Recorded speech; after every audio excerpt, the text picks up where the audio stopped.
read a bit, but we say we don't go left for reading. They left solid bridges, not only for land, for market and other things, but for other services like health, like education. Now it will be easy for many to get across, for council and go across. These bridges will reach, go across. These bridges will reach even more remote communities with roads and opportunity. And as climate change threatens our roads and our crops, strong bridges like this one are not luxuries, ladies and gentlemen. They are our lifelines. Our flagship Feed Salon program goes beyond just planting rice. Feed Salon program goes beyond just planting rice. We are building a whole food system, from seed to market and from field to the plate. We cannot feed this nation if our farmers are excluded from the market, or they cannot reach it very easily. We cannot provide local food for our children in schools if the roads are damaged and bridges do not exist. We have 5 million hectares of arable land in this country, but only 15% is utilized due to inadequate transport infrastructure, including poor roads and outdated ferries. This bridge helps us change that picture. It is part of the system we are building, a system that will feed this nation, create jobs, grow the economy, lift our communities out of extreme poverty. Ladies and gentlemen, as I conclude, I express my gratitude to the Ministry of Agriculture and Food Security, the SCADEP team that is here, representing the rest who are not here, the Sierra Leone Roads Authority, represented here by the DG, the contractor, Kenema,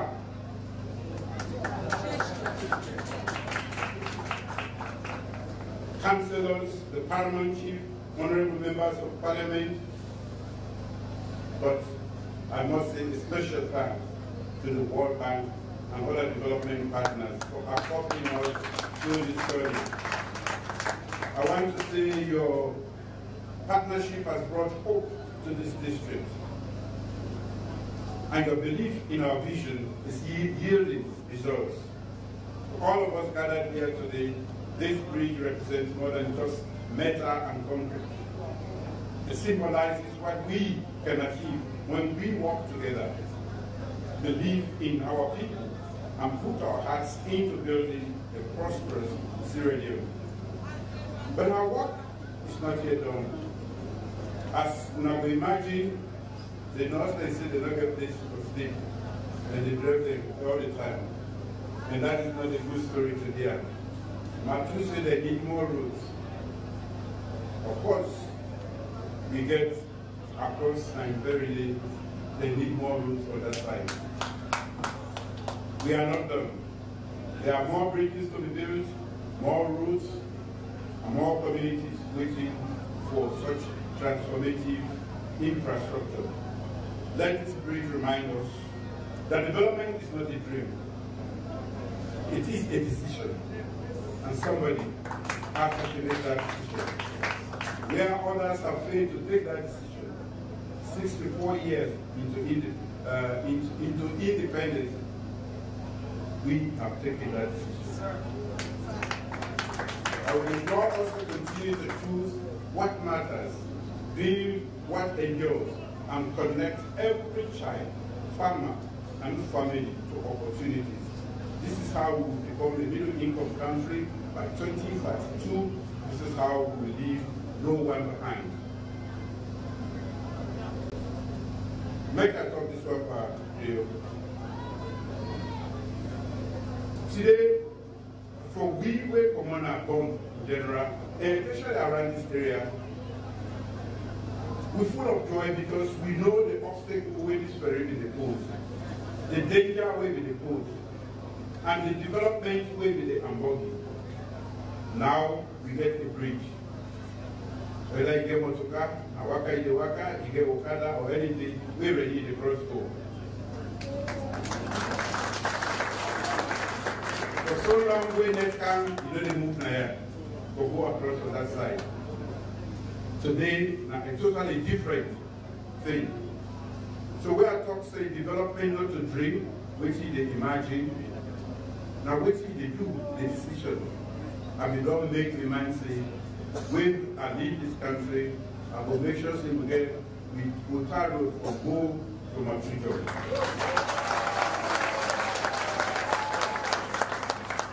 And then we make bridge for Obon yet. But I will carry the road, Utah Road, goes on side the map and the sea bomb.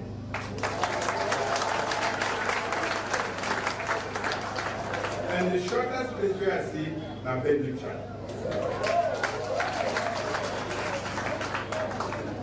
We go see that road there. We get of course all the politics in one, so monkey one for talk make by that. We are very ready. We are about the tower.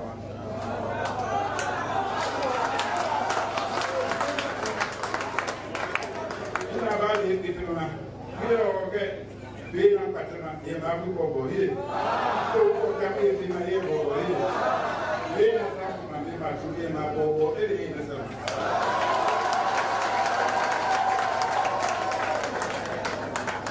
And we must get road now, like I said, the procurement is going. This one that just delays a few other things there, but when they see the road, the contact construction. The other part from Bayer Junction for Mote Bendichar, by next year, we will see people that need the work so that we have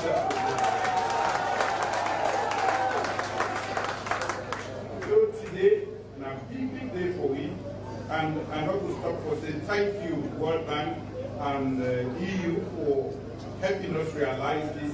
It has been a dream since independence. We have made this dream a reality for our people today, and they are going to benefit exponentially from this action, from this physical infrastructure. And for we all,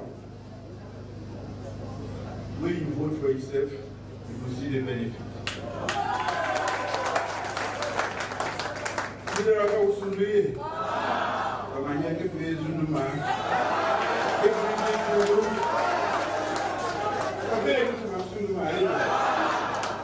Okay, so time over my Tomaco Brava.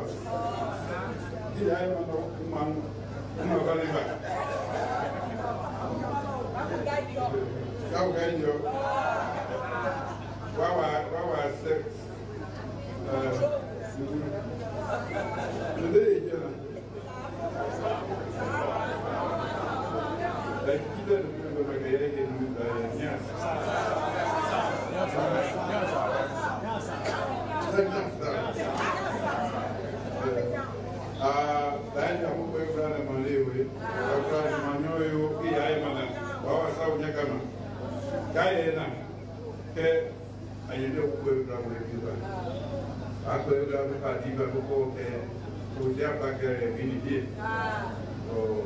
so Akwebra Inawa Kolo Keru Kolo Nibebe Yeku Wibu find up in a go one day died Madam Lima Wotuna Mine.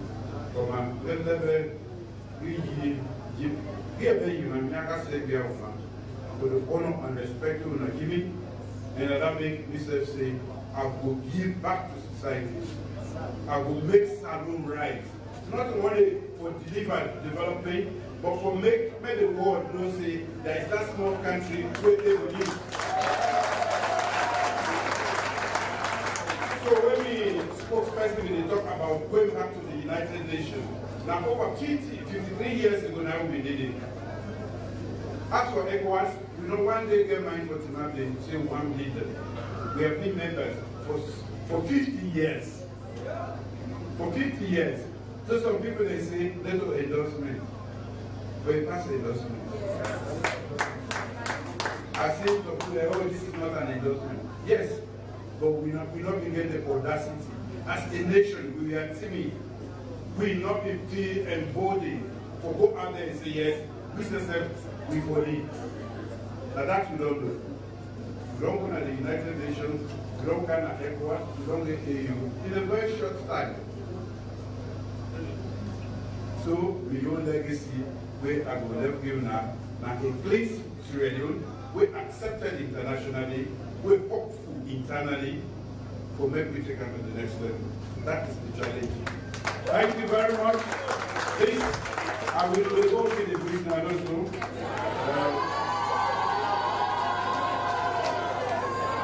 Mami knows the minister in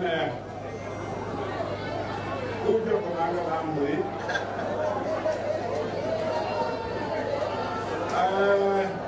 Mr. Minister, we have to be a place for the women. There's something to say. You want to say?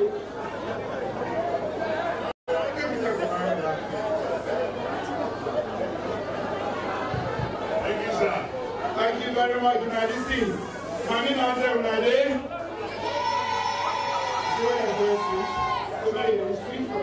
So please, I will be there New Year's Day. Come back to here. The nurse them, the complaints, the non-left at UBC hospital. We say that is not correct, that is not right, and you promised and say we will build brand new hospital that both there we will get accommodation for all the students and the nurse there. Sir, we will work with Minister of Finance, we will work with Minister Tural, we will work with Minister Bantamani, and we will work with ISDB. And they promise you say ISDB don't create the space for you. Mr. Honorable Tural said they will give you the landing, and we will go aggressively pursue answer. We will start our work very soon.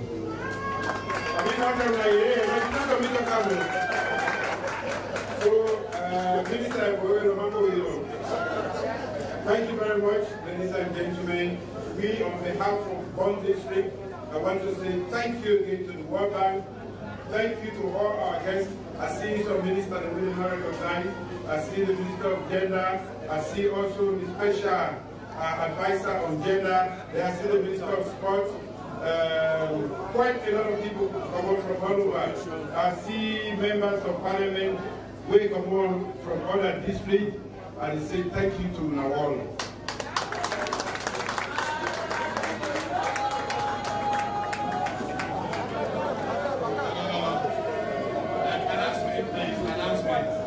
The commissioning costs to be limited, not limited to the dividend.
sky for it. Mama Salon, it flags so high. We want to tell una say we appreciate una.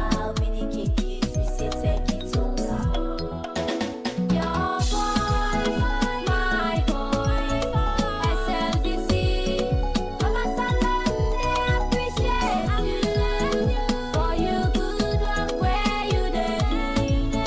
Mama Salon appreciate you. Your voice, my voice, SLBC. Mama Salon, they appreciate you for you good work where you did. Mama Salon appreciate you. SLBC una don't cry. Forget Mama Salon una so high. We want for say una say we appreciate una.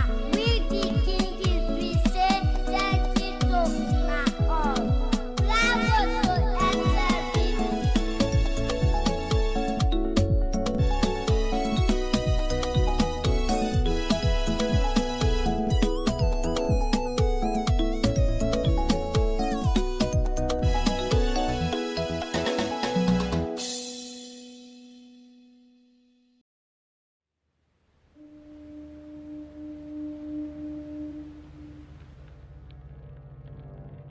A place cannot produce poems. It can only not prevent them. And Freetown is good at that, for Freetown has its own sudden elegances. People are slow to leave it, quick to return.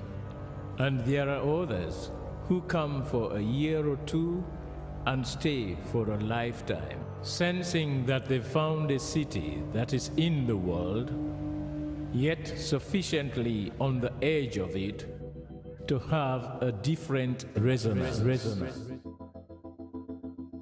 Let me tell you something about this city. All of us, we're all just passing through, and we've all been here forever. Those who came, those who stayed, those who never returned. Tides turn, seasons change, we've waited and we've watched. But we've always been here. We've always listened, because there is a different resonance here. It comes from the river, and the land, and the sky. It's our place, all of us. This city belongs to everyone. And you know when it's your time. And it's our time. Listen, listen, we are Freetown. The golden rules of Freetown. Don't pretend you're something that you're not. Don't go thinking you're better than anyone else, or that anyone else is better than you. Don't shout about it. Get on with it. We are Freetown. Freetown. Freetown. Yeah.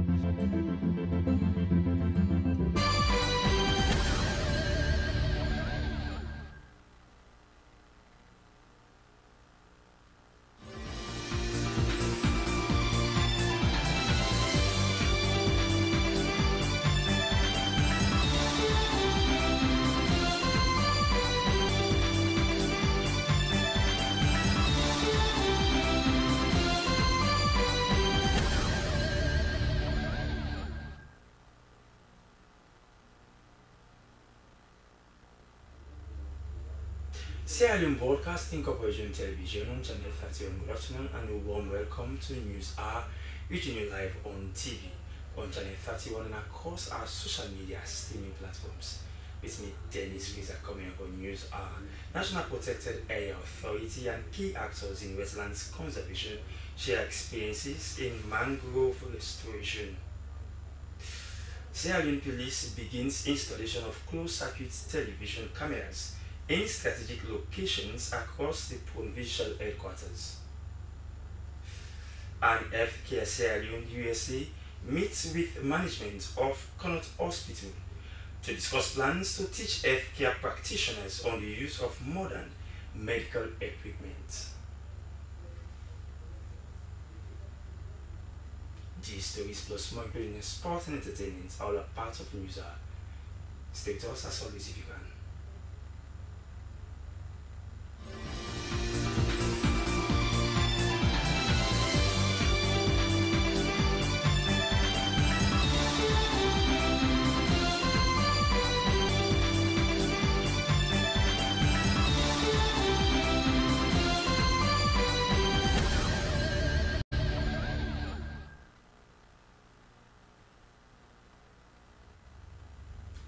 Those are the headlines and according full newscast.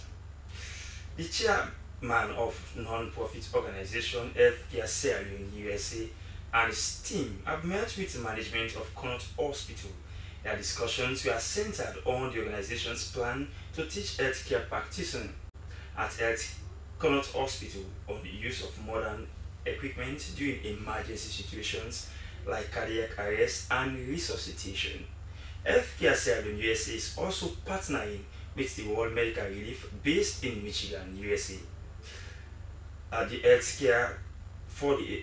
Healthcare Medical Center to donate equipment including pacemakers, EKG machines, and other surgical equipment to the hospital and other sectors. Joseph Tui tells us more.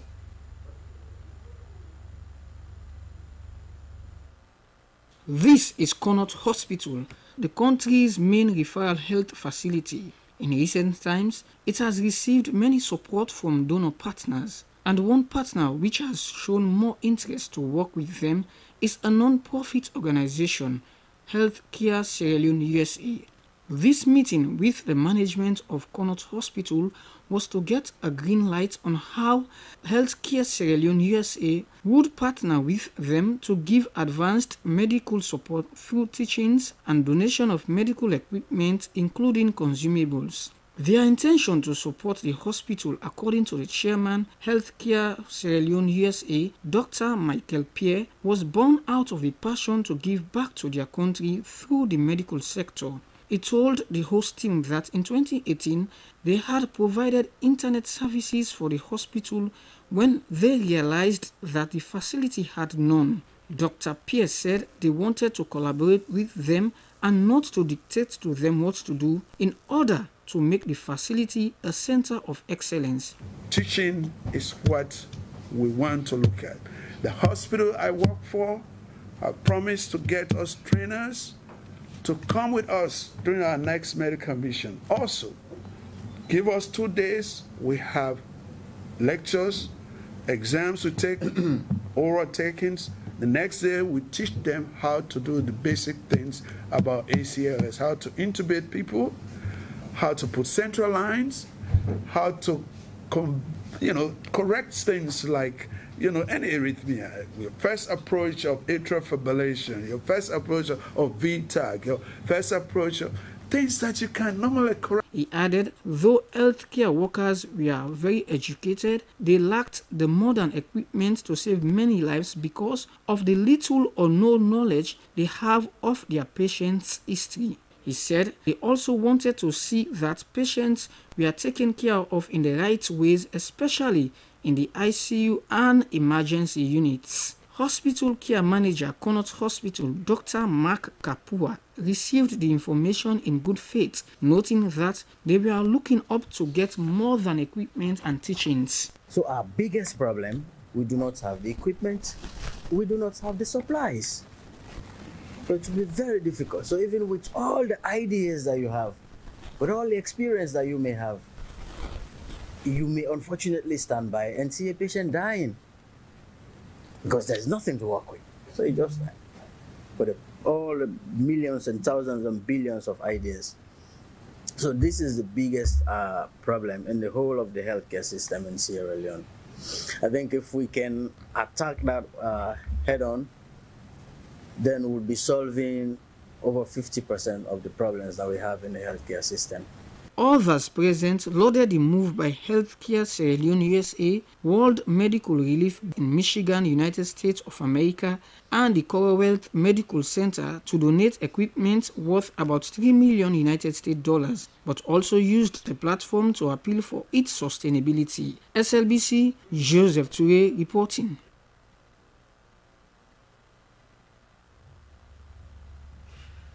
In Moyamba, the Wetlands International Program in Sierra Leone is piloting the natural restoration of mangroves, which overcomes many of the constraints previously faced in manual planting. The National Protected Area Authority and key actors in wetlands conservation assembled at the Family Kingdom Resort in Freetown to share experiences in mangroves restoration and witness the handing over of new tablets for data collection by NPAA. Howard Williams reports. The gathering represented an opportunity for the National Protected Area Authority and relevant participants from CSOs, government agencies, and local communities to learn about the science-based outcomes of community-based ecological mangrove restoration. The highlight of the occasion was the presentation of GIS-enabled tablets to the National Protected Area Authority, NPAA. Program Development and Technical Coordinator at National Protected Area Authority, Samuel Ibrahim Koba, described the donation as a big start for the NPAA, and the Manager for Wetlands and Marine Ecosystems, Yata Helen Kamara, expressed appreciation for the donation as the best way to conserve wetlands and the marine landscape. The Country Director for Wetlands International in Sierra Leone, Dr. Alhaji Shaka, said there would be further opportunities to test the applicability of the tablets and the methodologies for natural mangrove restoration through practice in the field. Dr. Shaka said all data and applications utilized in the field were open-sourced and therefore globally accessible.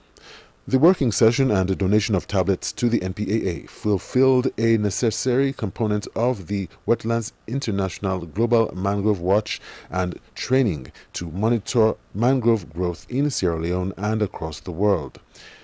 GIS experts who are available in Sierra Leone, along with civil society, MDAs, and local communities in the pilot area, which is for now in Moyamba District, will be able to learn about mangrove restoration methodologies developed by Wetlands International and serve as a platform for future collaboration.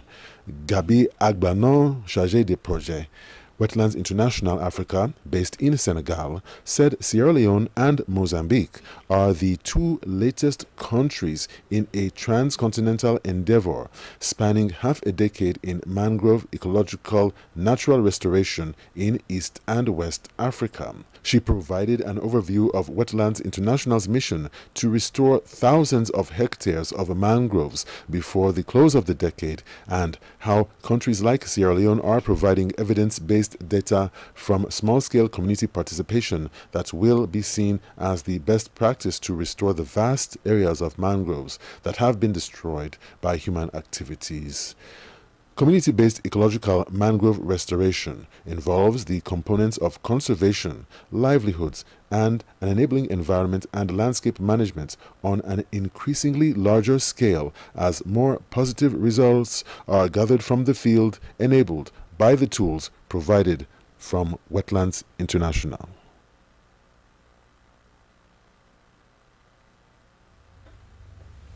Now, the Minister of Social Welfare has received the new chairperson of the National Commission for Persons with Disability, Brahma Sharif. Our reporter Christiana Kama was at the reception event. Helen Keller was blind, deaf, and dumb. You know what he saw?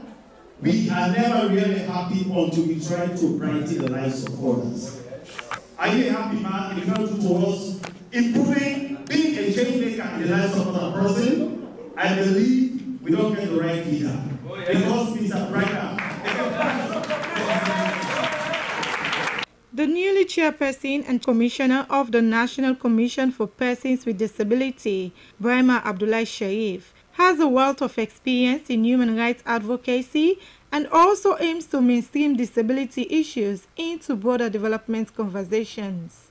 According to the commissioner, his previous role with CARE International and the Human Rights Commission has equipped him with a deep understanding of the systematic barriers that persons with disability encounter. He expressed gratitude to President Bio for the confidence he reposed on him and emphasized the importance of advocating for the rights of persons with disability. Commissioner Sharif outlined his vision for the Commission, noting his strategic framework focuses on transforming policies into actionable plans.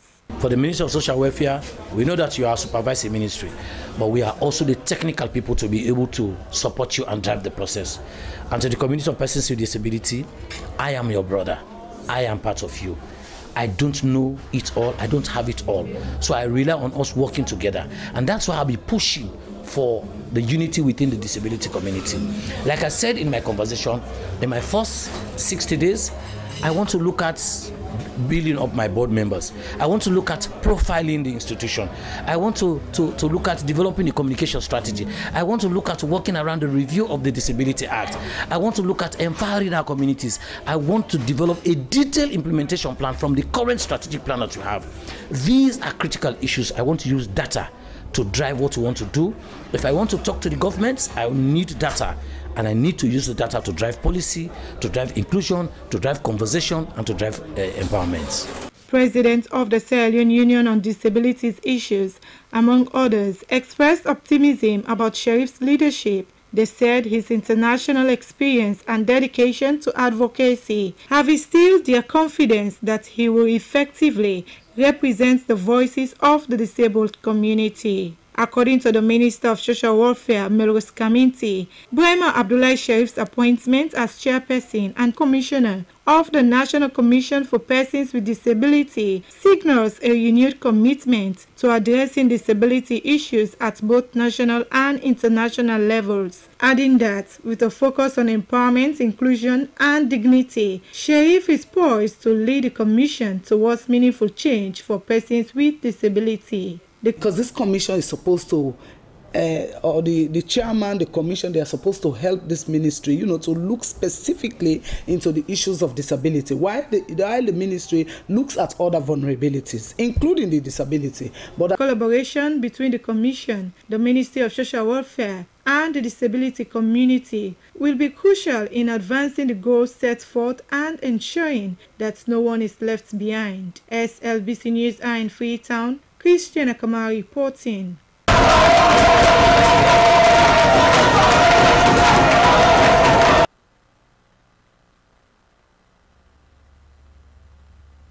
And now to our issues that generated much public interest of recent over the years. The petroleum downstream sector has been in somewhat chaos with a rapid increase and slow decrease in price of fuel products. Until recently, a litre of fuel was sold at 27 leones. But in a surprising development, some major pump stations have now reduced the price to 25 leones per litre. The move has somewhat brought joy to especially commercial riders, whose hopes have been rekindled for a further decrease in the price of fuel products. Fanta Nkuma sent in this report that was read to you by Salmata Bar. Moving along the busy streets of Freetown, there has been a noticeable drop in fuel prices at major filling stations. Petrol is now being sold at 25 leones per litre, down from the previous 27 leones. This new price was noticeable at NP, Malad and other pump stations. This new reduced price has offered some needed relief to commercial riders and transport operators. Mohammed Vandi, a bike rider, expressed his optimism over the reduction.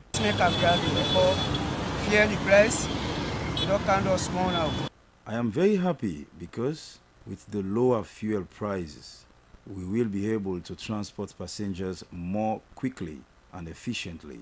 We thank God for Zala Fuel Station, whose price cut to 25 leones has encouraged other stations to follow suit. We now call on the government to consider reducing fuel prices even further to support us and the community. And I appeal to the Papa government as a Sierra Leone, we appeal to her for a fair price like Canton. Similarly, more like Kamara, a keke rider, expressed deep satisfaction, noting that fuel is an important commodity that directly impacts their daily earnings. I feel so excited because like fuel are the key thing. I was very excited to hear that fuel prices have been reduced because fuel is a vital source of energy that directly affects the cost of goods and services whenever prices go up. Now that there is a reduction, people will be able to carry out their daily activities without spending so much on transportation. We are calling on the government to further reduce fuel prices to a level that is affordable for everyone. Like we don't come down through, at least everybody will be run at a reasonable way. Mohamed Kawa, a truck driver in Freetown, also described the reduction as a much needed relief. I really feel fine for that. As a truck driver, I felt good about the recent decrease in fuel prices. Now we will be able to buy more fuel and keep moving. I am appealing to the government to support the companies that reduced the prices and to consider bringing the cost down even further. The new price adjustment seemed not to have come in isolation, but was through persistent advocacy by civil society organizations, especially Native Consortium and Research Center, who are calling for fairer and more affordable fuel prices. Edmond Abo, the executive director of Native Consortium, expressed concern over the inconsistent pricing trends in the market. People are suffering, Sierra Leoneans are suffering. Transport price is high. Keke, we are not advocating. Who is profiting now? The drivers. The keke, the Okada riders, they are the ones that are profiting, not the consumers, not the public. So it should reflect. That has been the practice ever since from the days of John the Baptist. When fuel price go down, Minister of Transport will come out with a price list to adjust the price. When it goes up, the same. So what is he waiting for? While the price cut has been widely welcomed, many drivers are calling for consistent pricing across all fuel stations and better regulation to ensure the new price is maintained. The reduction has also rekindled the hopes of commercial riders for a further decrease in the prices of fuel products.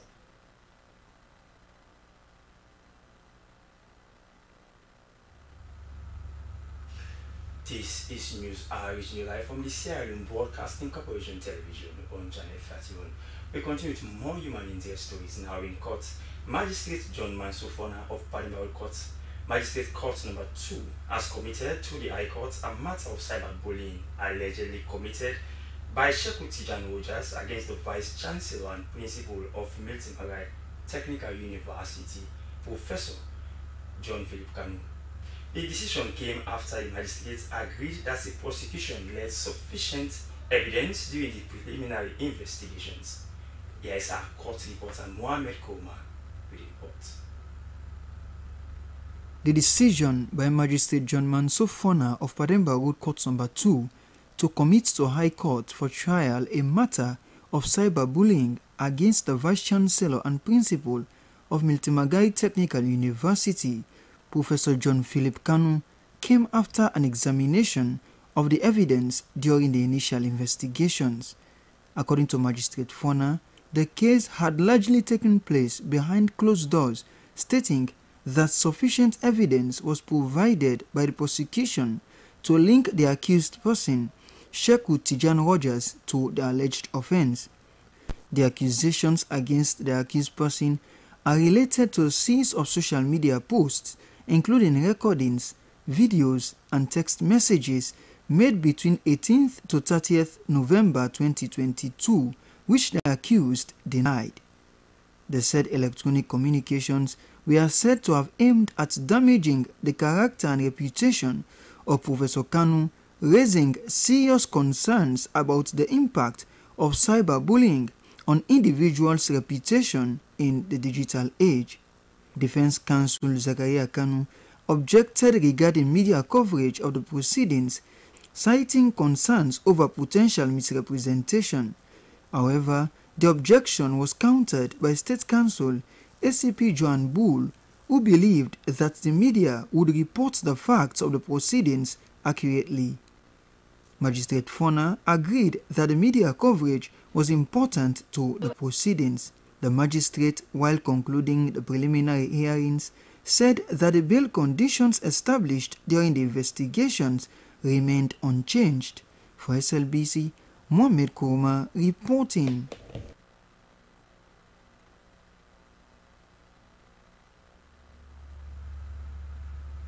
Now to the presidency. Former Liberian President Ellen Johnson Sirleaf has congratulated President Julius Maada Bio on his recent election as chairman of the ECOWAS Authority of Heads of States and Governments. She made the congratulatory remarks during a courtesy call she paid on the new ECOWAS chairman at State House.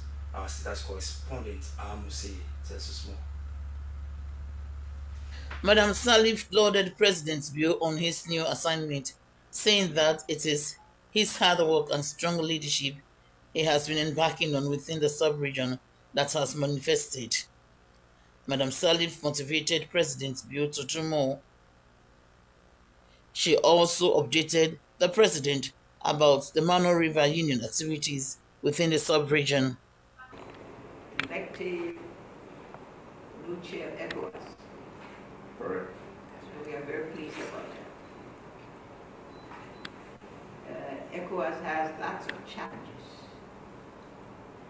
Who will be doing? Do they have solved that problem? What about states who have turned their wrong?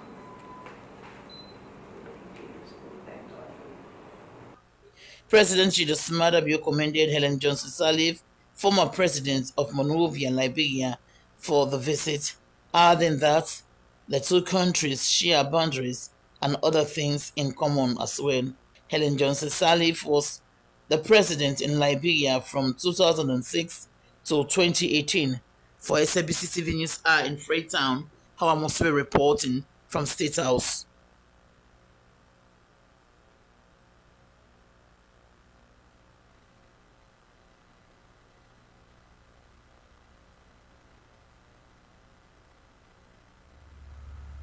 And now, the Sierra Leone Police has announced the commencement of the 2025 recruitment examination for successful applicants across the country.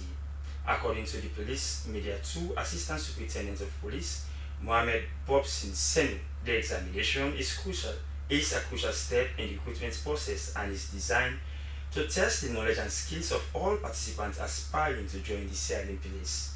The exam is scheduled to take place on Saturday, 5th June. Here's an excerpt of ASP Sanu on Good Morning Sierra Leone program. Some were not qualified based on the fact that the age, for instance, like the graduate recruitment, the age limit here is 18 to 30, some are above 30. So for that, you are not qualified, you are not fit to join the police. Because the retirement age starts, 60 years. So one to recruit police officers who will serve at least 30 years. So for the examination center on this on Saturday the 5th of July, Western area, Freetown here, the center is Hastings, and the time is 7 a.m. morning hour. You're supposed to be there. You go along with valid national ID card and no mobile phone, no calculator, no other gadgets we are allowed to enter in the exam hall. Those in the provinces like Eastern region is Anzaru Senior Secondary School, Kenema.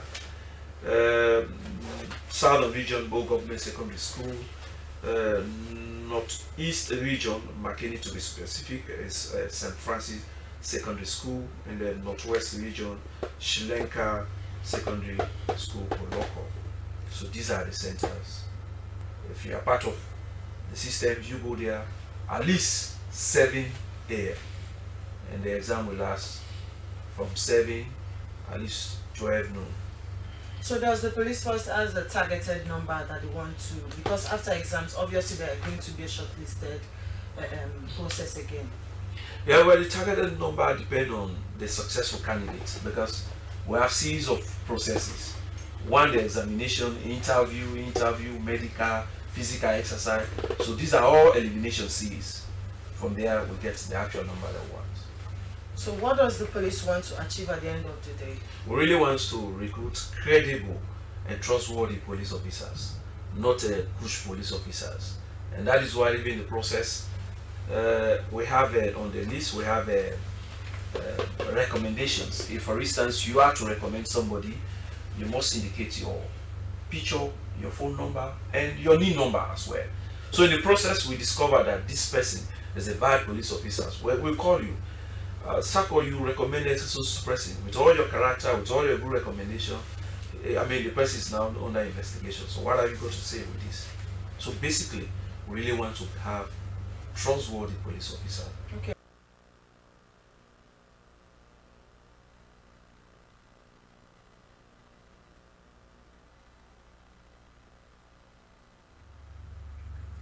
And that was the Deputy Head of Police Media, ASP Mohamed Bobson Singh, speaking there on our Good Morning Sierra Leone program on the conduct of the 2025 recruitment examination. Still with Sierra Leone Police, the Campaign for Human Rights and Development International has conducted a human rights and ethical training for police officers at the Police Wives Association or Kintom in Freetown. The training, which is the second of its kind organized by CHRDI for the Sierra Leone Police, brought together personnel from various departments, including the Family Support Unit and the Criminal Investigations Department. Esther Susanette Bassi tells us more. The session aimed to strengthen the professionalism, ethical conduct, and human rights compliance of police officers in the discharge of their duties.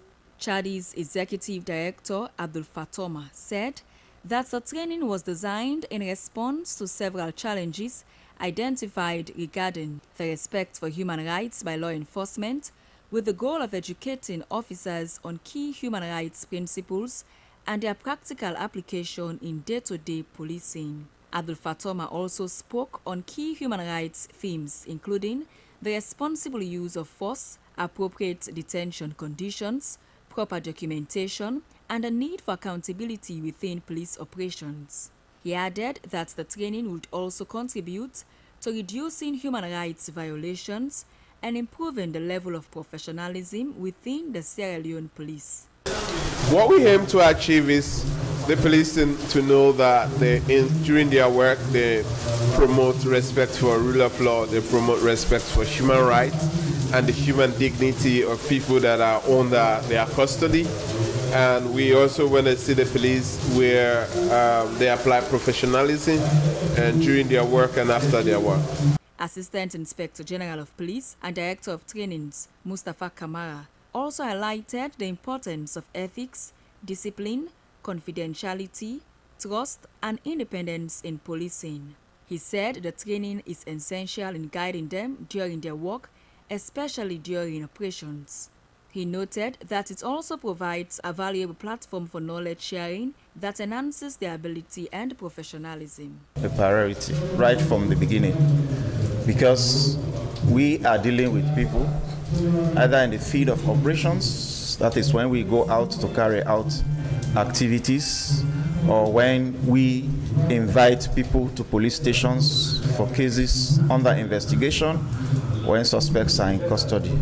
So we think that the rights of those people are very, very important, and we work very hard to make sure that we take into consideration those rights. Aisha Lansana, a trainee from the FSU unit at CID, expressed appreciation for the initiative. We learn about accountability and transparency. As a police officer, when you have accountability and transparency, the Sierra Leone will believe and trust in you as long as you do the right thing. The training forms part of Chadi's broader objective to foster respect for human rights culture in law enforcement and promote good governance, accountability, and justice in the country. For SLBC News, Esther Susanette Bassi reporting. Meanwhile, as a way of upping its game on the security architecture, the Sierra Leone Police has begun the installation of closed-circuit television cameras in the southern region. The initiative, spearheaded by the Inspector General of Police, William Faraselu, aims to enhance policing, combat crimes, and build trust between the police and the community. The installation of CCTV cameras in both cities, including the Bow Government Hospital, is part of SLP's effort to leverage technology in policing. The move follows the successful installation of CCTV cameras in Freetown and is expected to improve police visibility and effectiveness in crime prevention and investigations. IGP Selu said he was determined to transform the Sierra Leone Police from a force to service-driven institution, and is evident in his efforts to adopt modern policing strategies since assuming leadership. He noted he has undertaken several reforms to position the police on the trajectory of excellence. IGP Fayasel said he plans to extend the installation of CCTV cameras to all regional police headquarters, further enhancing police visibility and community trust.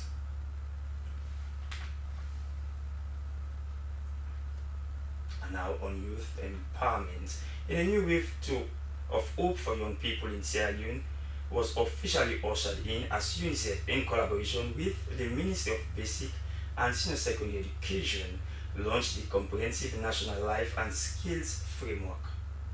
The landmark initiative, unveiled at the Atlantic Hall on Long Beach, aims to equip adolescents across the nation with critical life skills to shape their future. Abdul Kabir witnessed the event. It's our pleasure to officially launch the Comprehensive Life Skills Framework for Sierra Leone, adapted to Sierra Leone, and developed by Sierra Leoneans. The framework, encompassing 12 key areas, including empathy and diversity, is designed to empower young people with the essential competencies needed to navigate their formative years and beyond. This collaborative effort signals a renewed commitment to fostering better conversations and deeper understanding around life skills among the youth. Speaking at the launch, Ann Kone, Deputy Director at the Gender Unit of the NBSSE, underscored the Ministry's unwavering commitment to the effective implementation of the Comprehensive National Life Skills Framework. She emphasized its crucial role in advancing the holistic development of young people in Sierra Leone. We have developed a framework on life skills. But before this time, for post-Ebola era, UNICEF supported line ministries of education, social welfare, and gender to actually support adolescent girls on life skills. And at that time, we identified 60 girls whom we actually gave knowledge and skills on life skills. And we came to understand that they developed well and they went through their schooling smoothly and transitioned into university education. Usman Kamara, Director of Curriculum and Research Unit at MBSSE, provided a comprehensive overview of the framework, detailing its purpose, implementation strategies, and rollout plan, whereas the UNICEF Deputy Representative stressed the framework's wider applicability, noting how it touches every aspect of life. She urged policymakers to integrate the framework unanimously into the country's wider developmental plans. Development of young people's full potential at its very core.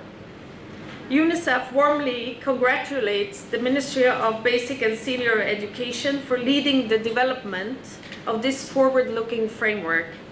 Its completion reflects strong national ownership and collaborative efforts of government, partners, educators, communities, and young people working together to support improved learning and life outcomes for children and young people in Sierra Leone. The event also featured a panel discussion where young people passionately articulated the critical need for the full implementation of the knowledge gained from such networks. They emphasize how these life skills will help to shape societal perceptions and empower them to thrive. The launch of the Comprehensive National Life Skills Framework marks a significant step towards nurturing resilient and empowered young people in Sierra Leone. Abdul Kabir, SLBC News, Freetown.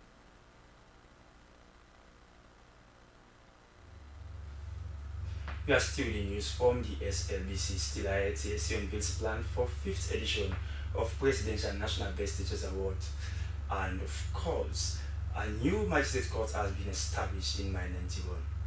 Now, the Sierra Leone Teaching Service Commission has disclosed that this year's online application process for the Presidential National Best Teachers Awards has seen a surge in nomination compared to previous years.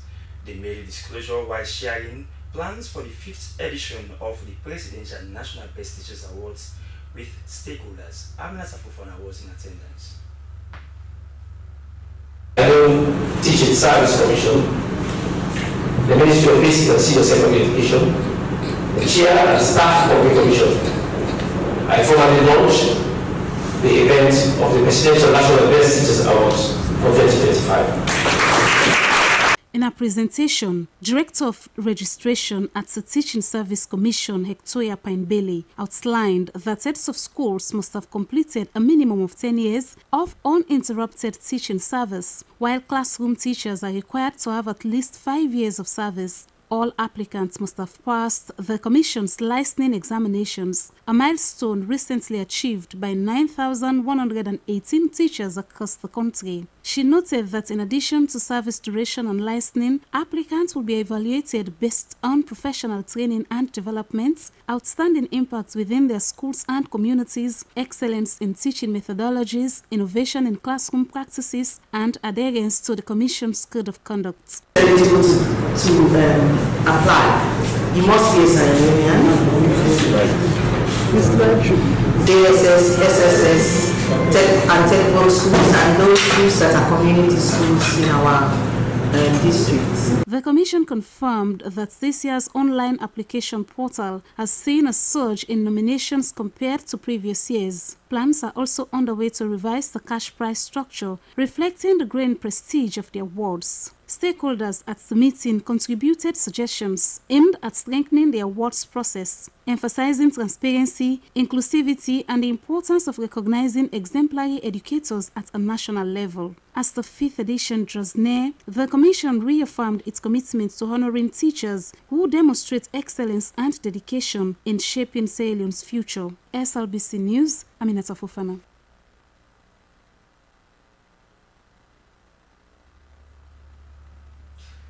A new magistrate court has been established at Mile 91 in Tonkole district, aimed at improving access to justice and expanding legal proceedings in rural communities. Honorable Chief Justice Koma Kamanda said the court's opening was part of a broader strategy to decentralize the judiciary and restore public confidence in the rule of law.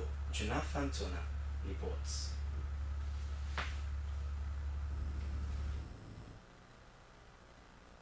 For years, residents of Mile 91 and surrounding Yoni communities were compelled to travel long distances to Mabroka town to seek legal redress, a reality that contributed to delays in the administration of justice and limited access for many, especially vulnerable groups. The newly constructed court represents a major development in the country's justice reform efforts, particularly in bringing justice closer to the people. Chief Justice Komba Kamanda said that with a fully functional magistrate court in place, cases such as burglary, trespass, theft, among others, will now be tried locally, enabling speedy trials and reducing case backlog in Mabroka and other regional courts. They wanted to do them bad them than they for done now. Because just like where the primary chief said, don't tell me, say anybody can be tiny. So basically, so when I encourage the magistrate, and the magistrate are supposed to be very respectful, just respect now. The most important thing is to make sure say you do your work, you do everything right. The people of Yoni Chiefdom, in particular, expressed deep appreciation for the initiative. Many hailed it as a long-awaited development that will not only deter criminal activity but also foster peace, security, and accountability in the community. Something we want to appreciate the judiciary and want to really assure the judiciary that we want to make sure that the end sense for which this facility is brought to our doorstep is actualized. But like I said, yes, we can have a magistrate court, we can have it resident, but if we do not have a remand facility that is closer to the court, in other words, we still have government to be spending money to be taking suspects from 91 to Maboka, which means the problem we are running away from, which is the problem of applying the terrible road condition of linking 91 to Rubu, will still be used because the opening of the magistrates court in Mile 91 marks another step in the judiciary's commitment to judicial access, efficiency and reform. The judiciary of Sierra Leone pledged to continue expanding its footprint to underserved areas across the country, ensuring that no citizen is left behind in the pursuit of justice. For SLBC News, Jonathan Turner reporting.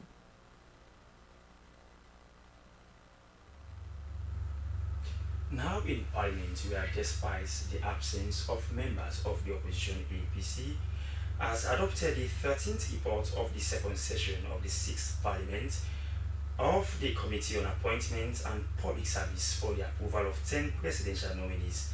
Among the nominees presented for approval was the new Director General, National Social Protection Authority, both the Board Chairman and Director General of the National Petroleum Authority, and 5 board members of the Statistics Sierra Leone Council, among others. Here is the report.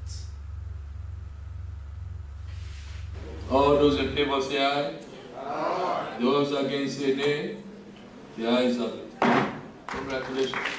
That was members of parliament from the ruling SLPP bench giving the green light for the 13th report of the second session of the 6th Parliament on the Committee of Appointments and Public Service to be adopted, while approving its recommendations for 10 presidential nominees to serve in various designated positions. Despite the absence of members on the opposition APC bench, who were boycotting Parliament as a strong expression of disappointment on the conduct of the clerk. Nonetheless, members on the ruling SLPP bench called on the presidential nominees prior to their approval to render service delivery, which is an utmost priority of the government and should work in the interest of the people. I'm asking Petroleum Department, the 2 nominees, one is a brother and the other one is a very good compatriot of mine. So make sure you don't just go there and sit down. Do everything within your power to leave a legacy there. So, Speaker, honorable members, the rate at which petrol stations are being built and the environment sometimes is not even conducive. Go to the street of Freetown. You see petrol stations being built on one-town lots and built very close to a dwelling house. Before reading the report, the chairman of the Committee on Appointment, Honorable Matthew Sanyuma, referred to a letter of petition by people he called supporters of the former Commissioner of the Disability Commission, Dr. Van Kone, and following the hue and cry by some members of disability groups. He cited constitutional provisions in Section 61 of the 1991 Constitution as the reason for vetting the new chairman of the Disability Commission, Brahma Abdullahi Sharif. Subject to the provision of the Constitution and of any act of Parliament, the President may constitute offices of Sierra Leone, make appointment to any such office, and terminate any such appointment. Among the other nominees were the first Director General, National Social Protection Authority, Abubakar Kokofele, a seasoned administrator with years of experience to now manage the Social Protection Basket Fund. The board chairman, National Petroleum Regulatory Authority, Ali Michael Kondo, a former board member, Petroleum Regulatory Agency, for 6 years and with proven technical and administrative prowess. And Director General of the National Petroleum Regulatory Authority, Brahma Balua Kuruma, who has also served as the Executive Chairman of the Petroleum Regulatory Agency. Members of Parliament on the ruling bench also ratified the African Road Safety Charter Agreement, which was laid on the table of the House on Tuesday, 10th June 2025. The agreement aligns with continental best practice, leading to faster response to accidents on the highways and real-time data on road traffic fatalities. The charter will be signed by 15 countries before it will be implemented. SLBC, Dennis Fraser reporting. You are watching News Hour live from the SLBC. It's now time for us to bring you the entertainment news.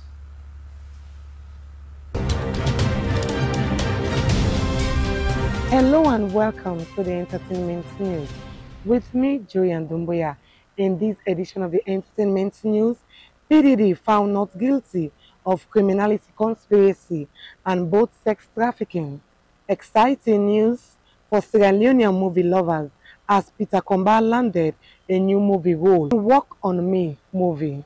And finally, Akman released his new song titled My Baby. Diddy was cleared on a criminality conspiracy and sex trafficking counts, but found guilty on the third and fifth counts relating to transportation of cashier, Jane, and sex workers for prostitution. More on that story, let's join Esther Sako. Music mogul Sean Diddy Combs has been found not guilty of racketeering and sex trafficking charges, but guilty of transportation to engage in prostitution after a nearly 2-month-long federal trial in New York City. Prosecutors had accused Combs of using his celebrity status and business empire to run a criminal enterprise to sex traffic women and conceal his crimes. A panel of 12 jurors deliberated for 13 hours before acquitting Combs of 3 of the most serious charges he was facing. The rapper had admitted to domestic violence but denied any non-consensual sexual encounters or a larger racketeering scheme. The mood in the courtroom was extremely emotional after jurors told the court that acquitted Combs of the most serious charges of racketeering and sex trafficking. The verdict comes after jurors on Tuesday told the court that they had reached a decision on the sex trafficking and transportation to engage in prostitution charges against Combs, but they were unable to reach a verdict on the racketeering count. Thank you very much, Mr. Sako, for that story. And a very talented movie star, Peter Komba, has landed a new movie role in a Nigerian movie titled Walk on Me. This is another fantastic step for Peter to further solidify his presence in the bustling Nollywood industry. It's always great to see Sierra Leoneans shine on a short, prominent platform. You do not want to step out with me? That's fine, okay? You can go without me. I'll book myself a ride. You're out of your senses. Lucy, you're out of your senses. If you think you can step out of this house looking like this, with me, then you need to think again. What is even the color of your problem? What is it? Why are you trying so hard to control me? Are you my dad? Are you? Oh, can't I breathe? Lucy. Ah, I'm going crazy in this house. Ah, Lucy. Can't I breathe? Lucifer. See, you have to change into something decent. Or I'll just lock you up in this house. I'm talking to you. Wow, the movie is so interesting. I hope you will get to watch it because I've learned a lot. You too will learn from it. And finally, after dominating the airwaves for the past years with his hit song titled Vanity,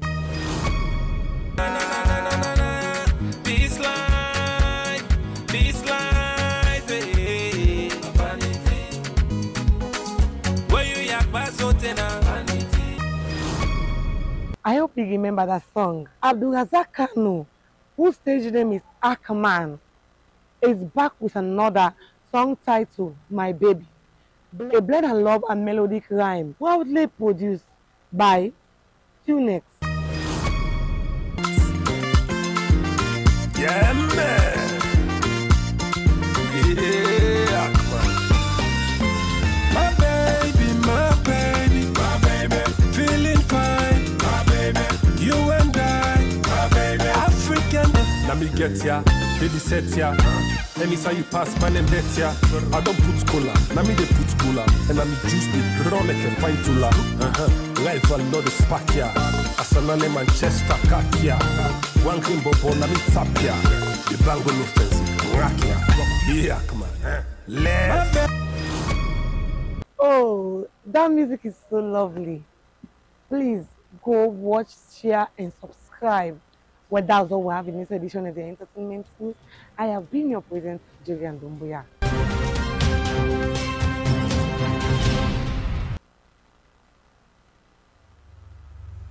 Many thanks to Jay and Dumbia for bringing us those exciting scenes in the world of entertainment. Up next on News Eyes are sports updates.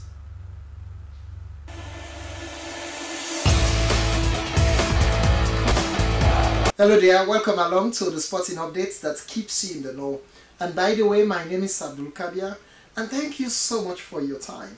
Today we begin with women's football in this edition. This weekend will see the commencement of the 2024 Women's African Cup of Nations in Morocco. An exciting opening match between Morocco and Zambia. Well, 12 teams are in contention for this year's trophy, and Sierra Leone's Aminata Fuller will be among the officiators of this all-important Pan-African event.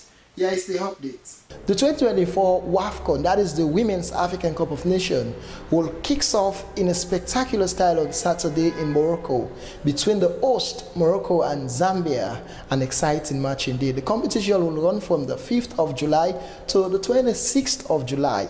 An exciting competition for female players. For Morocco, they've played a couple of friendly matches and they are hoping that they will use that as a leeway to upset Zambia, while Zambia are also prepared very much strong tactically and technically to weather the storm against the host Morocco. For their captain, Joyce Banda, she is super certain that this competition will give them an edge to lift the Giants trophy.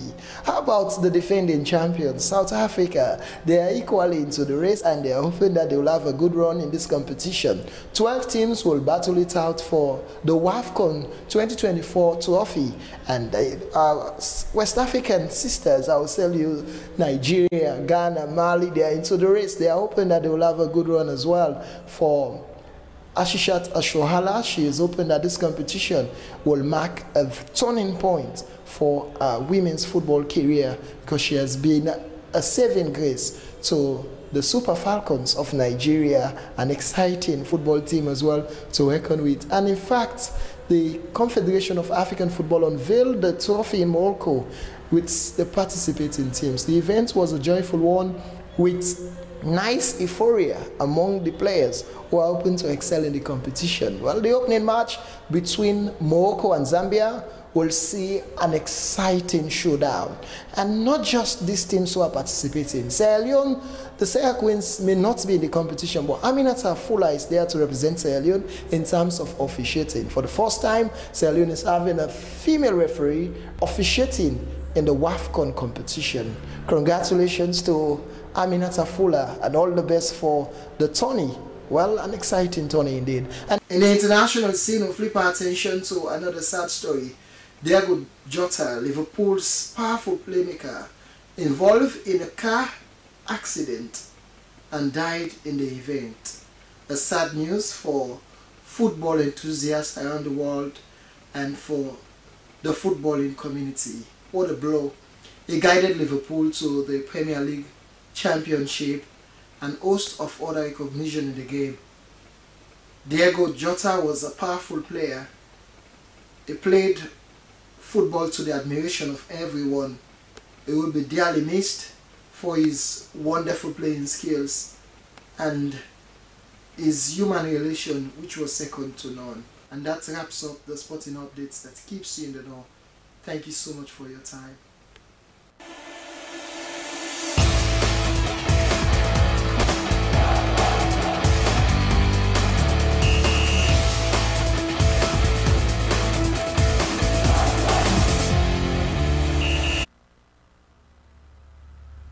Many thanks to Abu Kabia for bringing us sports updates, and of course, although a sad one there for English Football Club Liverpool. Well, from sports we bring news out to a close, but before that, a look at your headlines again. The National Protected Area Authority and key actors in wetlands conservation have started shared experiences in mangrove restoration and witnessed the handing over of new tablets for data collection by the National Protected Area Authority. The Sierra Leone Police has begun the installation of closed-circuit television cameras in strategic locations across the provincial headquarters, starting with Bo City in the southern region. The initiative, spearheaded by the Inspector General of Police, William Fassel, who aims to enhance policing, combat crimes, and build trust between the police and the community. And finally, the chairman of a non-profit organization, Healthcare Sierra Leone, the USA, and his team have met with the management of Connaught Hospital. Their discussions were centered on the organization's plan to teach healthcare practitioners at Connaught Hospital on the use of modern medical equipment during emergency situations like cardiac arrest and resuscitation.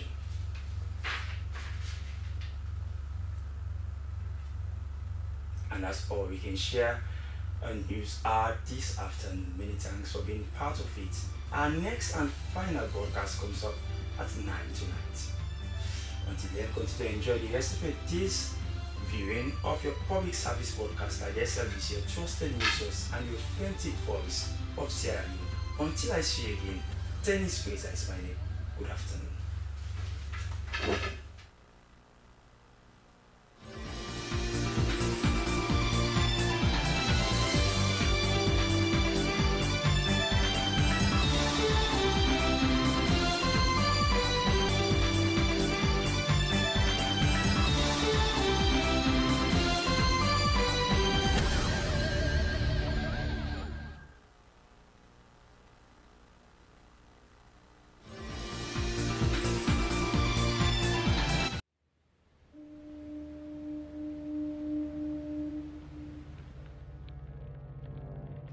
A place cannot produce poems. It can only not prevent them. And Freetown is good at that, for Freetown has its own sudden elegances. People are slow to leave it, quick to return. And there are others who come for a year or two and stay for a lifetime, sensing that they've found a city that is in the world, yet sufficiently on the edge of it to have a different resonance.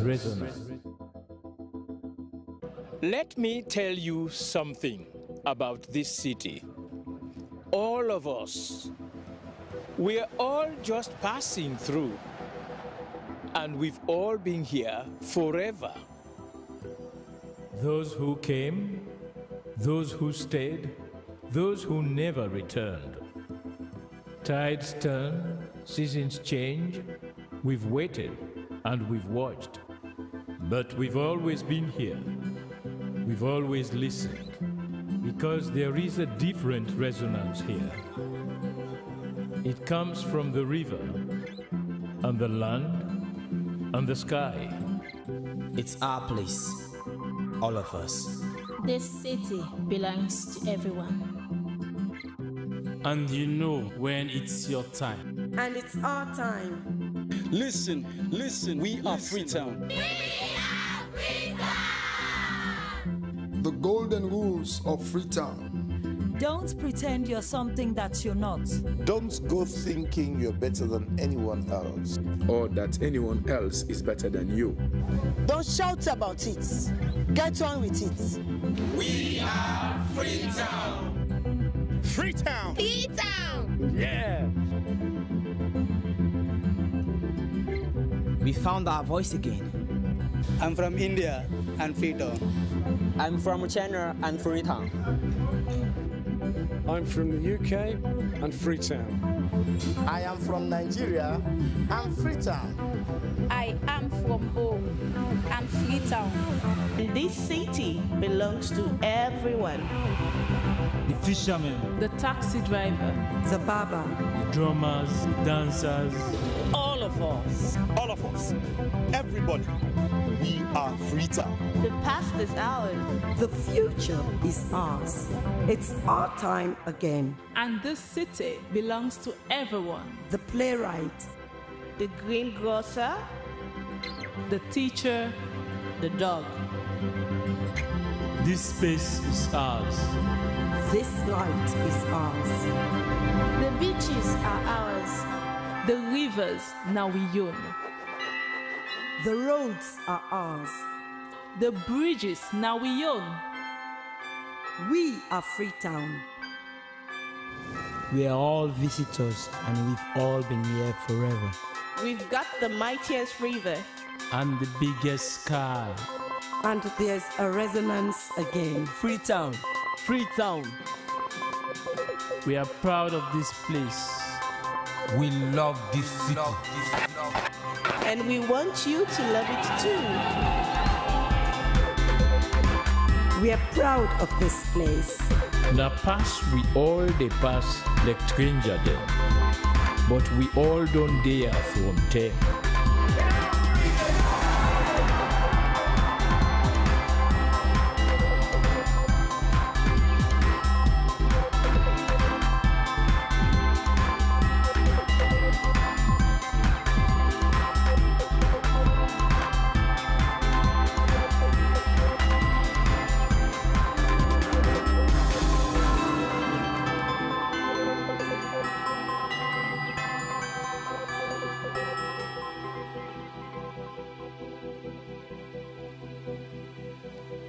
Come here, and you'll feel it, that end of the line sense of freedom. Say yes to Freetown. Say yes to freedom.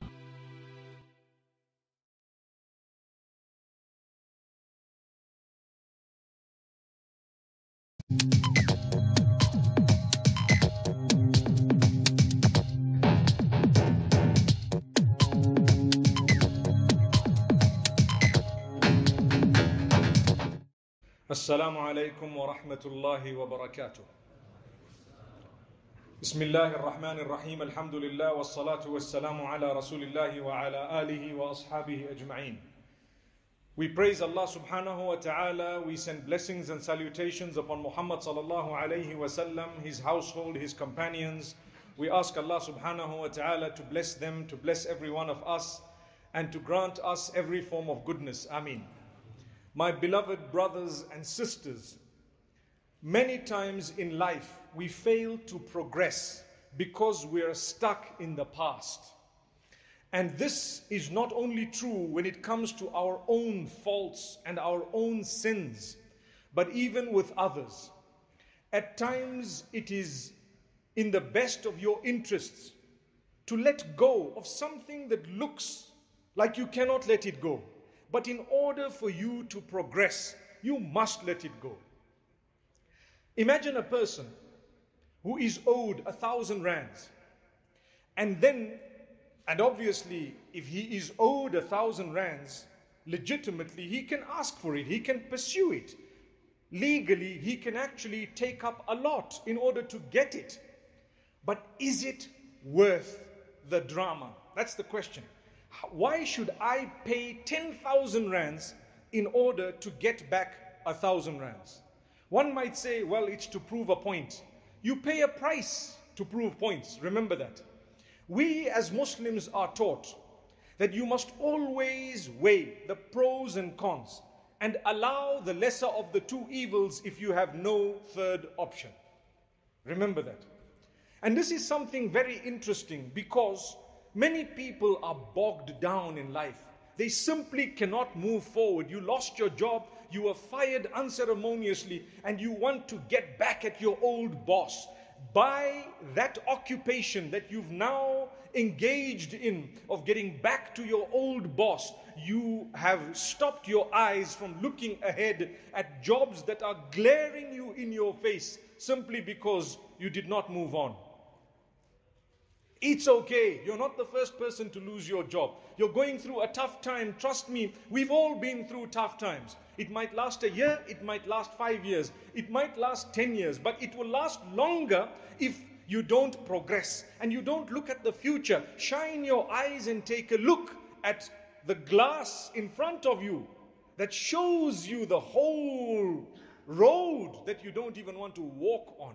We become lazy and sad simply because we've had something traumatic that happened in our lives, maybe a scare in our health, maybe a robbery we've had, maybe someone we've lost. May Allah grant our loved ones Jannah. Or it could be anything else. My brothers, my sisters, I am here to tell you that it's not the end of the road. Look up and move forward. if at all you want to look back, it should only be to learn a lesson, but not to get stuck in it in such a way that you don't move forward. Remember this. So the Prophet ﷺ, at the time of the victory of Mecca, which is a powerful example, he came into Mecca with an army of tens of thousands. And what happened?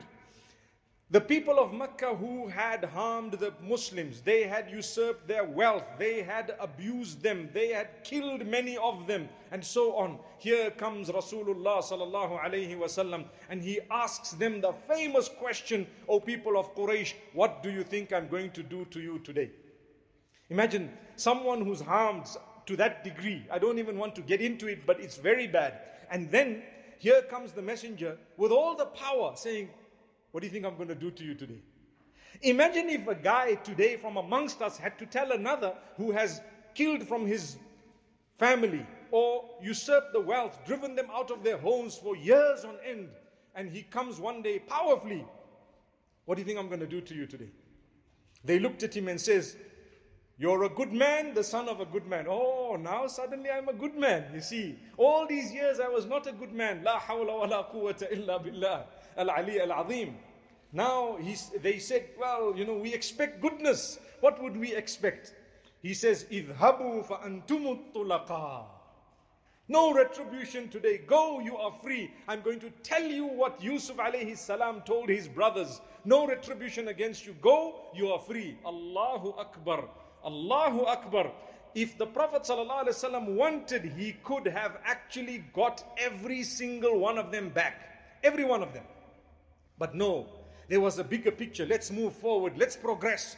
We have an ummah to serve. We have families. We have relatives here. We have so much here. And you know what? A lot of these people are not Muslim. By us showing them the true teachings of Islam, they will enter the fold of Islam. And that's exactly what they did. Today, when people look at us, Muslims turn away from Islam because they're let down by us. May Allah not do that to us.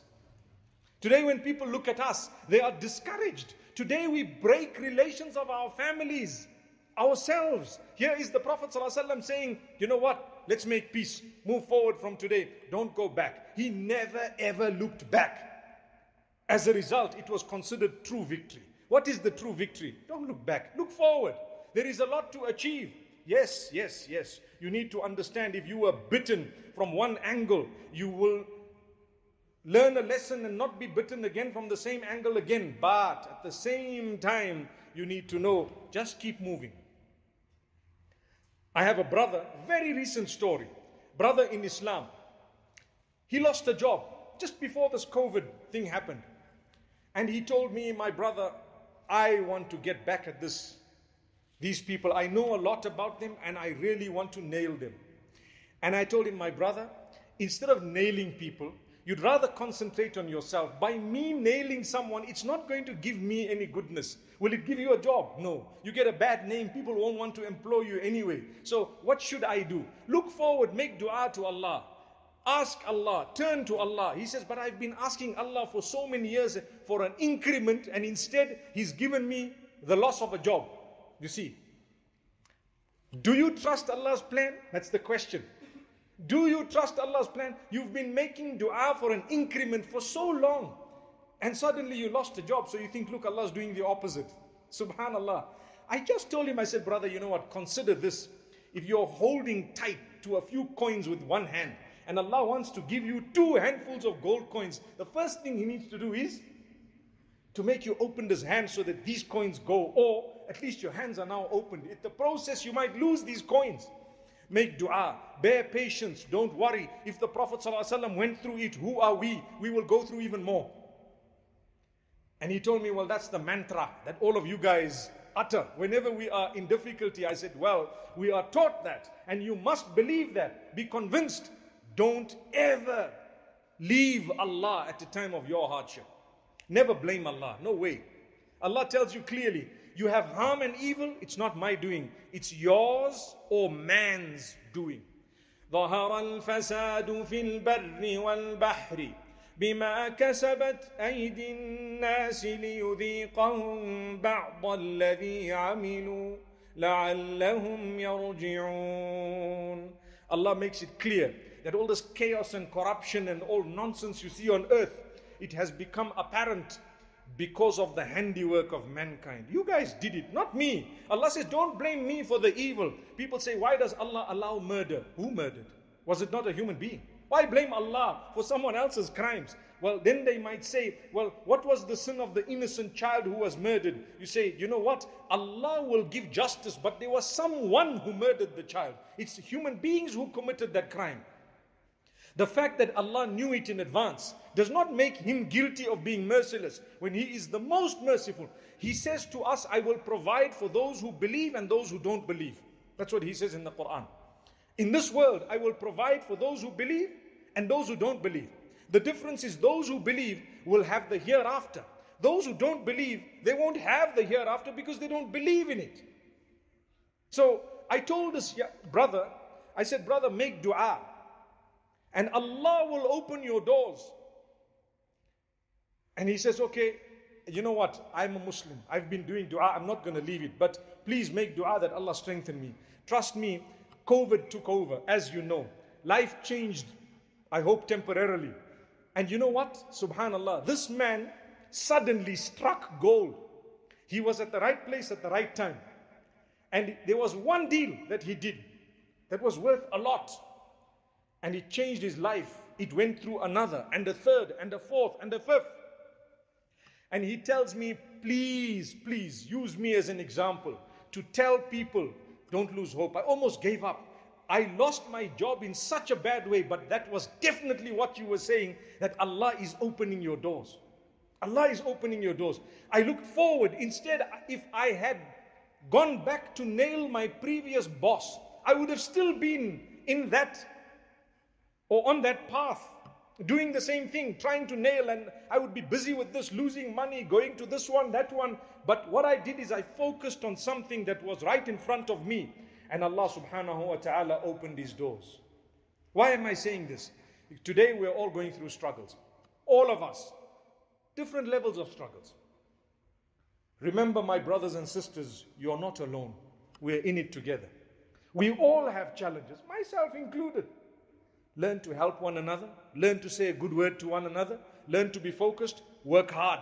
A day will come when you will smile. Even if it is 2 years, 4 years. Another example, people going through divorce. Divorce is becoming like a trend. Like a trend. You married? You got to ask the guy, are you still married after 2 years? You say, if he says yes, yes, you say, MashaAllah. Because you know, now it's like sort of not the norm anymore. The norm is like, you married? Awaz. Say, Subhanallah, may Allah grant us ease. It's not bad to actually be divorced for the right reasons or to divorce for the right reasons. But when it becomes a trend, it is scary. We're not prepared to sacrifice for one another anymore. We're not prepared to forgive one another anymore. We want a perfect human being who's spotless without any weaknesses. That's what we're looking for. Well, that you will only find in paradise if you ever get there. May Allah grant us Jannah.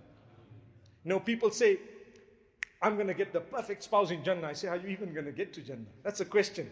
How can you say that? You're supposed to give us hope. I said, that's a statement of hope. Because when you start thinking, gosh, am I really going to get there? It will get you up for Fajr. But if you didn't think of it, that am I really going to get there? Wallahi, yesterday I had a question from someone, a silly question, very silly question. Someone asks me, will we be allowed to steal in Jannah? I mean, how far can your mind go? To be honest with you. How far can your mind go? Will you be allowed to kill in Jannah and steal in Jannah? Because if you can do anything there, like Allah says, you will be able to do anything. So I said, the pure mind will never ever think in those lines or on those lines in that direction. Never. My brothers and sisters, when divorce happens, it's not the end of the world. Not the end of the world. Perhaps it is a door for you to then get to someone else. Had you not been through your first relationship, you would never have gotten to this much, much better person that you subsequently got married to. See, I see a lot of people nodding here. MashaAllah, what's going on here, guys? May Allah grant us ease. Allah open our doors. But the moral is, never give up. We go through challenges. We go through hardship. Let's look forward. Let's progress. People sit and say, I'm going to fix this ex of mine. You know what? Just move on.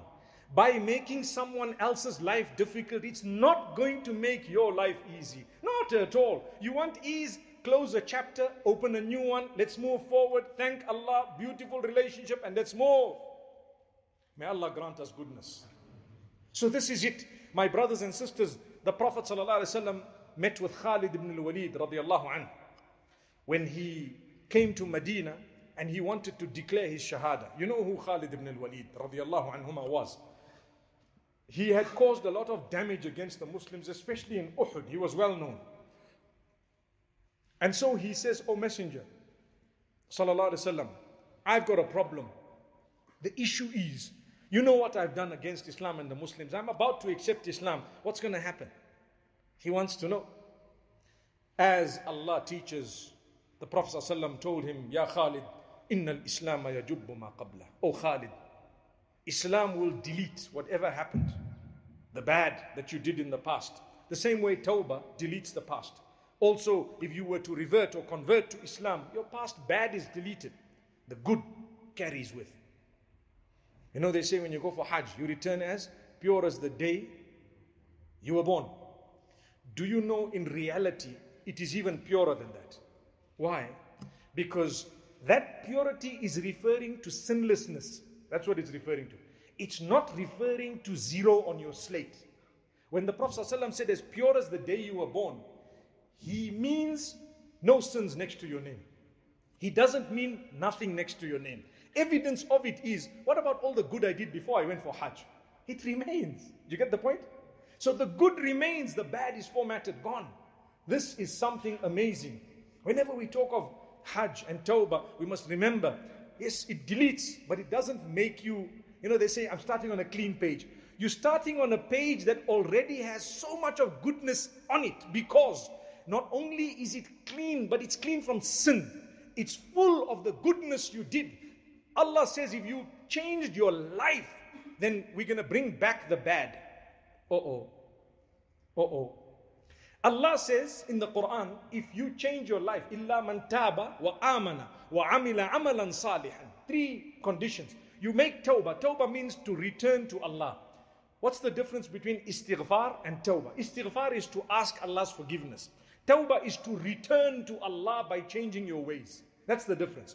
Tawbah is more loved by Allah because it is broader than istighfar. Istighfar, I said, oh Allah, forgive me. Tawbah is now my life changed. That's the difference. So Allah says, those who made that tawbah, they returned to me. وَآمَنَ, and they believed, they worked on their connection with Allah, their belief, their iman. And thirdly, they did good deeds. Allah says, we're going to bring back those bad deeds. And we're going to convert them into good deeds on the scale, simply because this person could have done the bad, but they didn't because of their love of me and their connection with me. So Allah says, because of that, I mean, look, a person who is on intoxicants, may Allah protect us and our offspring. A person on intoxicants who says, oh Allah, forgive me, and then the intoxicants are still available, but he says, I'm not doing this anymore. Allah says, we're going to bring all of that back and convert it. You know why? You only quit it for us, nothing else. You could have done it. You can still do it, but because you love us and you know we said it's wrong and you did not do it, we love that action so much, we're going to show you. Subhanallah. That is Allah. So this is the type of relationship we must develop with Allah subhanahu wa ta'ala. And He will assist. Days come in our lives when, my beloved brothers and sisters, we are so low that we feel, where is Allah? Do you know that the messengers before us and the pious people before us, they used to ask Allah, oh Allah, when is your help going to come? وَزُلْزِلُوا حَتَّى يَقُولَ الرَّسُولُ وَالَّذِينَ آمَنُوا مَعَهُ مَتَى نَصْرُ اللَّهِ. They were shaken, they were tested left, right and center until the messenger and the people around him, with him, they said, when is the help of Allah going to come? Allah says, be patient. Allah, inna nasrallahi qareeb. Be patient. Allah's help is near. Allah's help is near. I remember sitting with one scholar and he said, every dua is heard by Allah. Every single dua is heard by Allah. It's a matter of time for that dua to come and plug in. Some people it's a few days, some people it's months, some people it's years. Don't ever think that Allah did not accept your dua. Never. All of us. If you sit and think about some du'as you've made in your life that happened 5 years later, it happened 10 years later, but you don't realize it came. It definitely came when the time was right. That's Allah's plan. Trust Allah. We were talking about Jannah. Sometimes we tend to forget that we need to work towards Jannah rather than arguing about what we're going to be getting in Jannah. Like I say, look at the path. You can see it's there. You know it's there. And you know the destination is also punched in. You just follow the path. Don't worry about now when I get there, this, when I get there, that. The other day I took my children somewhere and I punched it on the GPS. And we are following the GPS. It says turn left. It says turn right. It says continue. We did exactly that. Knowing in our hearts that, at the end of the day, we're going to get there. And when we get there, we'll see what there is. There might be restrictions. They might not even let us in. It might be closed, even though it says it's open because, times have changed, right? Wallahi, our conviction in the GPS of Allah should be far stronger than that. Far stronger. Don't worry what you're going to get. I would never bother about what exactly I'm going to get in Jannah. What I'm bothered about is for me to get there. That's all. And that should be the case with all of us. Worry about getting there. They say, even if you are the last person to enter Jannah, you should be excited. You should, hey, I made it. Subhanallah. No matter where, what? Allahu Akbar. I have little children ask me sometimes, if I'm in Jannah on one level and another person is in Jannah on another level and I wish to meet them or they wish to meet me, what will happen? I said, Allah will make it happen in a way that I can't explain to you, but inshallah when we get there, we'll just nod our heads and say, hey, it happened, you see? I don't know. I just know it will happen. And I know that Allah can keep you in a certain way. There's a very interesting hadith that comes to my mind. Very interesting. It says, whoever has had intoxicants, meaning that whoever has had the intoxicating wines of the dunya will not be having the wines in Jannah. Meaning, say they are forgiven and they change their lives and whatever. So now here comes a man, he says, hey, I had a bad life in the past. I used to drink.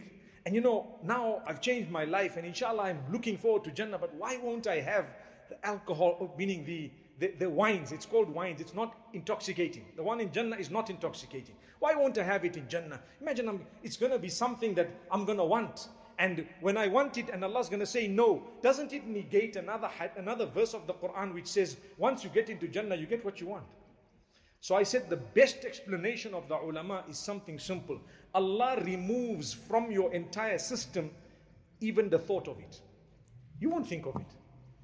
I mean, if you loved something and you got into a place where there's something billions of times better than that, would you even think of that? You wouldn't even want it. It won't even cross your mind perhaps. One day, years later in the dunya, we might think about it. In the akhirah, Allah will occupy you with so much of goodness, it's not going to come. Again to the moral, the whole topic of today, to instill hope in the hearts of the people by telling them, don't get bogged down with the past. Whether it's someone who did something to you, whether it's your own past, you need to look ahead, you need to move forward, and you need to understand, make the most of whatever Allah has given you. I end by telling you, my brothers, my sisters, those of us who have sinned against ourselves, and we have had a past, or we have done something evil, turn to Allah before it is too late. Next week, we might not see some of us in the masjid. Next week. In fact, next week is too far. You can have a scare at any time. Anything could happen. Don't lose hope in the mercy of Allah. You are good enough. You are definitely good enough. Just make amends. Get up, stand up, and move. Move forward. Get up for salah. Ask Allah's forgiveness. If you falter once more, ask Allah's forgiveness again and again and again, and don't give up. May Allah subhanahu wa ta'ala bless every one of us and grant us goodness. I pray that the next time we meet each other, we will be in a better condition. Today we are in a better condition than we were yesterday. Alhamdulillah. Please seek the forgiveness of Allah. I believe that there is definitely something wrong with us. That's what I believe. There is definitely something wrong with us. Imagine Makkah, Medina, the masajid, everything being affected in this way. We need to revisit our link with Allah. There is definitely something wrong with us, and don't point the fingers at others. It's me. I need to help myself, improve myself. Life is so short. I have had a lot of people, and I'm sure you may have, whom I've known. Suddenly, they know more. Where did they go? Back to Allah. It's a matter of a few days and you could go. It would be a blessing to have started the day I died with Fajr and a little recitation of the Quran. And then with Dhuhr, if your death was written after Dhuhr. Or then with Asr, if your death was written after that, and so on. May Allah bless every one of us and grant us strength, the ability to change, the ability to help others at a time of need, and the ability to continue on the path with hope until we meet with Allah subhanahu wa ta'ala. أقول قولي هذا وصلى الله وسلم على نبينا محمد. السلام عليكم ورحمة الله وبركاته. بسم الله الرحمن الرحيم. الحمد لله والصلاة والسلام على رسول الله وعلى آله وأصحابه أجمعين. My beloved brothers and sisters, we know that all of us need protection, the protection of Allah subhanahu wa ta'ala, who is the owner of protection. If Allah has not protected someone, they are doomed. And if Allah has protected someone, then nothing can ever harm them. So the Prophet ﷺ has clearly told us that we need to seek the protection of Allah. In fact, Allah Almighty Himself has revealed surahs, entire surahs of the Quran, wherein He is asking not only Rasulullah ﷺ, but by extension every one of us, to seek the protection of Allah. You and I know that Muhammad ibn Abdullah al-Hashimi al-Qurashi sallallahu alayhi wasallam, the best of creation, the most loved by Allah, the most noble of all messengers of Allah subhanahu wa ta'ala, may Allah's peace and blessings be upon them all. We know that he was protected by Allah completely. He didn't need to seek the protection of Allah. But Allah still tells him that we will let certain things happen in your life only so that your followers, your ummah, can actually take cue from what has happened and protect themselves and continue to seek the protection of Allah on a daily basis, not just in the morning, but in the morning and the evening. May Allah protect all of us. Say Ameen.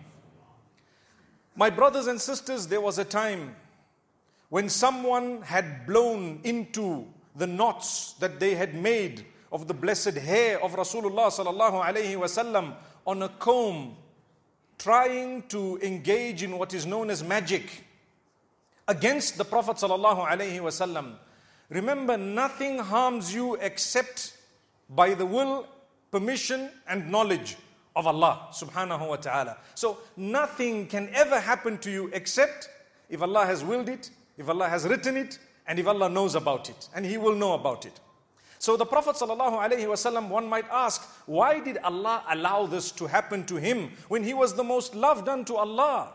Well, لَقَدْ كَانَ لَكُمْ فِي رَسُولِ اللَّهِ أُسْوَةٌ حَسَنَةٌ. We always hear that there is a beautiful example in the Prophet ﷺ. If you were to follow him and him wholly and him alone, you would need nothing else. So, if we were to follow the Prophet ﷺ's sunnah and his way, every morning and evening, we would be seeking the protection of Allah from the evil that is around us. What type of evil? Evil people, evil thoughts, the whispers of shaitan, whether it is magic that people try, jealousy that people might have, the evil eye that is mentioned in the hadith of the Prophet ﷺ. Sometimes you can actually affect your own self with evil eye. When is it? When you are so self-conceited and impressed by yourself that you forget Allah.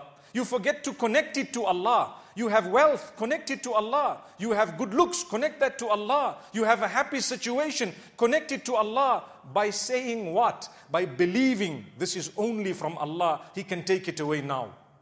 This is only from Allah. Whatever Allah has willed has happened. Ma sha'Allahu. Tabarakallah. Tabarakallah. Glory be to Allah. Subhanallah. May Allah grant us from His goodness. My beloved brothers and sisters, today, I wish to go through 11 verses of the Quran, very short, but very powerful, connected to the protection and the seeking of protection from Allah. Who is Allah? And what exactly are we seeking protection from? So the Prophet ﷺ was shown in his dream. It was actually revealed to him in a certain way what happened to him and where it was done. He sent one of his companions to go and look for that comb, and lo and behold, there were 11 knots. As he released each one of the knots, he recited each verse that was being revealed. قُلْ أَعُوذُ بِرَبِّ الْفَلَقِ. Subhanallah. Do you know how powerful that is? Allah is telling Rasulullah ﷺ, and by extension all of us, say, I seek the protection in the Lord of the daybreak. Whoever created daybreak, I ask him to protect me. Subhanallah. Look how powerful that is. قُلْ أَعُوذُ بِرَبِّ الْفَلَقِ.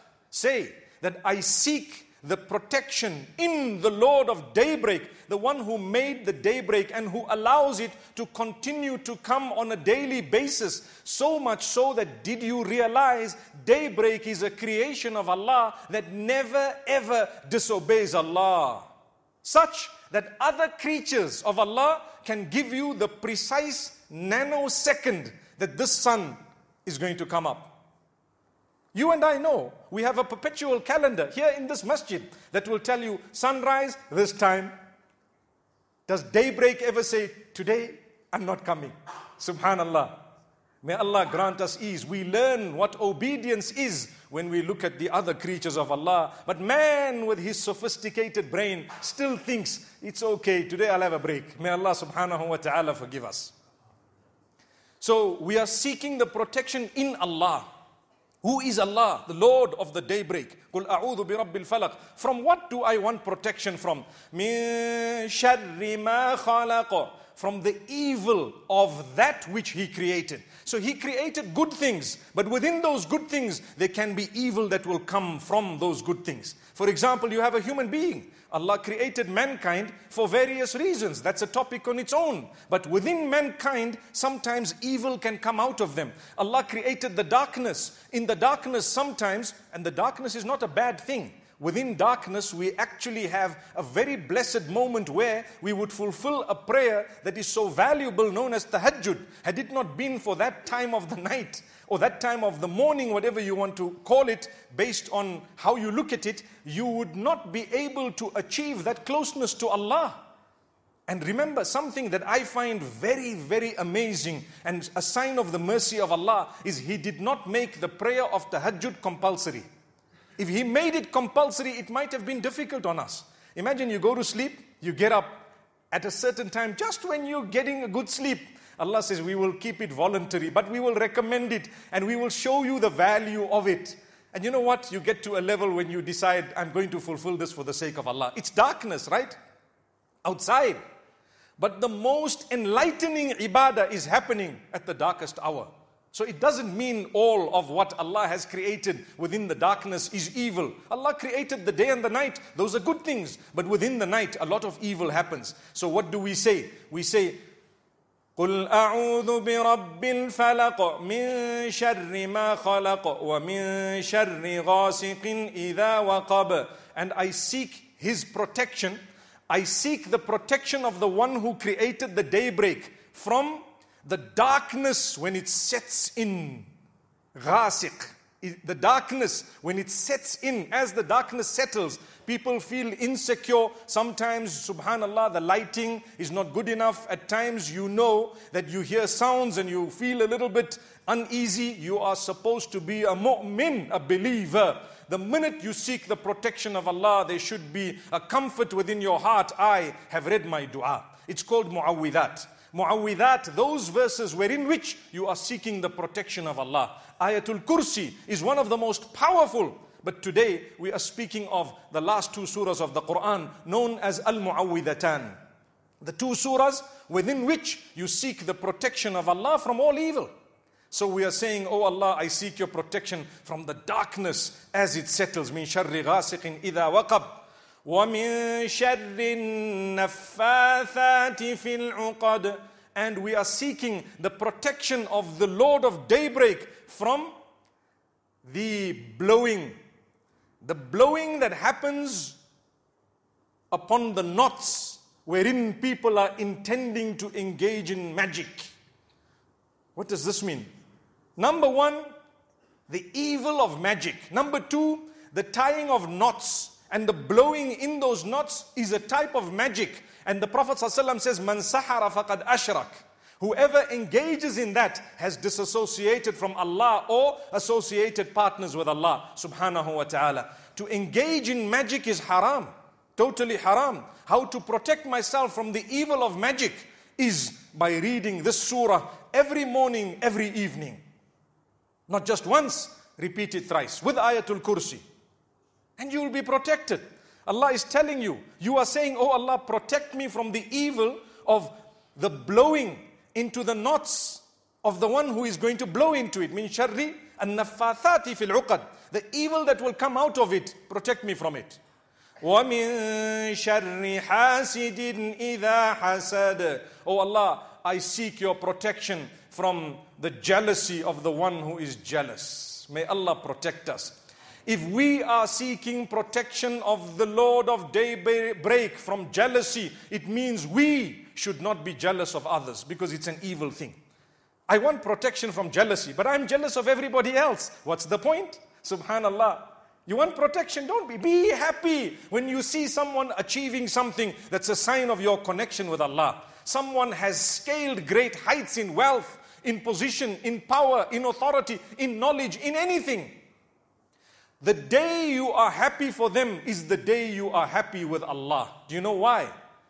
Because Allah subhanahu wa ta'ala says, "Nahnu qasamna baynahum." We are the ones who distributed all this to the people, not you. So if you're happy with what they got, you're happy with what we actually gave them. Subhanallah. You see, when you are not happy with what Allah gave someone else, you're not happy with Allah. When you are happy with what Allah gave someone, in actual fact, you've only now understood who is Allah. He's the giver. May Allah protect us from jealousy. And may Allah protect us from it both ways. From being affected by jealousy and from affecting others with jealousy. Let's move to the next surah. Bismillahir Rahmanir Rahim. In the name of Allah, the most gracious, the most merciful. Qul a'udhu bi rabbin nas. Another powerful opening. You are declaring that I am seeking the protection in the Lord of the people. Who is the Lord of the people? Allah. So you are confirming that the Lord of the people is actually Allah. And whoever that is, we know that it's Allah subhanahu wa ta'ala, creator of entire creation. But the one who created mankind at large, we seek his protection from what? Every evil that comes from man and jinn. That's what it is. Qul a'udhu bi rabbin nas. Before we continue to say what we want protection from, we want to declare and acknowledge who is Allah. Malikin nas. He is the owner of all the people, the sovereign, the owner. He owns all the people. You, your father, your children, your siblings, and everybody you know, your enemies and your friends, they are ownership of Allah who made them. That's why when a person passes away, what's the dua we normally say? As soon as you hear so-and-so passed away, what do we say? Inna lillahi wa inna ilayhi raji'un. What does that mean? We belong to Allah. He owns us. And we're all going to go back to Him. Subhanallah. Confirmation. Malikin nas. He is the owner of all the people. I seek the protection in the Rabb of the people, who is the owner of all the people, who is the worshipped by all the people, the owner of worship. He is the only one who deserves to be worshipped. There are so many other things that people worship nowadays. None of them deserve worship. That's why when we translate La ilaha illallah, we say there is no God worthy of worship besides Allah. There are others who are being worshipped. They are not worthy of worship. Allah is the only one worthy of worship. That's it. So this is why we say that the one who is worthy of worship, Ilahin Nas. Now I go ahead and I say what I want protection from. Min sharril waswasil khannas. First, we talk about shaitan. Shaitan is evil. Man is good.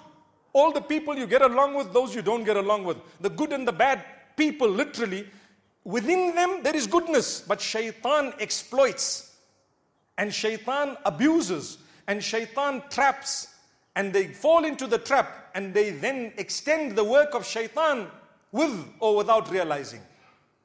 Now we need protection from that, because without realizing we could be people who are falling in the trap of shaitan.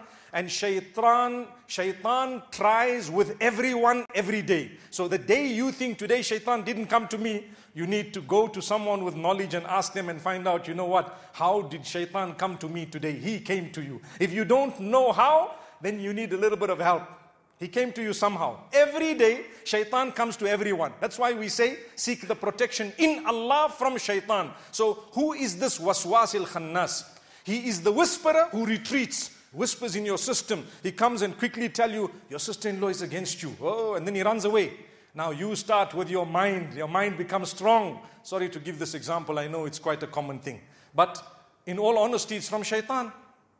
So what happens? You start thinking, your mind, then you start working, and you start doing more than shaitan expected. Some of us, we make shaitan ashamed because he didn't know how properly we would actually follow what he planned, and even execute it in a better way sometimes. It happens. So relax, take it easy. Understand, process the whispers in a proper way that will please Allah. What does shaitan do? Allah says, shaitan comes to you, lights the fire and runs away. It's in the Quran. Allah tells you that in Surah Al-Hashr. كَمَثَلِ الشَّيْطَانِ إِذْ قَالَ لِلْإِنسَانِ اكْفُرْ فَلَمَّا كَفَرْ قَالَ إِنِّي بَرِيءٌ مِّنْكَ. Subhanallah. Shaitan comes and says, I want you to disbelieve. Obviously not directly like this, but in certain ways. Once you disbelieve, and then when he is being blamed, he says, no, I got nothing to do with this. I was never involved here. Don't put me into this thing here. But you started the whole thing. That is what is called waswasil khannas. The whisperer who retreats, he runs away. In fact, there is jinn kind from among shayateen who are named al-khannas because they create doubt in the mind, whether it's OCD, whether it is the problems that people face with thoughts and with, evil thoughts, bad thoughts. That is al-khannas affecting you. Ask Allah to protect you from the whispering of al-khannas, because he comes to you, then he goes away. Then he comes to you again, then he goes away. Then he comes to you again, and he goes away a third time, and so on. Min sharril waswasil khannas. What is exactly those whisperings? How do they work? So we describe it, or Allah describes it, الَّذِي يُوَسْوِسْ فِي صُدُورِ النَّاسِ. That which actually whispers within the hearts of the people. Not only in your ears.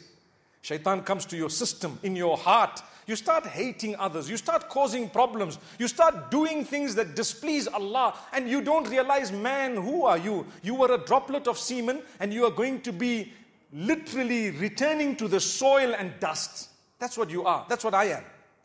Droplet of semen. Today we want to argue and fight and pretend like we are the ones and there's no one besides us.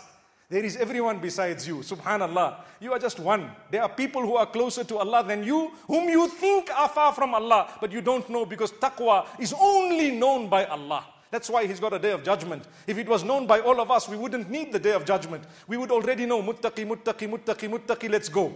These guys are sinners, sinners, sinners, sinners, let's go. That's not how it works. May Allah grant us steadfastness. And steadfastness is a journey that lasts right up to the last breath. Some people quit right at the end, and some people jump on right at the end. May Allah grant us death with iman. So this is why we are taught right at the end, الَّذِي يُوَسْوِسُ فِي صُدُورِ النَّاسِ مِنَ الْجِنَّةِ وَالنَّاسِ. From jinn kind, from mankind. You know, the devils are two types, not only jinn kind. Sometimes your friend is a shaitan. Sometimes you and I can become little shayateen. When we encourage others to disobey Allah and we are disobeying Allah. When we create fitna and we are the source of it. Who are we? We are not, like I said, they say in Ramadan shayateen are tied, but the shayateen of mankind are not tied. So I always tell people that means now it's you and I. Forget about the shaitan, he's tied. Now we are the devils. May Allah subhanahu wa ta'ala grant us forgiveness. May Allah open our doors. I want to close by saying, my brothers and sisters, don't ever lower your guard. You know, if you go to a war zone and you got that protective, what's it called? The bulletproof vest and so on.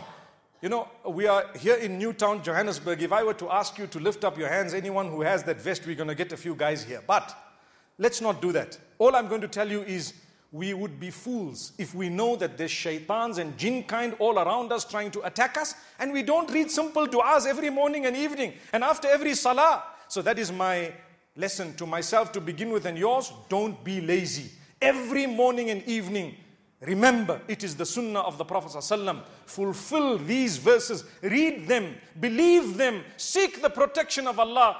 Wallahi, Bismillahi alladhi la yadurru ma'asmihi shay'un fil ard wala fis sama wa huwa as-sami'ul alim. In the name of Allah, with whose name nothing in the heavens or the earth, meaning in the skies or the earth, can ever harm. He is indeed the all-hearing, all-wise. Nothing will touch you unless and until Allah has willed it. أقول قولي هذا وصلى الله وسلم وبارك على نبينا محمد.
Once again, Assalamu alaikum wa rahmatullahi wa barakatuh. Bismillahir Rahmanir Rahim.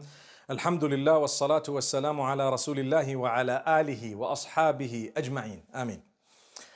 My brothers and sisters, I will be speaking about some aspects of the life of the greatest of all messengers, Muhammad sallallahu alayhi wa sallam. Why do we say he's the greatest of all messengers? Well, that is what Allah told us. And Allah subhanahu wa ta'ala has not only chosen him as the greatest of all messengers, but the most loved unto Allah, the best of creation. Like we always say, the most noble of all prophets of Allah subhanahu wa ta'ala. Allah has chosen 5 of his messengers above others. Allah says in the Quran in Surah Al-Baqarah, تِلْكَ الرُّسُلُ فَضَّلْنَا بَعْضَهُمْ عَلَى بَعْضٍ. The messengers, we have raised some in level above others. So not all of them were of the same rank. So, these messengers, these prophets, they were not of the same rank. Allah subhanahu wa ta'ala mentions 5 of them, and he mentions some of them in the Quran. Some he doesn't mention in the Quran. Allah says, منهم من قصصنا عليك ومنهم من لم نقصص عليك. From among these messengers, there are some whom we have related their stories to you, and some whom we have not related their stories to you, so you wouldn't know them. Amazing. And this is why Allah subhanahu wa ta'ala mentions 5 names in one verse. وَإِذْ أَخَذْنَا مِنَ النَّبِيِّينَ مِيثَاقَهُمْ وَمِنْكَ وَمِنْ نُوحٍ وَإِبْرَاهِيمَ وَمُوسَى وَعِيسَى بْنِ مَرْيَمَ. Allah subhanahu wa ta'ala speaks about those who are known as ulul azmi min ar-rusul. Those who were the most determined from among these messengers. They had the highest rank. They went through challenge upon challenge, great challenges. And these challenges raised them in rank. If you look at the Prophet Ibrahim alayhi salam, Allah mentions him. Allah mentions Noah, Nuh alayhi salam, Ibrahim alayhi salam, Isa alayhi salam, Muhammad sallallahu alayhi wa sallam. And Musa alayhi salam. So Isa, Musa, Nuh alayhi salatu was salam, the Prophet Muhammad sallallahu alayhi wa sallam, and Ibrahim. Amazing. May Allah's peace and blessings be upon all of them. They went through difficulty, hardship, and I want to say something. The Prophet Muhammad sallallahu alayhi wa sallam went through the greatest hardship, the greatest difficulty, challenge upon challenge.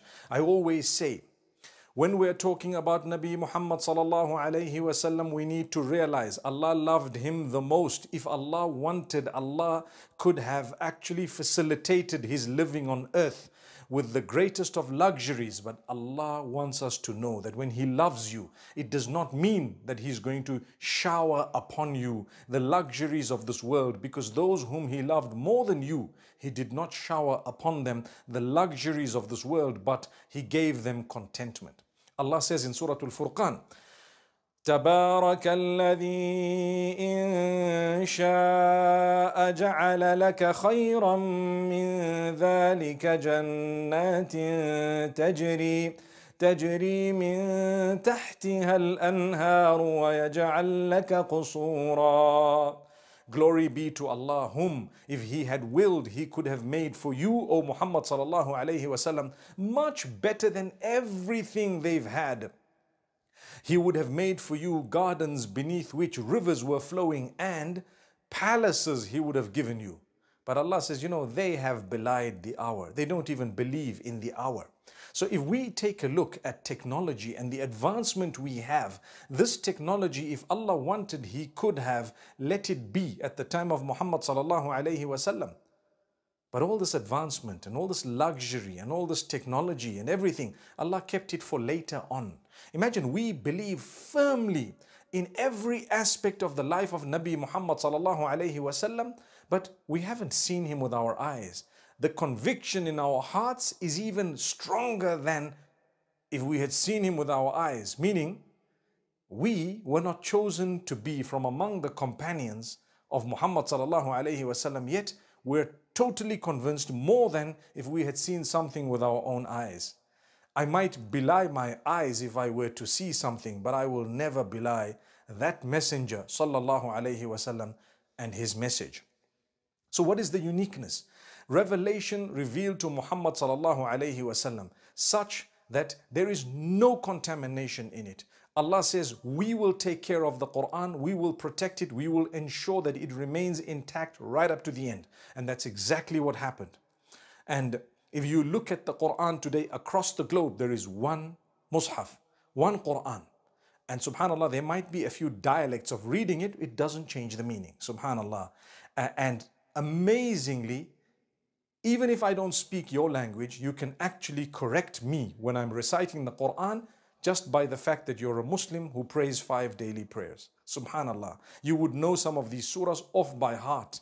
But let's get into the difficulties and hardship faced by the most loved unto Allah. And I've chosen this aspect of his life because we're going through a very, very difficult period, a unique time where coronavirus has come in and changed a lot of the norms that we had before it came in.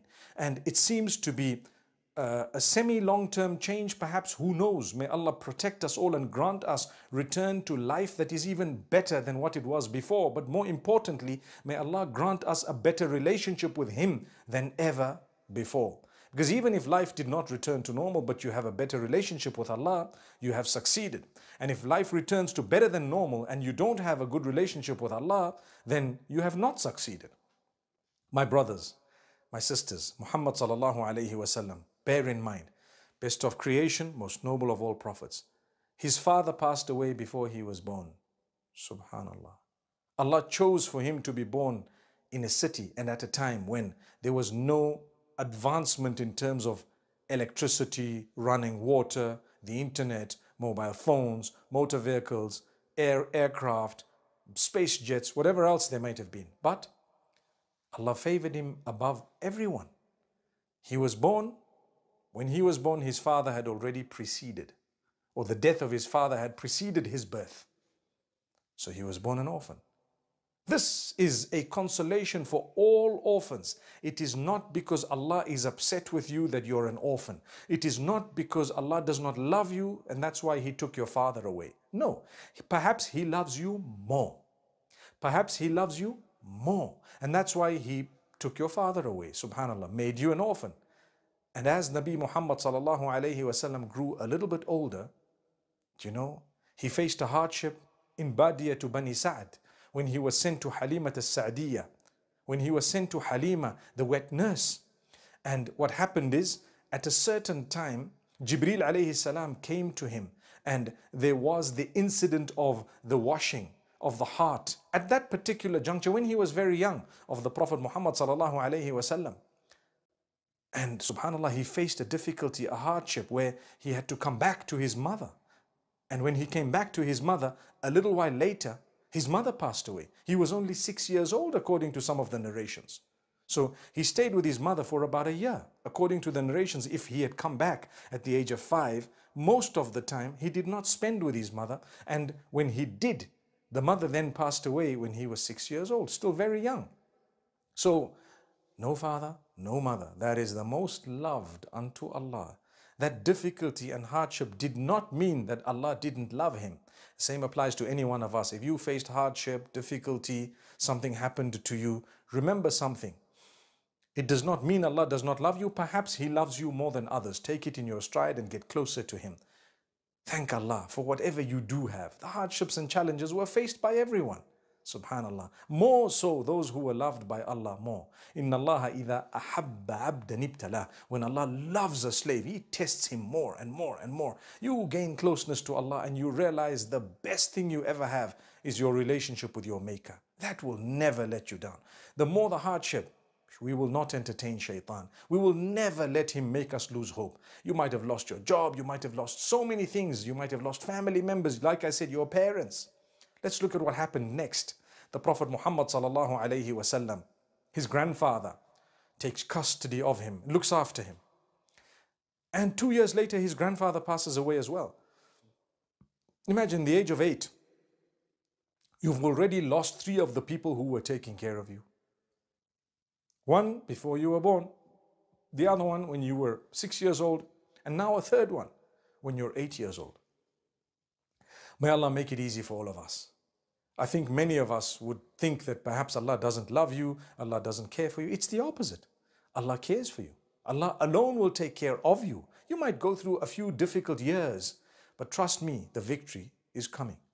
Then the Prophet Muhammad sallallahu alayhi wasallam was looked after by his uncle, Abu Talib. Abu Talib looked after the Prophet Muhammad sallallahu alayhi wasallam, and that's the father of Ali.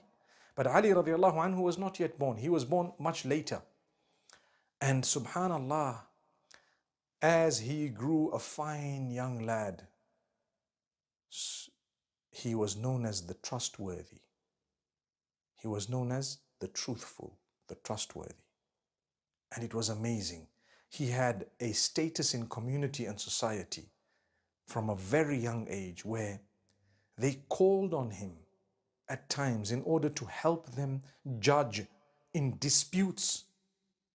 On one occasion, there was a dispute regarding the stone, the black stone, when they were rebuilding the Kaaba, and who exactly should carry it, which tribe is more deserving of it. They called Nabi Muhammad sallallahu alayhi wasallam. He wasn't even a prophet yet, but prior to that, when he was much younger, and they decided we're going to ask him. And whatever he says, we will do. And he solved the matter in such a beautiful way. He asked the leader of every one of the tribes to hold a piece of the cloth, and the stone was placed in the middle, and all of them carried it to the Kaaba. And then he took it with his hands and placed it in its place. So that is something unique. They trusted him with this, and it was the gift of Allah for him, sallallahu alayhi wasallam. May Allah subhanahu wa ta'ala grant ease to everyone and grant us a lesson. You might be known as a trustworthy and honest person, but one day when you say something that people don't agree with or they don't like, everything will change. And take it in your stride. That must not make you give up the truth or your honesty, but it is a lesson in the life of Muhammad sallallahu alaihi wasallam for you and I to continue in the obedience of Allah. But before I get to that point, there was a time when he went into business. Prior to that, he was a shepherd, part-time shepherd. He looked after flocks of livestock. And amazing, he then did a bit of business. When he did business, who did he work for? He worked for a woman known as Khadija binti Khuwaylid radiyallahu anha. Khadija binti Khuwaylid radiyallahu anha was a businesswoman, Makkah al-Mukarramah, well known. And She had been previously married. The Prophet Muhammad sallallahu alaihi wasallam made a trip to Abyssinia or to Asham, not to Abyssinia, to Asham, to the northern part of the Arabian Peninsula, to what we know today as Syria, Lebanon, and that part of the world. So as he went there with the caravan, he came back and he presented every cent. That accountability was unique. How many of us are accountable? How many of us jot down or make a note of every single thing? Obviously, he was a person who didn't write and read for purposes that Allah had intended. That doesn't mean he was uneducated. He was the most highly educated from all, because he brought to us everything we actually have. But to be unlettered is very different from being uneducated. So no one would ever dare say that he was uneducated, because that is wrong. He was the most highly educated, but Allah didn't want him to read and write. So the term unlettered is used. Some people think it's a bad term. It's not a derogatory term. Allah wanted something. Allah says, وَمَا كُنْتَ تَتْلُو مِنْ قَبْلِهِ مِنْ كِتَابٍ وَلَا تَخُطُّهُ بِيَمِينِكَ إِذَا لَارْتَابَ الْمُبْطِلُونَ. Allah says, prior to prophethood, you didn't read a book and you didn't read or write. You didn't write with your right hand, because then those who wanted to find fault in revelation would have doubted and said that you copied it from elsewhere. So Allah protected you from that, but you were the most highly educated. So let's get these two in order. And let's understand, it's the derogatory term would be to say uneducated. But if you were to say that he didn't read or write, that is in the Quran, undeniable. May Allah subhanahu wa ta'ala bless every one of us. So when he made a note of whatever happened in the business trip, and he came back with lots of profits and so on, and this lady who was much older than him interacted with him, she decided, you know what, this would be a good man to marry. And the message got across to him, and mashallah, they ended up getting married. I learned so many things from this life of the Prophet Muhammad sallallahu alaihi wasallam, this story of his where he was proposed to, directly or indirectly, but the idea came to him at the peak of his youth, 25 years old. Mashallah, someone much older than him who was previously married, who had children. And subhanallah, he was faced with, should I or shouldn't I? Immediately he accepted the proposal because she was fit to be the mother of his children. She was an honest, upright person, dedicated. And that's it. Obviously, when the deen came, she supported him completely. She was the first from among the women to accept Islam. In fact, it is said she was the first person completely to accept Islam. So the Prophet Muhammad ﷺ married a much older woman. And this was at the peak of his life. People say, Na'udhu billah, astaghfirullah, may Allah protect us and forgive us. People say that he was a womanizer. How can he have been a womanizer when at the age of 40, at the age of 25, he married someone much older than him who was previously married, and he never married anyone in that particular time when he was married to her. And he always says she was my strength and my pillar of support, and he always maintained a good relationship with her friends later on as well, and their families. So it goes to show that later on, when he was much older and he married other women, there was a divine reason for that. Subhanallah. And people find fault in things, and they just want to look for something to speak about in order to discredit. They will only be discrediting themselves, no one else. Even the kuffar of Quraysh, meaning the disbelievers of Quraysh, did not pick on those things. They didn't, because they knew that this man was noble, he was honest, he was honorable. Sallallahu alayhi wasallam. So he married her, and alhamdulillah, they had their children. And later on, one day, the Prophet Muhammad sallallahu alaihi wasallam decided to meditate, and he used to meditate often in the cave of Hira. And he got into the cave. What did he used to think about? He used to ponder over the evil that the people used to do and ways of correcting them, concern about his community, his people. They had some really bad ways. Those ways were known as al-jahiliyyah, the ignorance, the jahala, the period of ignorance, and the actions and deeds were also ignorant. Worshipping deities besides Allah, worshipping whatever else, idols and sticks and stones and so many other things.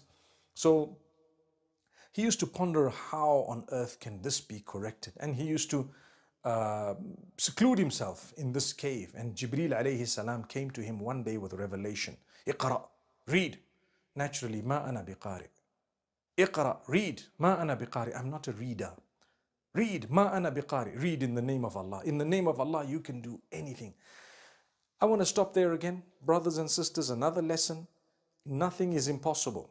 Nothing is impossible in the name of Allah. If you were to start things in the name of Allah, nothing is impossible.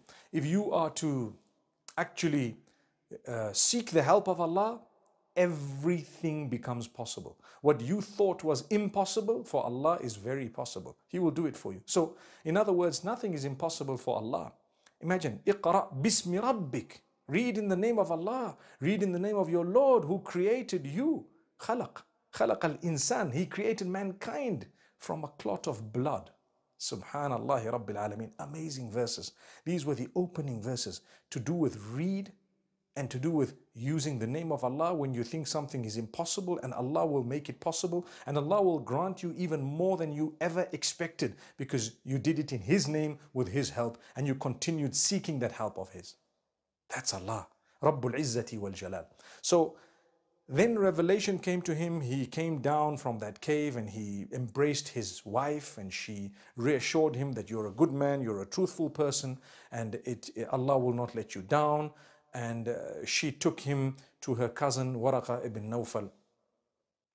And Waraqa had a little bit of knowledge of revelation. And so Waraqa ibn Nawfal said, if this is the case, then this man is going to be sent to the people as a prophet. Now one might say, but wasn't that the beginning of prophet? That was the beginning of revelation. That was the beginning, yes, of prophethood. But at the same time, Allah did not instruct him at that moment yet to go out and warn the people. That came later on. Ya ayyuhal muddathiru qum fa'anzir. When revelation came, O you who's enveloped, get up and warn the people. Then he was sent to the people and he was given instruction. So Waraqa, he said, if I am alive when this man is given instruction and sent to his people, I will believe in him, according to one of the narrations. So basically, the people immediately divided into two, those who accepted and those who rejected. Those who accepted, from among them Ali bin Abi Talib, who was living with Muhammad sallallahu alaihi wasallam, and the reason why he was living with Muhammad sallallahu alaihi wasallam was as follows. His father Abu Talib was looking after Muhammad sallallahu alaihi wasallam. When Muhammad sallallahu alaihi wasallam was young, the age of 8, it started, and he took care of him for many years. And later on, Abu Talib struggled with finances. And so his children were divided among some of the relatives and taken care of by some of the relatives because of financial struggles. And so the Prophet Muhammad ﷺ volunteered to take care of Ali, and Ali was quite young, Ibn Abi Talib radiallahu anhu. So he took care of Ali. Ali grew up in his home, Muhammad sallallahu alayhi wasallam. And at the time of the prophethood, Ali bin Abi Talib radiallahu anhu was considered a boy. He was considered a young boy. That's why they say from among the boys, the first was Ali to accept Islam. From among the men, the first was Abu Bakr as-Siddiq radiallahu anhu. And from among the women, the first was Khadija bint Khuwaylid radiallahu anha. May Allah bless them all. So Abu Bakr then spoke to some of his friends, and a lot of them came forth. This is why if you take a look at the 10 who have been given glad tidings of paradise, known as Al-Ashara Al-Mubashirina Bil-Jannah, many of them, they were brought into Islam by Abu Bakr. They were the friends of Abu Bakr as-Siddiq radiallahu anhu. Abu Bakr was the friend of Muhammad sallallahu alaihi wasallam. It was their circle. This goes to show another point, something we learn from this story. You will be influenced by your friends, definitely, unless you influence them. So when you have a circle of friends, you start doing what they do, whether you know or you don't know. When you have a circle of friends, they start doing what you do at times, if you are the dominant person. And this is very important. Keep good friends so that goodness comes out of that friendship and not bad. A lot of the people who denied the message, they were of a certain clique. They were of a certain circle. They denied the message, and those who harmed the Prophet ﷺ, they were also a certain clique. So if you look at these little friendship circles, each one of them reacted differently. The friends of Muhammad ﷺ, they were the ones who accepted him. They knew him the most. You take a careful look at who accepted the message. Wallahi, it was those who knew him the most. And this is why we are taught that if you want to know more about a person, look at his family members, his wife to begin with, or the husband in the case of a woman, the children. You know, ask them, the friends, the closest friends, look at whom they befriend and ask them, you know. An acquaintance, a business partner, and a friend. Those are three different things. Not every business partner is your friend. Not every acquaintance is your friend. Not every acquaintance is a business partner, and so on. So we're only talking about friends, those who are really close to you. And you know, you're with them nearly every other day, if not every day. Now, with us, we're taught to build good circles. You attend the masjid every day, you have a good circle of people who don't harass you, they have good character and conduct, or they're taking from your character and your conduct. So my brothers and sisters, that is a very important factor. Nabi Muhammad sallallahu alayhi wasallam's friends helped each other. They accepted Islam, but there was a group and there were other people who rejected. Immediately they called him a liar, a false person. They accused him of wanting power, wanting money, wanting, you know, womanizing, or whatever else it was. A lot of accusations, being a sorcerer, a magician. All those words, remember them, because if people have accused you of being a magician, doing black magic on someone, wanting money, running after power, wanting fame, wanting this one, they have accused the Prophet Muhammad ﷺ of the same thing. So it's nothing new. In fact, it's a sign of the love of Allah for you. If those accusations are not true, then thank Allah. I mean, a lot of us would get it when you're starting to spread the deen. People will refute you unjustified, which means if it was justified, it's okay. But without any justification, they will hate on you. They don't even know you. They've never met you. Don't worry. Thank Allah. That must make you smile. Alhamdulillah. Allah loves you. Allah, if it happened to the Prophet ﷺ, so now look at you. May Allah subhanahu wa ta'ala bless every one of us. And so don't worry about these accusations, but don't be from among those who accuses others with the same accusations, because then you've just joined the wrong circle. Interesting. That's a very powerful point. Now let me move on because I don't have much time. Unfortunately, the timing is very limited. But let me explain one more thing. The Prophet ﷺ at a certain point in his life lost all of his children one after the other, besides one. Fatima radiallahu anha outlived him. The rest of them, he lost them either in infancy or adulthood. And to be honest with you, any one of us who goes through that hardship, remember, it's not the sign of rejection of Allah. Allah doesn't. Nations can enjoy free movement. Meanwhile, Kinshasa says Rwandan troops must leave North and South Kivu provinces as agreed in the Washington peace deal. The issue from the DRC is entirely legitimate. Rwandan troops have no reason to be on our territory. They must go home. Rwanda, despite having a strong army and being the fourth largest contributor to peacekeeping missions, claims the FDLR is a threat.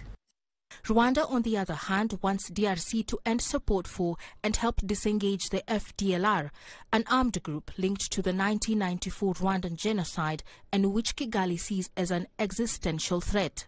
We will try to motivate the FDLR to return home, and those who do not want to surrender will obviously face military operations. The Washington peace deal also requires Kinshasa and Kigali to launch a regional economic integration framework within 90 days. The violence in eastern DRC has killed thousands of people and deepened a humanitarian crisis for hundreds of thousands displaced from their homes. Caroline B., CGTN. The U.S. Supreme Court has cleared the way for the deportation of several migrants to South Sudan, a country which most of them have no ties to. The 8 migrants, including from Vietnam, Mexico and Cuba, have been put on a flight in May bound for South Sudan. The plane was later detoured to a naval base in Djibouti following an injunction by a U.S. federal judge. The men, who have all been convicted of serious crimes in the United States, have been detained there since. In Thursday's ruling, the Supreme Court's conservative majority found that immigration officials can quickly deport people to third countries. The decision holds an order that allowed immigrants to challenge any removals to countries outside their homeland, where they could be in danger. It comes amid a sweeping immigration crackdown by Trump's administration, which has pledged to deport millions of people who are living in the United States illegally. Meanwhile, regional efforts to preserve South Sudan's fragile peace deal are underway in Juba, with a visit by the Executive Secretary of the Intergovernmental Authority on Development. IGAD, an influential regional bloc, says its delegation is meeting with South Sudanese leaders from various political groups to discuss the implementation of the deal, which was signed in 2018. Here's CGTN's Patrick Oyet. The East African regional body, IGAD, says it still has hopes that South Sudan's 2018 peace deal can be brought back on track. Vice President Riek Machar, who heads the largest opposition group and is part of the 2018 peace arrangement, was arrested in March and remains under house arrest. The group loyal to Mr. Machar says the peace deal has collapsed, but those who belong to President Kiir's camp say a peace deal can still be rescued. The 2018 peace deal was reached after 5 years of violence, which killed more than 400,000 people. IGAD is calling for dialogue to move the implementation of the peace accord forward. We have seen the implementation, the actual implementation, and the challenges that this implementation is facing. As a regional organization, we are here to support the aspiration of the people of South Sudan. We are here to support the implementation by the government of the Republic of South Sudan, the implementation of the Revitalization Agreement. We have also agreed that to work very closely on the areas that we need our common understanding. The United Nations mission in South Sudan is warning that intercommunal violence is on an increase in the country and is worsening the human rights situation. UNMISS has released a report that documented 1,607 cases of violence in the first quarter of this year. It says the number is the highest in a 3-month period since 2020. South Sudan's government says it is working to address the issue of violence. President Kiir has also declared a state of emergency in parts of the country in a bid to end the violence. Patrick Oyet, CGTN, Juba, South Sudan. You're watching Africa Live, still ahead on the program. We look at how drought-hit Morocco has turned to desalination to save its agricultural sector.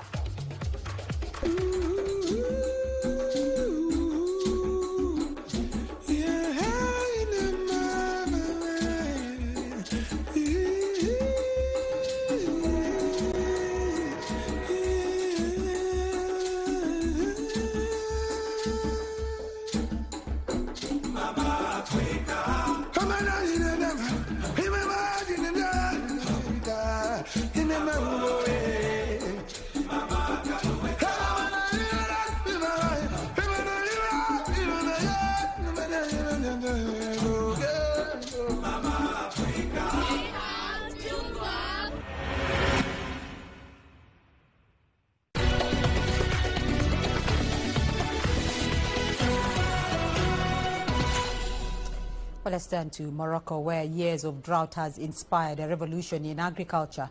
To stay afloat, farms are using desalinated water for irrigation as climate change takes its toll.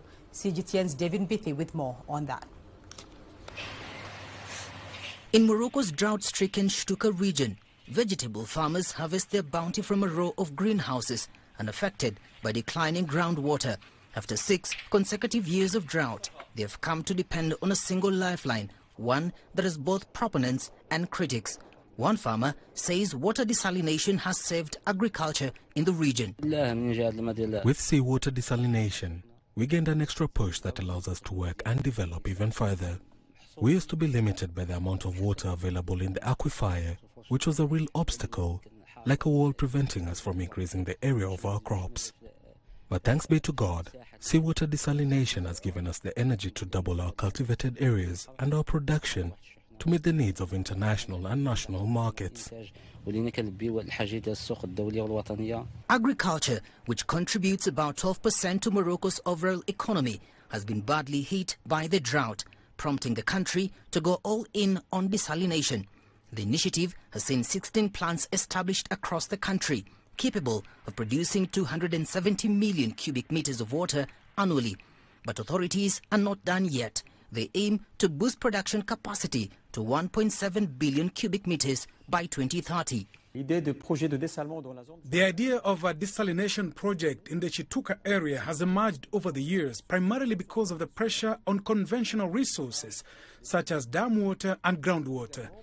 It's also been driven by the expansion of urban, tourist and agricultural demand, which has made it practically essential today to supplement conventional water resources with an input of desalinated seawater. But the technology comes at a high cost, both financially and environmentally. It is energy intensive, and in a country where more than half the electricity still comes from coal, it carries a heavy carbon footprint. In Morocco are the Chituka and Dakla project or others that are in the pipeline.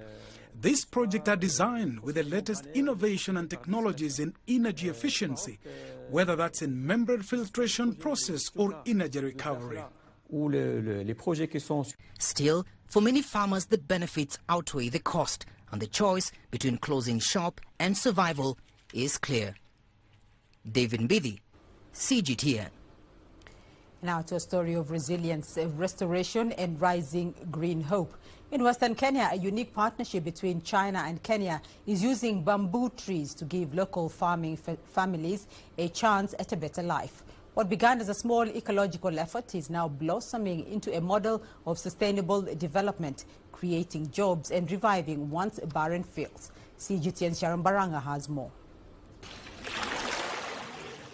Budalangi, a region near Kenya's Lake Victoria, has long been haunted by seasonal floods that displace families and render farmlands useless. But a groundbreaking partnership between China and Kenya is now sowing the seeds of hope. Launched last October, the China-Kenya Bamboo Technology Transfer and Ecosystem Restoration Project is turning degraded riverbanks into climate-resilient ecosystems. The project, backed by UNEP and China research institutions, has planted a 3-kilometer buffer of bamboo, vetiver grass and sesbania to help tame the floods. Here we have different cropping systems going on. This is a bamboo. It's been adopted for the area and it works very well. To sustain it in the long run, we have the beans. The beans are nitrogen fixers. They produce good food for proteins and they are farmed every 4 months until they produce for bamboo. The roots of change run deep. Vetiver grass, with its powerful underground web, is helping reclaim land lost to erosion. For years, you see the land, the riverbank is getting wider. In 1970, it was only about 20 meters from the shore here to that end. Now it's almost 100 meters.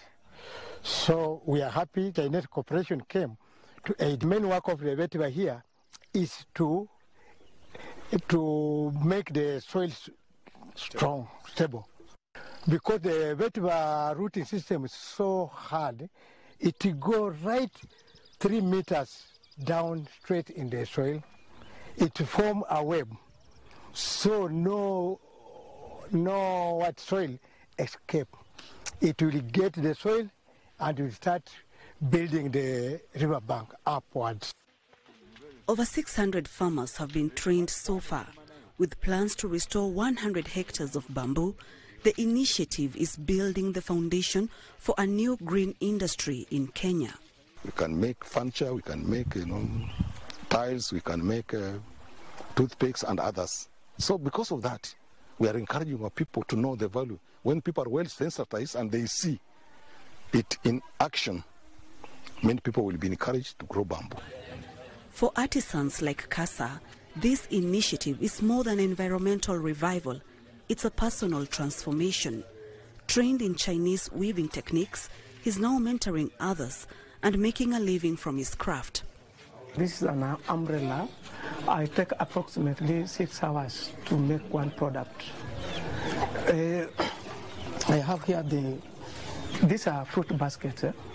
This one I approximately take 2 hours, and here are earrings that take 1 hour. I made a pair.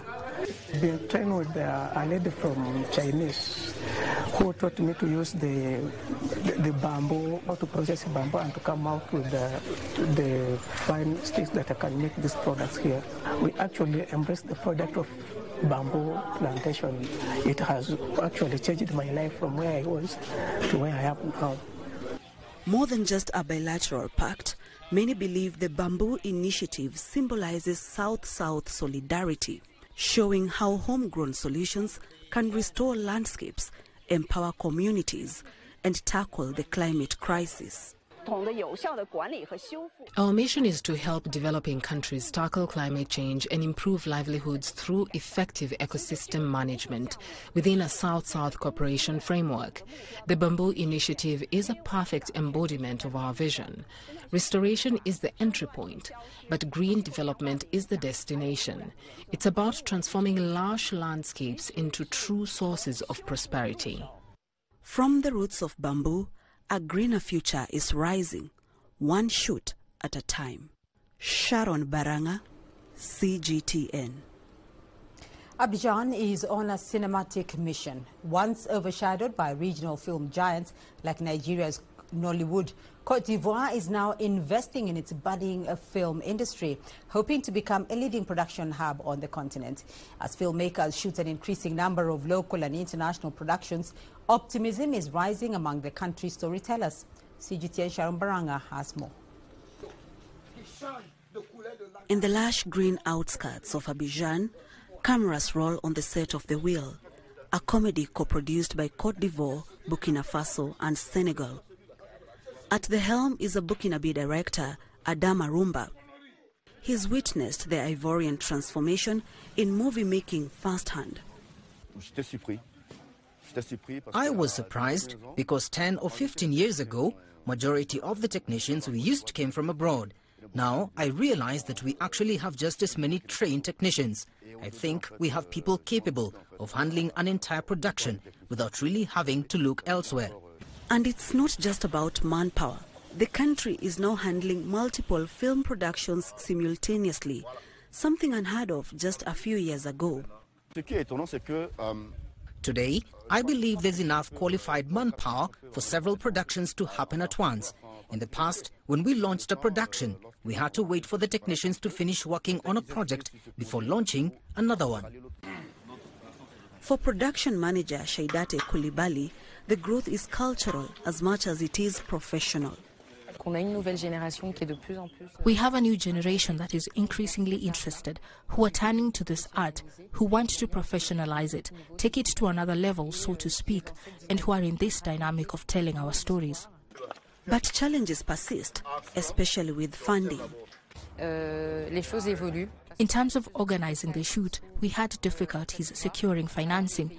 Even as the industry grows, investors still need to trust and believe in its potential. That trust is slowly building. Franco-Ivorian director Jean-Pascal Zadi, who recently shot 2 films in Côte d'Ivoire, says he sees a lot of potential. There are lots of things being filmed here. There are even new channels that I see, and I knew there were the technical capabilities and the technicians to be able to film here.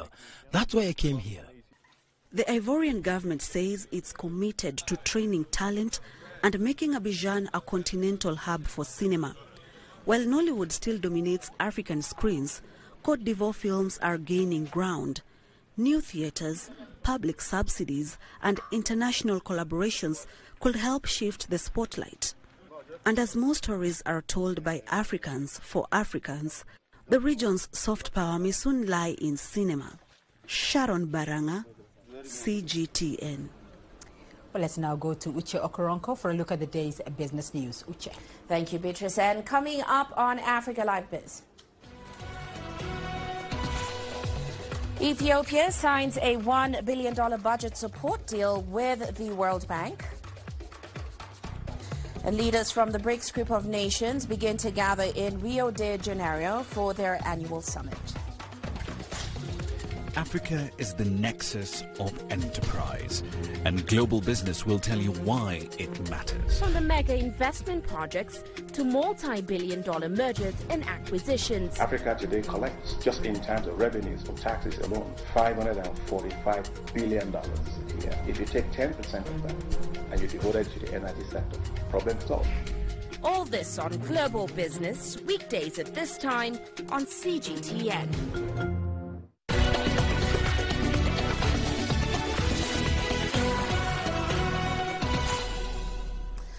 Well, let's start off with this year's BRICS Summit. Now, the meeting gets underway on Sunday in Brazil, which, of course, is one of the founder members of the expanding group of major emerging economies.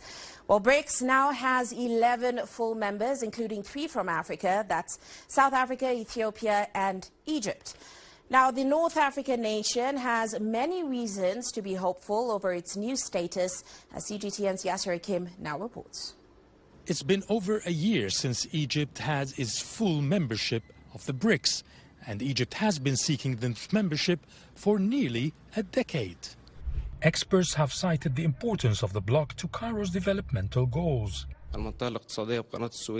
There are huge investments from BRICS nations in Egypt, in the Suez Canal Economic Zone, as well as the important transfer of technology from India, Brazil and China. Working with the new development bank is much better than the IMF and the World Bank that slap tough conditions for providing loans which aim to control and not develop emerging economies. The most important energy projects under construction here are the Bar nuclear power plant by Russia and the green hydrogen complex by China. Now I'm at the new administrative capital, a modern city that will host millions of Egyptian people, and it is meant to be the new capital of Egypt, and it has a lot of connections with the BRICS nations. It houses the presidential palace, all the government ministries, as well as the business district and the iconic tower, the tallest skyscraper in Africa.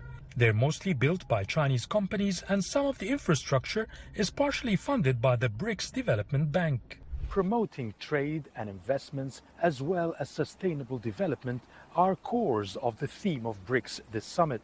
Egypt exports to BRICS markets stood at $7.3 billion in the first 8 months of 2024, while Egypt's imports from BRICS states reached $24.5 billion. Total trade volume exceeded $30 billion. Russia provides Egypt with nearly 70% of its strategic grain commodities. Meanwhile, Egypt's largest trade partner from the bloc are China and Saudi Arabia. And businessmen like Ahmed Mustafa, who produces and exports casting material for equipment and infrastructure projects, are bracing for even more economic cooperation. BRICS accounts for over half the world economy and population. It's the largest economic bloc and will benefit Egypt, which has good ties with the members. Being a BRICS member eases trade and movement of businessmen to open new markets. We are planning to target exports to several member states like Russia, India and China. If you look at our machines here, they are mostly from China. He believes South-South cooperation is essential for economic development. Going forward, the sentiment here is that there will be even stronger ties with BRICS nations in the near future. This is Yas Hakim for CGTN, Cairo, Egypt. Now, Egypt says that it is hoping to use the summit in Brazil to promote specific labor initiatives. On the other hand, officials want to explore opportunities for skilled Egyptian workers in other member nations. And on the other, it also will like to get Egyptian workers trained in more strategic sectors. Here's Yasser again with more on that. Your Excellency, thank you for joining us here on CGTN. First of all, we want to discuss how important is it to be a member of the BRICS and economic cooperation between the BRICS nations. The BRICS is one of the largest economic blocs globally and is still growing. With China, Russia, Brazil and other countries, it accounts for over 25% of total exports worldwide. It is such a huge bloc that we have to indulge in its activities and cooperation. We have a strong file as Ministry of Labour as we are seeking agreements in Brazil with member states. The Ministry of Labour has been working on exporting skilled labor from Egypt as part of the cooperation with BRICS nations and other nations worldwide. How are you building on that? Youth account for 60% of our population. They are also experienced workers from the various mega projects in the country, which led to a high demand for Egyptian workers. Serbia, Germany, Italy and Greece have signed up to import our workers, in addition to the Arab states and lately Russia. We have a strategy for vocational training in partnership with the private sector, using our centers, which are increasing. We teach them languages and lectures about different cultures so they can easily adapt to the new communities they move to. Investments between Egypt and BRICS nations is on the top of the agenda of Egypt's policies concerning the group. What is the role of the Ministry of Labour in enhancing investments and investors to encourage them to come to Egypt? The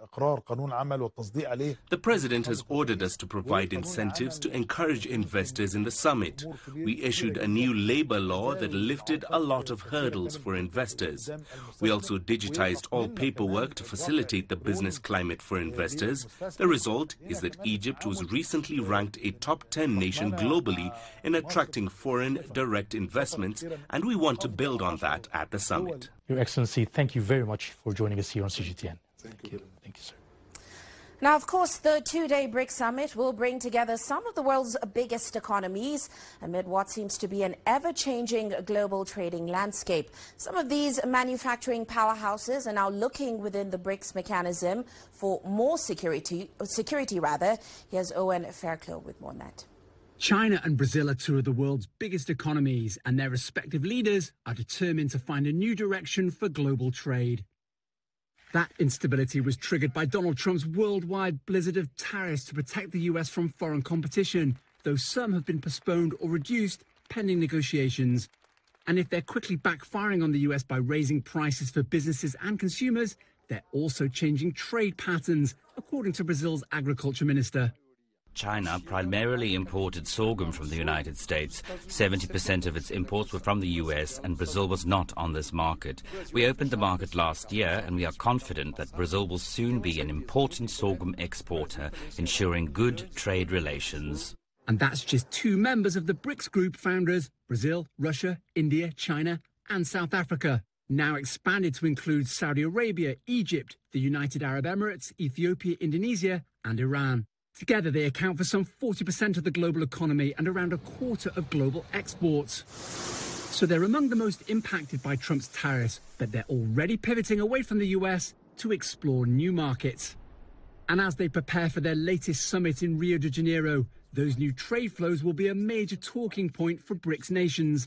The current affront from the US government and an unprecedented protectionism creating tariff barriers encourages us to strengthen the BRICS and seek opportunities in this regard. Each member country of the bloc brings its potential to the table, and we discuss the expansion of trade relations. And for China, the payoff is already visible. Its exports to fellow BRICS nations and beyond are soaring as it diversifies its global markets away from the US. Owen Fairclough, CGTN, Washington. Well, let's move on now. The International Monetary Fund says that it will combine the 5th and 6th reviews of Egypt's $8 billion support program this September.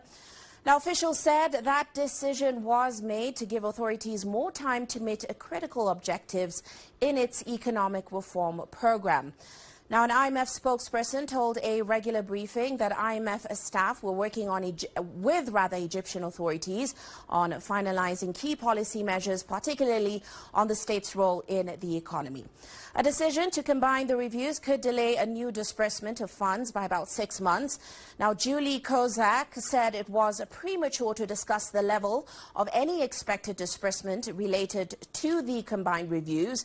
She also added that Egypt needed to deepen its reforms, reduce the state's footprint in the economy, and also improve the business environment in order to safeguard macroeconomic stability and also bolster resilience.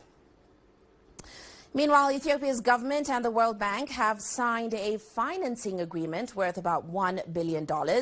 And that deal is expected to be part of what's called the Second Sustainable and Inclusive Growth Development Policy Operation.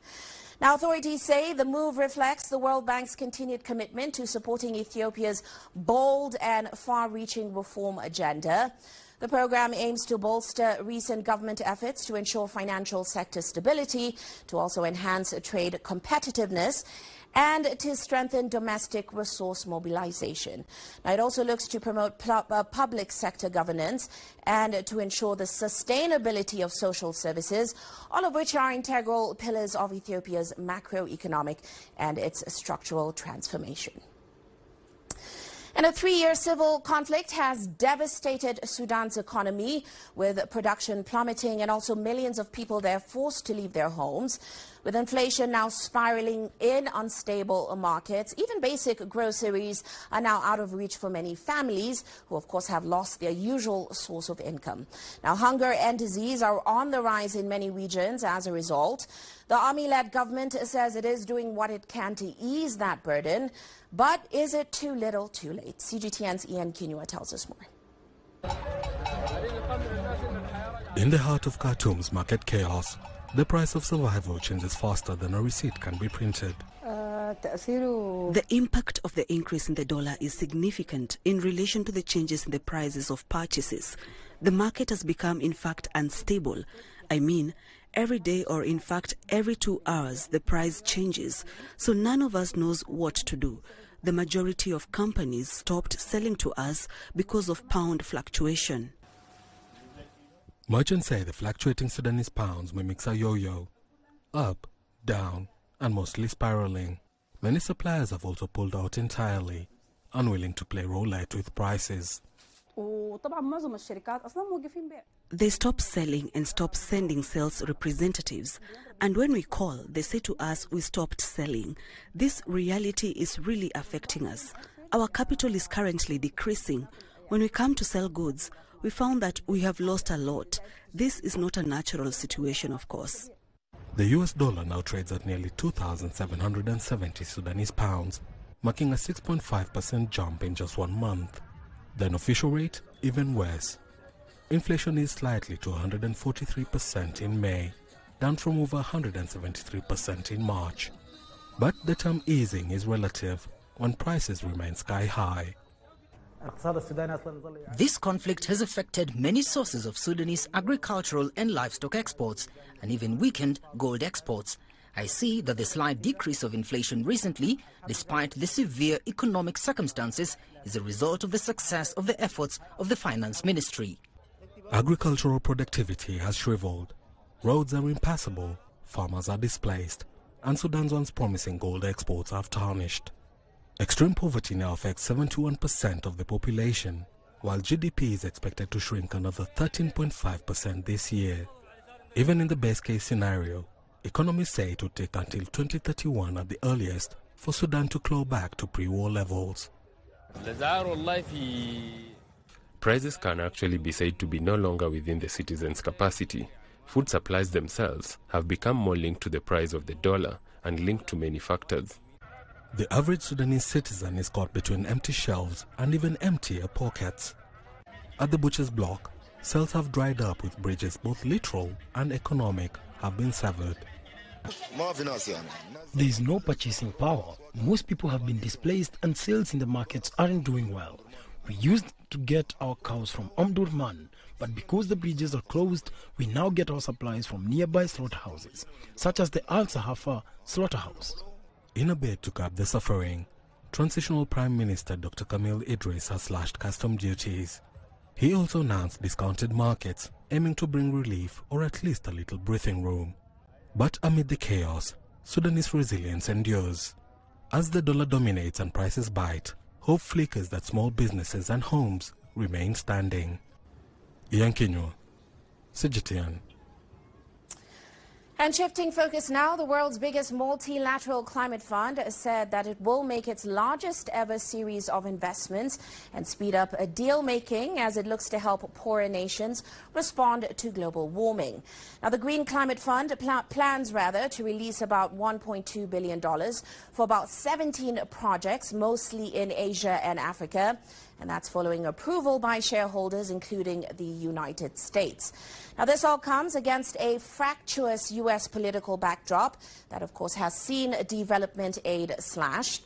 The OECD said in a June report that official development assistance could fall 17% this year after a 9% drop in 2024. That, of course, was led by hefty cuts to U.S. aid by President Donald Trump.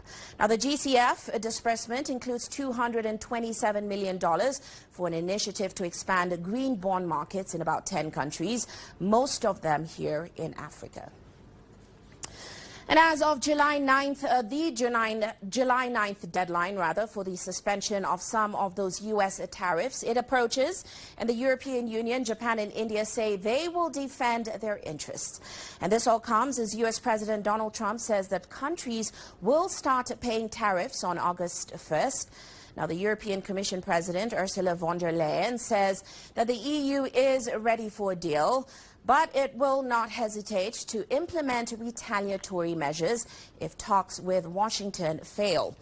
Minister Ishiba Shigeru says the country will firmly safeguard its national interest. His remarks also come after Trump reiterated that Japan has not purchased enough American automobiles and rice, threatening to raise those tariffs. India's finance minister says that agriculture and daily products are two red lines in negotiations to protect the interests of its farmers. He said India was unwilling to lower tariffs on U.S. genetically modified corn, its soybeans, and also its wheat.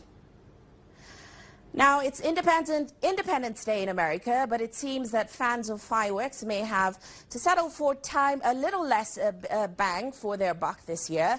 And unfortunately, U.S. President Donald Trump's Liberation Day tariffs have driven up the cost of firecrackers for American consumers and businesses. Well, Karina Mitchell takes a look again at an issue that is igniting much pushback. The 4th of July holiday is synonymous with fireworks. However, China-U.S. trade tensions have sparked uncertainty for American businesses, feeling the burn in an industry almost exclusively fueled by China and its pyrotechnic prowess. Fireworks are a Chinese product. They always have been. They invented gunpowder. They have all the chemicals. They have all the research. They have the designers. You could tear fireworks to 300-400%. They're never going to get manufactured here in the United States because we just don't have the resources. Robert Sorgai should know. His family has owned and operated wholesale and retail enterprise American Fireworks Company since 1902. We've never encountered such a volatility when it comes to pricing and supply chain as it is today with the tariffs that were looming and are on us right now. It's a scary time.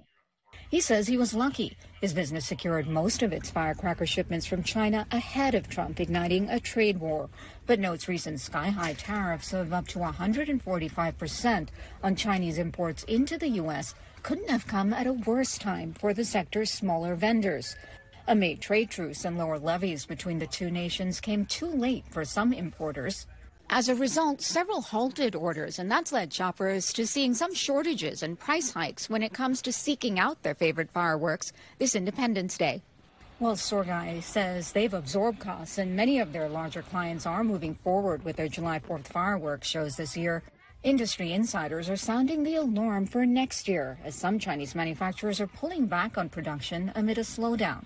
The American Pyrotechnics Association and the National Fireworks Association recently wrote a letter to U.S. President Donald Trump urging action. They're calling for an exemption similar to one they received in 2019.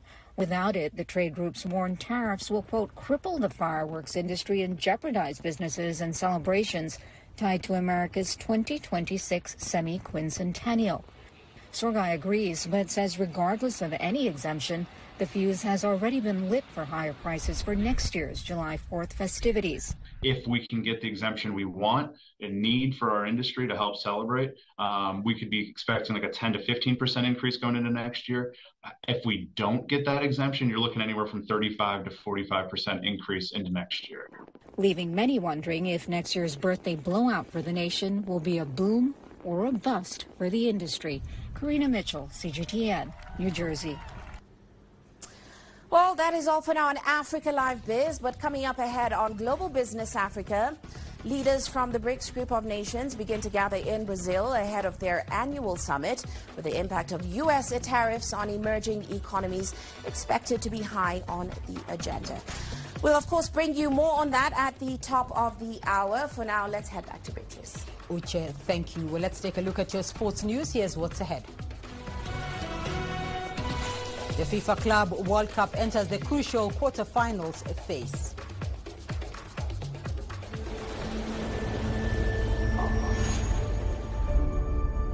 How would you create your legend? On the fields, on the tracks, in the arenas of Africa. Were you born to be a player? Could this moment be yours?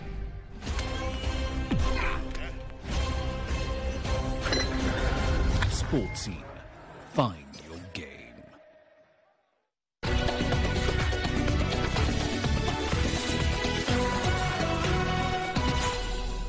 The quarterfinals of the Club World Cup kick off today, and the first is perhaps one very few expected. European heavyweights Inter Milan and Manchester City were expected to breeze into the last 8, but Fluminense of Brazil and Al Hilal of Saudi Arabia had other ideas.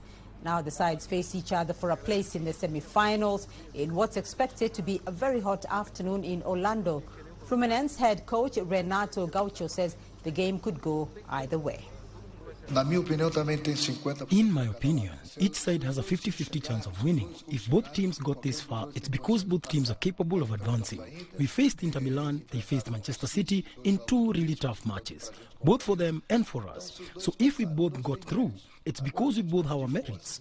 And of course, I've been preparing my squad to reach the semi-finals. I'm sure they have too. And sure, he, Inzaghi, is preparing his squad. It's something I've said here before we took on Manchester City and Real Madrid. I said it here at the press conference, and I said it to the managers. When you play games at this level, it's a growing opportunity. And then I was lucky enough to have 2 games played in an excellent way, both against Real Madrid and against Man City. And of course, playing here at a Club World Cup is something that increases our value, both for the club and for the individual players. So we welcome these matches. On Friday's other quarterfinal is between Chelsea and Palmeiras, and Blues head coach Enzo Maresca says his Portuguese winger Pedro Neto will decide whether or not he'll play. The 25-year-old was a close friend and international teammate of Liverpool player Diogo Jota, who was tragically killed in a car accident in Spain yesterday morning. Neto was excused from training on Thursday but chose to remain with the squad in Philadelphia. Interestingly, Chelsea will be up against a player who will join them after the tournament. Estevão Villain is rated by many as among the best young players in the world. Meanwhile, head coach Abel Ferreira jokingly asked locals to remember their history on Independence Day and come out and support his team against English opposition. Because tomorrow, if I'm not wrong, will be the Independence Day, correct? Against English. So join us and come with us, because we need your support.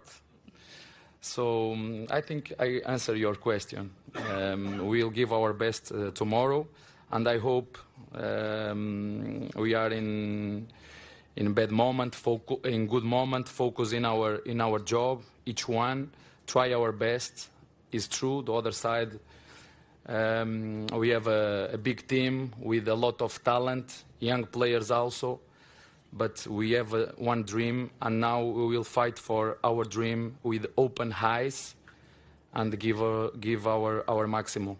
Yeah, it's a very sad day. I struggle to find words because it's very difficult.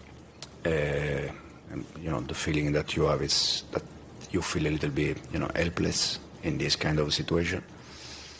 And the only thing I can say, all my love to, his family, the people that in this moment, it's a big tragedy for them. And then in terms of Pedro, it's very sad. probably more than sad, but we are also close to Pedro to support him in this moment. And more on Jota's tragic death now. And family and friends have been arriving at a chapel near Porto where both his body and that of his brother were taken. This comes ahead of a wake later today and a funeral tomorrow. CGTN's Ken Brown has more from Madrid. A tragedy that's shaken the world of football. It happened early on Thursday, just after midnight local time, according to Spain's Guardia Civil. Their Lamborghini is said to have caught fire after losing control and skidding off the road, following a tire blowout while overtaking another vehicle. It happened on the A52 secondary road in Zamora province, northern Spain, near the Portuguese border. Diogo Jota's brother Andre was just 26 years old and was also a professional footballer with Portuguese club Penafiel. Heartbreaking details continue to emerge. Just 11 days ago, Diogo had married his long-term partner Ruth Cardozo, the mother of his 3 children. Jota spent a short spell with Atletico Madrid Football Club in 2016, but a 2017 move to Wolverhampton Wanderers was where his career really took off, before a big-time $55 million move to Liverpool in 2020. With the Reds, he scored 65 goals in 182 appearances, helping them to win last year's Premier League title. Condolences have been pouring in from around the footballing world. "We are heartbroken," read a Wolves statement. "Devastated," say Liverpool. Jota was also central to Portugal's national team, winning 2 Nations League titles, the latest just weeks ago. And his teammate Cristiano Ronaldo posted, "This makes no sense." The Portuguese Football Federation released a statement saying, much more than an amazing player, Diogo Jota was an extraordinary person, respected by all teammates and opponents, someone with an infectious joy and a revered figure in the community. "We have lost 2 champions," it continues. "Irreparable losses for Portuguese football, a country and a global football community in mourning." Ken Brown, CGTN, Madrid. And now on to the road to the 2027 Rugby World Cup. Zimbabwe have arrived in the Ugandan capital, Kampala, with one thing on their minds: qualification. The 2025 Rugby Africa Cup, which this year involves 8 nations, provides a pathway to the global tournament in Australia in 2 years' time. Before they departed for Uganda, CGTN's Farai Mwakutuya had a chance to meet up with a team that's popularly known as the Sables. The Sables are the reigning Africa champions after winning the tournament in 2024, their first title in 12 years. The Southern African nation is banking on continuity at this year's competition. We are in a nice cohesive state at the moment. We have a lot of the same people on the trip. Probably 90% of the team were there last year. And then welcoming 1 or 2 guys back who were part of the 2022 campaign. We will be not taken lightly. So it's up to us to have improved, as we know the other teams would have improved. Despite the huge weight of expectation, Benadi is confident of steering his charges to the 3 positive results they need. Pressure will be enormous when push comes to shove and you're playing a knockout match. So I think it's firstly how the coaching staff handle that pressure. We're very lucky to have people in our staff who've prepared teams for World Cup finals, and won World Cup finals, who've coached Grand Slams. So from my side, I get a bit of comfort knowing that that's what we've got in our arsenal. Winning the Africa Cup this year comes with the added bonus of Rugby World Cup qualification. Zimbabwe last appeared at the Rugby World Cup 34 years ago. During that time, they've been agonizing near misses that the current crop of Sables hope to erase. Victory is dependent on keeping the opposition from crossing the try line. We know that we've got attacking threats all over the field, but if our defense is in order, I think we'll get good reward out of that. Zimbabwe opens its account in the quarterfinals against newly promoted Morocco on July 8th. Farai Mwakutuya, CGTN, Harare, Zimbabwe. And that is it for this edition of Africa Live. Remember, you can send your feedback to the contacts on your screen and follow us on our digital media platform. Thank you for watching. Uche Okoronko is up next with Global Business. Bye-bye.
Hello there and welcome to Global Business Africa. We'll be giving you insight into Africa's business and financial markets. I'm Uche Okoronko, coming to you from Kenya's capital, Nairobi. Let's start with a look at the markets. Now, stocks headed lower this Friday as, of course, markets remain cautious about the progress of trade deals with the U.S. ahead of President Trump's tariff deadline. However, analysts say that the markets seem to have abandoned the worst-case scenario, and they're now assuming that the global economy will ultimately weather the Trump tariff storm. MSCI's gauge of global emerging market stocks was down 0.6% on the day, but of course it was still set to log marginal gains this week. Now, also coming up on the show today, finance ministers meet in Rio de Janeiro ahead of the BRICS summit. And years of drought inspire a revolution in Morocco's agricultural sector. And a boost for China-UAE relations as Emirates launches daily flights between Dubai and Shenzhen.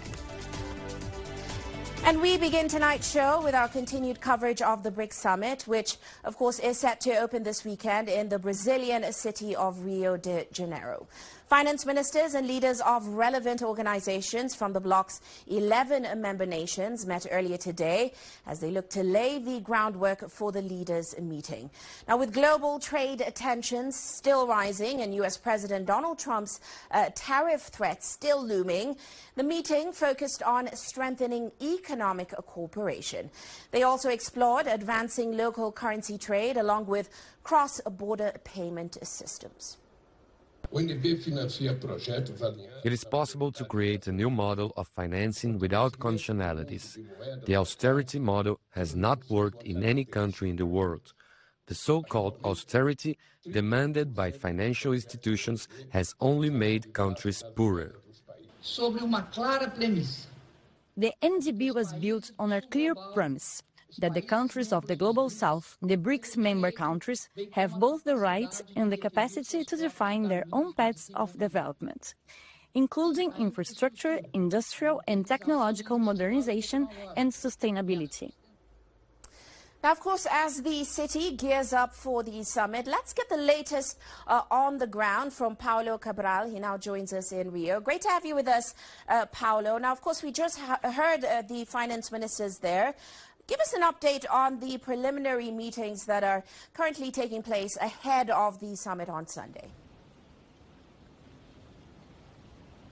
Well, quite a few meetings happening here in Rio de Janeiro. Let me just tell you, there's been rain for the last few days here in Rio, but this afternoon the city is giving a beautiful sunshine for the leaders and finance ministers here. Just behind me you see the famous sugar loaf, but then talking about the preliminary meetings that have been happening here. And I'd like to highlight the meeting of the new development bank. That's the one that we were going to today. And it's one of the most important meetings happening in the run-up now to the leaders' summit. We'll also have the business leaders meeting, the Women Business Alliance meeting, also a civil society gathering here in Rio de Janeiro. But of course, the new development bank, the BRICS banking, is one of the most important institutions created within the framework of the BRICS, and so their discussions here are essential. And why they are important? Because the new development bank has been creating an alternative or an addition to the multilateral financial institutions of Bretton Woods, the World Bank, the IMF,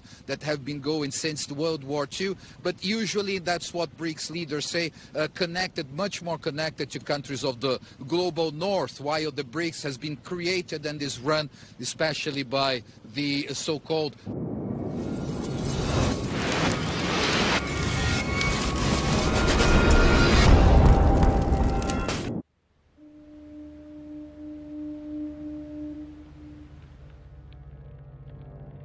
A place cannot produce poems. It can only not prevent them. And Freetown is good at that, for Freetown has its own sudden elegances. People are slow to leave it, quick to return. And there are others who come for a year or two and stay for a lifetime, sensing that they've found a city that is in the world, yet sufficiently on the edge of it to have a different resonance. Let me tell you something about this city. All of us, we're all just passing through, and we've all been here forever. Those who came, those who stayed, those who never returned. Tides turn, seasons change, we've waited and we've watched. But we've always been here. We've always listened, because there is a different resonance here. It comes from the river, and the land, and the sky. It's our place.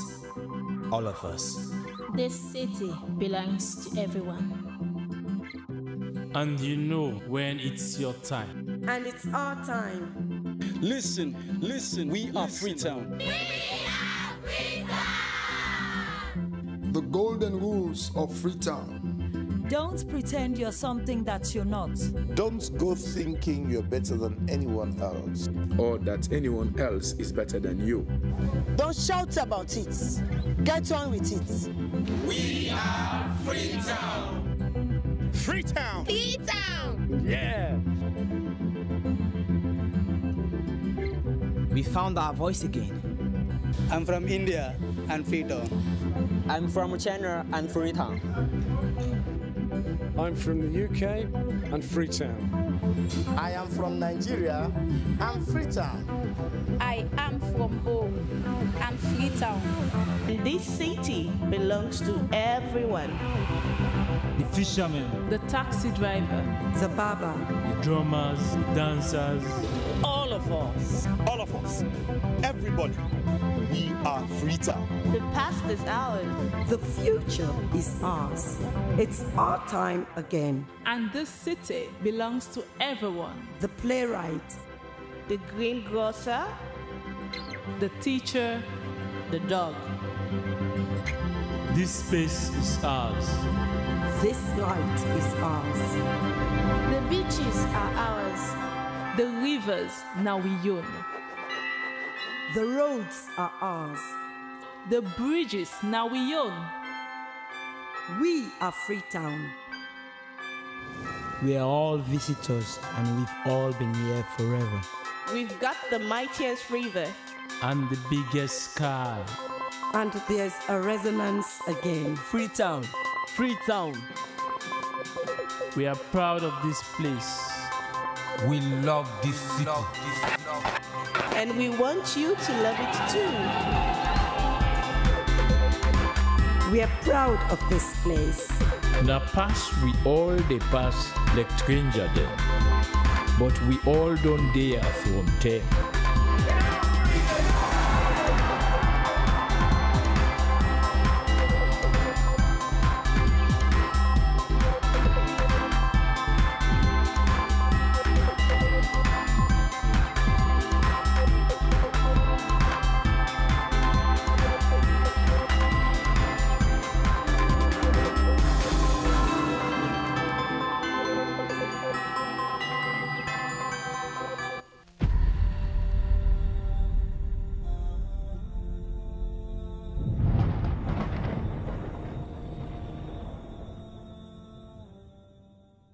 Once again, Assalamu alaikum wa rahmatullahi wa barakatuh. Bismillahir Rahmanir Rahim. Alhamdulillah wa salatu wa salamu ala rasulillahi wa ala alihi wa ashabihi ajma'in. Ameen. My brothers and sisters, I will be speaking about some aspects of the life of the greatest of all messengers, Muhammad sallallahu alayhi wa sallam. Why do we say he's the greatest of all messengers? Well, that is what Allah told us. And Allah subhanahu wa ta'ala has not only chosen him as the greatest of all messengers, but the most loved unto Allah, the best of creation. Like we always say, the most noble of all prophets of Allah subhanahu wa ta'ala.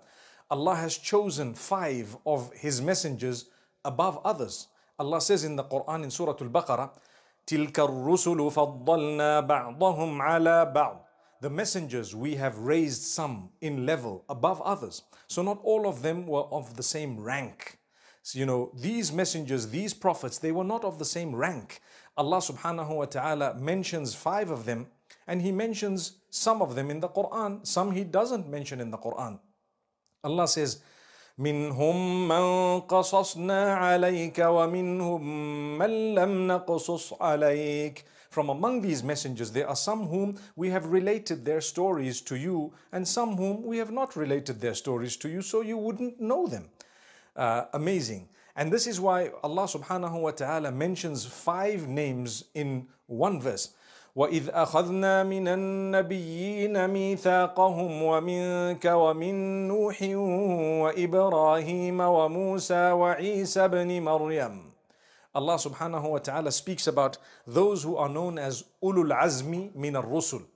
Those who were the most determined from among these messengers. They had the highest rank. They went through challenge upon challenge, great challenges. And these challenges raised them in rank. If you look at the Prophet Ibrahim alayhi salam, Allah mentions him.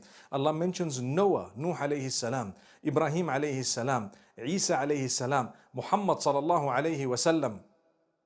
And Musa alayhi salam. So Isa, Musa, Nuh alayhi salatu was salam, the Prophet Muhammad sallallahu alayhi wasallam and Ibrahim. Amazing. May Allah's peace and blessings be upon all of them. They went through difficulty, hardship, and I want to say something. The Prophet Muhammad sallallahu alayhi wasallam went through the greatest hardship, the greatest difficulty, challenge upon challenge. I always say, when we're talking about Nabi Muhammad sallallahu alayhi wasallam, we need to realize Allah loved him the most. If Allah wanted, Allah could have actually facilitated his living on earth with the greatest of luxuries. But Allah wants us to know that when He loves you, it does not mean that He's going to shower upon you the luxuries of this world, because those whom He loved more than you, He did not shower upon them the luxuries of this world, but He gave them contentment. Allah says in Surah Al-Furqan, تبارك الذي إن شاء جعل لك خيرا من ذلك جنات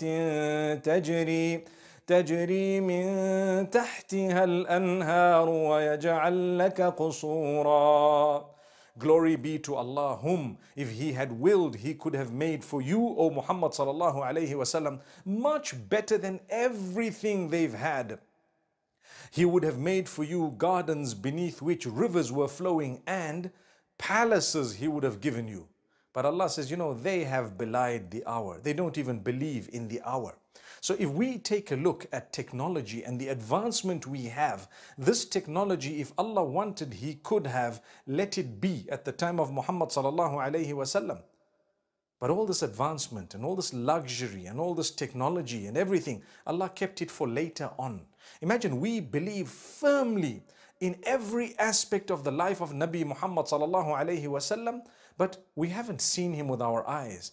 The conviction in our hearts is even stronger than if we had seen him with our eyes, meaning we were not chosen to be from among the companions of Muhammad sallallahu alayhi wasallam, yet we're totally convinced more than if we had seen something with our own eyes. I might belie my eyes if I were to see something, but I will never belie that messenger sallallahu alayhi wasallam and his message. So what is the uniqueness? Revelation revealed to Muhammad sallallahu alayhi wasallam such that there is no contamination in it. Allah says, we will take care of the Quran, we will protect it, we will ensure that it remains intact right up to the end. And that's exactly what happened. And if you look at the Quran today across the globe, there is one Mus'haf, one Quran. And subhanAllah, there might be a few dialects of reading it, it doesn't change the meaning, subhanAllah. And amazingly, even if I don't speak your language, you can actually correct me when I'm reciting the Quran just by the fact that you're a Muslim who prays 5 daily prayers. Subhanallah. You would know some of these surahs off by heart.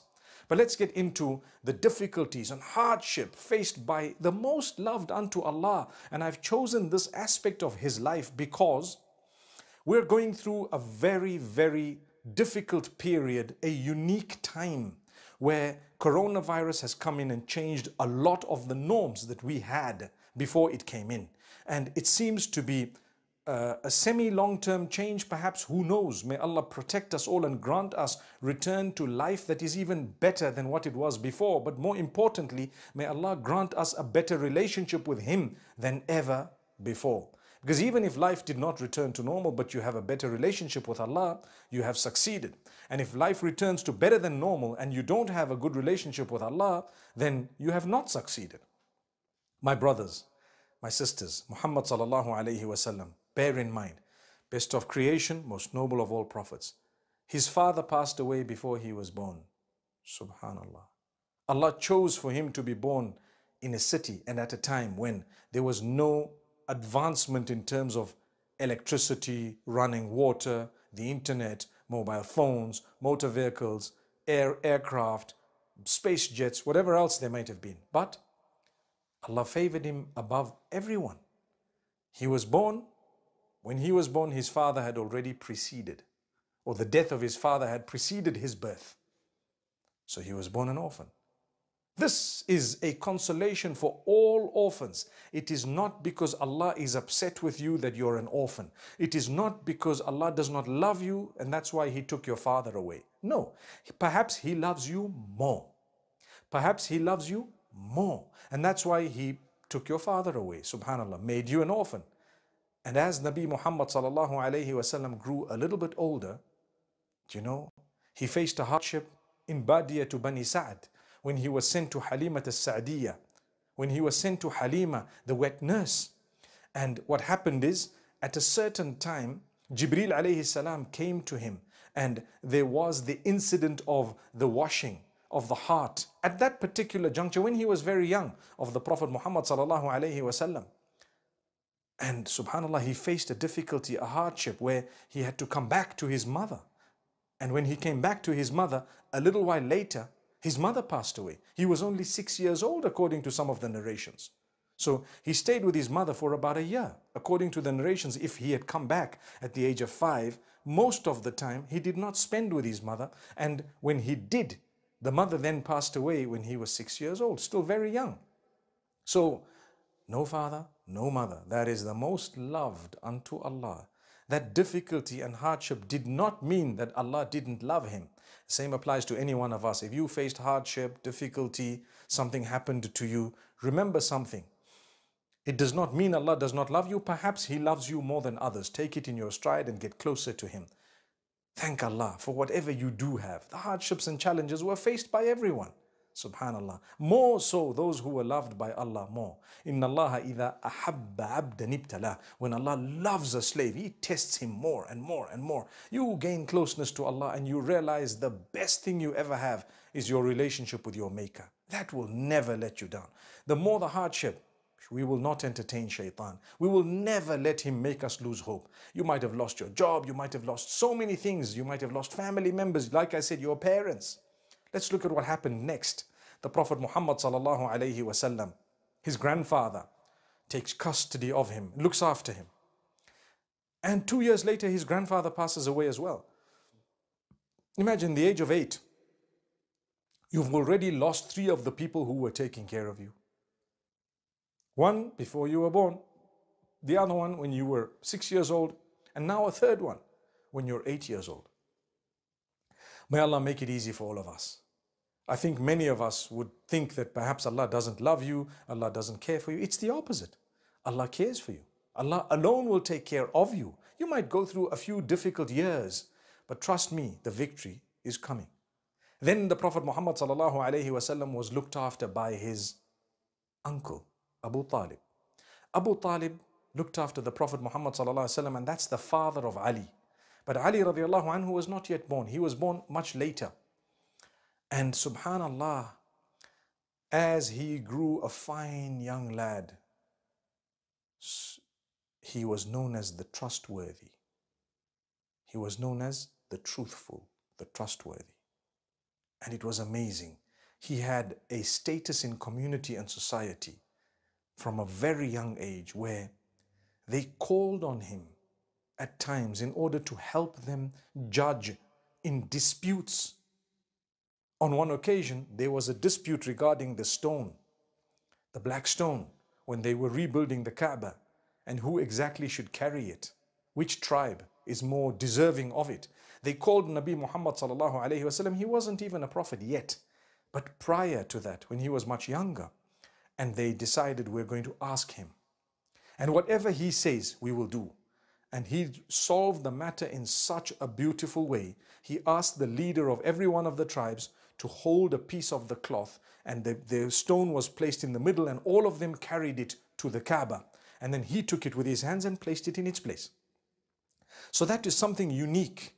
They trusted him with this, and it was the gift of Allah for him, sallallahu alayhi wasallam. May Allah subhanahu wa ta'ala grant ease to everyone and grant us a lesson. You might be known as a trustworthy and honest person, but one day when you say something that people don't agree with or they don't like, everything will change. And take it in your stride. That must not make you give up the truth or your honesty, but it is a lesson in the life of Muhammad sallallahu alaihi wasallam for you and I to continue in the obedience of Allah. But before I get to that point, there was a time when he went into business. Prior to that, he was a shepherd, part-time shepherd. He looked after flocks of livestock. And amazing, he then did a bit of business. When he did business, who did he work for? He worked for a woman known as Khadija bint Khuwaylid radiyallahu anha. Khadija bint Khuwaylid radiyallahu anha was a businesswoman, Makkatul Mukarramah, well known. And she had been previously married. The Prophet Muhammad sallallahu alayhi wasallam made a trip to Abyssinia, or to Asham, not to Abyssinia, to Asham, to the northern part of the Arabian Peninsula, to what we know today as Syria, Lebanon, and that part of the world. So as he went there with the caravan, he came back and he presented every cent. That accountability was unique. How many of us are accountable? How many of us jot down or make a note of every single thing? Obviously, he was a person who didn't write and read for purposes that Allah had intended. That doesn't mean he was uneducated. He was the most highly educated from all, because he brought to us everything we actually have. But to be unlettered is very different from being uneducated. So no one would ever dare say that he was uneducated, because that is wrong. He was the most highly educated, but Allah didn't want him to read and write. So the term unlettered is used. Some people think it's a bad term. It's not a derogatory term. Allah wanted something. Allah says, وَمَا كُنْتَ تَتْلُو مِنْ قَبْلِهِ مِنْ كِتَابٍ وَلَا تَخُطُّهُ بِيَمِينِكَ إِذَا لَارْتَابَ الْمُبْطِلُونَ. Allah says, prior to prophethood, you couldn't, meaning you didn't read a book and you didn't read or write. You didn't write with your right hand, because then those who wanted to find fault in revelation would have doubted and said that you copied it from elsewhere. So Allah protected you from that, but you were the most highly educated. So let's get these two in order, and let's understand it's the derogatory term would be to say uneducated. But if you were to say that he didn't read or write, that is in the Quran, undeniable. May Allah subhanahu wa ta'ala bless every one of us. So when he made a note of whatever happened in the business trip, and he came back with lots of profits and so on, and this lady who was much older than him interacted with him, she decided, you know what, this would be a good man to marry. And the message got across to him, and mashallah, they ended up getting married. I learned so many things from this life of the Prophet Muhammad sallallahu alaihi wasallam, this story of his where he was proposed to, directly or indirectly, but the idea came to him at the peak of his youth, 25 years old. Mashallah, someone much older than him who was previously married, who had children. And subhanallah, he was faced with, should I or shouldn't I? Immediately he accepted the proposal because she was fit to be the mother of his children. She was an honest, upright person, dedicated. And that's it. Obviously, when the deen came, she supported him completely. She was the first from among the women to accept Islam. In fact, it is said she was the first person completely to accept Islam. So the Prophet Muhammad ﷺ married a much older woman. And this was at the peak of his life. People say, Na'udhu billah, astaghfirullah, may Allah protect us and forgive us. People say that he was a womanizer. How can he have been a womanizer when at the age of 40, at the age of 25, he married someone much older than him who was previously married, and he never married anyone in that particular time when he was married to her. And he always says she was my strength and my pillar of support, and he always maintained a good relationship with her friends later on as well, and their families. So it goes to show that later on, when he was much older and he married other women, there was a divine reason for that. Subhanallah. And people find fault in things, and they just want to look for something to speak about in order to discredit. They will only be discrediting themselves, no one else. Even the kuffar of Quraysh, meaning the disbelievers of Quraysh, did not pick on those things. They didn't, because they knew that this man was noble, he was honest, he was honorable. Sallallahu alayhi wasallam. So he married her, and alhamdulillah, they had their children. And later on, one day, the Prophet Muhammad sallallahu alaihi wasallam decided to meditate, and he used to meditate often in the cave of Hira. And he got into the cave. What did he used to think about?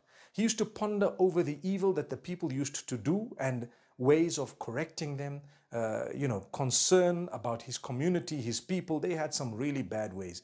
Those ways were known as al-jahiliyyah, the ignorance, the jahala, the period of ignorance, and the actions and deeds were also ignorant. Worshipping deities besides Allah, worshipping whatever else, idols and sticks and stones and so many other things. So he used to ponder how on earth can this be corrected. And he used to seclude himself in this cave. And Jibreel alayhi salam came to him one day with revelation. Iqra, read. Naturally, ma ana biqari. Iqra, read. Ma ana biqari. I'm not a reader. Read. Ma ana biqari. Read in the name of Allah. In the name of Allah, you can do anything. I want to stop there again. Brothers and sisters, another lesson. Nothing is impossible. Nothing is impossible in the name of Allah. If you were to start things in the name of Allah, nothing is impossible. If you are to actually seek the help of Allah, everything becomes possible. What you thought was impossible for Allah is very possible. He will do it for you. So, in other words, nothing is impossible for Allah. Imagine, Iqra bismi rabbik. Read in the name of Allah. Read in the name of your Lord who created you. Khalaq al-insan. He created mankind from a clot of blood. Subhanallah Rabbil Alameen. Amazing verses. These were the opening verses to do with read and to do with using the name of Allah when you think something is impossible, and Allah will make it possible, and Allah will grant you even more than you ever expected because you did it in His name with His help and you continued seeking that help of His. That's Allah. Rabbul Izzati wal Jalal. So then revelation came to him. He came down from that cave and he embraced his wife, and she reassured him that you're a good man, you're a truthful person, and Allah will not let you down. And she took him to her cousin Waraqa ibn Nawfal. And Waraqa had a little bit of knowledge of revelation. And so Waraqa ibn Nawfal said, if this is the case, then this man is going to be sent to the people as a prophet. Now one might say, but wasn't that the beginning of prophet? That was the beginning of revelation. That was the beginning, yes, of prophethood. But at the same time, Allah did not instruct him at that moment yet to go out and warn the people. That came later on. Ya ayyuhal muddathiru qum fa'anzir. When revelation came, O you who's enveloped, get up and warn the people. Then he was sent to the people and he was given instruction. So Waraqa, he said, if I am alive when this man is given instruction and sent to his people, I will believe in him, according to one of the narrations. So basically, the people immediately divided into two, those who accepted and those who rejected. Those who accepted, from among them Ali bin Abi Talib, who was living with Muhammad sallallahu alaihi wasallam, and the reason why he was living with Muhammad sallallahu alaihi wasallam was as follows. His father Abu Talib was looking after Muhammad sallallahu alaihi wasallam. When Muhammad sallallahu alaihi wasallam was young, the age of 8, it started, and he took care of him for many years. And later on, Abu Talib struggled with finances. And so his children were divided among some of the relatives and taken care of by some of the relatives because of financial struggles. And so the Prophet Muhammad ﷺ volunteered to take care of Ali, and Ali was quite young, Ibn Abi Talib radiallahu anhu. So he took care of Ali. Ali grew up in his home, Muhammad sallallahu alayhi wasallam. And at the time of the prophethood, Ali bin Abi Talib radiallahu anhu was considered a boy. He was considered a young boy. That's why they say from among the boys, the first was Ali to accept Islam. From among the men, the first was Abu Bakr as-Siddiq radiallahu anhu. And from among the women, the first was Khadija bint Khuwaylid radiallahu anha. May Allah bless them all. So Abu Bakr then spoke to some of his friends, and a lot of them came forth. This is why if you take a look at the 10 who have been given glad tidings of paradise, known as Al-Ashara Al-Mubashirina Bil-Jannah, many of them, they were brought into Islam by Abu Bakr. They were the friends of Abu Bakr as-Siddiq radiallahu anhu. Abu Bakr was the friend of Muhammad sallallahu alaihi wasallam. It was their circle. This goes to show another point, something we learn from this story. You will be influenced by your friends, definitely, unless you influence them. So when you have a circle of friends, you start doing what they do, whether you know or you don't know. When you have a circle of friends, they start doing what you do at times, if you are the dominant person. And this is very important. Keep good friends so that goodness comes out of that friendship and not bad. A lot of the people who denied the message, they were of a certain clique. They were of a certain circle. They denied the message, and those who harmed the Prophet ﷺ, they were also a certain clique. So if you look at these little friendship circles, each one of them reacted differently. The friends of Muhammad ﷺ, they were the ones who accepted him. They knew him the most. You take a careful look at who accepted the message. Wallahi, it was those who knew him the most. And this is why we are taught that if you want to know more about a person, look at his family members, his wife to begin with, or the husband in the case of a woman, the children. You know, ask them, the friends, the closest friends, look at whom they befriend and ask them. You know, an acquaintance, a business partner, and a friend. Those are three different things. Not every business partner is your friend. Not every acquaintance is your friend. Not every acquaintance is a business partner, and so on.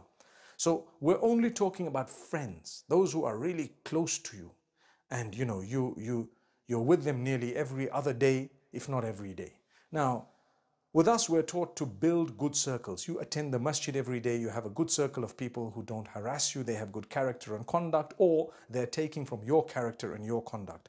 So my brothers and sisters, that is a very important factor.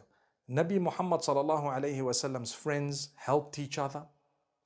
They accepted Islam, but there was a group, and there were other people who rejected. Immediately they called him a liar, a false person. They accused him of wanting power, wanting money, wanting, you know, womanizing, or whatever else it was. A lot of accusations, being a sorcerer, a magician.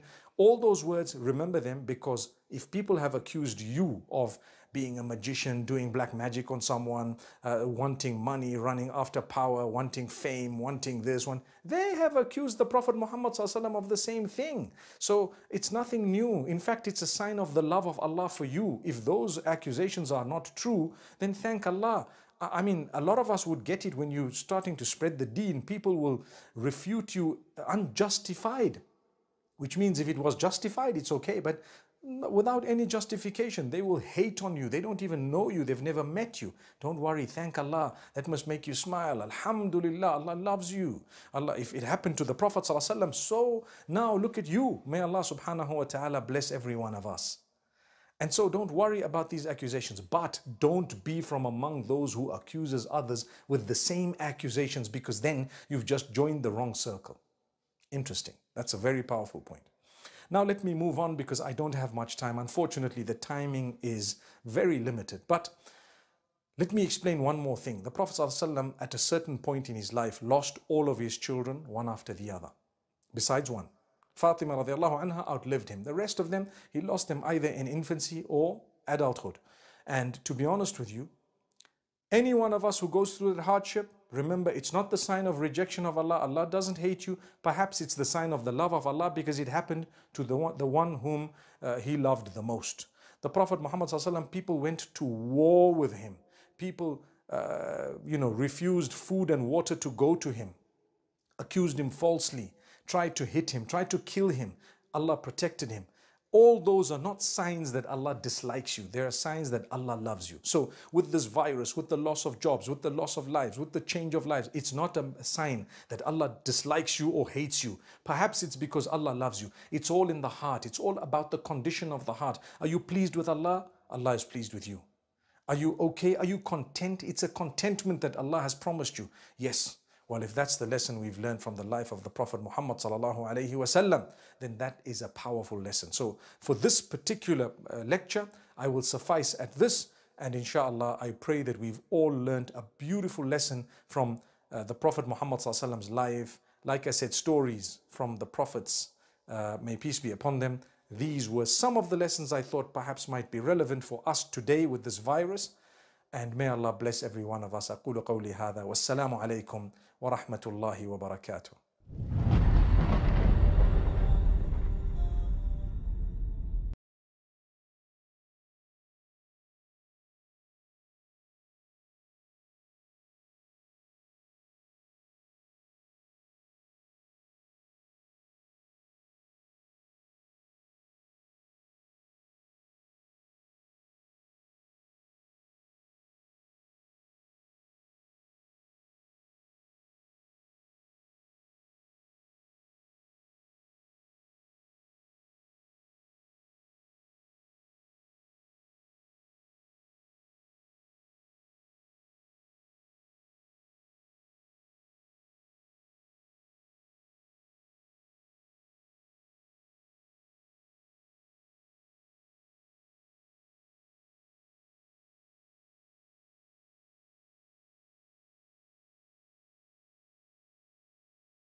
Come here and you'll feel it, that end of the line sense of freedom.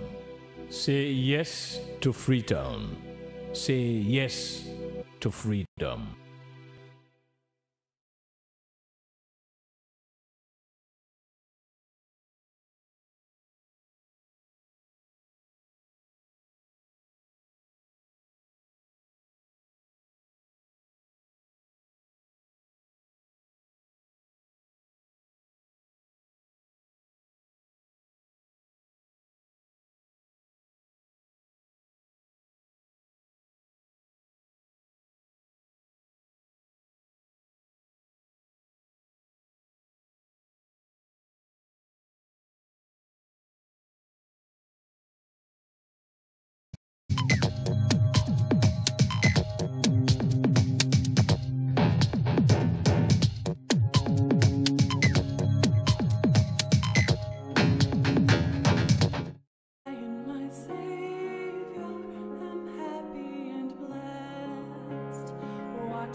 The death announced of Mr. Francis Moore, a logistics officer at Diox Shipping and Logistics, 81 Pademba Road, Freetown, and of 5A Coal Farm, Freetown. He died on Wednesday, the 2nd of July. Funeral arrangements will be announced later.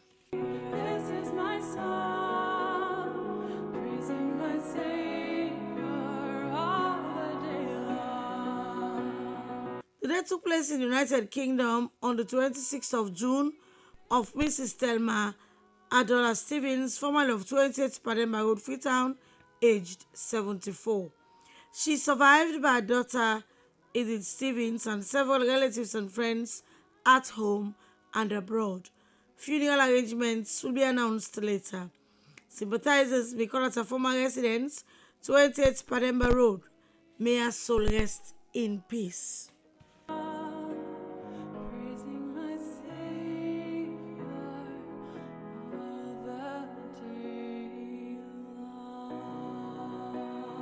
The death took place on Sunday the 29th of June of Mr. Stephen Gegbai. Funeral arrangements will be announced later. The Gegbai and other family members are invited to an emergency meeting at 2B Beach Road, Aberdeen on Sunday the 7th of July at 4:30 p.m. Sympathizers may call on the following numbers: 030-223-871 or 076-815-331.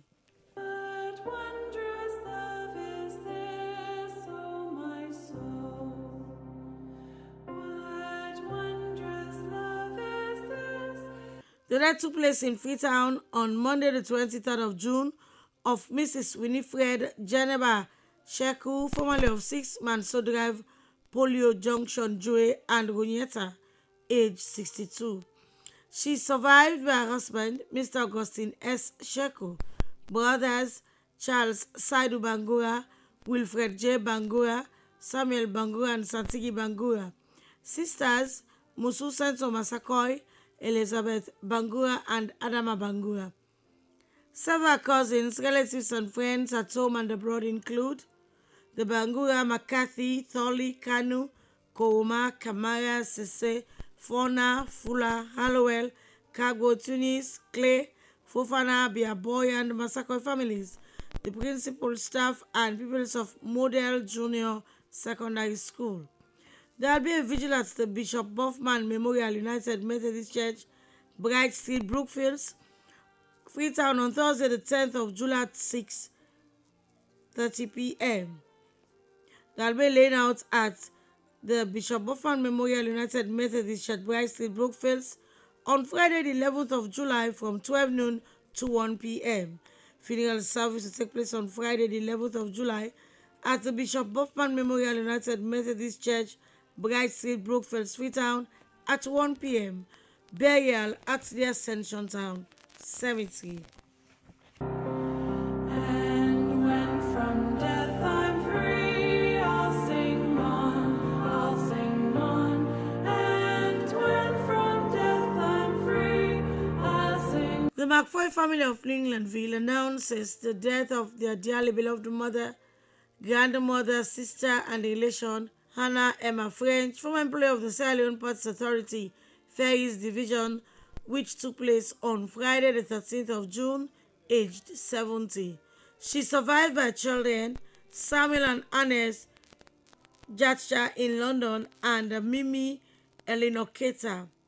Several siblings, grandchildren, nieces and nephews, grandnieces and nephews, brothers and sisters-in-law, other relatives and friends, and the New Englandville community. There will be a vigil at the Ebenezer Methodist Church Circular Road on Thursday the 10th of July from 6 p.m. to 8 p.m. Her body will be laid out on Friday the 11th of July at the family home 14 Gooding Drive off Regent Lumley from 10 a.m. to 12:30 p.m. Funeral and communion service will be held on Friday the 11th of July at the Ebenezer Methodist Church Circular Road, Freetown at 2 p.m. Burial at the Ascension Town Cemetery. May her soul rest in peace.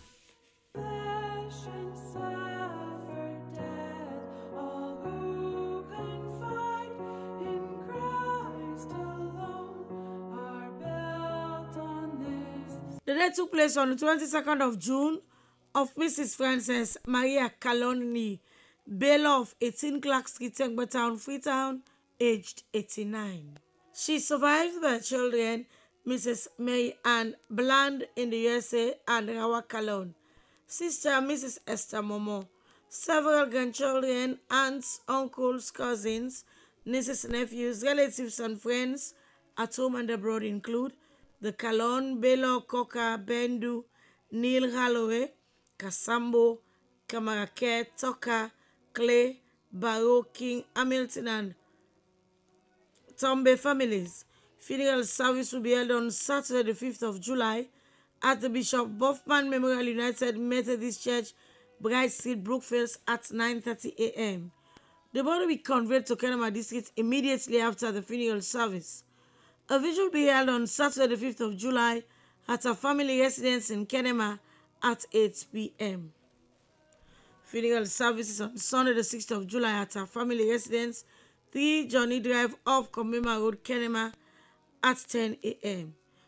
A private family burial will be held immediately after the funeral service. Now and eternally. Gone and closed, all my deeds are for show. So I lie here and wait for that day. I'm so scared. Inna lillahi wa inna lillahi rajiun. The death took place on the 30th of June of Mrs. Adama Jojo of 7 Boyle Lane, Banana Water, Moretown, aged 75. She survived by children, Mrs. Nadia Ba of 99 Sir Samuel Lewis Road, Aberdeen, Mr. Mohamed Nunu Jojo of Hotel Workers Union, Labour Congress, Mrs. Esther Jojo Kamara, Hene Jojo of 7 Boy Lane, and Mrs. Anna Carol Campbell of the Anti-Corruption Commission. Other children, Nadi Tarawali in Guinea, Kadiatu in Conakry, Abu Kagbo, also known as Abu Jojo, Bankole Ali, and others. Several brothers and sisters, grand and great-grandchildren, in-laws, relatives and friends at home and abroad. She has already been buried. May Allah grant her eternal rest. These tears are falling down, but they're not To bear the dreadful curse for my soul, to bear the dreadful curse. In ever-loving and affectionate memory of our dearly beloved brother, uncle, and relative, former superintendent of the East End Police Station, Kelvin Abiose Samura, who left this world for eternity 5 years ago, on the 5th of July 2020. Kelvin, you left us at a time we needed you most. We miss you so much and will never forget you. But we know you are safe in the arms of Jesus Christ. We miss your sweet jokes and laughter. You will forever be missed by the family, as those we love don't go away. They walk beside us every day, unseen or unheard but always near. You are still loved, still missed, and still very dear. Rest in perfect peace, and may light perpetual shine upon you till we meet again. Sadly missed by your sisters, Mrs. Patricia Sise, Hannah, and nieces, nephews, and the rest of the family, the Thompson Boltman families at home and abroad.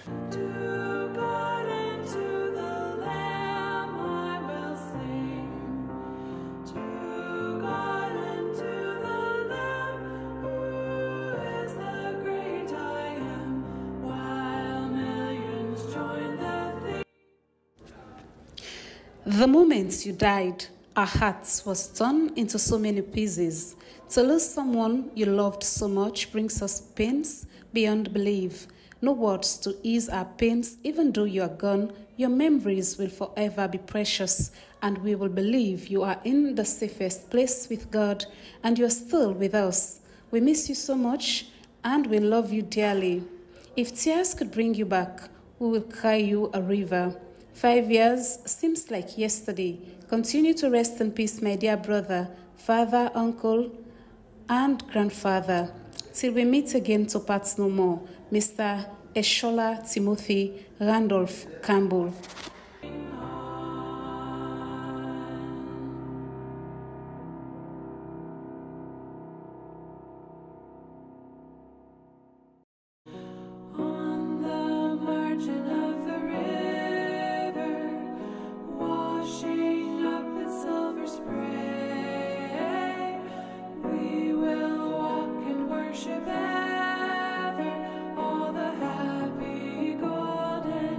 The death is announced of Mrs. Omo Iris Coker, commonly known as Miss Omo, of Dublin, Banana Island, who passed away on the 2nd of July.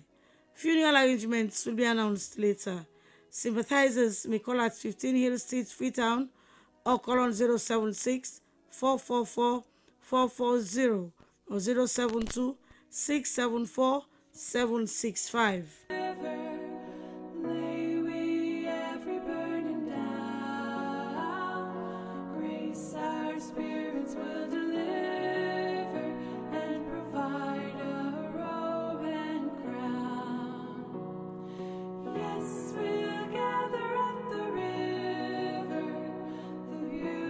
In loving and affectionate memory of their mother, grand and great-grandmother, Mrs. Georgiana Taiwo Iskandi, who passed away in Lagos, Nigeria 5 years ago on the 4th of July 2020 at the age of 94.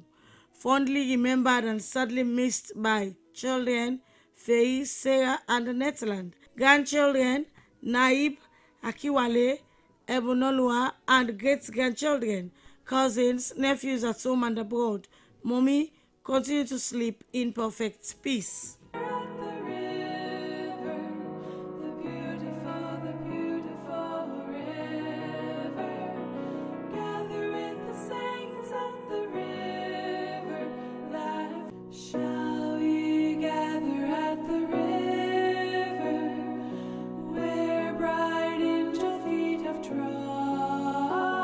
The death took place on Monday the 30th of June of brother Edward Conte, commonly called Smalley, formerly of Taylor Seat off Rabe Road. Funeral arrangements will be announced later.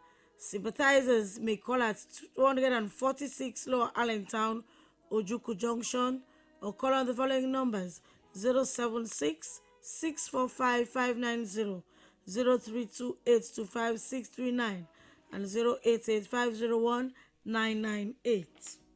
The margin of the river, washing up its silver spray, we will walk and worship. The death is reported of Mrs. Edna Selina Clara Granby, which took place on the 30th of June, aged 69. Funeral arrangements will be announced later. Sympathizers may call at 33 Beckle Street, Wellington, or call on 076 548 137, 076 296 260, or 079 870 374. Lay we every burden down, grace our spirits will deliver. death took place on the 14th of June of Mr. Abiose Jones, commonly called Ganja of Dublin, Banana Island, aged 38. He survived by his mother, Madam Princess Kamara of York Village, son, Master Hingham Jones, several brothers and sisters, cousins, nieces and nephews, relatives and friends at home and abroad. Funeral services at the Ebenezer West African Methodist Church, York Village on Sunday the 6th of July at 2 p.m. Burial at the York Village Cemetery. Transportation will be available to and fro at 91 Camel Street at a return fee of 60 leons. Time 9 a.m. May his soul rest in perfect peace.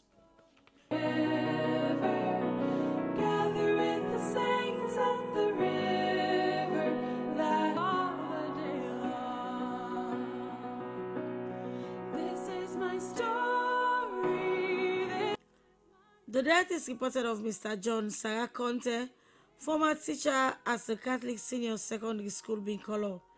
He died on Thursday the 12th of June, age 62. He survived by his wife, Mrs. Juliana Yebu Conte, and 4 children. Funeral service will take place at the Wesleyan Church of Sierra Leone, Binkolo, on Saturday the 5th of July. Sympathizers may contact Mr. Saidu Kouma, lecturer at Milton Magai Technical University, on mobile number +23276 707 227. The body will be conveyed to Binkolo Town from the 34 Hospital Mortuary on Friday the 4th of July, and burial will take place in Binkolo Town Cemetery on Saturday the 5th of July.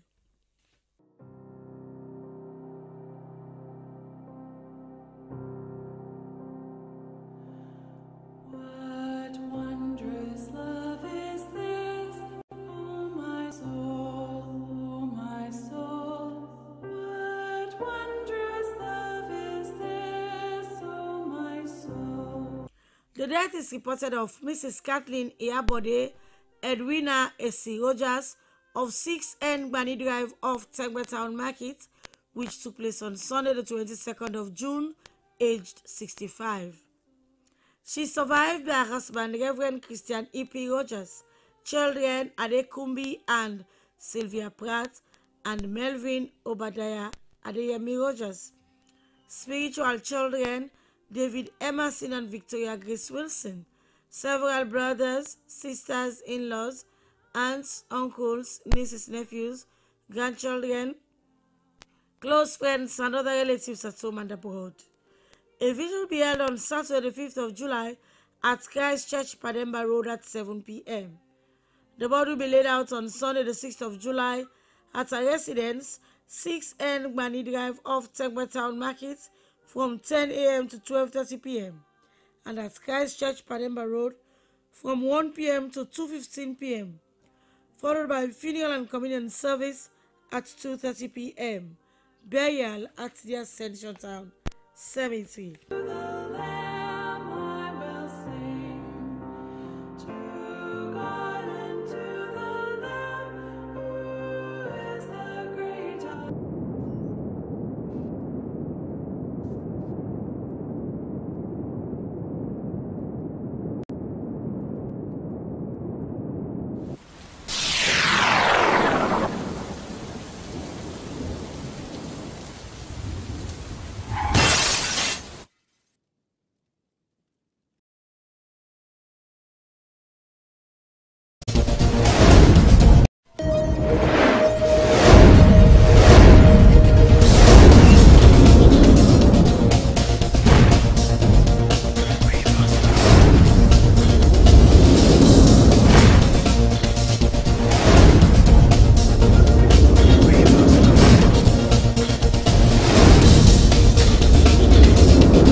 Local rice, we get fine color and sweet aroma. Now all man import. Imagine the money where we farmer them go make. Then imagine how this go help we economy and go better with country tomorrow. Let we support we own farmer them. Where you buy local rice, you dey feed your family and you dey make Salone better. This message is brought to you by the Regional Rice Value Chain Project and its funding partners, supporting farmers, feeding Sierra Leone. Good day, Salone, and welcome to another edition of Go Salone, the program where they talk about agriculture, food security, and national development.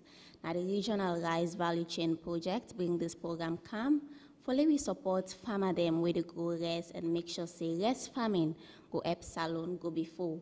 Me na Memona Tosuma, and today we talk to one young man we decide for return to in family land for agriculture and get farm na Watalo and they grow everything from okra to rice and safe day into poultry on a small scale.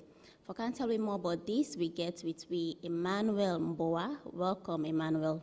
Well, thank you very much, ma'am. It's a pleasure being here today. Thank you very much. And let me dive now into the conversation. What lead you to farming and why you take them seriously? Yeah, like you likely say, me na Emmanuel Mboa. I'm the Secretary General for Bondave Agricultural Investment Limited. We in Matindi village, Samuel Town, Waterloo, on a 2-acre land, and another on a 12-acre land at Newton. Well, I get a very strong background in agriculture. We start way back with my daddy. So, fast forward, I don't forget what I can say because of schooling and all of that. So, as the Secretary General to now we organization and we company, my mommy always send me for go do errands, run errands, pay workman and brush farm, but I don't ever get interest in agriculture. So I study mass communication, so I will do my internship, and then one number come across some content on agriculture around farming and other things them. So I come in contact with one gentleman where they call Chief Dav in Nigeria, another in Ghana. They talk about agriculture. So I look at them and we get them kind of land them. I say, oh, I don't if need day for make we go into agriculture, at least for make we go aid for help the government in achieving full self-sufficiency in the country. So I tell my mommy, I say, yam farming is lucrative. You don't think so for going to Ram?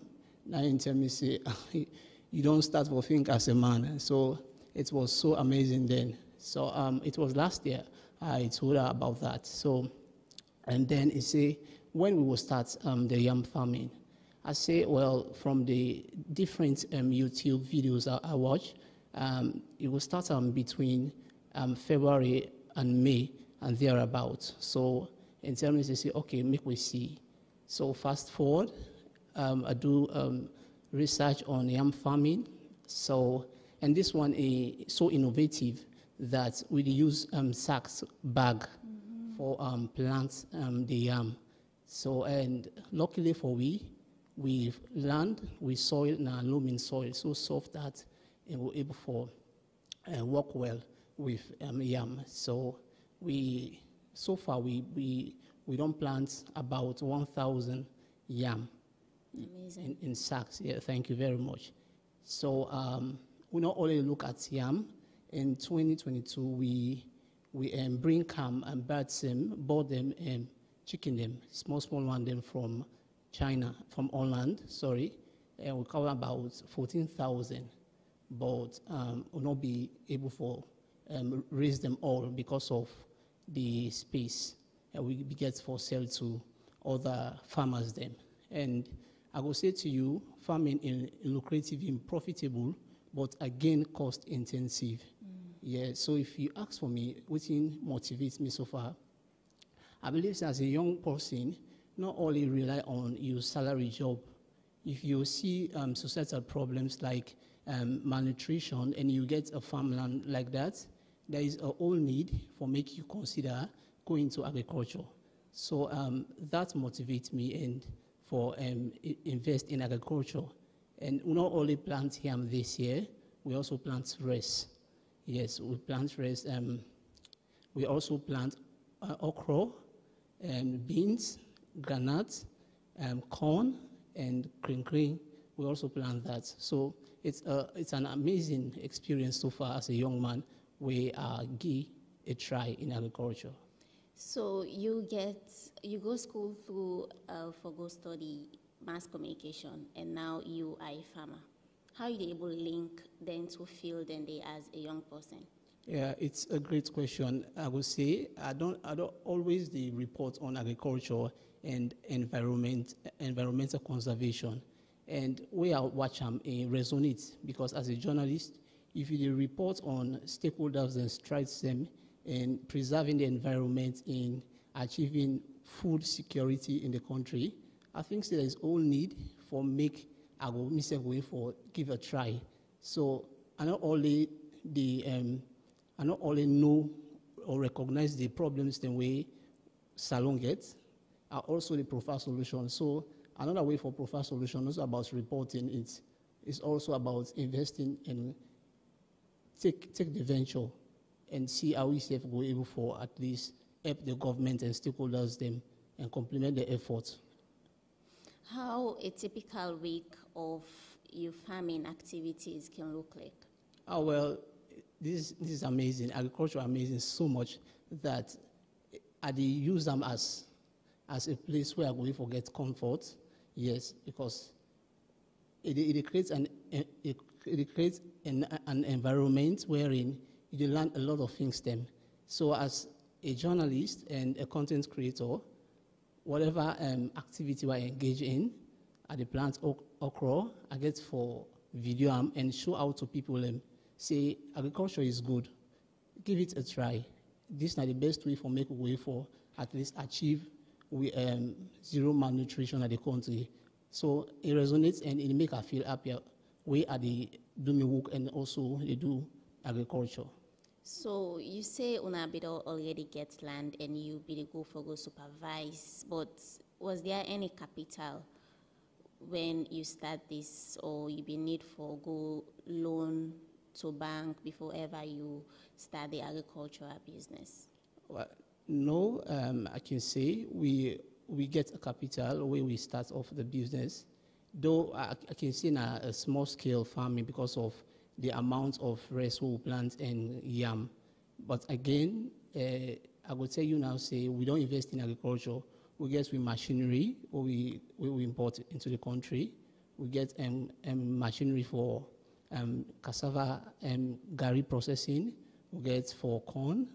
We get for egg crate machine, and we also get capacity for layers. So you receive any form of training for utilize their machine then they, or for plant sow the seeds then?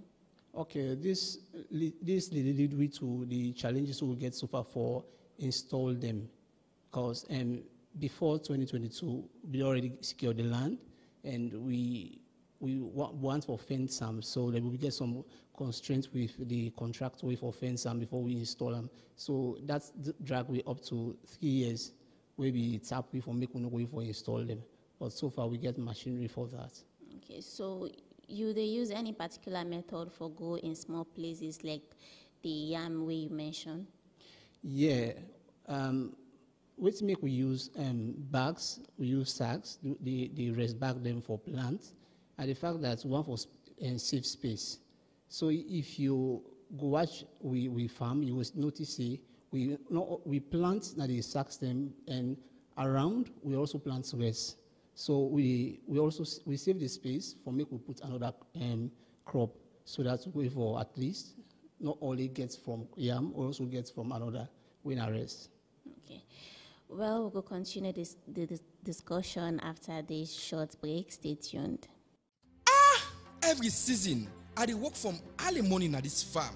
I dey sweat say, but look the rest where they come out bar. Small harvest. But younger look your own farm bar.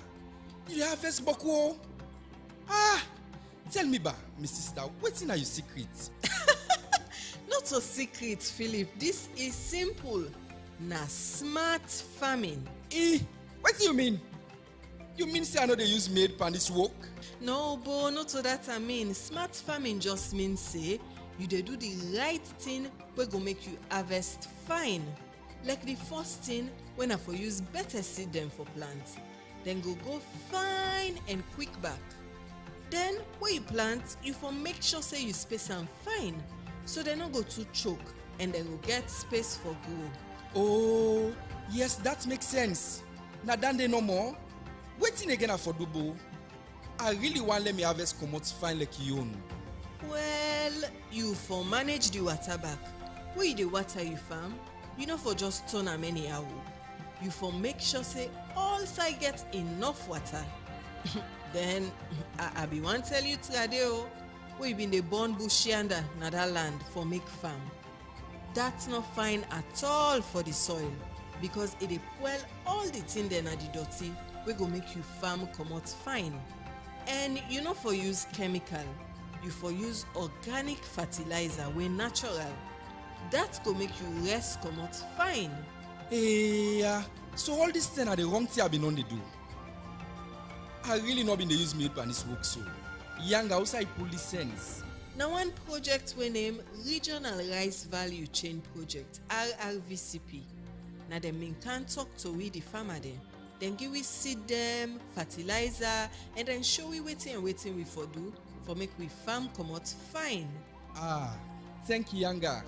Me self don't learn smart farming today. I go do all what you don't show me for make me own harvest comot better.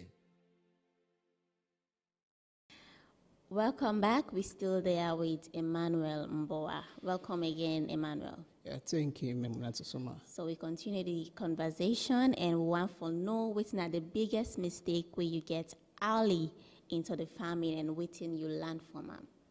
Well,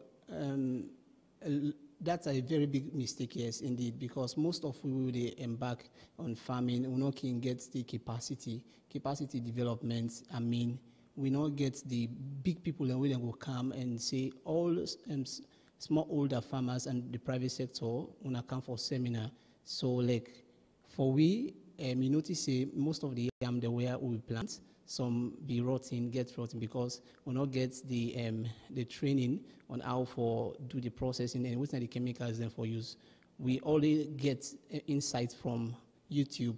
We say for use wood ash for putting the rubber say don't cut na the yam so that it will prevent them from bacteria and other insects them way go spoil the yam.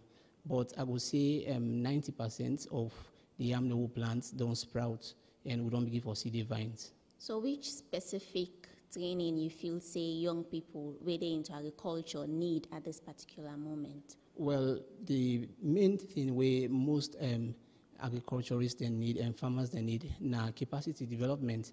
Call them on seminar. The ministry development in what? In training.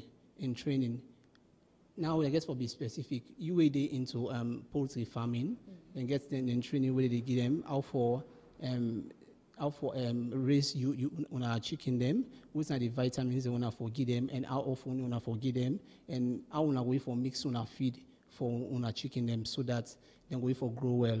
And for the one them way they do yam farming, what's the process? Because there are two main so they either you put them in a ground or you put them inside sack. And this now a modern innovative skill where we put because we learn from other people.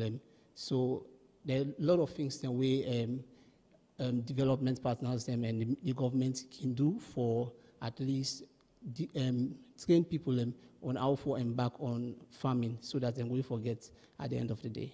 Let me talk about the post-harvesting method. How una can usually sell una products them after una don't harvest them? Is it wholesale or una they gonna market for sell them in retail prices to consumers? Well, for the chicken them, we will do wholesales because we get them in large quantity. So we get for the farmers, they set these the retailers and for make themselves buy them, go and sell. But again, we possibly want as final consumer we sell give them. So it's just the same. Anyone how you come that's what we sell give you. And how you also they deal with the weather condition and also with pest or access to water, because we know say access to water now one of the major challenges where farmers they can face, especially for areas like Freetown. Yeah, I know way for dispute the fact say people that is trained for prevent bacteria them or insects them from destroying them plants and them crops. But for we water alone a very good place, you get very good soil, and we get water rain they come always, so it's not a big deal for you. But again, we need training on how for prevent you plants from insects and other bacteria that destroy them. What is the one thing where you wish say you don't know before you venture into agriculture? Well, as a young Sierra Leonean,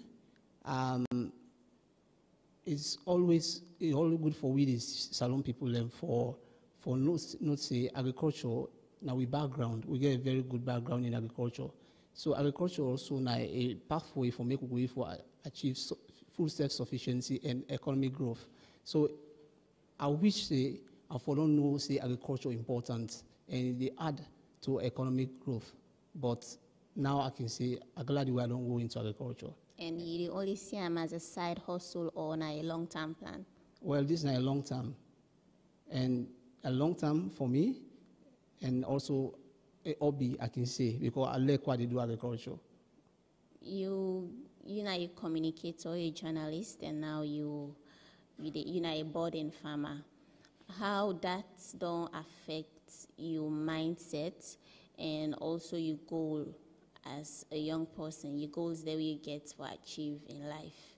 Well, these aspects, I would say, it helped me greatly because now I don't see how agriculture day, how farming day. So I don't know the challenges the way farmers that they get. So now an added advantage to me while they do me work as a journalist. So I got know the challenges them way people they face. So even while they interview them or they try for put up story, I know the areas they were for ask and tackle so that I will forget a very good story as a journalist. So I also believe that agriculture, it will help me. It will help me greatly with my work. Because if, as a journalist, I will cover a program, then also I get into agriculture, I wait for share ideas and network with other people and we will help out. Speaking of networking, how far you don't go in terms of establishing a relationship with young people or people that don't already get great achievement in terms of agriculture? How you don't go so far in terms of connecting with them, where you say go able to learn from them and also implement some of the strategies that they use now in young farming? Okay, in these few years where I don't go into agriculture, we don't meet with experts like the Poultry Farmers Association. Within the group, we learn how for take care of your birds, the vitamins the way for give them, and we not also only learn from them. We also don't create job for people and we do cook at the farm so that then we forget their antimals at the end of the month. We also want to create an environment wherein we have way for train other people on your activities them, especially the poultry and that of the yam cultivation, because some people they surprised when they encounter with farm. Never see them plant yam and bag in the work now the 84 plant. So say no, even the body where you plant the body and seeing eye it is sprout and then self don't go see.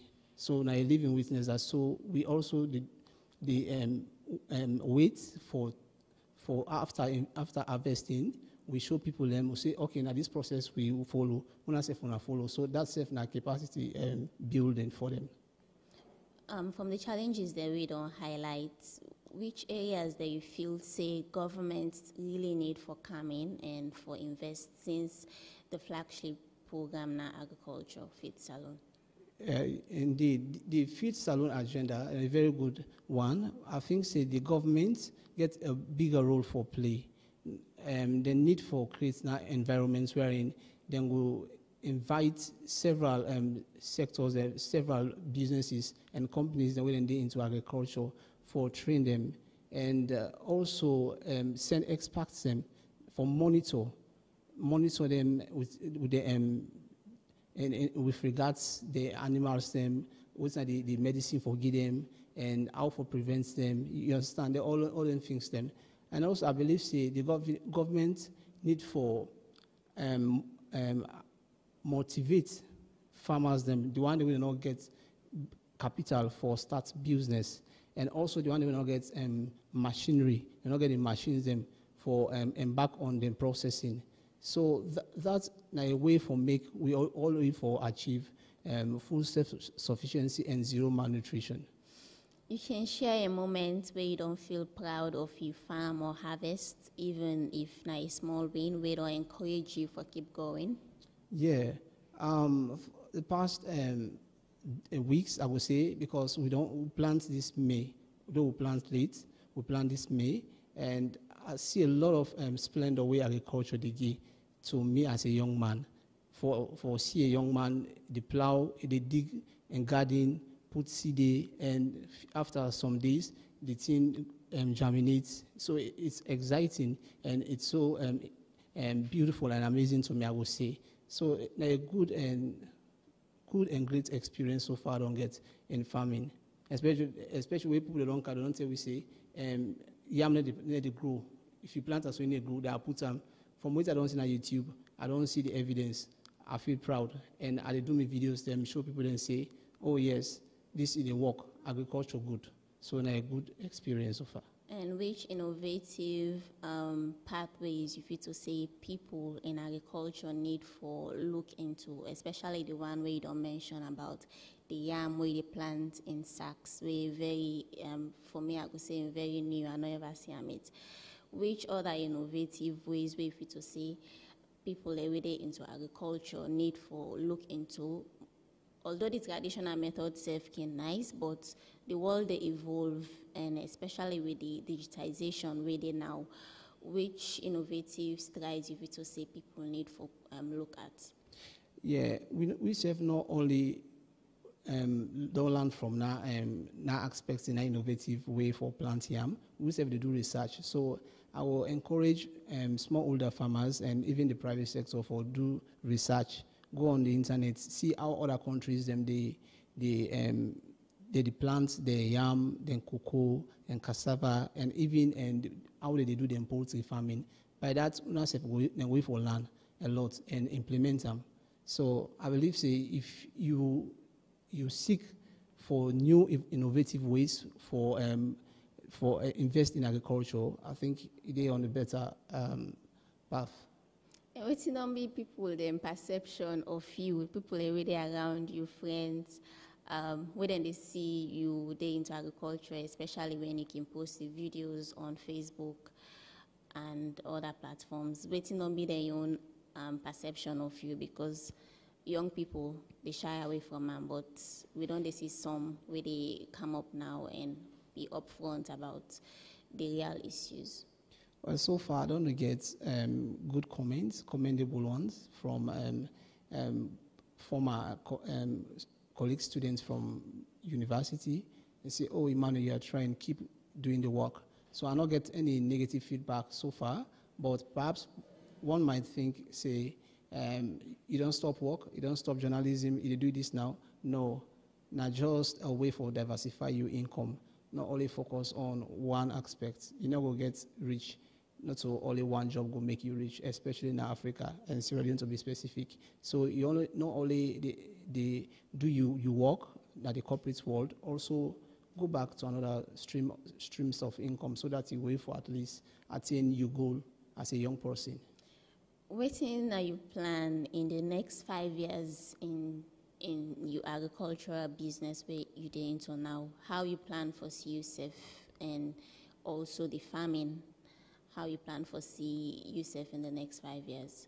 Well, so far, Bondi's farm, I would say we want for Kita. As we all know now, Salon gets 8-point-something million people. So if we cultivate any crop, make we Kita and more than that number day, you get me, more than that number day. So like we want for only do. No one for just grow plants for few people, one for grow for the country. So we get 2 acres of land, Matindi, Waterloo, they will get 12 acres. We also get the provinces corner. So one for cater for a huge number of people, so that at least they're going for tackle malnutrition at the country. Also, in the next 5 years, we want for at least build capacity development, call young people and we'll train them, and make them see reason for investing in agriculture. Make I tell you one thing, Salone and development are not in a government, and the economy of this country, now me and you, which we do, the impact will create, then will make we for address we long-standing challenges we don't get.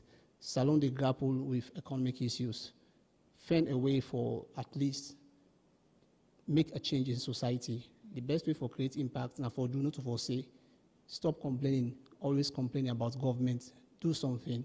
So government county initiative say Feed Salone. You as a young person, go do something with you, and at least you wait for putting on the table and also help other people. That's the best way for me to wait for fit malnutrition in the country. As a farmer, that's my point of view. So for somebody where they listen you now and get small backyard or plot of land, which crop if it to say in for try first? Well, for the one away and then at the urban area and like Freetown, you get small land, 2 town lots. You can plant your cassava, you can plant your potato in a bag, you can even plant you can clean even inside bag them or inside your big rubber where you need to use again. Just put dirty, then you find manure from the dump site, you mix them up, and then you put your green, put your okra. You can even put yam safe at the end of the way for harvest. And that safe, it save you more because there are sometimes the way they go to market is very expensive. When it comes to buying local commodities, it can be very expensive. So if you consider that, it will help a lot. Like we now we will have for harvest anytime from now. The crinkly, I not get for go buy crinkly to my park. I don't need for go na Dovecourt. I get me crinkly at me farm. I get me okra. I get me other things. Them I go just harvest and eat. But this we are not only for eat, not for sale. So now large scale farming, though now small scale, but they try for going to large scale. Now we see what they happen this year. From what we learn and what we see, we go expand. And also, before we close, what are your thoughts on packaging? Because we don't see plenty people now where they into agriculture, then they package them post-harvest very well, where they like able to be exported out of Sierra Leone. How una can go about on your own packaging or una no think about that date? Well, we don't start to think about that. We don't go to the shipping company na client town. We don't ask. We also don't talk with the Ministry of Trade and Industry, the administrator there, how for get a license, because you have to get a license. You also need to talk to Standard Bureau. So all of that, we don't make inquiries, but we do on them. Okay. And one word of courage where you would tell any young person where they aspire for going to agriculture or within agriculture but they struggle?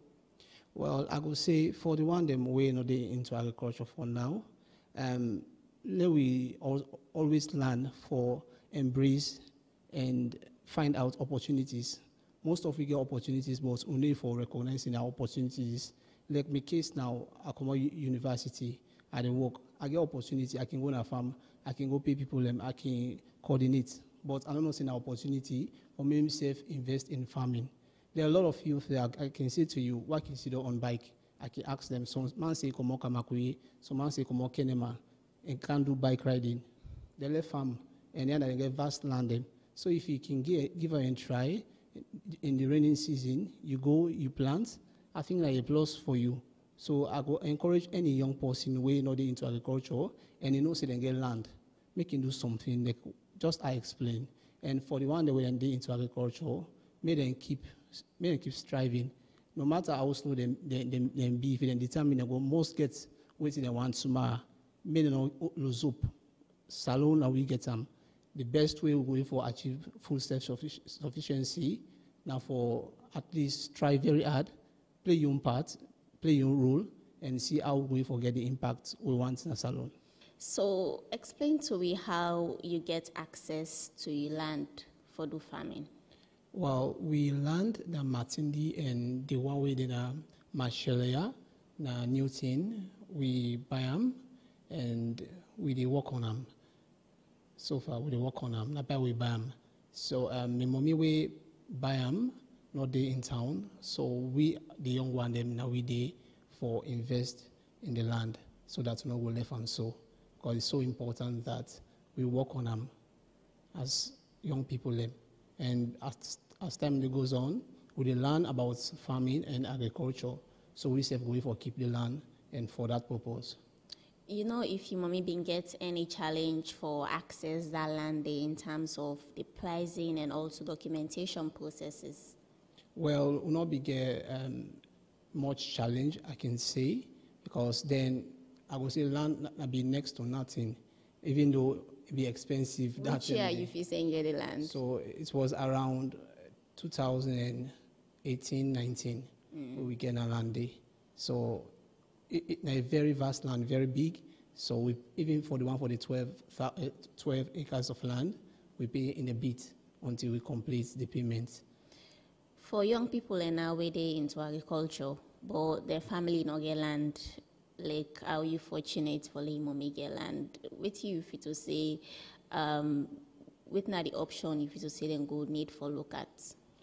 Well, the option can be in a call to the government, because I believe we get a lot of vast land the way people need to work on, especially the Masheka Highway, the Port Lockup. So a lot of land the way empty, where literally people need to use them, need to invest in them. So then can make a plea to government, then government see where how in way for help them get their landed, so that if all they then gets the passion for agriculture, then say go for at least embark on farming. But you feel say pleading and passion enough for me they able get access to land, especially when the government instead they venture into agriculture. You mean to say then 2 steps, then they valid enough for they able get access to land? Yeah, I believe say they call important, just like me. We get farmland until I tell me, mommy, say more we invest in yam cultivation. And say, okay, a very good idea. So government away for determine say this set of people get interest in agriculture until we now form a team and then meet the government or meet a stakeholder and say we want to develop this land and with agriculture, with farming. Then we'll give you I believe say way for do that. But again, if you get small size, you can even start up there. Okay. You feel say access to land now one of the big challenge them way new farmers then they face?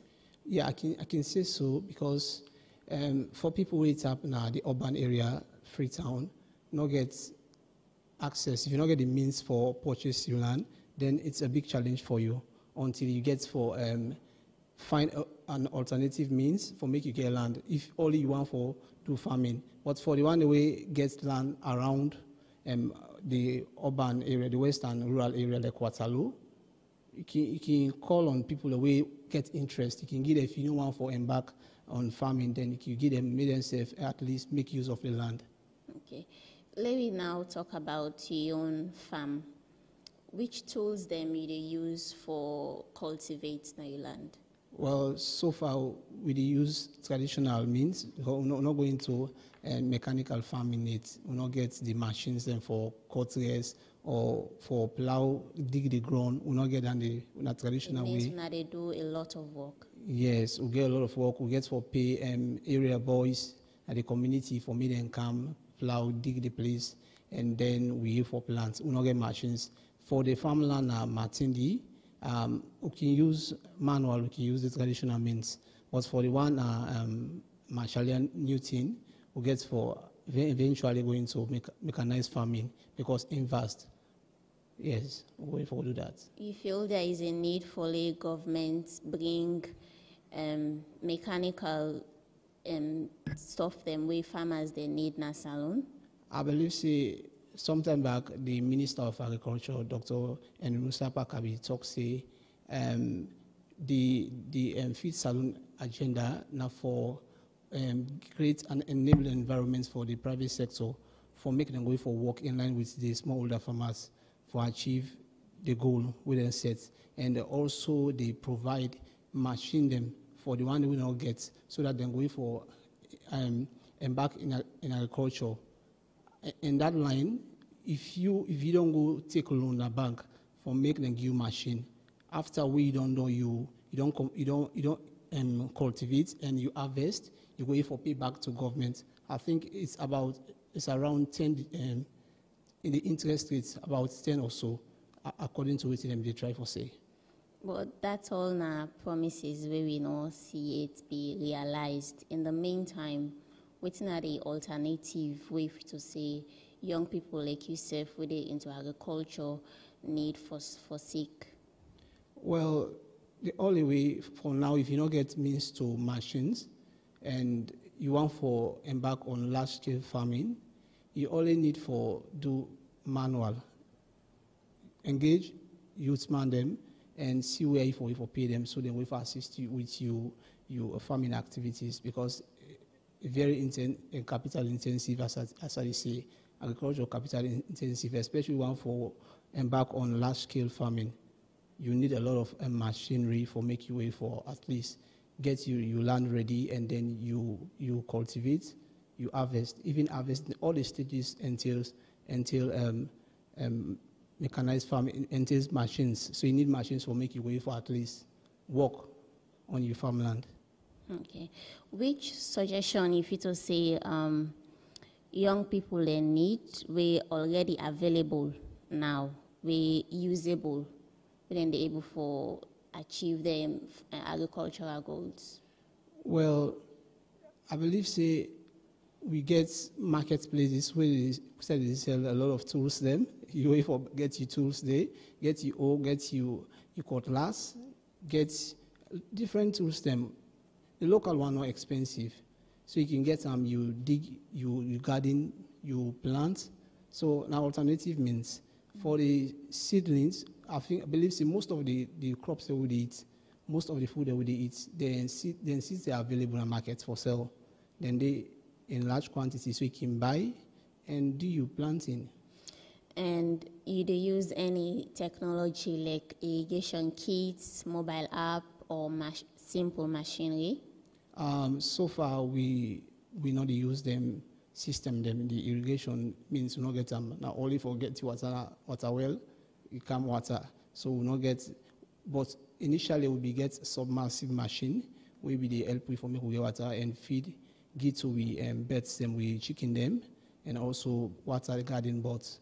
We get some challenge along the line. Okay, so basically, they use any digitization means now you farm at the meantime. No, we not use. But if you say that means then they need for be available and affordable in a salon. I think it's so important for more getting digital tools them, and it help you for make a way for track the weather, the temperature for the birds them, for even the crops them. I believe that they are technological tools them where they for that now proposed we need them if only we want for achieve full self-sufficiency in the country. We need them. We also need for at least learn from others and then replicate in our country. Okay, Fambo, continue for stay with we. We'll continue the discussion after this short break. Stay tuned.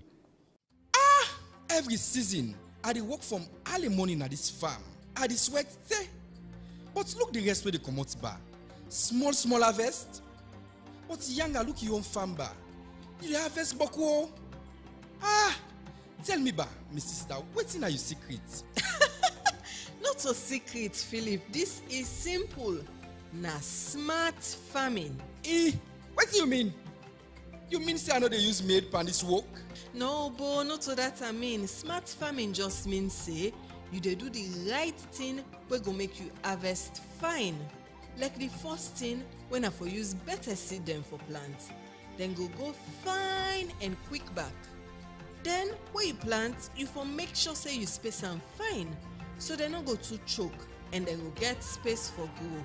Oh, yes, that makes sense. Now than they no more. Waiting again for double. I really want let me harvest come out fine like you own. Well, Well, you for manage the water back.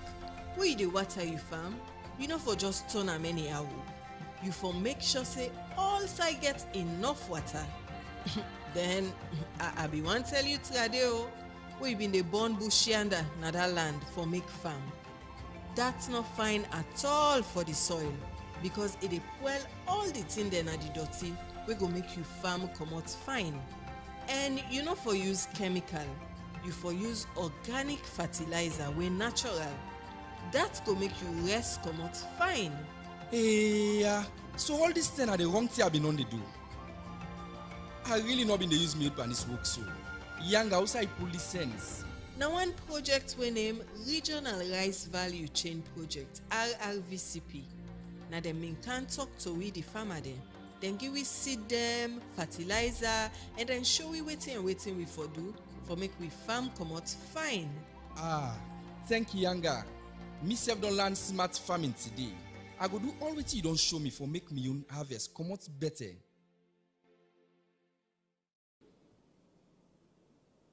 Okay. 3, 2, 1. Welcome back. We're still there with Emmanuel Boa. Emmanuel, which kind support you feel say small-scale farmers them like you need right now? One, we need for acknowledge the fact say capital are a big challenge and access to land another challenge. So for small-scale farmers them, governments need for help in a way, where in a way for help them them small older farmers them with capital, with the machinery needed and the capacity building where they need, so that they way for know how and when for embark on this set of farming activity. So a lot of we the farmers them will not get strong capacity building, will not can get seminar oftentimes. So it becomes a challenge for we. Even though we get the capital, we get the machinery, now another challenge. If you not get the know-how, you not get the knowledge on farming, then it becomes a challenge. I believe say government with then development partners them and other sectors them for come together like the Ministry of Food and Security need for engage farmers them, monitor the progress they make and the challenges them. So where you know you challenge, at least the next planting season, you will able for tackle and curtail them before prevent them making it happen next time. So the need for monitor on a daily basis, I can say, important. You know of any organization where they support young farmer them for get land, capital or tools? You don't be a beneficiary of any organization where they give them resources there? Well, so far I don't encounter any, but sometime back we invite the farmers them, the private sector, for share with ideas them, share with challenges them. So that was a capacity building, but will not be get anything like financial support for farmers like we. Okay, but and you know ever don't take part of any training or demo we don't help you farm better one? Yeah, we don't engage they don't engage with so far. I remember 2 years back the Ministry of Food and Security be engaged farmers them na Hastings. We also get one from Zotic and from the Poultry Farmers Association headed by Mr. Cisse. So then we talk with we and teach we some things them. But if only they continue that, it will help we. It will help we a lot, and we need them. Okay, we will rub more small on the things the way they've been teaching now and how we able for practicalize that in your own farm. Yeah, indeed. For the poultry farming, them teach we on the structures where we for put, because then what them the chicken them where they come there as babies, then tender. So you have to ensure say they're not overcrowded. If they're overcrowded, then it gets forget mortality. So for prevents that, you ensure say the temperature high, low, just like medium. So something like that. They then teach we then things them, and also teach we how for mix them feeds. So you do concentrate, you do maize, you do a lot of that. So you know go feed them more than waiting them forget, and for feed them less than waiting for feed them.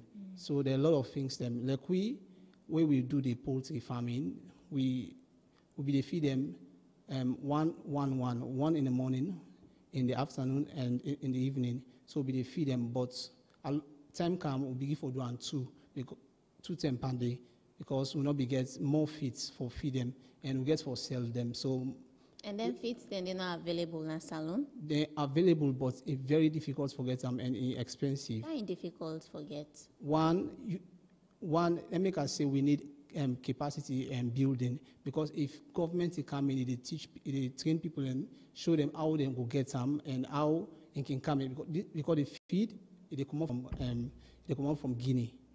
We need to produce the feeds them for chicken them, and from Guinea they come out, so it's expensive. And now we currency don't drop. It's very expensive for go take them, because they for pay transport. Then we buy the 50 kg 700, wow. And now we go up to 900, 1 million. So now I don't know how much they sell them. So that means you're not into chicken business again. We're into chicken, but we don't pause for now because of we don't learn from past experience. One of the challenges we face now the feed. We buy the feed, yes, but we get challenges along the line, and also the cold room for store you chicken them will not be get access to that. It was so challenging for we, so we saved all learn from that. Okay, so now if you get access to land and technology today, what you go expand on now you farm? Well, we farm not only one focus on subsistence farming, where enough for just plant and eat. No, one for going to large scale farming. Like I say, one for produce for the country and even beyond. So if we get the technology, the technological and tools them and means for make we go for at least achieve that goal, then it will become a great opportunity for we. Because one for expand in the regions, we get farm land corner. One for even expand extend to other districts them. So that we save way for at least achieve the goal we want. You can share a moment where they use simple tool or method will make you work easier or save you money and time? Well, so far we not get any technological means, and we use technological means it become easier. It save energy. Now traditional way with the farm, we not get mechanized farming. We do them now. So not anyway easier, because it gets for take time for me them dig the soil and the ground, and then even for plant, it gets for butute. You don't plant all the seeds, you begin forget pain, you go take pain medicine. So how many days roughly they take for sow seeds? Well, the stage starts with you brushing first. You get for brush the farmland. You brush, you get for pay people. And how many days that would take? That it depends on the people the capability and the way they do work. So it can take like 3 days or make them brush if in a large farm. So, and you get for bone the farmland, you for bone them. We don't bone you wait them before you ever begin for dig. We don't dig the place, you get for can plants. So a lot of constraints in farming, traditional farming, I mean. Okay. So what do you feel, say, government and organizations that like the regional rice value chain projects need for do in terms of access to land, technology, and mechanized farming? I think, say, the regional rice value chain go be of help to people and go partner with the government. That will be a plus to farmers that we not get access to farmland, we not get access to seeds, the seedlings, we not get access to the machines where they need for embark on either small scale farming or large scale farming. Governments get a great role for play.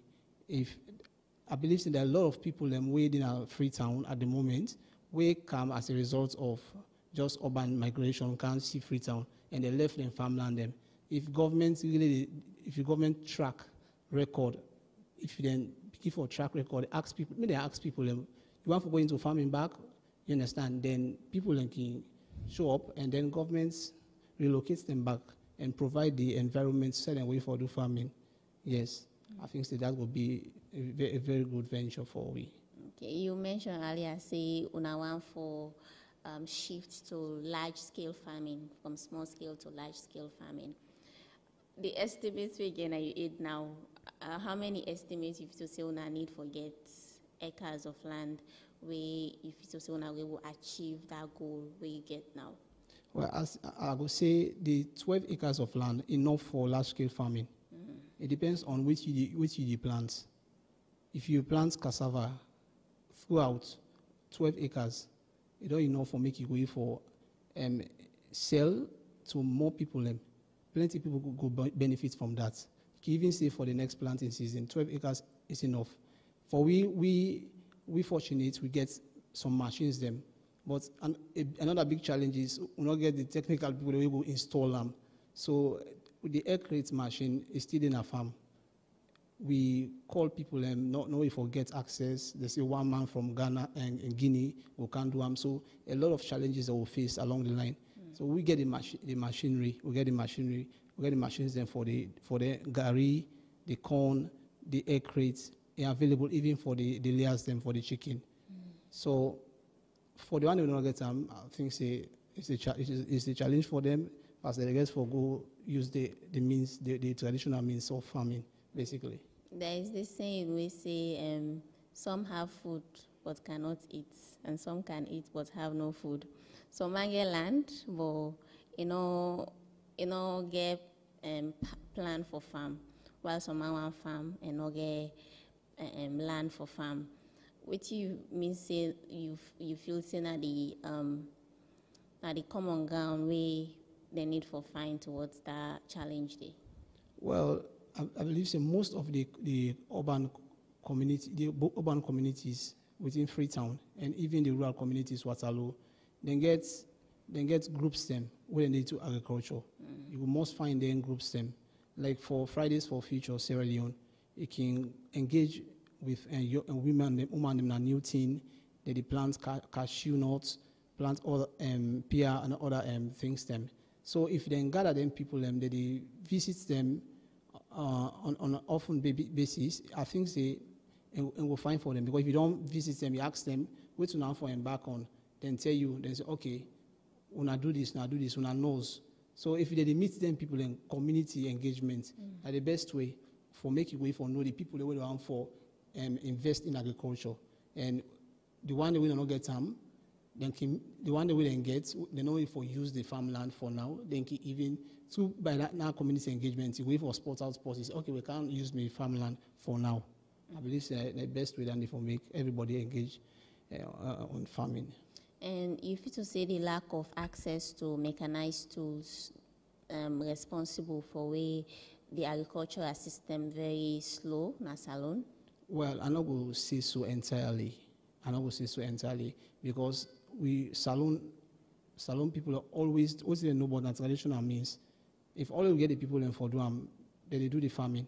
But again, the mechanized farming in very good. It make work easier in the save time, then it save energy as well. We need the both systems. If you don't get the mechanized farming, the technological skills or tools, you can use the traditional means. Now, I think that will stop you from making our plants. It will stop. Like we get them big farm, then nothing will stop we. But we did on the verge for make we go into mechanized farming. I say also important, but mechanized farming, technological tools important. It will make work easier for we. Thank you very much. Well, now all that we get for today's episode. As with Oyeri, you don't need to forget big background in agriculture for start small.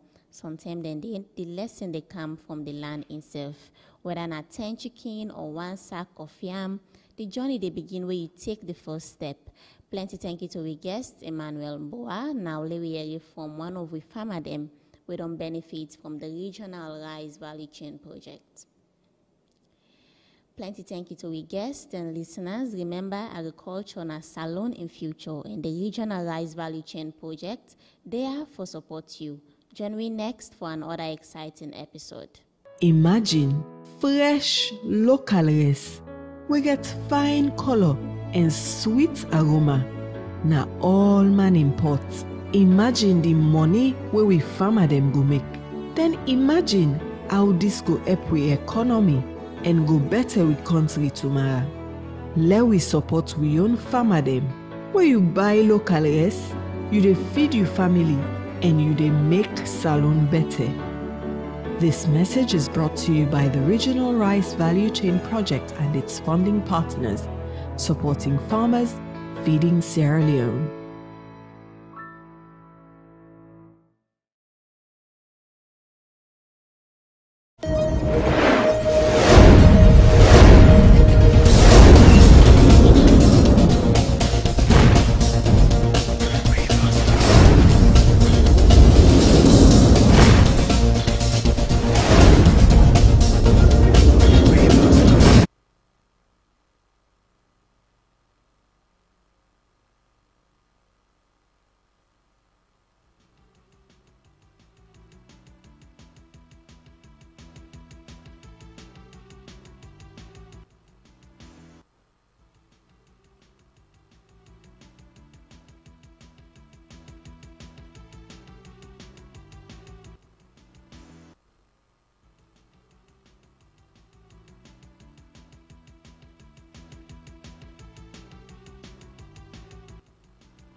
Where use? You get use? Yes, I get use. When I listen to they say I'll do and come out to the program, where use? The program they make you know different way they happen all about the country.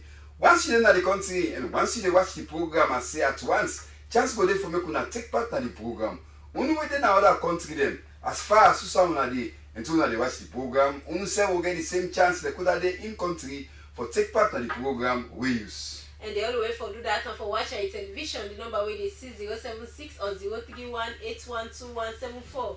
You go send a message they will read inside the program. And it will be your voice. My voice. And inside the program, when I go no say fire accidents don't be na number 610 by Google Road all the way na Allentown this morning. Where the rain be the bow grown, where you see Chile, where to not, we go make una know.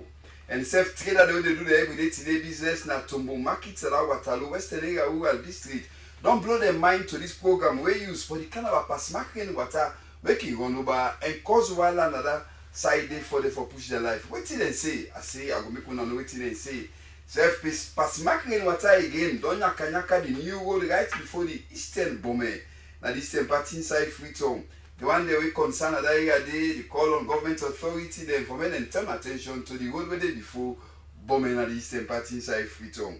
And as that Tanges Bridge, I say that Tanges Bridge where the Namabure community in Waterloo, Western Area Rural District don't bad off. Oh, it don't bad off. Mabure community they with one voice, they call for make them make that bridge day up to date so that everyday today life go push past with this so.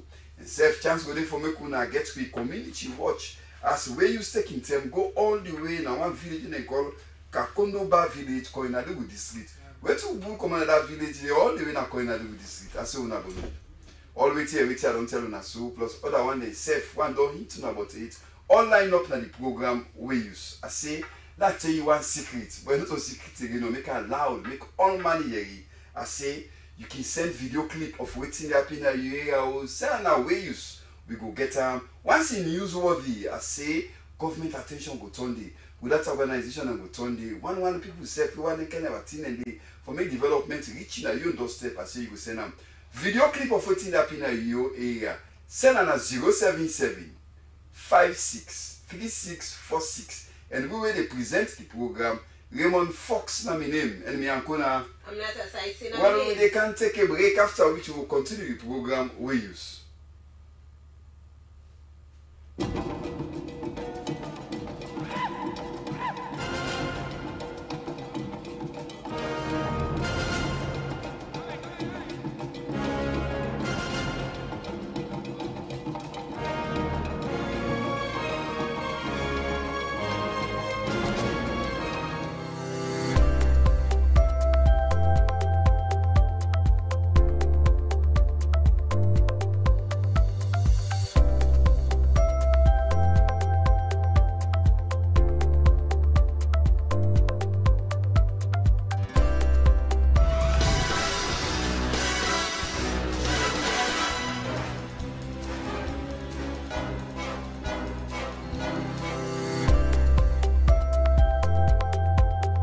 Take your bank along with you everywhere you go. No need to stress when you don't have cash on you. With Mion Slcb Visa debit card, you're able to access your money, pay for goods and services, shop and send money online via ATM and POS devices in Sierra Leone and worldwide. It is convenient, secure and easy. SLCB, delivering value.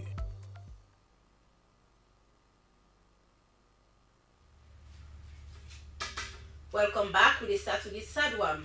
Where fire accident we happened this morning 610 by Booger Road where that heavy rain be the calm. We go show a little bit of waiting be happen. The morning now we go bring the full edition of waiting be happen.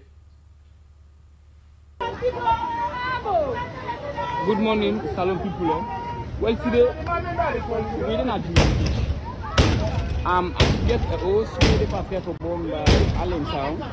Just after the call, I see the scene. The youth man they try for open the morning and go inside. But to me, we take today.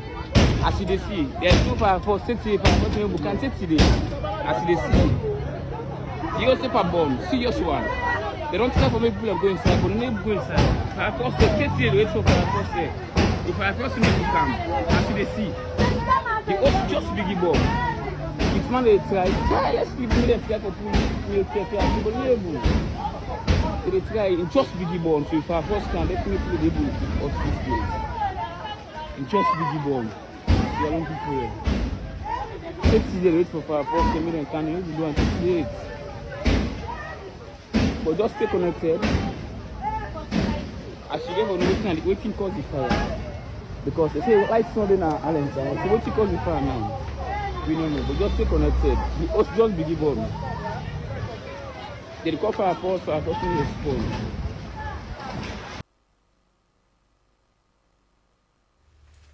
Well, we will continue for the casting binding. They will make fire accident on the Nyaka we property. They must all about the country. Amen. Especially this season. Oh yeah. Really can't fire the fire. All right. Now, together they do the everyday to the business now to market. What a lawyer and the Western area rural. This don't blow their mind to this program. Say. Pas makrin watawe ki wonoba and cause wala there and bogging the everyday to the business na da pakde na tumbo. Well, waiting and say how it can be. More seriously say good in this brinkham. Ibrahim Kuruma. Now at sense ke where the rain ki cancel, flooding ki take place. Because the bridges we don't almost block, even don't sign outside the water we don't block. And where the rain come, we know they able say they able go some side. Pass someone will get for give road for the water them, for make the water get for pass.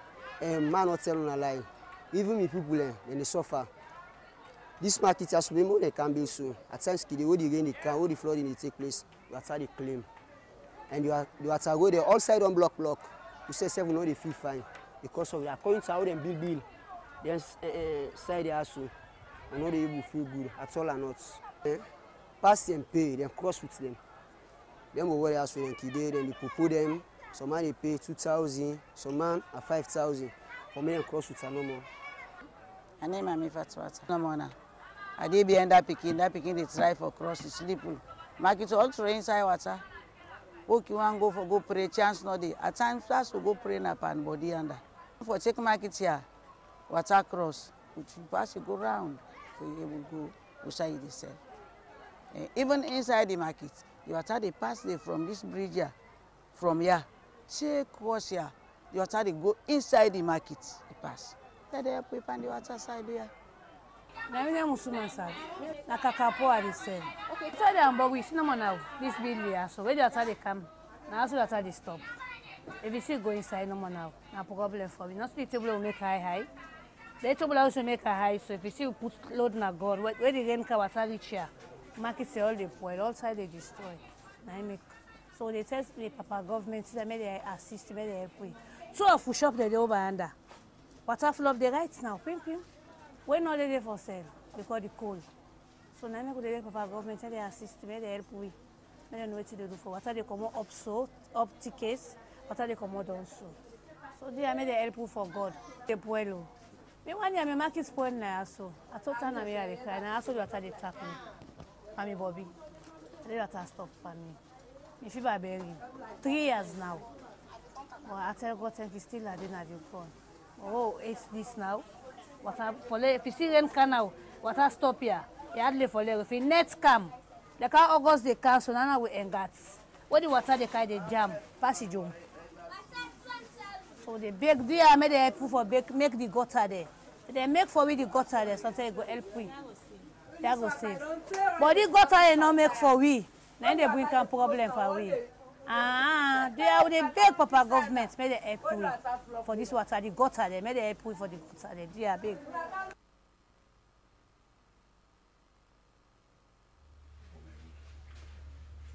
Welcome back.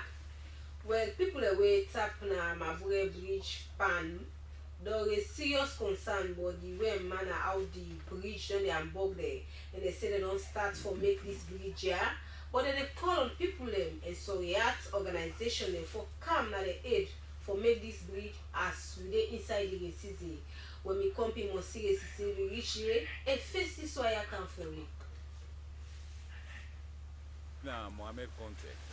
Like a teacher, and at this community I did. Okay. But this bridge you only affect you now for 1 to 3 years ago because the first bridge the Edman been tried.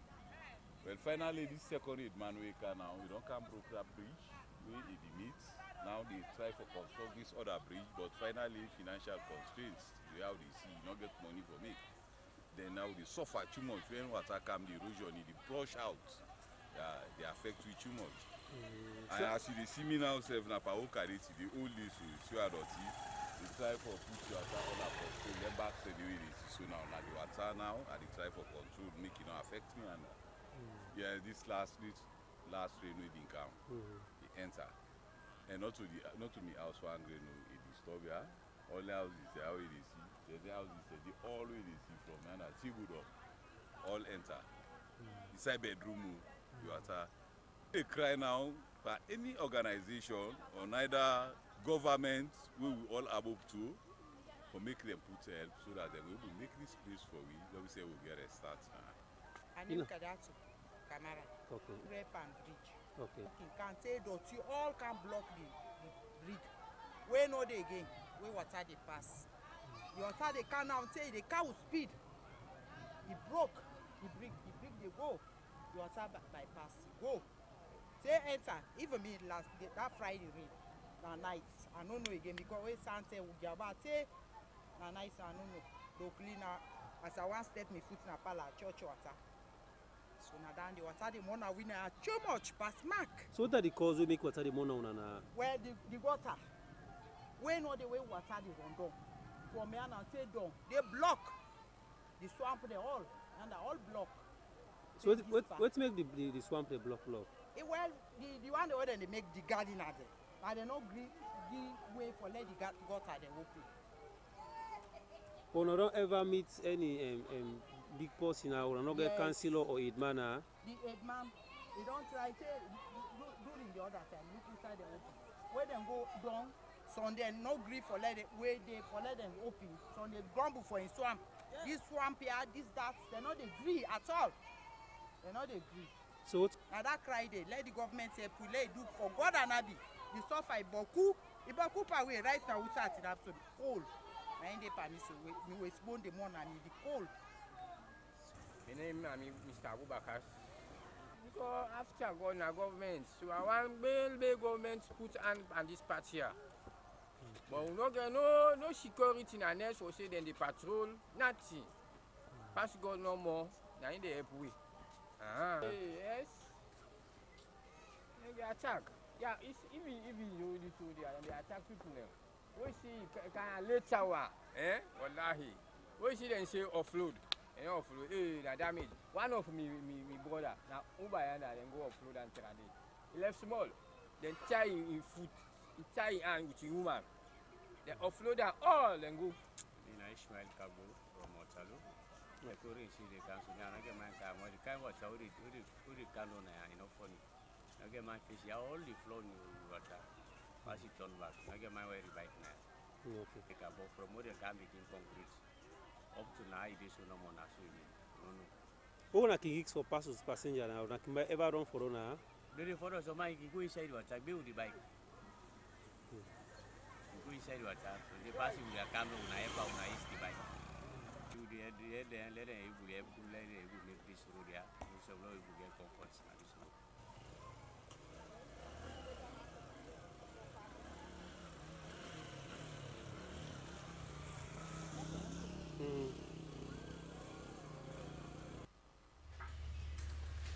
Well, with the preset development, we reach as far as that side of Mabure community, Waterloo, the western area rural district. I don't say them bridge and the Tangis bridge and the Klandi still inside this republic. The way see the community must people reach that come side. together, they don't start for do there, so you have to see where they watch when I go to the aid. Because we see community people themselves, they come together for do that kind of a thing they do for the community. They really need support. I mean, that's if possible, eat banana, that bridge, they don't quite go past and possible past the bridge, not get really, we think happy. Now, wala. It's good, you know, for Bisu or board or before them. Anyway, make you now say now that time for community watch where you've been taking them go all the way. Now, one village where they call Kakondo B village. I say Kakondo B village, coincided with this in the northern part inside the country. Well, where to pick commodity, the workmates. They were thrown can I go all the way in that village, the Kakondo B village, na Kwenadugu. Waiting and they were bringing camp evidence. Doris Conte, Kakondo B. This village here, we get boku in the way the money. First of all, in the money first. Water problem. This whole toilet, one water well now the user. When I say arrest them, they come dig for we. Number 1 point, and number 2 hospital.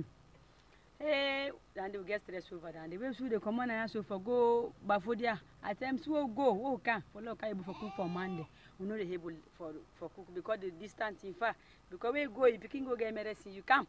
We can all side the sun, the one me all side of week by you.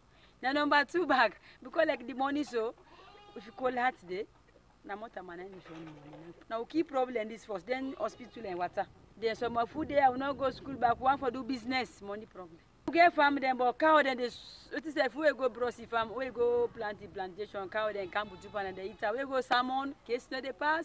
So we don't decide for the money we get. It's my farm business and the best that they money back so they get on a problem. What do they eat to picking na problem. People then back then they for don't for and the people then they get accident at that place for on that hill and Bankura.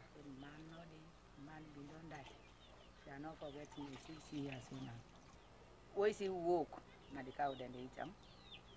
Sometimes we get them, sometimes we not get them pass for the buy, like up, hospital the ones.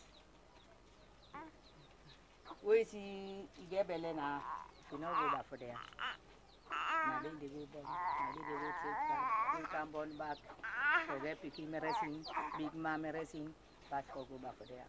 You know go there, you know they get medicine. Hey, wow man they up and I name Kadi. Last year na the woman in Bele can happy na no bike no day.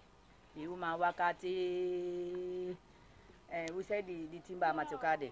Now they the thing go happy now. The woman not able to go now. Now they born. They take her now. They go to them back for there. So now what they born? Bike no day. That him he don't meet now. The children don't empty now. No bike man no day now. They all don't go now farm. I go born. For go back for there. You know get a bike. Then take her now. You walk out we say go sit down now. You say let below. Now they born now. What that's so? Me picking this one. Now me grand picking now. He say now road mama been go born now. Look at the camp. Now road been go born. You walk out we say go tap and the walk out now. Now they born. Then take her now. They eat now. Katis. Well, from Community Watch, we're going inside woman business. Outside the International Trade Center with Ready Salon and Trade Center, they don't train women them where they do business in the country. Now they want to get more. I'm Haja Maribo Kande. Okay, I'm the president of Marketing Association. Also, I'm the coordinator for FEMWI, Federation of Business Women and Entrepreneurs. We almost training back. For there we can meet different kind of people get talent where they try to move to the local before. And today is shocking for there to see all the arena also. If you know more able for implement that in this country, so please people what they can pull, God go put them back. I learn about the blasters. And I learn about the disability people, the way they work with. Very, very important. Yeah. I learn different things there. I learn about this human resource management, like business, how to formalize the market. Although be formalized, but I learn more things the way opportunity for me for that for information. How the market is strategy. And Sierra Leone is very, very important for me because if you look at all sectors, we not get customer services. People they buy to you, they tell them thank you, all that kind of thing. So we are putting the whole land together. ITC, you don't show it, but this one particular one indifferent from what to be because we go the under the cash processing this and other things. I made a go online business because me e-commerce help me. Online business I help me during Ebola stroke. Online I be the do problem with the My name is Khadija Tubai, and I'm the National Coordinator for the ITC Ready Salon project. We will organize the project na the International Trade Center, and the Ready Salon projects are a project where we don't start for implement from last year, where they try for help young people in Sierra Leone for take advantage of the digital economy. So She Trades now one of the umbrella initiatives where we get na the International Trade Center, and we don't implement projects before na Sierra Leone when under She Trades. And even with the Ready Salon project, we get a component there when She Trades, when for woman traders them. We gather them na year for let we do a consultations together. Let we understand what are the challenges them where business woman and they face. Let we know the challenges that way women business organization and associations then they face, for help their young members then. So we discuss and we don't identify some of the key areas that way problem there. At the same time, we identify what are the possible solutions. Then come together to the city within the network. And within this short time here, so I don't see then they say, okay, I do Garatai dying, I could be able for support you with this. The other people they say like one other organization where they sell raw vegetables where not able for source enough. We get other people and I always say, oh, we go source them for you. Where they get enough supply, we go able for the supply you. So linkages them, market linkages them, local connections were built this afternoon. So now again, intention for goats on the other side, not the country? Yes, of course. We work in other parts of Sierra Leone, not of Freetown no more. The world don't they go digital? If you look at what's in other countries that they do, and you compare that to who side we really need to step up and take advantage of the digital technologies that we're there now and take advantage of the digital economy. And would that they go do that the young people, we want for the young people and take advantage of them opportunities there for letting go for get work. With the digital economy, you can get work where now outside of Sierra Leone, even if you sabi certain skills them. You go there now you work for a company in America. So now the advantage that we want for the young people to embrace. Now na time for security updates. Media Tuna Salon police can't tell we use, but wait everything that they do so far and they point finger up on the exam where the police, then the one for big police guys, we hope say the police now will spy tomorrow and then go gather the all for get the exam. We say we talk about CCTV camera when they put on side all about security in the country. Waiting police media to say to Aminata Saisi, una look and listen. ASP Mohamed Bobson Senumina, the Deputy Head of Media and Public Relations Officer for Salon Police. Yeah, well, basically, I can't tell the general public, but the examination we get for the recruitment process will be start since May this year. We don't shortlist about 4,000 applicants nationwide. This now be the process where we don't start, wherein people apply with their credentials, graduates and non-graduates. So we don't vet. We will vet, we able to get 4,000 successful candidates then for the exam. The exam therefore take place this coming Saturday, when the 5th of July. A few days Freetown na Hastings, na the exam points. If you did it 7 o'clock. 7 o'clock, if you go with a valid national ID card, because we get for vet people them. So man will go claim and take another name. For instance, you talk about Kroma, Kamara, Bangura. These are common names. These are common names. They call Kamara.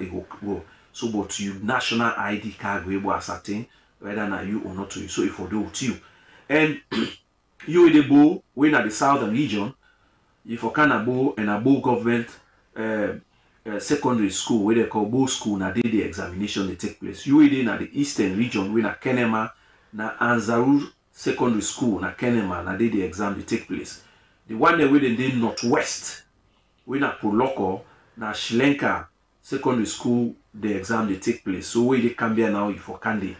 Makeni when na northeast na St. Francis secondary school na day the examination they take place. Now all they start the same time. 7 before don't day for vetting. Then 9 the exam commence and the examination basically na 3. You get forget English language, you get forget general paper, and you get forget simple arithmetic when I'm mathematics. This has been the drive of the Inspector General of Police to advance the cause of technology for aid police in our investigation. We don't start on a Freetown and don't use dividends, so we decide for extender now the provinces. So this weekend we don't start Nabo. We don't go get CCTV camera in strategic locations in Nabo.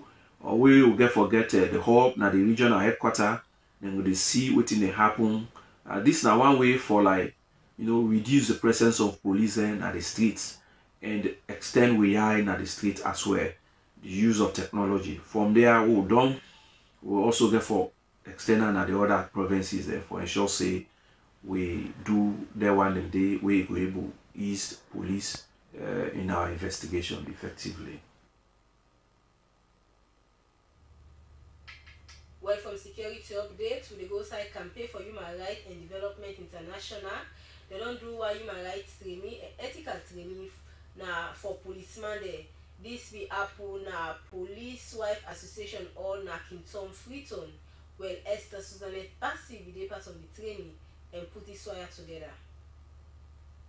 Aisha Lansana had to work at the CID Headquarter Family Support Unit. One of the kids in the way I learned at this human rights training, I learned we for build trust in the Republic of Sierra Leone to people for get confidence and trust in we. Then also for be accountable to people because we motor and waiting at the kids in where they learn in policy where they come from school they can implement for save life and property. So we get for try for ensure for build trust and confidence in people for that they get inside with the police. One of the things they try for let we partner with. One follow do the right thing to the Sierra Leoneans. And one of the key things in the one in the follow the Sierra Leone that they know say then safe get rights for do certain things there. And one of the key things in the one in the way the human right they try follow with partner and let the Sierra Leone that they know say then safe get rights for live, rights for talk, rights for do things where they know say now the rights for do one. Well, with the left police and business force. This time now they make no see people that wait up now call tongue. What alone at the Western area rural district with one voice, they call for make them go help them for make them go put perimeter fence right around the bank go where they just get for avoid make their abona know they go do it for go do for distress the one they will not left from time to eternity. Because person not left from time to eternity, go rest in peace. And if for rest in peace, well, how they want them? But think for be most seriously go all the way call tongue now what when he come back. That is story this. Abdus Masai will explain for short the youth development community and Lompa or Colton Benigon. Well, look, the community were involved for the burial in this community also. We passed Amos, like of the Basatom, half part of Mabure, Benguma, half part of Watalo, Nayade says the bear. But looking at the Benigon itself, not the team for right home about. So why is still this so? Well, I think say the local government get a big role for play because looking at all the cemeteries when we sabi within this country, now a big cemetery they're all fenced, and once you fence a cemetery, we will get total control for. But look with cemetery, we have done the play with rule because every year for the places are so clean. Now with the champion that Patla man the labor side of it, this place are so for now it's not ideal. It's not secure because looking at this place, bad person came hide now so, person in pass so, you go able to do bad. We are in the place bushing, don't know to see that person there. So now that make we as youth, this past Friday we sit down and all meetings say at least the place are so for clean because if you clean, Post you go down under you so you see. But like where bush is so now, trust me, if you post and about stuff, you know we call. And we all remember what happened last year at Talobe and go. Where the people and go then broke tomb there, then go pull the body then inside. We are that not happen also it's about tongue saying if you are going for bush so maybe something of trouble will happen. I'm Mohammed Sise, son of the soil. And like this rain season, they never dig have to go far. Sometimes you see that big fly in the canal use. And me compound, and me get this compound from this street to go down the runway line. They see them big green fly then they get the old and pass with they take shovel can cover. And even for Bernie this road, now the street part, because when you watch this survey, but who grave get for go? Did the God say government don't say for make this road? But who grave get for go? Still in the burn at the street, at the edge of the street, which is very bad. For pay city rate, property tax rate, I think Lompa they generate the highest income. Are the challenge on that? Me alone this become an almost 1,000 at the pay. Then fence for with this bearing ground. So then fence the bearing ground, then get you go get control. Chief Pan Mami Toure, Freetown Waterloo. Well, when they want for come at the cemetery, normally they can report. When they report, they tell them so we let them left a token of fund, 20,000, 50,000, so that we will be able to raise funds for give support to the youths them where we can call for brush. And based on that way, we can get funds where we can give young people them. Then we can try to stakeholders them back for assistance, for financial support, so that we're able to maintain the cemetery. We think normally can happen along the streets. Some bike riders them, where then they hijack people and phones them. Then you run kind of the street. Sometimes they go come, somebody go on board bike. On the way going, you will see them moving bike now and the person move, and they can take them passing them rider there for letting them go escort them. Why then they use this surrounding where they can take them property then and they run go because the place in surrounding bush a bit. It's we go fund we so that they will fence this cemetery. They cry to proper government that they will show concern. Now we rest in place for let them we will help we will volunteer for fence this cemetery.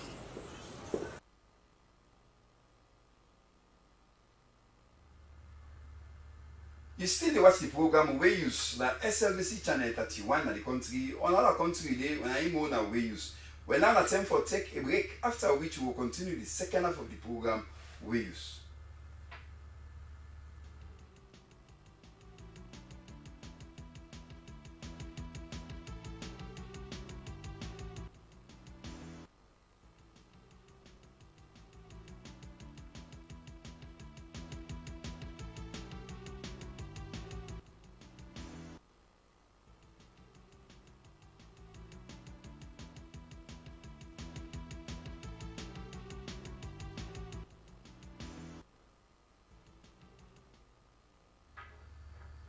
Well, now with this now we will say cabo for the second time to the same program we use na SLBC channel 31 television right from broadcasting house inside Freetown. Now attempt for send the microphone back to una so now we don't send wait to una feel about the program. Now we can go now. Well, tin now you first go begin. Yeah. The first hour they start with this person they say, they say that kind of a railway came this morning. Fire happen. Waiting cause this fire. Say there one for no Monday. Now on a full edition. No, I don't soon. The link come to me. This they come off from James Sweat up now. Well, this person say, then he say, rain they come, sun they come, babu they born pikina bush. Where rain they come, fire they born nose. Waiting they happen. Well, question away anti Carolina Brooklyn school na Brookfields they ask. The other one get here, they say Waterloo Council, una way by that Tumbu market. Say una really need for going and I say because over the years we don't see big masimbo don't they happen na that party. Say dear una rush for going and make una see that kind of a thing they where don't they be for the past year. This they come from concerned person. Well, this one say Waterloo again, all time Waterloo, all to news for turn the country over. Now Waterloo it can be. Look what they happen now in that party in the country. Waterloo. If it not be today, it will be tomorrow. Anyway, now so it be. Come off from Ebu. Ebu say in a Gloucester village. This other one get some Messiah. They say una the community people una don't do well for make una bridge. They say because the way I see that bridge is so way una sure. They say that bridge is danger for people the way they pass. They say imagine look where that school picking team up the wait by. Say better way school self don't lock this rain season. So dear sorry as people in government una go quick in that community day before the rain is don't find one. So people away they na that party. Go enjoy them basic thing them way motorman need for enjoy. These they come out from anti-cadi way tap na share. Well, from anti-cadi message, I take this one away say Salon police indeed now they do well. This they should say for true. Salon police they practice what they say from first for good for service for the nation. Salon police they take they conduct exam for the recruit for the people they want to be officer of police when we look for your day. But we hope and pray say where the one they want for be police officer, then they for save life or property. Do you una no spine and the exam tomorrow? They come out from Yvonne na Sporwood. The other one get some inside. They say bravo to them people na that lumpa where una they make summit. They say first time I see good thing they come out from Waterloo. They say una thank you. The one they always teach a couple for make that baby grown day. For say people are not encouraged like a Freetown now not get baby grown. They say una thank you. This they come out from anti-cold way tap na funkia. Well, this one say where you sooner they do well all the way from Broadcasting House in England. Now go all the way in that village they go in Dugu district, Kakondo B village. For go bring the use now they do well. Freetown Auto Salon. Keep it up with use. When I get what I get now, I'll go present tonight. Come out from possibly not putting name, but the number now 079 144474. The last one I go take na my own party say, wala be say ebi rain come then fire be one for CDND. This they come out from factor where it happen at good reach. If they clean the market where they say they want for me they clean so you know with the pass market day and I'm bugging then they sell for people they go find every market now this capital city get you on now to market you on who tell that person go cry for you on when a question we will get for answer as you not send the name but you send the number. Well, I'm afraid now that now we go lock the microphone tone and now we come back inside Broadcasting House and continue the program as our annual to me and co as I say for take the next story. Well, from the text message they would read, we go now na my bath community. We say people they wait up the way na disabled there. They know they cry for help. More seriously say we go there again and face this one I can. Alice Jiloko, me na the chair lady for Macbeth Disabled Development Organization, where we dey na Macbeth presently. We don't dey na the land where government allocates to we back of solar. So I dey here today for talk to governments, sorry hearts, NGOs, let them go support we with housing. Because we dey na the ground and we not get no housing there na unfinished houses we live there. And presently na just 2 unfinished houses we don't put on. So it do for we. And with the strain, as this na rain season we dey really strain over there. We get a lot of challenges there. So we dey kindly ask governments, NGOs for let them can na we aid for let them go build few, if na few houses self go manage first, we'll go able to do first tentatively. Elect na tarpaulin houses we go able manage at this rain season because we're really exposed to cold, to malaria and other diseases. So how much family we are the family member we boku now 257, but we appreciate any amount of houses for now. For let we able manage up with safety, God help we able forget houses for all the other members. So presently they picking they go school? The picking they know they go school presently because we say we dey na new ground and school not dey there. And we not go able left there na we house where we dey na the site Sianda. They not go there under control, they not go get person we go take care of them. So they all dey with we, they know they go school right now. Message to the public, to the government, NGOs, now for let them support we with housing, we dey really constrain that community there. Baba Sise, chairman for this Disabled Development Organization. From now, we need NGOs for art organization for letting Ghana we eat, let them get help with for let get it place. We the blind people them who they suffer, what who they work, who they buck with foot them, and snake leader you know the same. And chuk the day you know the same. Now so they go and but we foot them. Palm tree, all the stump they boku. So we not get nothing, no machine all day for can clear the place. We need and the government put attention to we. Let we get machine, let we get an NGO where they can help with, where they take with this program now for let we get it on place. Let they can clear for in this place. We not get strength, we not get power. We not get strength, we not get power. Now all the government, all so they have and people that are able to do one for we. Whether they able frame for we, program, big program where they can arrange for we now for let we able to get it on place. Now we love for the loss with people them. We picking them. We have a government now as I talk in a bush. Inside bush, I do this so. Beyond solar, back of solar, where then they call the area battery. Now inside bush, nobody know able there. That's way. This entire area now we able can there now we able can live there as a disabled.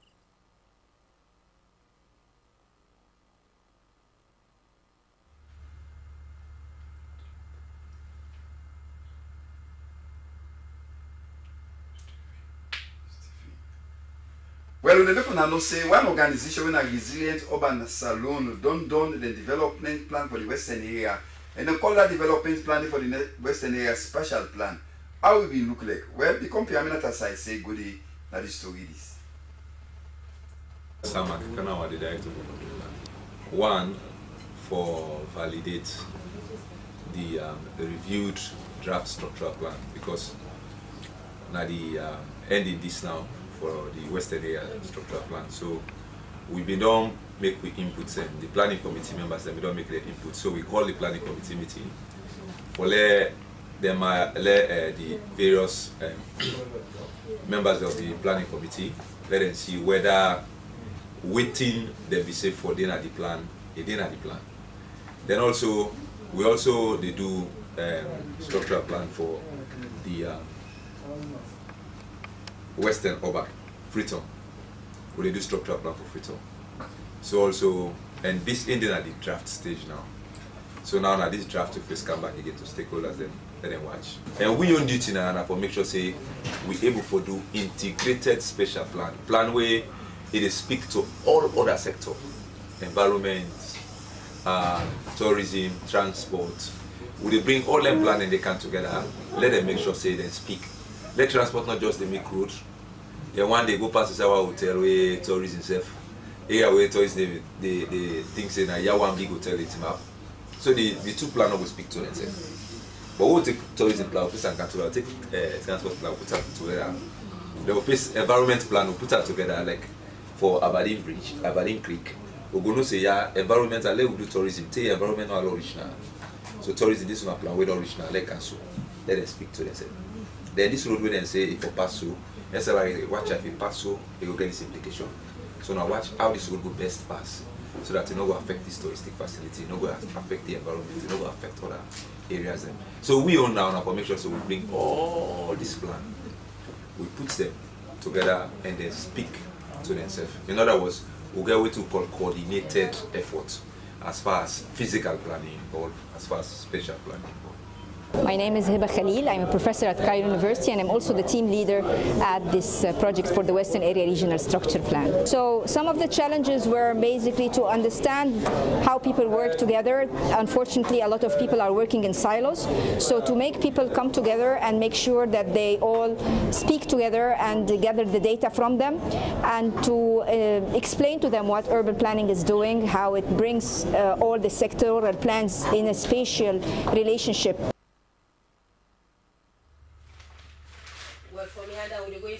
The business Usa Isaac in Kenema United Methodist Church.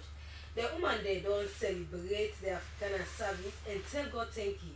Salus say they part of the service and faces Soyakam.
Of Isaac United Methodist Church. I see within Isaac in the name of United Methodist Church today. How would they are? Well, we're here for celebrate the Africana Sunday. This Africana Sunday. Well, Mr. Fidel for say amen. As this time here, so they can go to tidbits. Well, this now what about 161-year-old man, where the left use from the terry left use, 10 or nobody not see the 61-year-old man for telling where about. And then Mr. Reynolds, Laode Thomas, he tapped number 7, Henry Street at the Western Party inside Freetown. Papa Thomas left in use then 10 and day, June 20. Tenor. As this announcement they go so, nobody not see the 61-year-old Reynolds Thomas will left in use from that and day tenor. Reynolds Thomas be left in use then 10 and day Friday, June 20. Say they're gonna you building a book fields. But Thomas take one keke. Keke number in Osabi, keke color in Osabi, keke red in Osabi. He said they go you building. From that 10 day, June 20, till then the way to now be calculator. Till but Thomas not reach 9 years it. Well, if you know anybody will get this kind of a description, in name Mr. Laode Thomas, we're sick, well, well. Now make you not know you also again for gonna for fending also for go back. Well, can we go now at the Street Police Station? Call the police them now 034 11 1990. Pick the number one tell more if you get any information about this 61-year-old Laode Thomas will love use from June 20. Wait till I not see use with it for gonna use. Call the police at 034 11 1990 or you call Reynolds Thomas in family and number 7 Henry Street and the Western Party inside Freetown na 077 401139 or 088 268476. 61-year-old Laode Thomas wait up number 7 Henry Street and the Western Party inside Freetown in family the don't fighting for you will give information or for make this papa go back and go join the rest of the family them. Make other one the over country say yes. But Thomas we know well. Don't go back in the house. Find thing with the left for you. Well, now na time for make we open the Kongosa box and know and see waiting Kongosa box get from here today. You catch and additionally, mama for all the markets them inside Freetown municipality Dovecot market this rain season. Like any other rain season here in here out. But now so Dovecot can be so bo. We were for them they go there, we mama them they go there, we picking them they go there, we neighbor them, who that and who that then near wake here for we for make things fine inside the market. Now so they can suffer inside Dovecot market this time now when rain season, the last rain season. But make it not be so the next rain season bo. Bo, Dovecot market and the rain. This for day na ya, that one day yanda. This for day na ya, that one day yanda. This for day na ya, that one day yanda. All thing na in proper place. But not so they be inside Dovecot, but all thing not na in proper place, bo. For make we with them, we mama them, we picking them, we neighbor them, the market woman them and then get colat. for buy wetin they buy for sell give you some within our comfort zone. Hey, now so life can look like for them all this rain season, bo. Hey, bo. What is poto in Dovecot market? Look it spread, look it pack, slip will grown. Hey, we ref them, we mama them. We picking them, we neighbor the name Kituman them, oh yeah. Una Oshia, eh, boo. Mama Mayor, Councilor, Mr. Minister, Mama Minister, lawmaker them, who that together responsible for turn attention at Dovecot.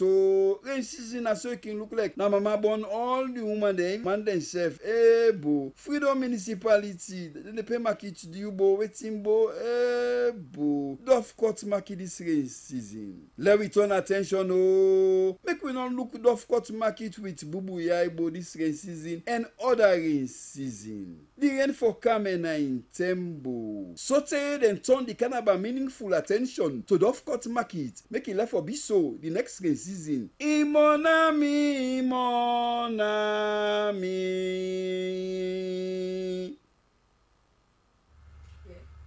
Well, now it's waiting Congo Sabok say we go drop the curtain down finally in this edition of the program Waves. Or make I tell you that open secret again.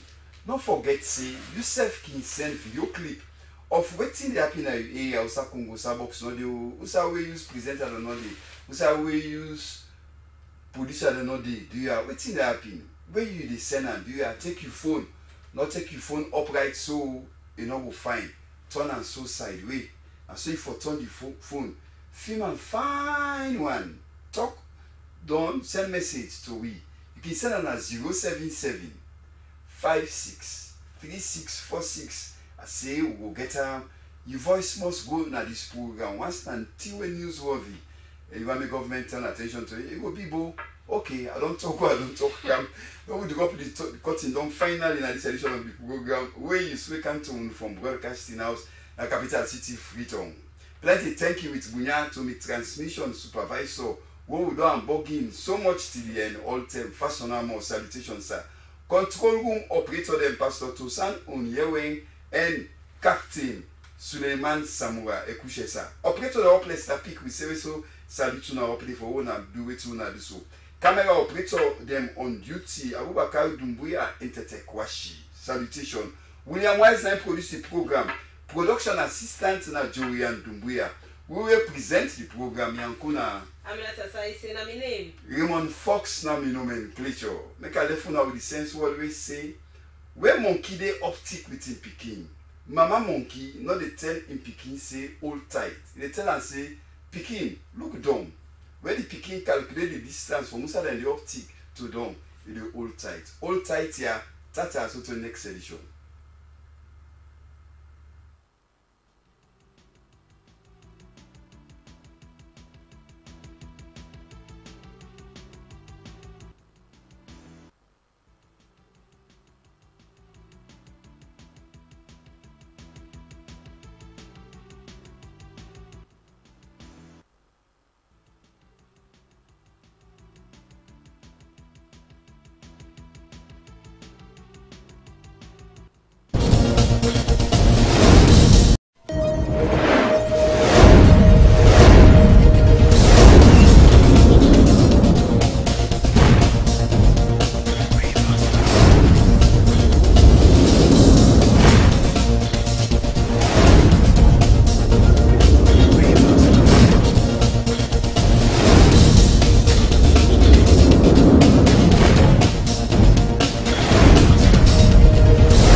Discover Sierra Leone, a hidden gem of West Africa, where the rhythms of life dance in harmony with the beauty of nature.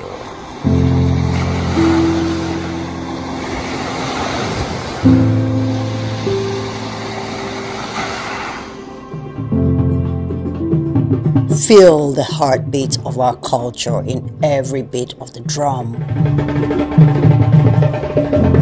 in every step of the dance.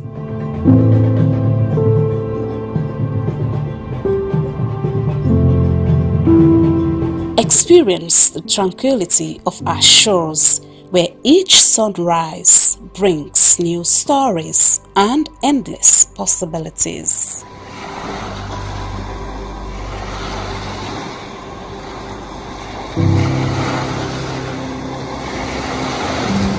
Immerse yourself in the vibrant tapestry of our daily life, where every color tells a tale and every face a friend.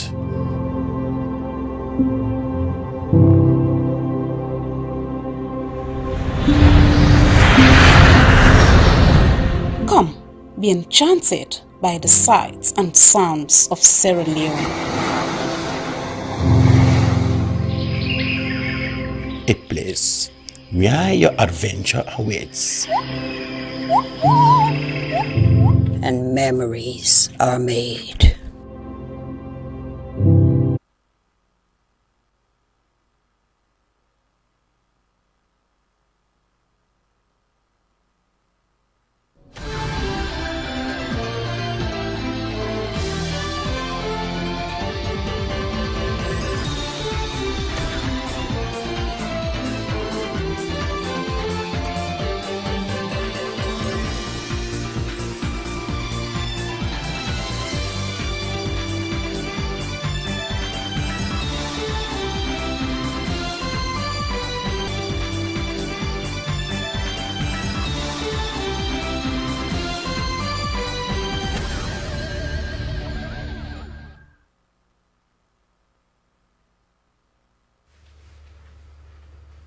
Good evening from our New England studios. This is News R. I am Aminata Fofana. Coming up in this edition, President Julius Maada Bio meets with the board of the National Revenue Authority at State House. Parliament enacts the Child Rights Bill 2024 into law. And the World Bank funded Food System Resilience Program boosts the Ministry of Agriculture and other 3 agencies with over 60 motorbikes. Now, these stories and more in the next 1 hour. Stay with us.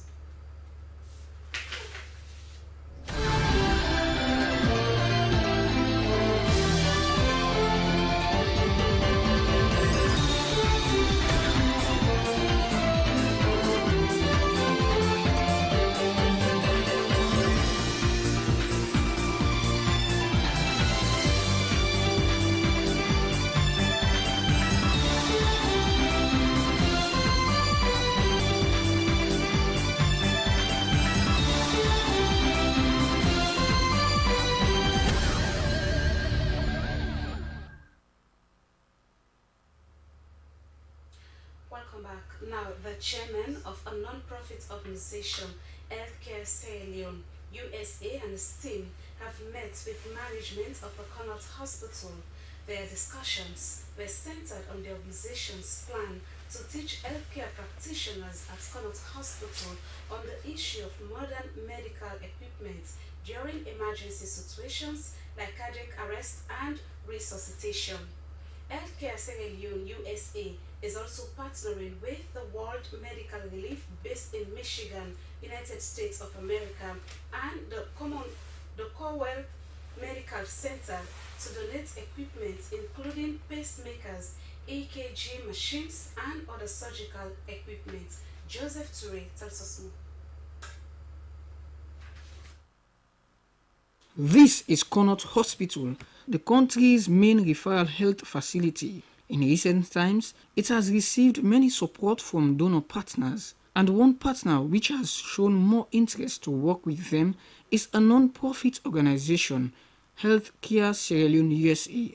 This meeting with the management of Connaught Hospital was to get a green light on how Healthcare Sierra Leone USA would partner with them to give advanced medical support through teachings and donation of medical equipment, including consumables. Their intention to support the hospital, according to the chairman, Healthcare Sierra Leone USA, Dr. Michael Pierre, was born out of a passion to give back to their country through the medical sector.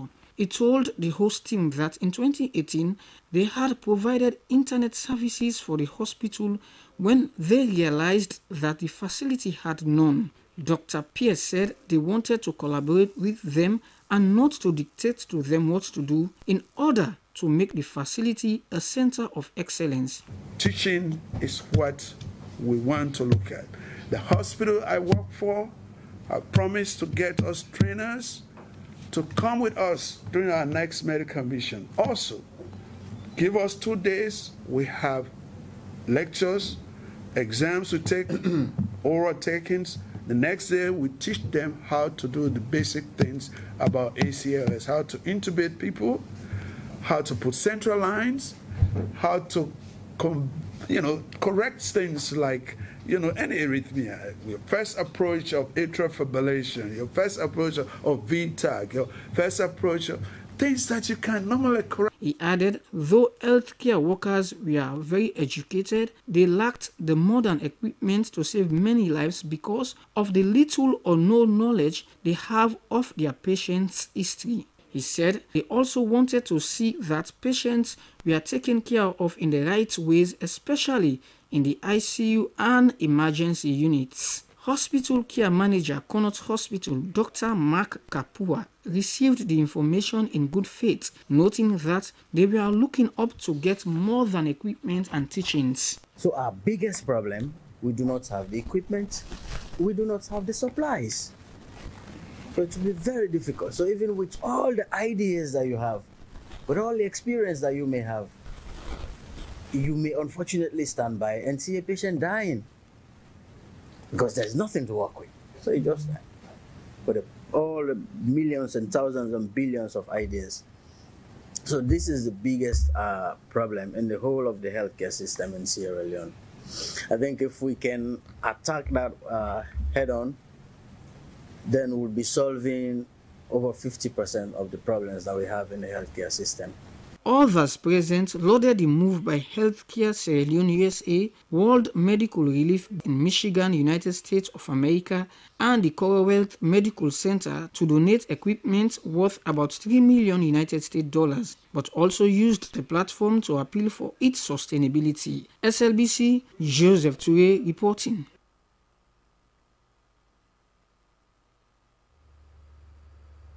And now in Mayamba District, the Westlands International Program in Sierra Leone is piloting the natural restoration of mangroves, which overcomes many of the constraints previously faced in manual planting. The National Protected Area Authority and key actors in wetlands conservation assembled at the Family Kingdom Resort in Freetown to share experiences in mangrove restoration and witness the handing over of a new tablet for data collection by the NPAA. Harold Williams reports. The gathering represented an opportunity for the National Protected Area Authority and relevant participants from CSOs, government agencies, and local communities to learn about the science-based outcomes of community-based ecological mangrove restoration. The highlight of the occasion was the presentation of GIS-enabled tablets to the National Protected Area Authority, NPAA. Program Development and Technical Coordinator at National Protected Area Authority, Samuel Ibrahim Koba, described the donation as a big start for the NPAA, and the Manager for Wetlands and Marine Ecosystems, Yata Helen Kamara, expressed appreciation for the donation as the best way to conserve wetlands and the marine landscape. The country director for Wetlands International in Sierra Leone, Dr. Alhaji Shaka, said there would be further opportunities to test the applicability of the tablets and the methodologies for natural mangrove restoration through practice in the field. Dr. Shaka said all data and applications utilized in the field were open-sourced and therefore globally accessible. The working session and the donation of tablets to the NPAA fulfilled a necessary component of the Wetlands International Global Mangrove Watch and training to monitor mangrove growth in Sierra Leone and across the world. GIS experts who are available in Sierra Leone, along with civil society, MDAs, and local communities in the pilot area, which is for now in Moyamba District, will be able to learn about mangrove restoration methodologies developed by Wetlands International and serve as a platform for future collaboration. Gabi Agbanon, chargé de projet, Wetlands International Africa, based in Senegal, said Sierra Leone and Mozambique are the two latest countries in a transcontinental endeavor spanning half a decade in mangrove ecological natural restoration in East and West Africa. She provided an overview of Wetlands International's mission to restore thousands of hectares of mangroves before the close of the decade and how countries like Sierra Leone are providing evidence-based data from small-scale community participation that will be seen as the best practice to restore the vast areas of mangroves that have been destroyed by human activities.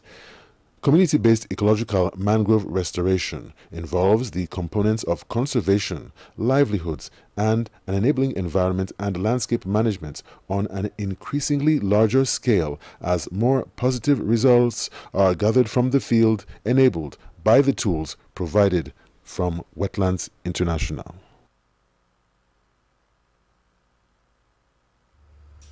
Parliament has enacted the Child Rights Bill 2024 into law. The legislation repeals and replaces the Child Rights Act 2007. Our parliamentary correspondent Dennis Fraser tells us more.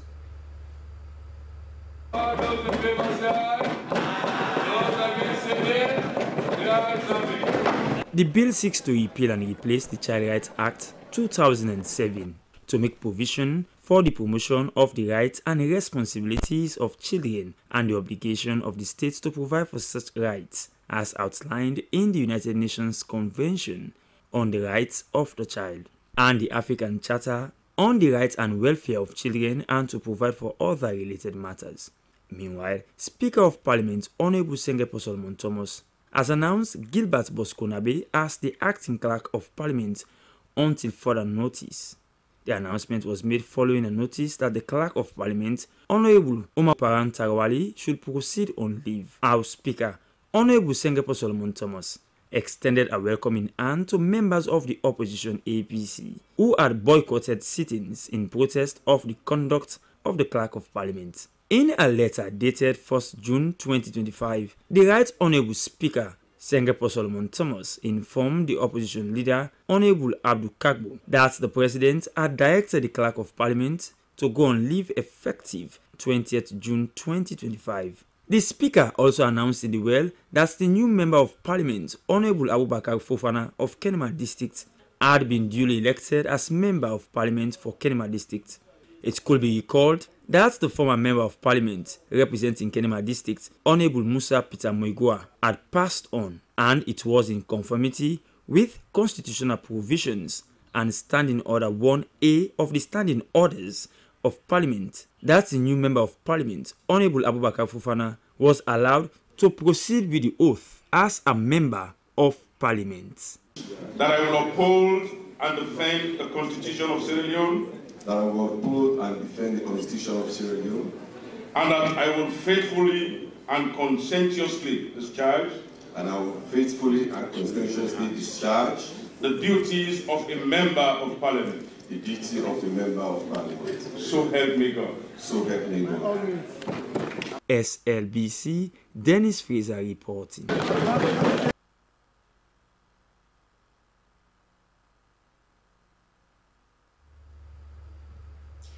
Ministry of Social Welfare has received the new chairperson of the National Commission for Persons with Disability, Brema Abdul Sharif.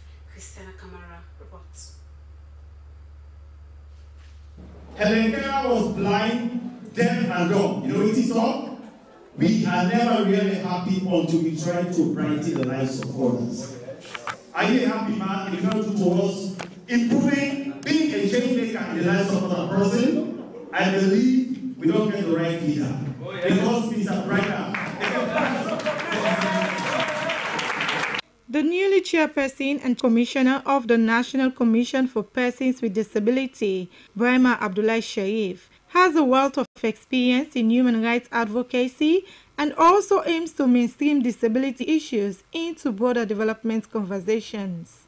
According to the commissioner, his previous role with CARE International and the Human Rights Commission has equipped him with a deep understanding of the systematic barriers that persons with disability encounter. He expressed gratitude to President Bio for the confidence he reposed on him and emphasized the importance of advocating for the rights of persons with disability. Commissioner Sharif outlined his vision for the Commission, noting his strategic framework focuses on transforming policies into actionable plans.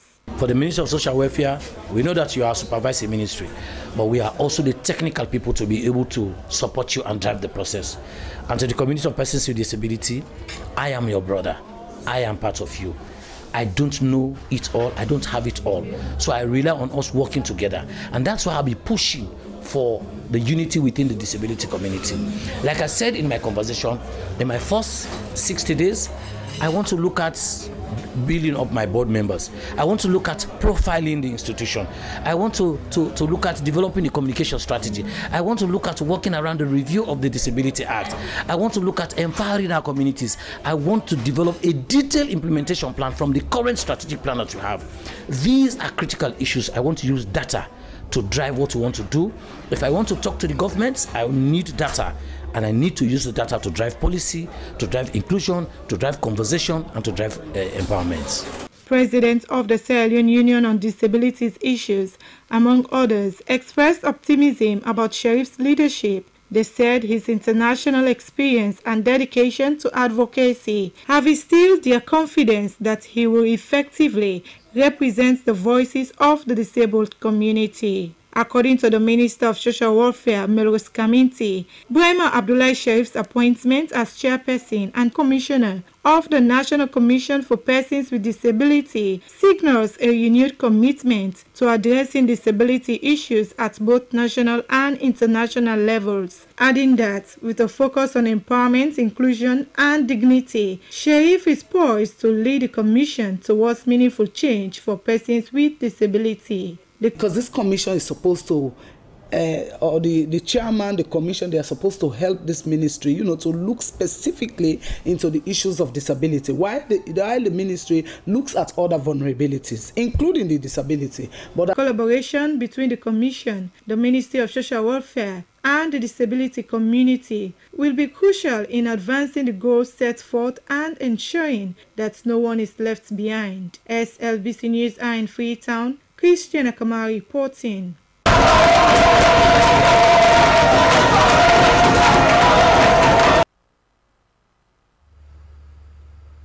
Over the years, the downstream sector has been in somewhat chaos with a rapid increase and slow decrease in prices of fuel products.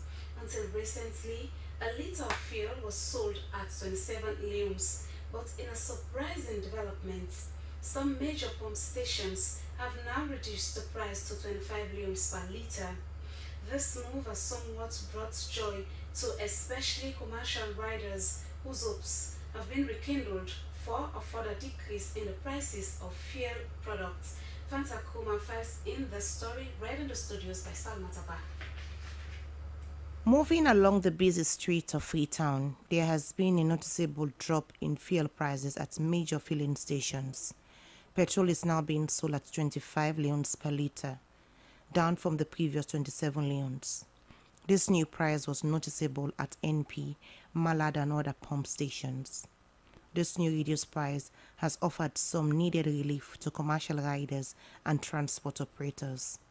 Mohammed Vandi, a bike rider, expressed his optimism over the reduction. Make a fuel price, you don't kind of small now. I am very happy because with the lower fuel prices, we will be able to transport passengers more quickly and efficiently. We thank God for Zala Fuel Station, whose price cut to 25 leones has encouraged other stations to follow suit. We now call on the government to consider reducing fuel prices even further to support us and the community. I happy to the Papa government as a Sierra we are happy to afford fuel price like Canton. Similarly, more like Kamara, a keke rider, expressed deep satisfaction, noting that fuel is an important commodity that directly impacts their daily earnings. I feel so excited because like fuel is the key thing. I was very excited to hear that fuel prices have been reduced because fuel is a vital source of energy that directly affects the cost of goods and services whenever prices go up. Now that there is a reduction, people will be able to carry out their daily activities without spending so much on transportation. We are calling on the government to further reduce fuel prices to a level that is affordable for everyone. Like we don't come through, at least everybody will able at a reasonable way. Mohammed Kawa, a truck driver in Freetown, also described the reduction as a much-needed relief. I really feel fine for that. As a truck driver, I felt good about the recent decrease in fuel prices. Now we will be able to buy more fuel and keep moving. I am appealing to the government to support the companies that reduced the prices and to consider bringing the cost down even further. The new price adjustment seemed not to have come in isolation, but was through persistent advocacy by civil society organizations, especially Native Consortium and Research Center, who are calling for fairer and more affordable fuel prices. Edmond Abo, the Executive Director of Native Consortium, expressed concern over the inconsistent pricing trends in the market. People are suffering, Sierra Leoneans are suffering. Transport price is high. Keke, we are not advocating. Who is profiting now? The drivers. The keke, the Okada riders, they are the ones that are profiting, not the consumers, not the public. So it should reflect. That has been the practice ever since from the days of John the Baptist. When fuel price go down, Minister of Transport would come out with a price list to adjust the price. When it goes up, the same. So what is he waiting for?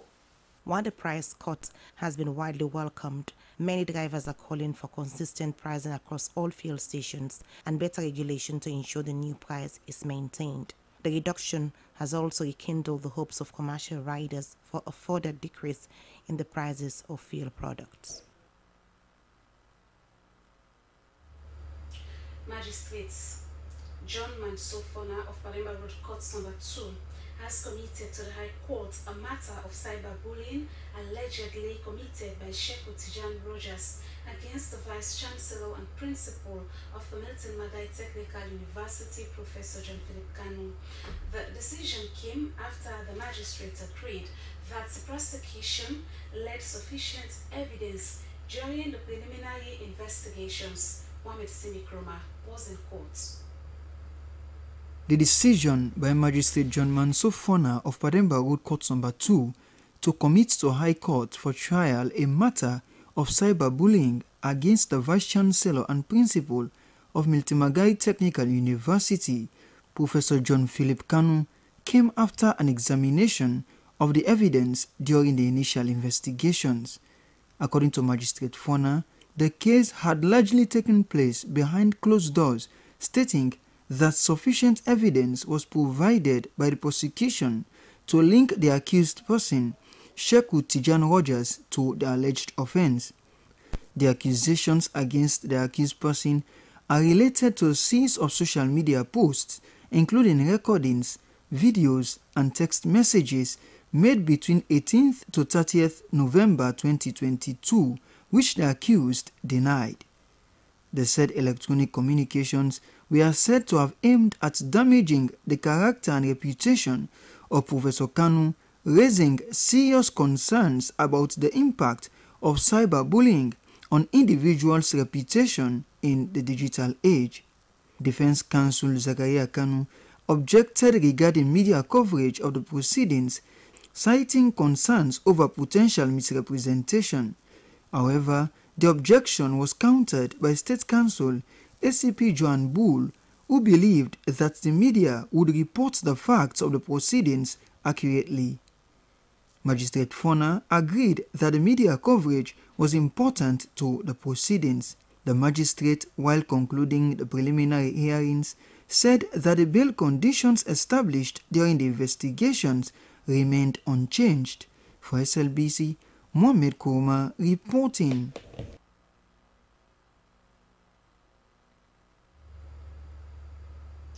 Former Liberian President Ellen Johnson Sirleaf has congratulated President Julius Maada Bio on his recent election as chairman of the ECOWAS Authority of Heads of State and Government.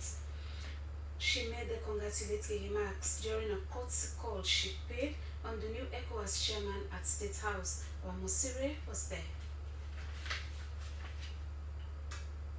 Madam Sirleaf lauded President Bio on his new assignment, saying that it is his hard work and strong leadership he has been embarking on within the sub-region that has manifested. Madam Sirleaf motivated President Bio to do more.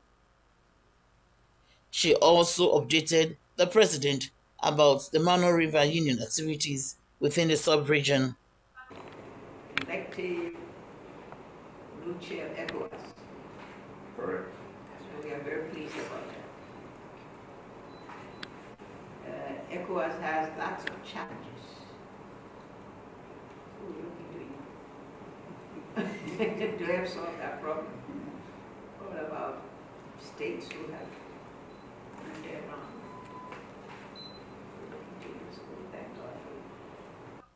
President Julius Maada Bio commended Helen Johnson Sirleaf, former president of Monrovia, Liberia, for the visit, adding that the two countries share boundaries and other things in common as well. Helen Johnson Sirleaf was the president in Liberia from 2006 to 2018. For Slbc Tv News are in Freetown, Howard Moswe reporting from State House.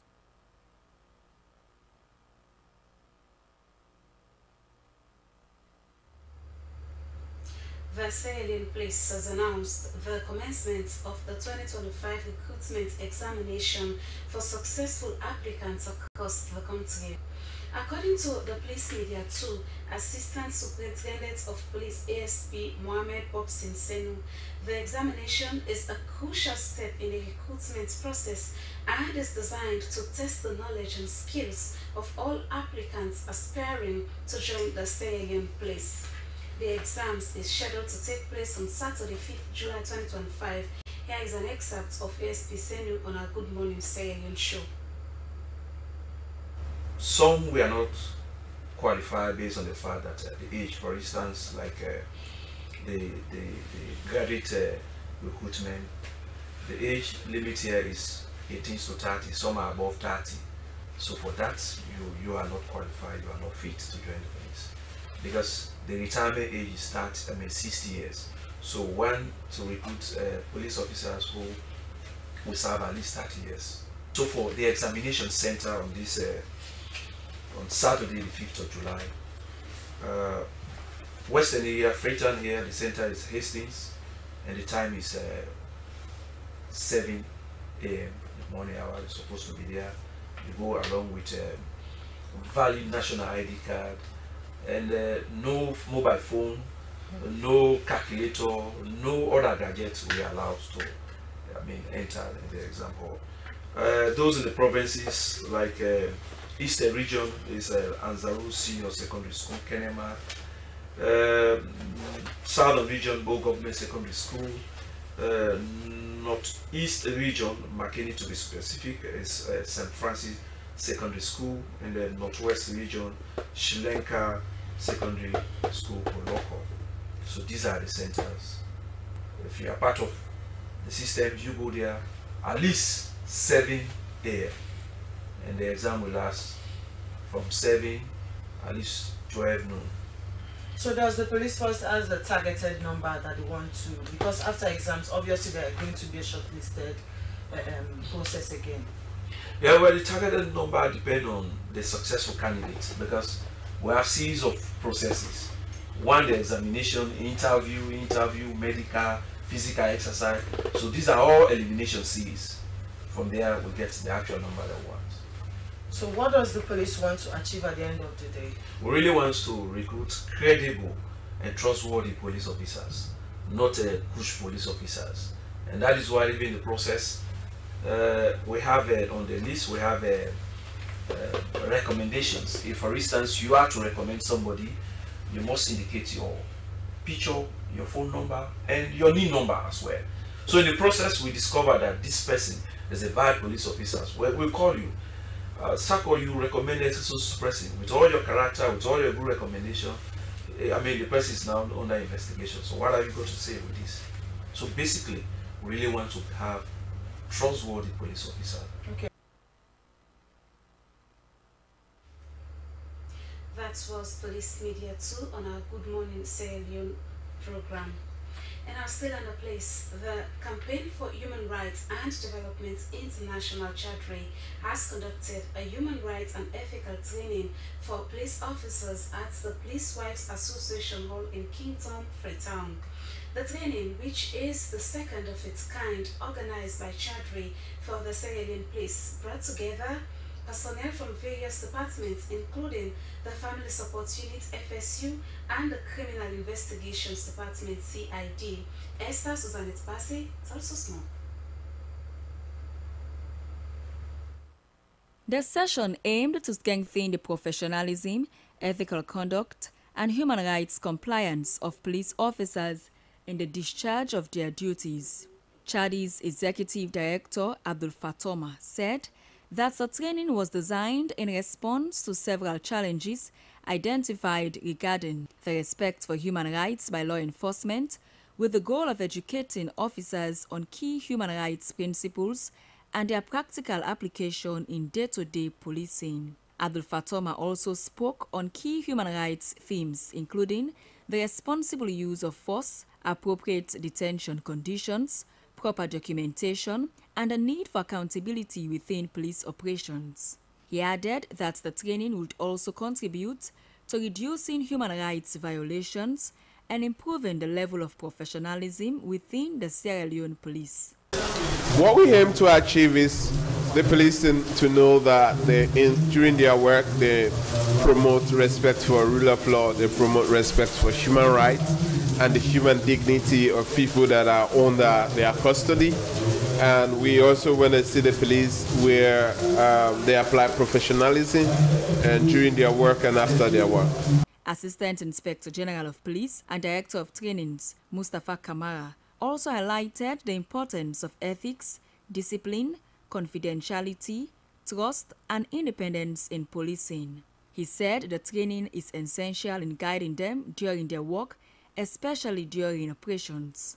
He noted that it also provides a valuable platform for knowledge sharing that enhances their ability and professionalism. A priority right from the beginning, because we are dealing with people either in the field of operations, that is when we go out to carry out activities, or when we invite people to police stations for cases under investigation, or when suspects are in custody.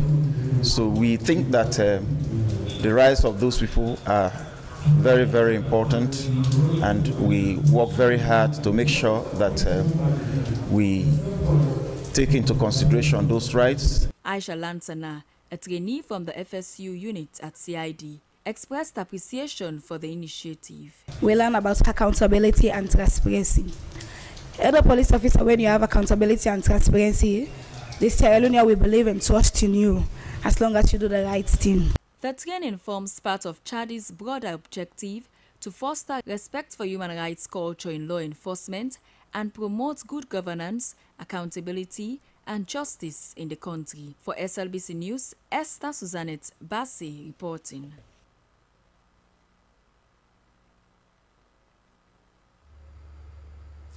Meanwhile, the Sierra Leone Police has begun the installation of CCTV cameras in strategic locations across the provincial headquarters, starting with Bo City in the southern region. This initiative, spearheaded by Inspector General of Police William Fayaselu, aims to enhance policing, combat crime, and building trust between the police and the community.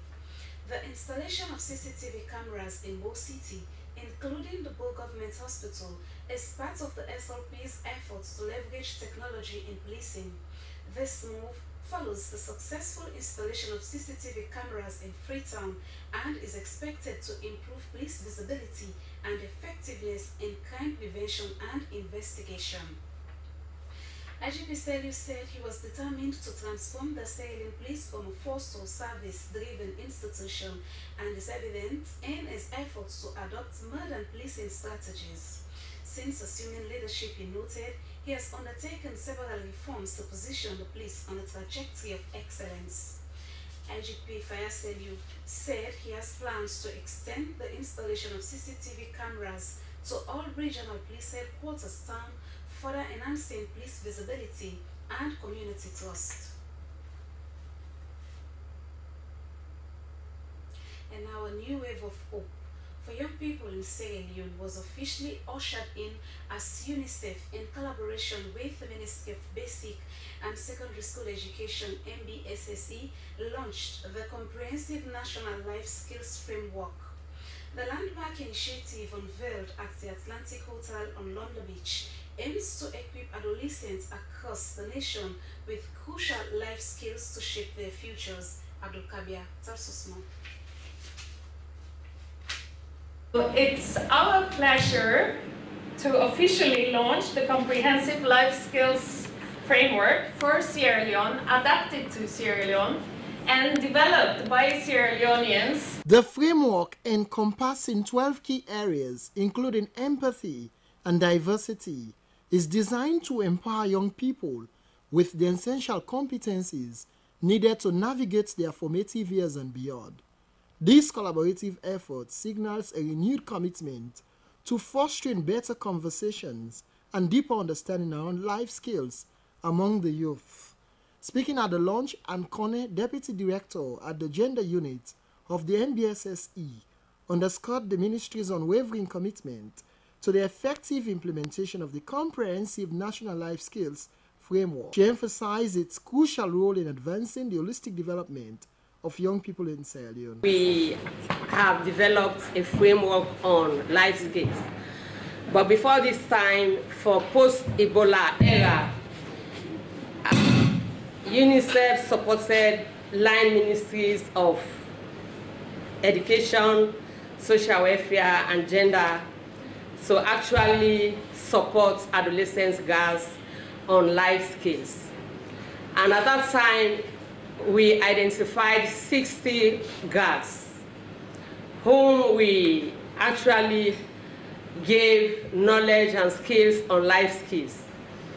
And we came to understand that they developed well and they went through their schooling smoothly and transitioned into university education. Usman Kamar, Director of Curriculum and Research Unit at MBSSE, provided a comprehensive overview of the framework, detailing its purpose, implementation strategies, and rollout plan, whereas the UNICEF Deputy Representative stressed the framework's wider applicability, noting how it touches every aspect of life. She urged policymakers to integrate the framework unanimously into the country's wider developmental plans. Development of young people's full potential at its very core.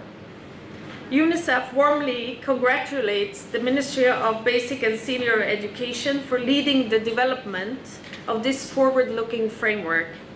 Its completion reflects strong national ownership and collaborative efforts of government, partners, educators, communities, and young people working together to support improved learning and life outcomes for children and young people in Sierra Leone. The event also featured a panel discussion where young people passionately articulated the critical need for the full implementation of the knowledge gained from such networks. They emphasize how these life skills will help to shape societal perceptions and empower them to thrive. The launch of the Comprehensive National Life Skills Framework marks a significant step towards nurturing resilient and empowered young people in Sierra Leone. Abdul Kabir, SLBC News, Freetown.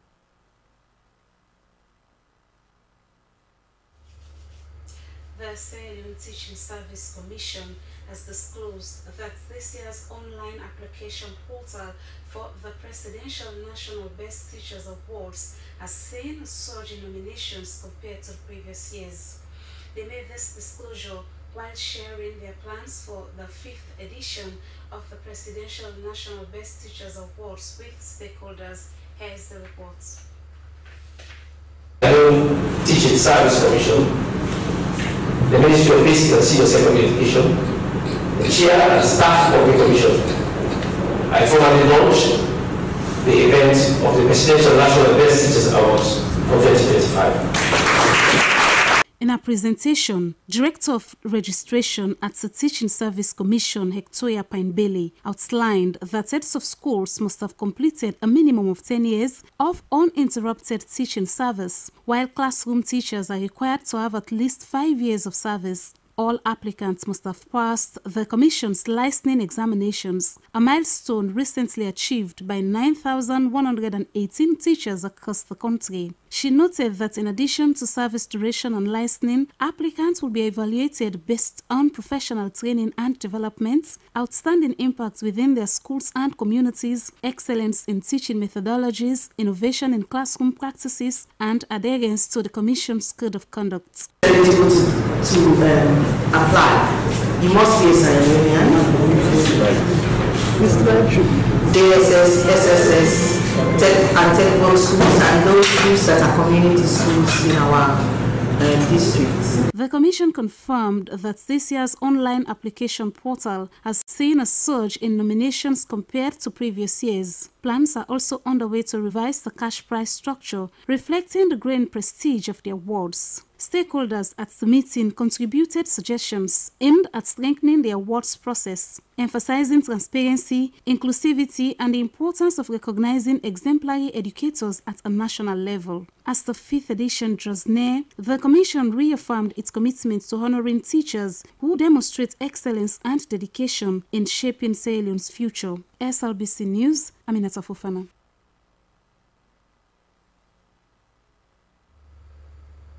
A new magistrate court has been established at Mile 91 in Tonkolele district, aimed at providing access to justice and expediting legal proceedings in rural communities. Honorable Chief Justice Komba Kamanda said the court's opening was a part of their broader strategy to decentralize the judiciary and restore public confidence in the rule of law. Jonathan Tona tells us more.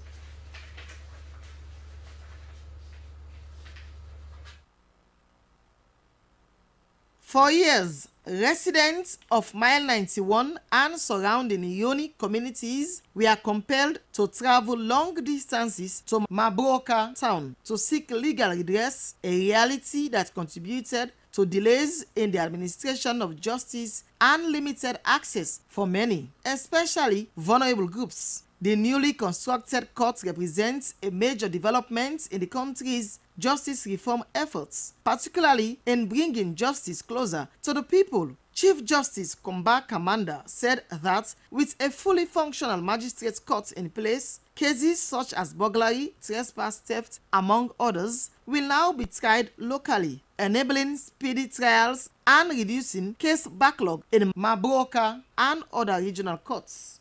The one day they do them bad them, than they for done now. Because just like where the primary chief said, don't tell me, say, anybody can be tiny.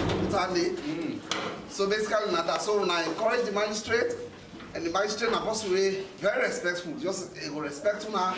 The most important thing is to make sure say you doing work, you do everything right. The people of Yoni Chiefdom, in particular, expressed deep appreciation for the initiative. Many hailed it as a long-awaited development that will not only deter criminal activity but also foster peace, security, and accountability in the community.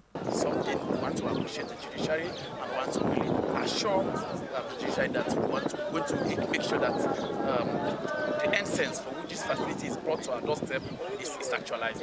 But like I said, yes, we can have a magistrate court, we can have it resident, but if we do not have a remand facility that is closer to the court, in other words, we still have government to be spending monies to be taking suspects from 91 to Maboka, which means the problem we are running away from, which is the problem of applying the terrible road condition of linking 91 to Rubu, will still be used because the opening of the magistrates court in Mile 91 marks another step in the judiciary's commitment to judicial access, efficiency, and reform. The judiciary of Sierra Leone pledged to continue expanding its footprint to underserved areas across the country, ensuring that no citizen is left behind in the pursuit of justice. For SLBC News, Jonathan Turner reporting.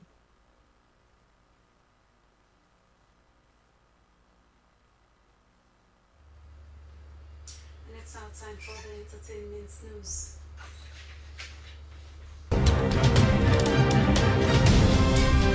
Hello and welcome to the entertainment news.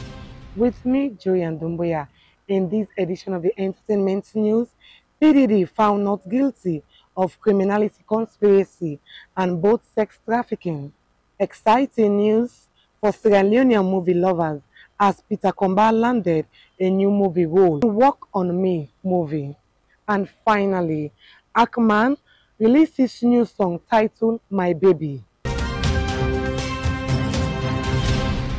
Diddy was cleared on a criminality conspiracy and sex trafficking counts, but found guilty on the 3rd and 5th counts relating to transportation of cashier, Jane, and sex workers for prostitution.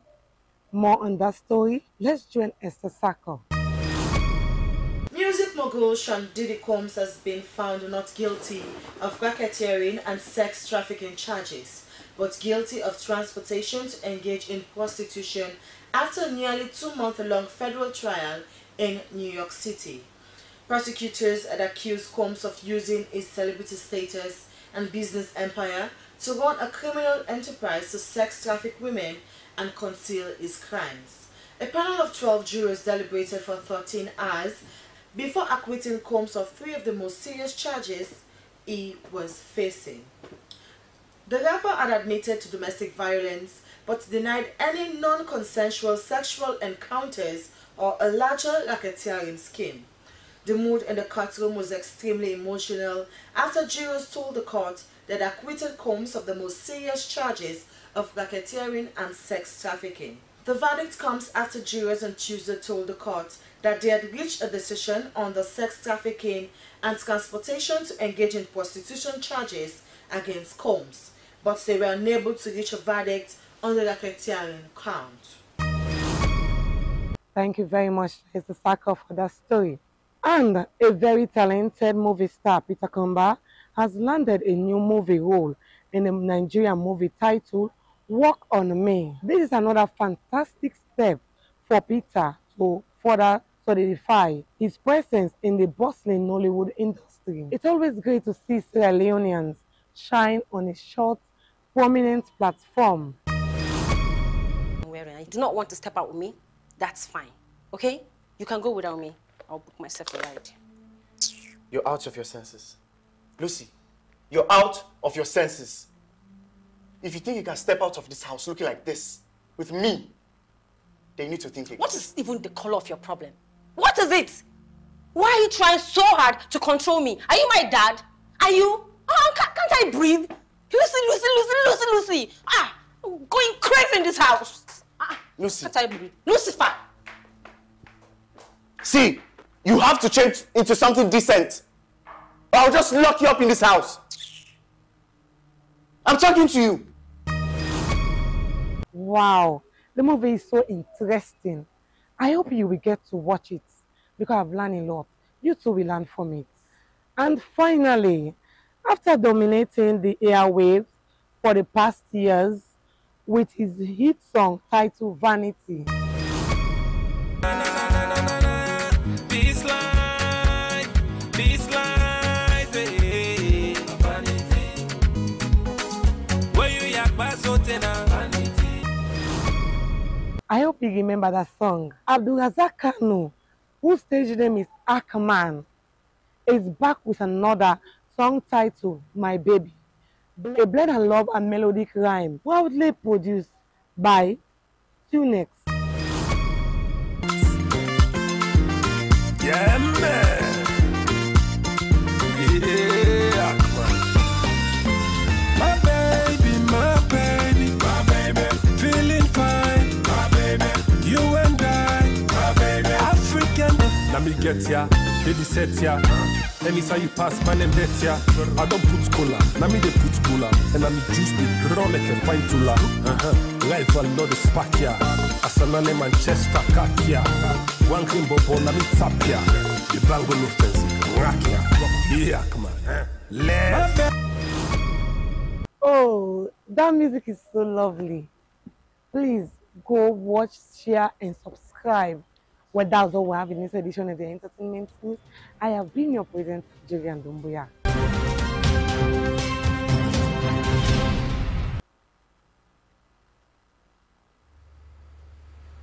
From the Entertainment News, we move over to our sports desk for the latest updates.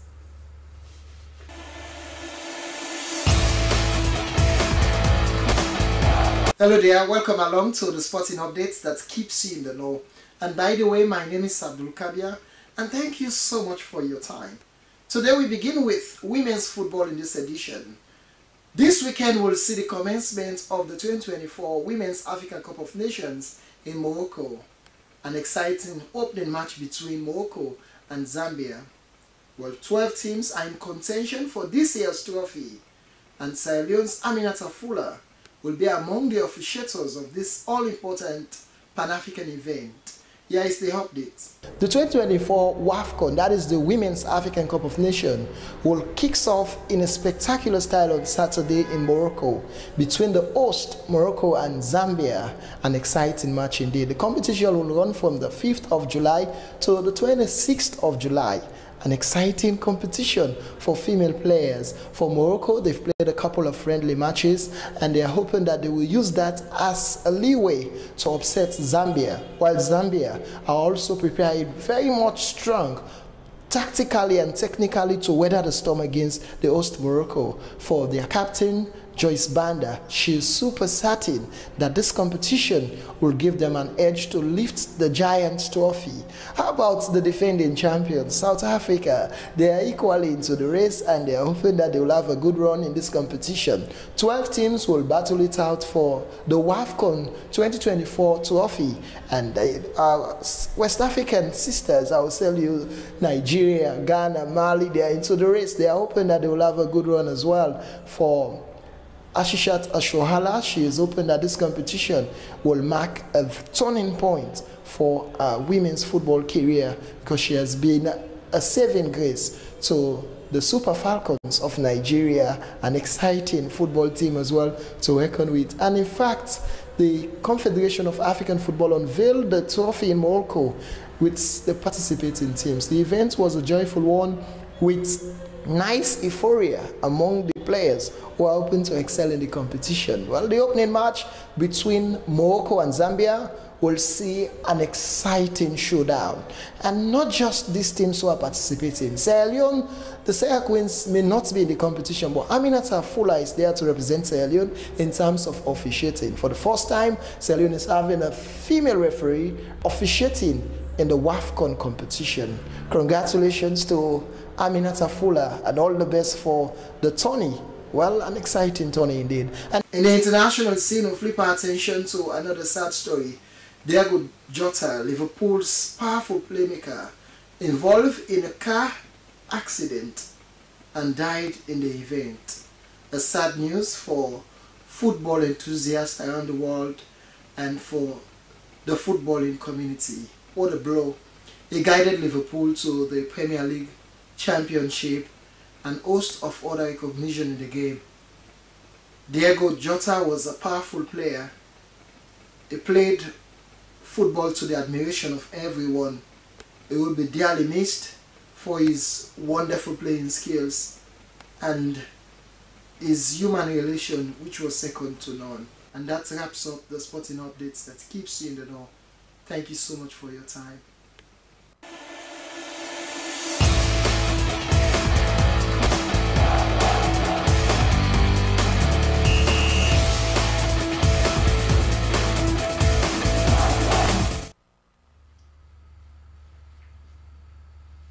Many thanks, Abdul Kabir. With that, we wrap the news. But before we close, there is a recap of the main points. President Julius Maada Bio has met with the board of the National Revenue Authority at State House. The board updated him on its work and performance at the ports. Parliament has enacted the Child Rights Bill 2024 into law. The legislation repeals and replaces the Child Rights Act 2007. And the World Bank funded Food System Resilience Program has boosted the Ministry of Agriculture and Food Security and other 3 agencies with over 60 motorbikes.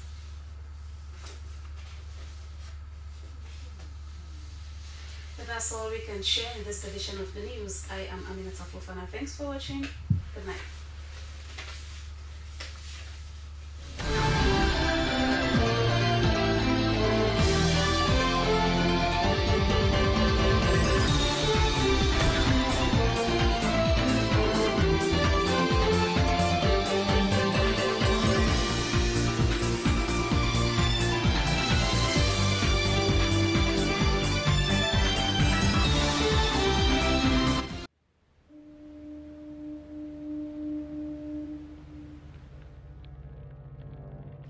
A place cannot produce poems.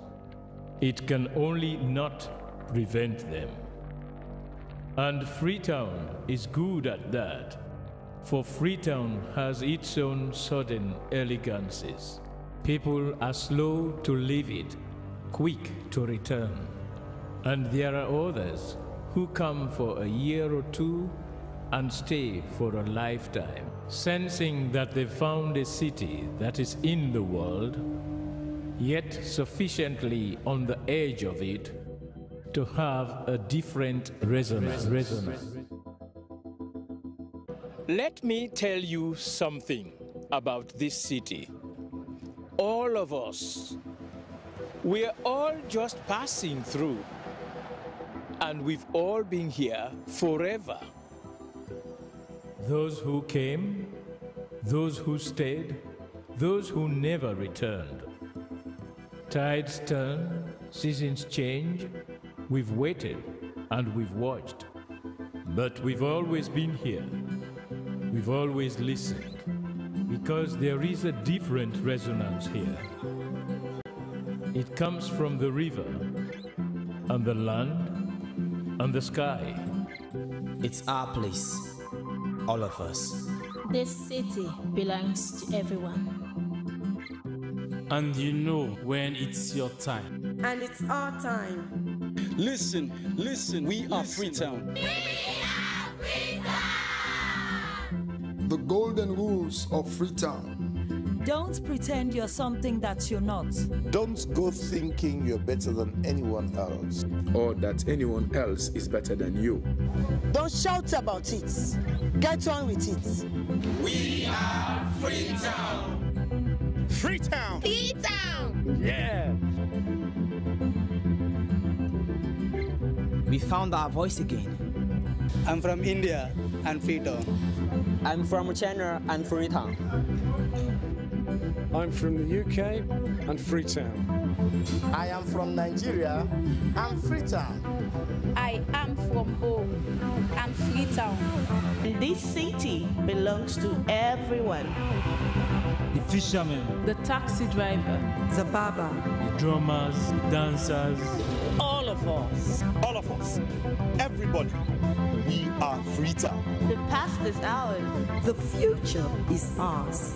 It's our time again. And this city belongs to everyone. The playwright, the greengrocer, the teacher, the dog. This space is ours. This light is ours. The beaches are ours. The rivers now we own. The roads are ours. The bridges now we own. We are Freetown. We are all visitors and we've all been here forever. We've got the mightiest river. And the biggest sky. And there's a resonance again. Freetown. Freetown. We are proud of this place. We love this city. And we want you to love it too. We are proud of this place. Na pass we all dey pass like stranger dem, but we all don't dare from them.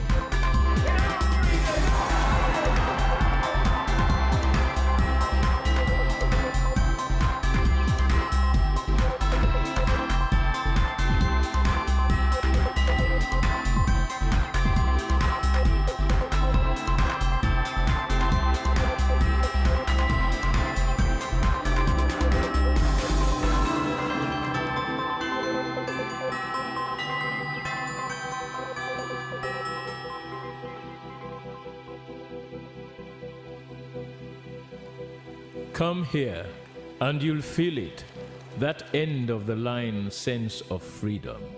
Say yes to Freetown. Say yes to freedom.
The death is announced of Mrs. Omo Iris Coker, commonly known as Miss Omo, of Dublin, Banana Island, who passed away on the 2nd of July.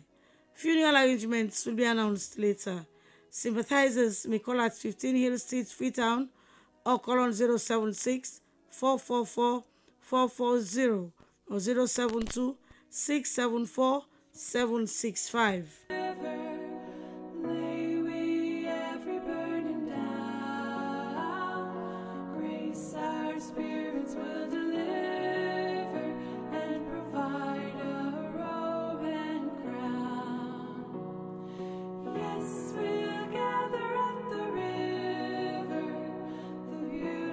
In loving and affectionate memory of their mother, grand and great-grandmother, Mrs. Georgiana Taiwo Iskandi, who passed away in Lagos, Nigeria 5 years ago on the 4th of July 2020 at the age of 94. Fondly remembered and sadly missed by children Faye, Sarah, and Netherland. Grandchildren Naib, Akiwale, Ebonolua, and great-grandchildren, cousins, nephews at home and abroad. Mommy, continue to sleep in perfect peace.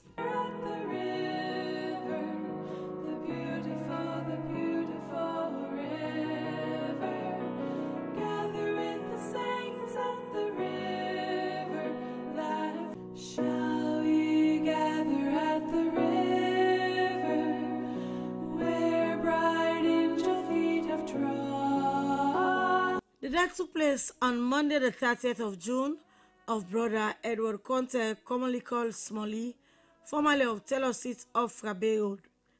Funeral arrangements will be announced later. Sympathizers may call at 246 Lower Allentown, Ojuku Junction, or call on the following numbers: 076 645 590, 0328 25639, and 088 501 998.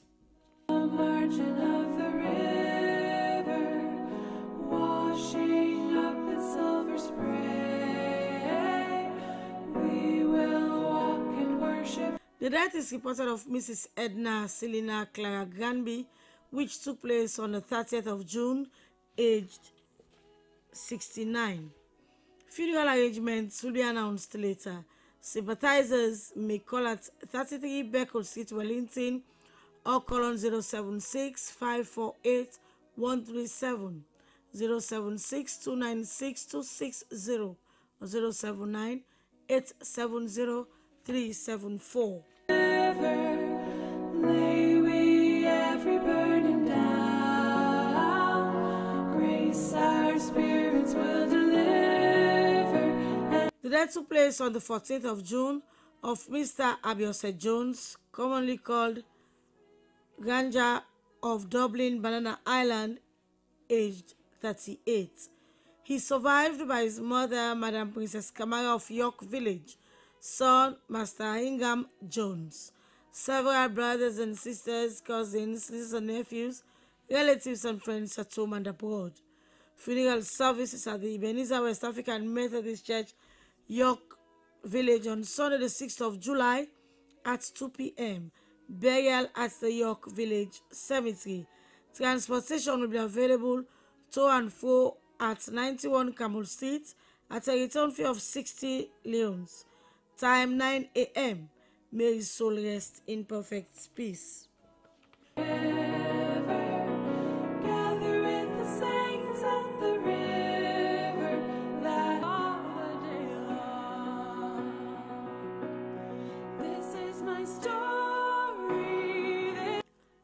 The death is reported of Mr. John Sarah Conte, former teacher at the Catholic Senior Secondary School, Binkolo.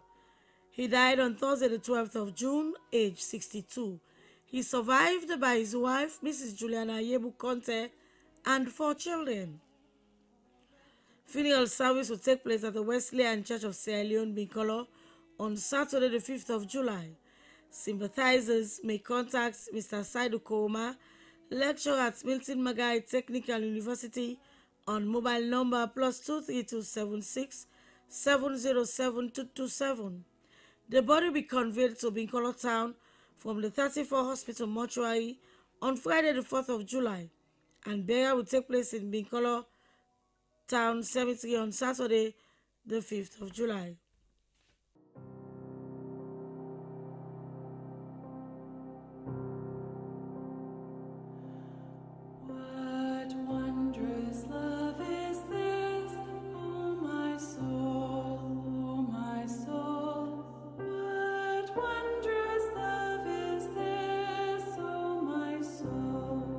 The death is reported of Mrs. Kathleen Iabode Edwina Esi Rogers of 6N Gbani Drive off Tegbetown Market, which took place on Sunday the 22nd of June, aged 65. She is survived by her husband, Reverend Christian E.P. Rogers, children Adekumbi and Sylvia Pratt, and Melvin Obadiah Adeyemi Rogers. Spiritual children, David Emerson and Victoria Grace Wilson. Several brothers, sisters, in-laws, aunts, uncles, nieces, nephews, grandchildren, close friends, and other relatives at home and abroad. A vigil will be held on Saturday, the 5th of July at Christ Church, Pademba Road at 7 p.m. The body will be laid out on Sunday, the 6th of July at a residence, 6N Gbani Drive off Tengbe Town Market from 10 a.m. to 12:30 p.m. and at Christ Church, Pademba Road from 1 p.m. to 2:15 p.m. followed by funeral and communion service at 2:30 p.m. Burial at the Ascension Town Cemetery.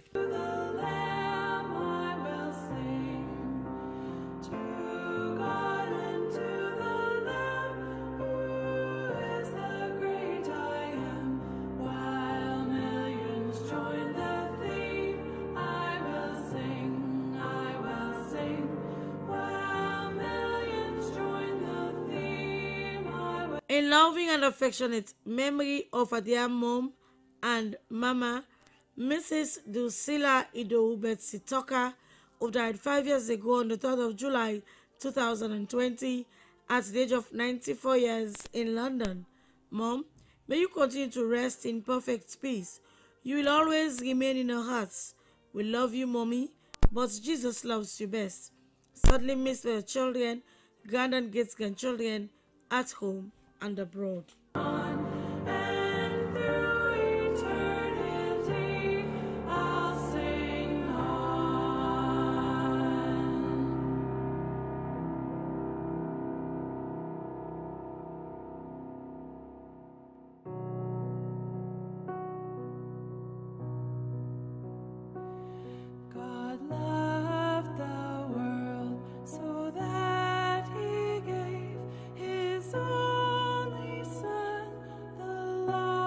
It's been 5 years since God called you home. Since then, every day has felt like eternity. As we deal with our incredible loss, we are comforted in knowing that you are in the loving arms of Jesus. Douglas B. Mead, you will always be a blessing in our lives, a true gift from God. We could not have asked for a better father and best friend. We miss your laughter, guidance, and affection. You always knew just what to say to encourage and motivate us to accomplish our goals. As we try to navigate our lives without you, we cherish our precious memories of our time together and the valuable lessons you taught us. We love you eternally. Sadly missed by your devoted daughters, Aisata and Hannah.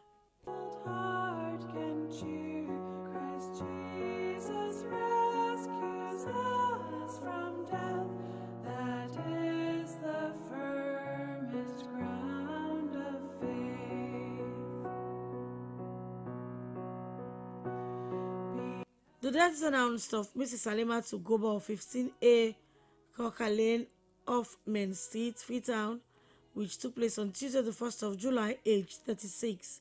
She survived by her husband, Mr. George Goba, children Bernadette Goba and Elisha Goba, mother Mrs. Fatmata Blango, and brothers. Funeral arrangements will be announced later. Sympathizers may call on 076 676 601 or 032 261 303. May her soul rest in peace.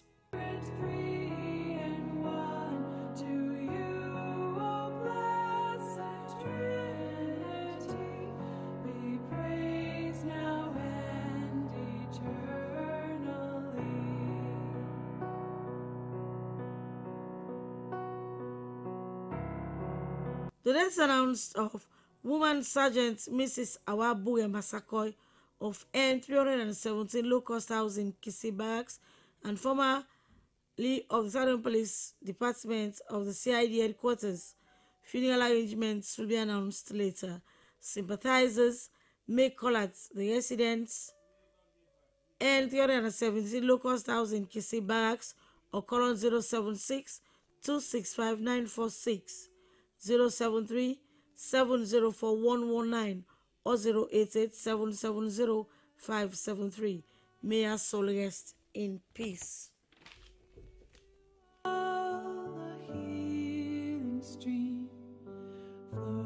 rose from Calvary's mountain that flows by the throne of God.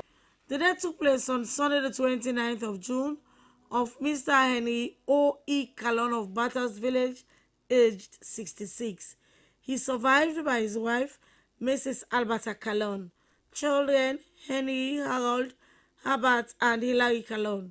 Funeral arrangements will be announced later.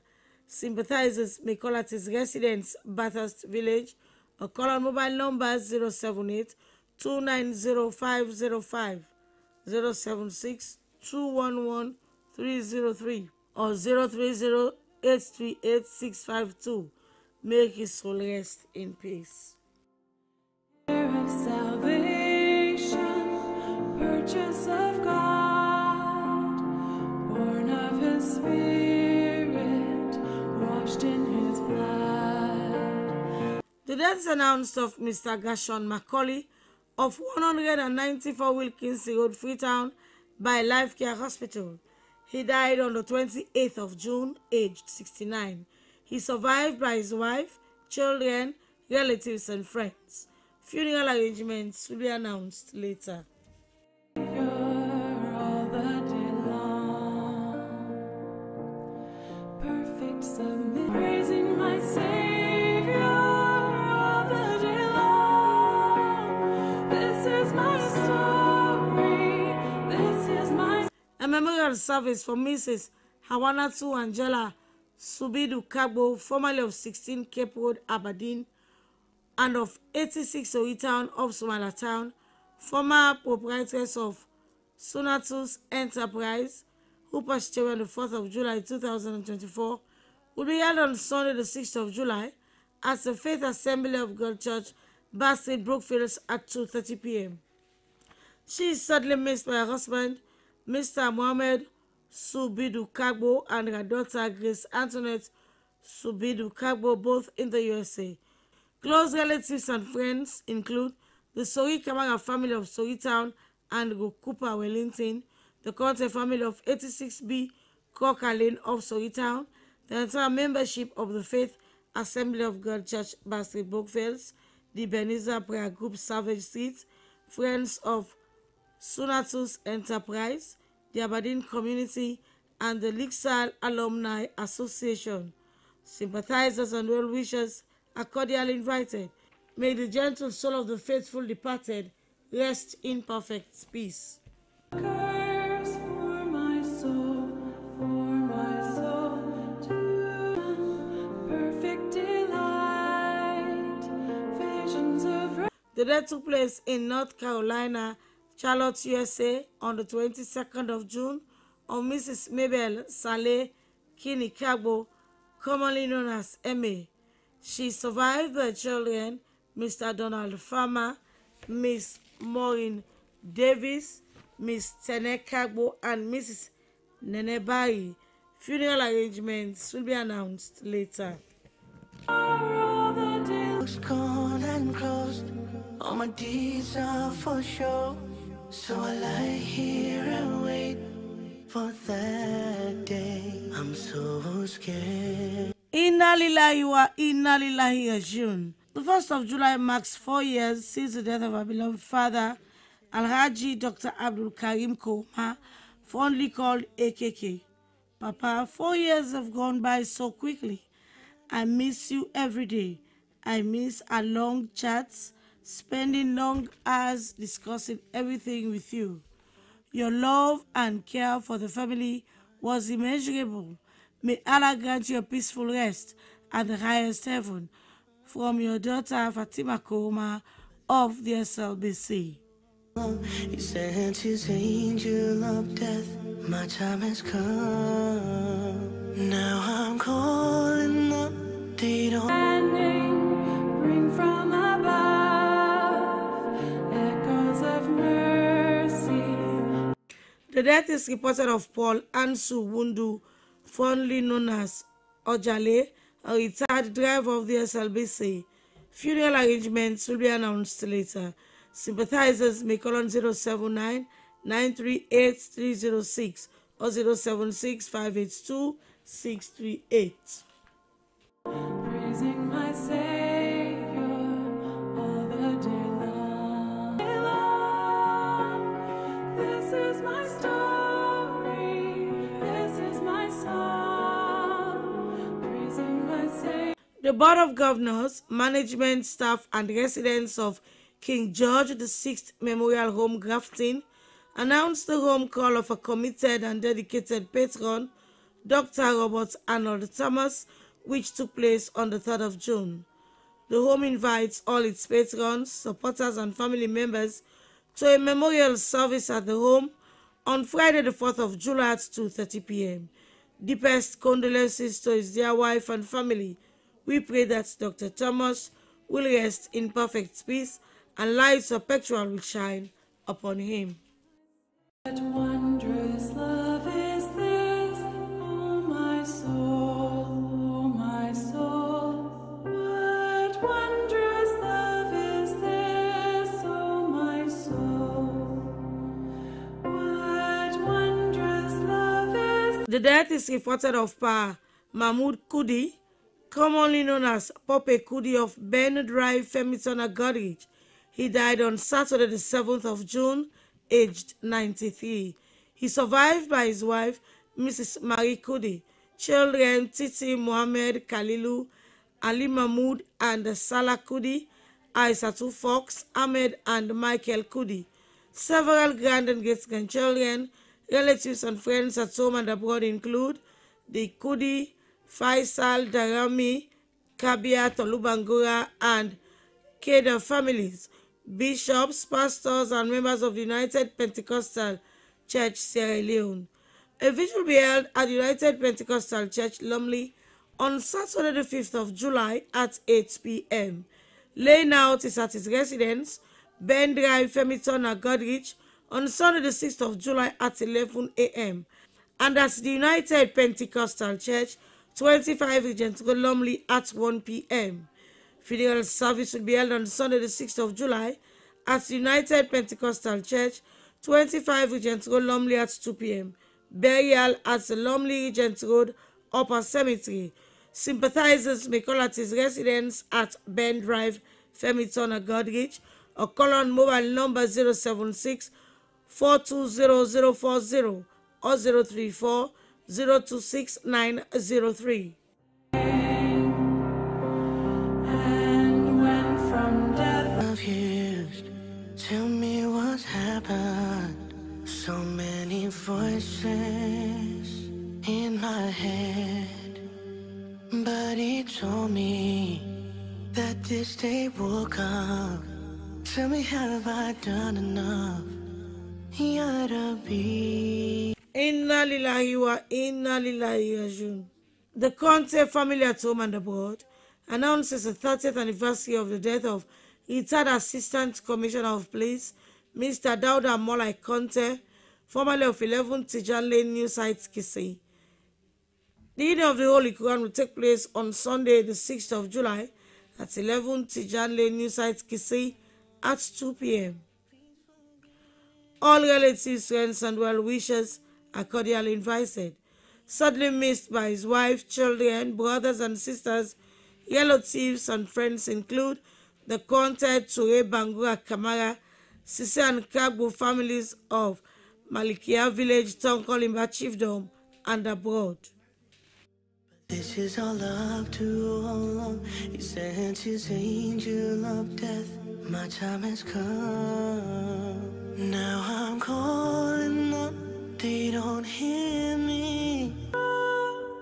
be my glory ever till 25 years ago, our dear mother, Mama Justina Abiose Walker, left this world for eternity. Your children, Mr. Samuel Adisimi Walker in the UK, Reverend Dr. Olivia A. Wesley in Freetown, Miss Priscilla Walker in the US, Mr. Raymond Walker in Freetown, Mr. Desmond Walker in the UK, together with your children and families, misses you so much. Continue to sleep, Mama. We shall meet again to parts no more. morning star sheds its beams around me, raising my Savior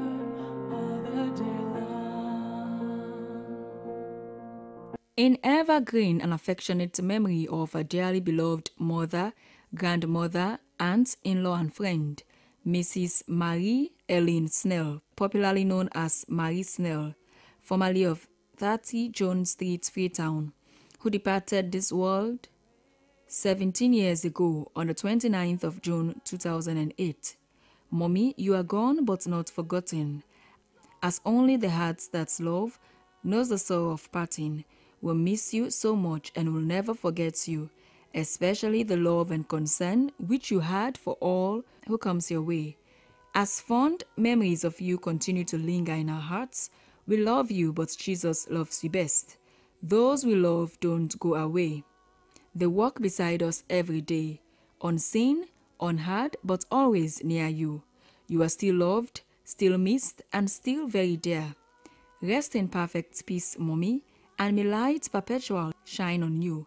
Sadly missed by your children, Winifred, Donald, Blanche, and great-grandchildren, nieces, nephews, and the rest of the family at home and abroad.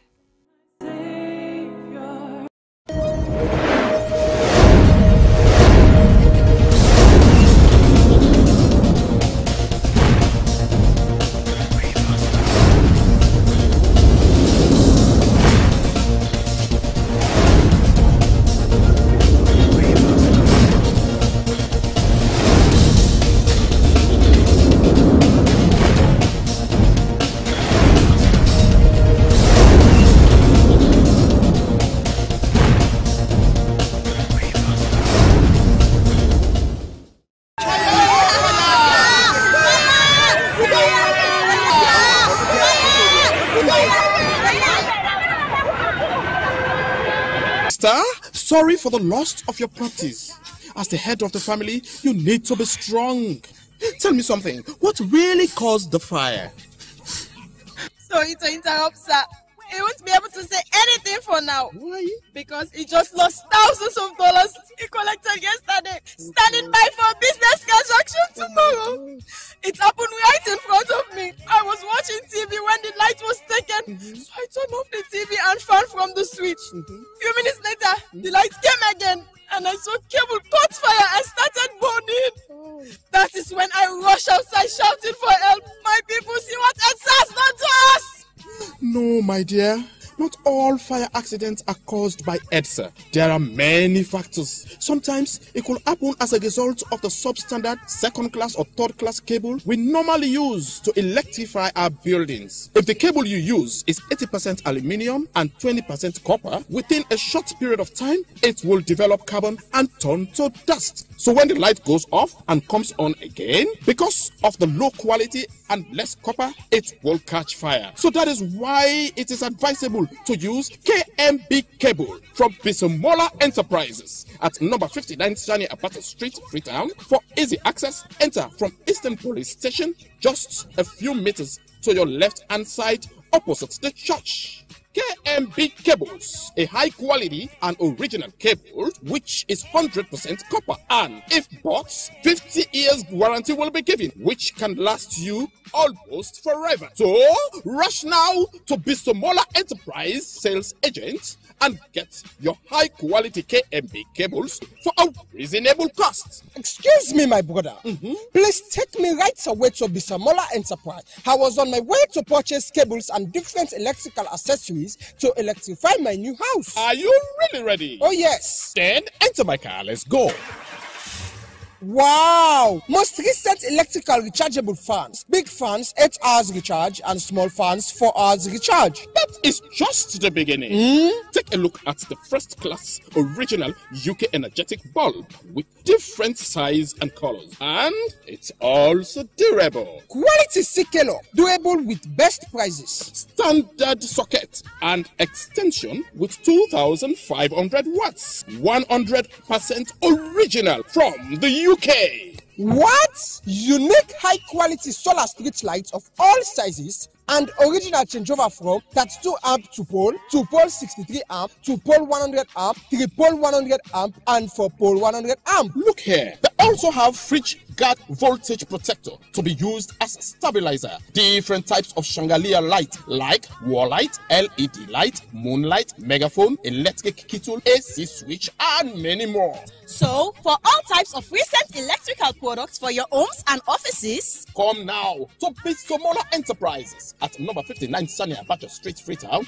Easily accessed, few meters from the Eastern Police Station to your left-hand side, just opposite the church. If you want to buy at wholesale or retail prices or need more information or inquiries, call us on 072-817-196 or 077-739-363. Bisomola Enterprise, the sole agent for KMB cables. Bisomola Enterprise, your home for all original, quality, recent electrical accessories for a reasonable cost. You can't see it, it's electric.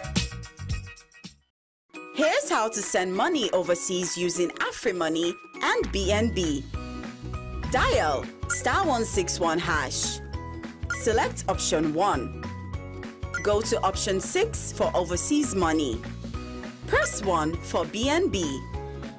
You'll see the list of countries you can send to. Enter receiver's full name. Enter the receiver's phone number. Enter the amount you want to send. Enter your PIN to confirm. You will receive an SMS confirming your transaction. Terms and conditions applied.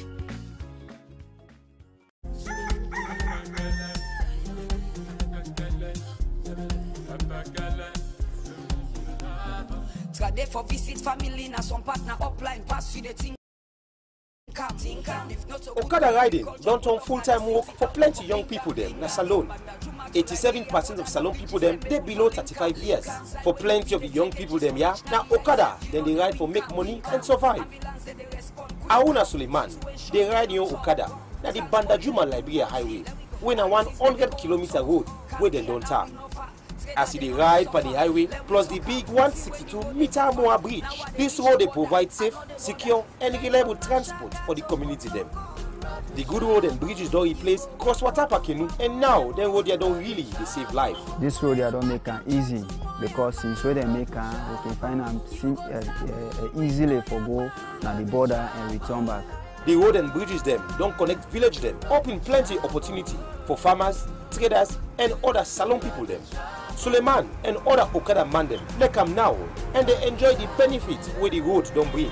Like for connect people and community them and for make travel more easy and safe.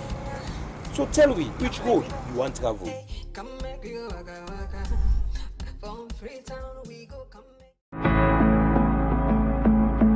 Hey! Me! For can go na junction for go buy EDSA credit. It want money. Say you want for go na street.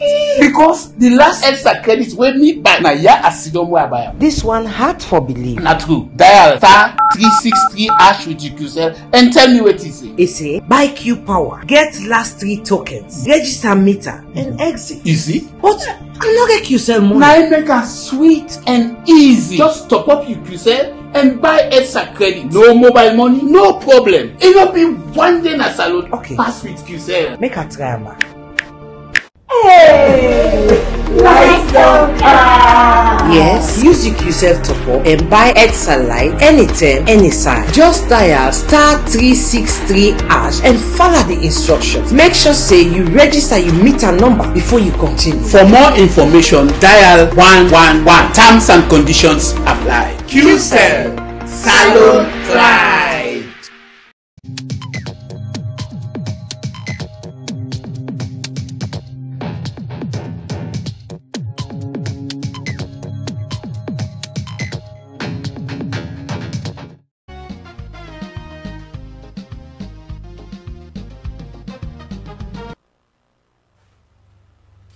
Today is Friday, the 4th of July, 2025. Good morning and welcome to your Good Morning Sierra Leone, the program that starts your day with analysis on views and current happenings in the country. I am your presenter, Esther Sako.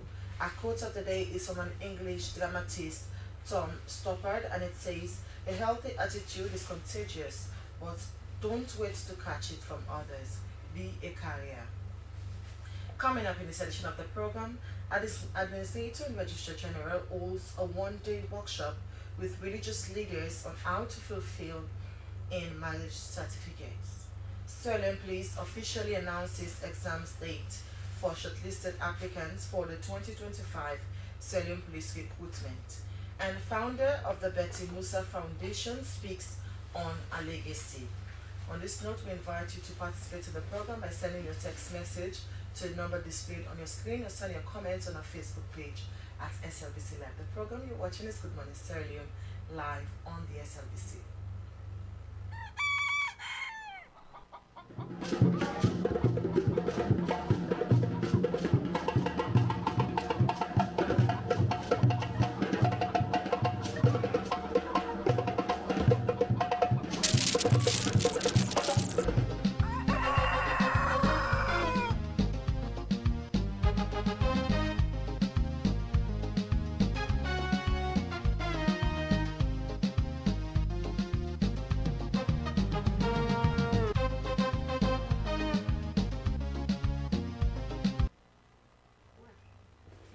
Welcome back. The program you're watching is Good Morning Sierra Leone, live on the SLBC. We kickstart the program with one of our headline stories.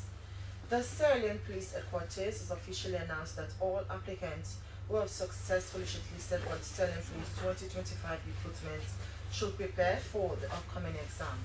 The exam is scheduled to take place this weekend.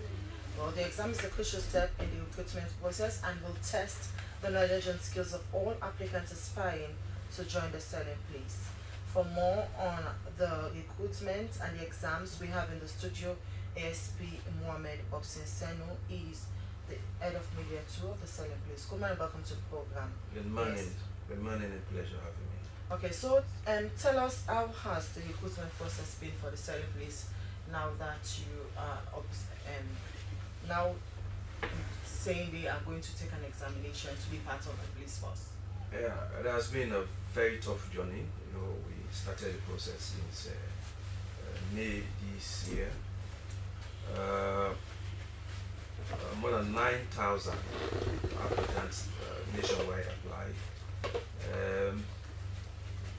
During the process, we shortlisted close to 4,000 nationwide. Processes has to do with verification of results, verification of information that were submitted to police from regional angle, in the provinces as well as police headquarters. So some were not qualified based on the fact that the age, for instance, like the graduate recruitment, the age limit here is 18 to 30, some are above 30. So for that, you are not qualified, you are not fit to join the police. Because the retirement age starts, 60 years.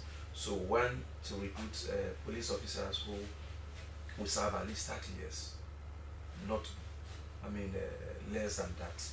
Yeah, so it's like no work done. Others were, dropped because of fake results. Others were also dropped because of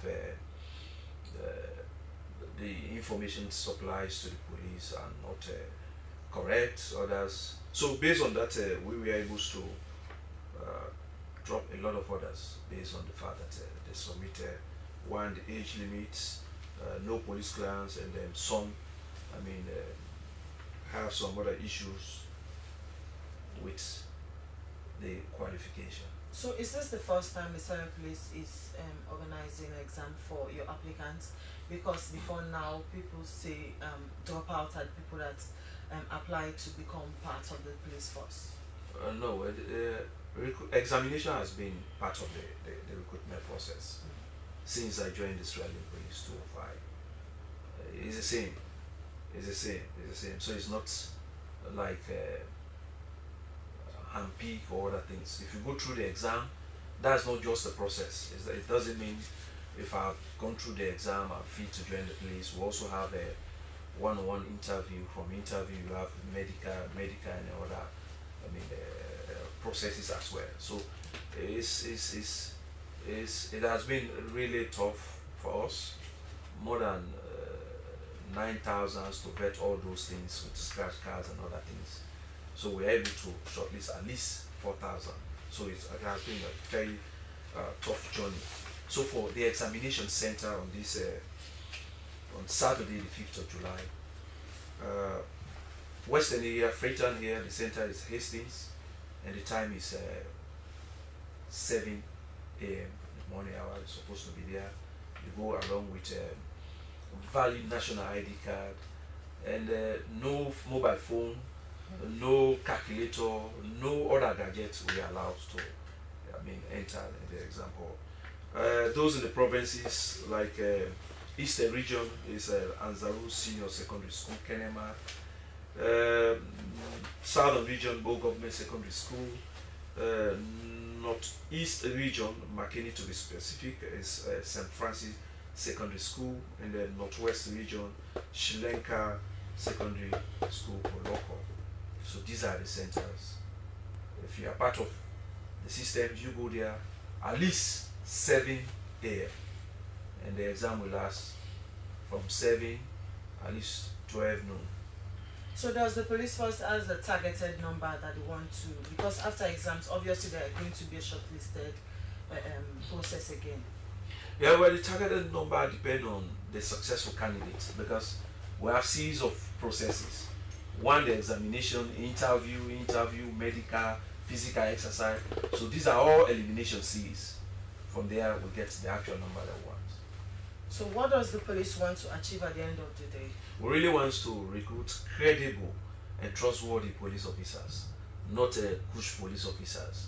And that is why even in the process, we have on the list, we have recommendations. If, for instance, you are to recommend somebody, you must indicate your picture, your phone number, and your NIN number as well.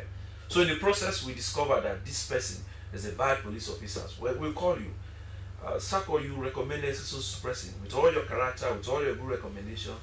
I mean, the person is now under investigation. So what are you going to say with this? So basically, we really want to have trustworthy police officers. Okay, ASP, before we leave you, what's the present security situation in the country? Sierra Leone is relatively peaceful, calm, and quiet across the country. We have police officers doing joint patrols alongside with our staff to ensure that we provide watertight security for our people, because we have the mandates to create a enabling environment for everybody to operate, and that is just what we are doing. So Sierra Leone is peaceful, calm, and quiet. You are right to move from wherever, as long as your movement is within the confines of the law. Many thanks there to you, ASP Mohamed Bomsin Senu, as he has been taking us to the 7 places set to hold exams for the shortlisted applicants for the 2025 Sierra Leone Police Recruitment. The program you're watching is Good Morning Sierra Leone. Move on to another issue. The Administrator and Registrar General has held a one-day workshop with religious leaders on how to fill in marriage certificates. The training was on the 30th of June 2025 at a New Brookfields Hotel, was intended to train the religious leaders on different types of marriages that exist in the country, the legal frameworks governing these marriages, and how these leaders should fill the marriage and divorce certificates based on the type of marriage contracted for proper registration of such document at the office. Well, in the studio to discuss on the said training, we have the Head of Legal Affairs of the OARG, Margaret Sumana Esquire, Office of the Administrator and Registrar General, and we also have Daniel Johnson, is the Deputy Administrator General, Office of the Administrator General and Registrar General. Good morning and welcome to the program. Good morning. Okay, first of all, let's start the conversation. What prompted the Office of the Registrar General to hold such a training for religious leaders? The Office of the Administrator and Registrar General has several functions, amongst which is the celebration of civil marriages and the registration of Christian and Muslim marriages. And over the years, we realized that the processes that take us to these marriages have been faulty from the areas of the churches and the mosque. Because for the civil marriage, we have actually streamlined the process. you have to go through a lot of processes before we can be cleared for a civil marriage. And so we decided that we are not alone. We are not working in isolation. We have other actors, and so it was about time we bring these actors on board so that we have a discussion, we have a conversation on how we can go forward, on how these registration processes can be taken forward, and what are the requirements for people to get married, so that at the end of the day we'll be on the same page in terms of marriages in Sierra Leone. Okay, so let's talk on the training. How did the training look like? Well, the training was attended by 250 participants, and we were encouraged by the turnout because the training was scheduled to start at 9 a.m. in the morning, and by the time we were there as an office, the pastors and the imams were already there, showing their commitment to the process. And it went well because we took them through the legal framework, the processes, the way to fill the marriage certificates, the responsibilities of the government and religious leaders towards marriages, the challenges, the benefits of marriages. And those were the issues that were discussed, and it went well. Okay. Let me bring in Daniel Johnson, the Deputy Administrator General. So what do you make up of this training that you did for this set of people? Well, the training, as the manager said, was very, very, very important, because over the years we've been having problems. Because before I became the Deputy Administrator General, I was working like the PR. So I was having so many calls from people abroad and even within the country, the problems they are having. Because before now, we were not explaining to people about the processes, especially when they get married, what to do. I mean, because we have 4 types of marriages, really. We have the Christian marriage, we have the Muslim marriage, the civil, and that of the customary marriage. But we are really involved in the 3 categories: the Christian, the civil, and the Muslim. They are all governed by different laws. We have Cap 97, Cap 96, and Cap 95. So if you read all of those laws, they tell you exactly what are the processes you have to follow. But the public really is not really aware of all these laws. So what we did was to go to to call a conference where we talk to all our partners in development, the imams and the pastor and the priest. So they were very, very happy for us what we did, because we explained to them everything when it comes to marriage. For instance, some of the things they were not really aware of, we highlighted. For the civil marriage is one that they call the court marriage. That one is celebrated at Roxy Building, and the law says it should be in the registry. And when you talk about the Christian and the Muslim marriage, they are also celebrated in places of worship. So if you go beyond that, maybe let's say you want to celebrate your Christian marriage in your house, is against the law. We will not be there. We don't know exactly what you do, but I mean, there are lawyers around. In terms of problem, they will pick all those things, then they will be before the court of law. So what we want to do, and what we continue to do, is to explain to the public to know exactly how these marriages are governed by law. So this one-day engagement, I don't think it's actually enough for teaching this set of people as to what entails, because you've made mention now that some people do their marriages at home and they come to the Administrator General to register these types of marriages. Exactly. So the one day really was not enough, because that was exactly that, and we are told by even the participants. So they encourage us to engage the public continuously, because even when it comes to the registration, the public is not even aware that after the marriage, maybe for Muslim, within 7 days you should register your marriage. For Christians, within 10 days. For the civil, we conduct at the OARG, it's automatic. So at times people will come, oh, I never knew that I was supposed to register this marriage. Now it's out of time. So, as you rightly said, we have to continue. We have to keep engaging the public so that they will know all these things. They will not go against the law. Okay.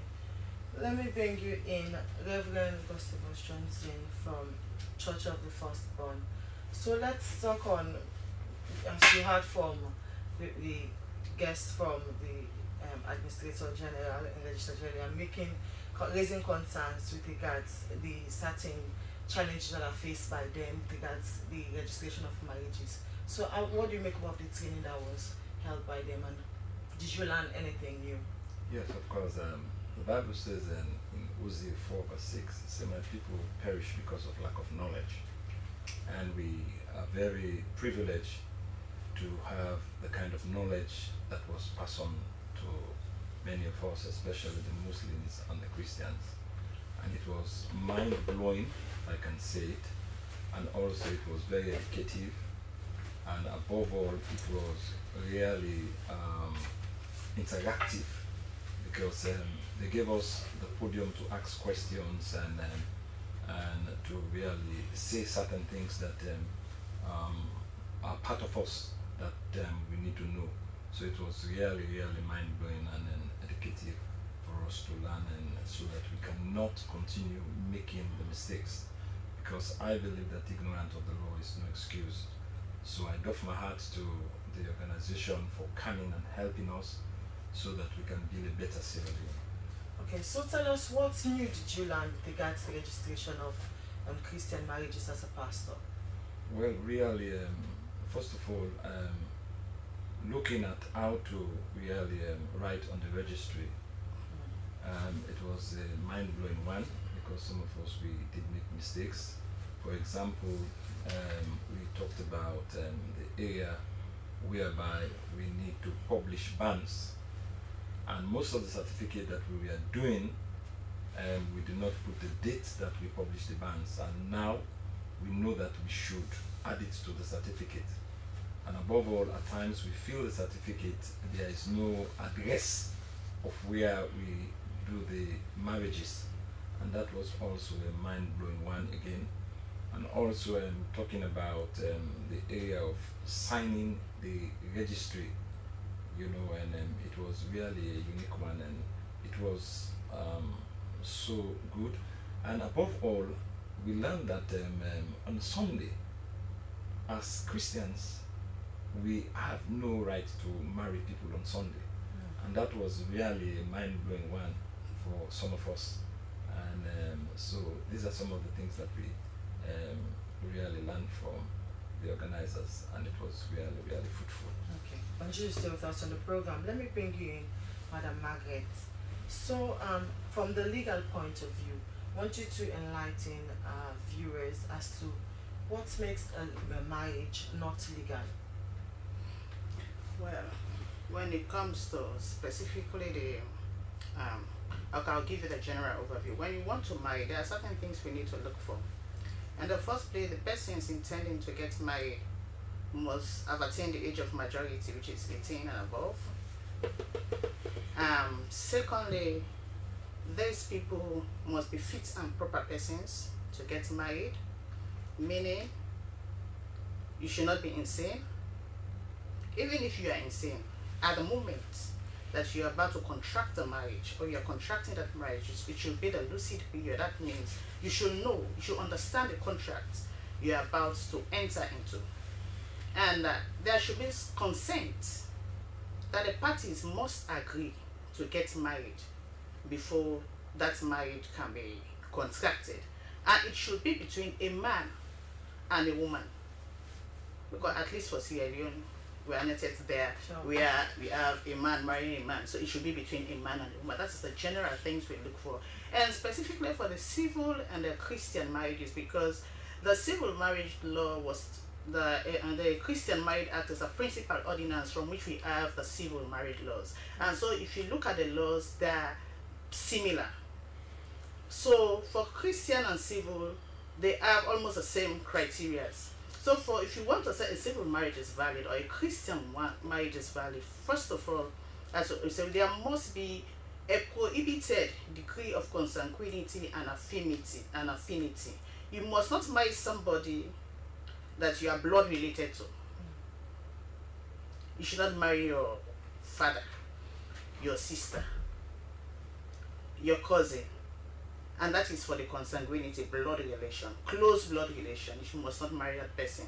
For affinity, you must not marry your in-law or an adopted child, because adoption actually mirrors blood relationship. maybe the person you are adopting might not be your blood relation or somebody else, but because that person is now part of the family, by affinity, you are not supposed to get married to that person. That invalidates the marriage.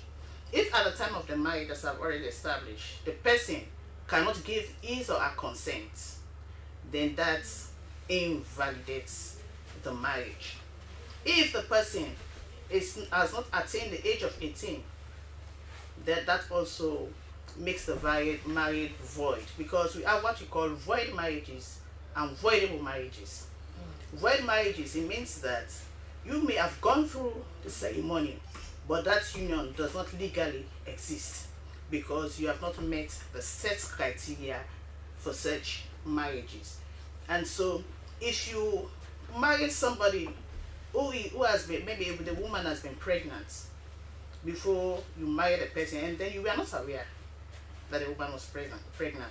Then eventually after the wedding, you discover that the person is pregnant, you can approach the court to nullify that marriage. So that we can refer to as a voidable marriage. Because at the point you were marrying the person, you were not aware of the circumstance. Now you are aware. So from the moment you marry that person to the point that the marriage is being nullified, the marriage was valid at that point, but then it can be nullified because the person did not answer to the criteria. And for those also that get married in places that they are not supposed to get married, in the first place, for church marriages, it should be in a registered church. So some people will take you to a church that they know that is not registered, where they want to be fictitious or fraudulent, and they get you where they're there.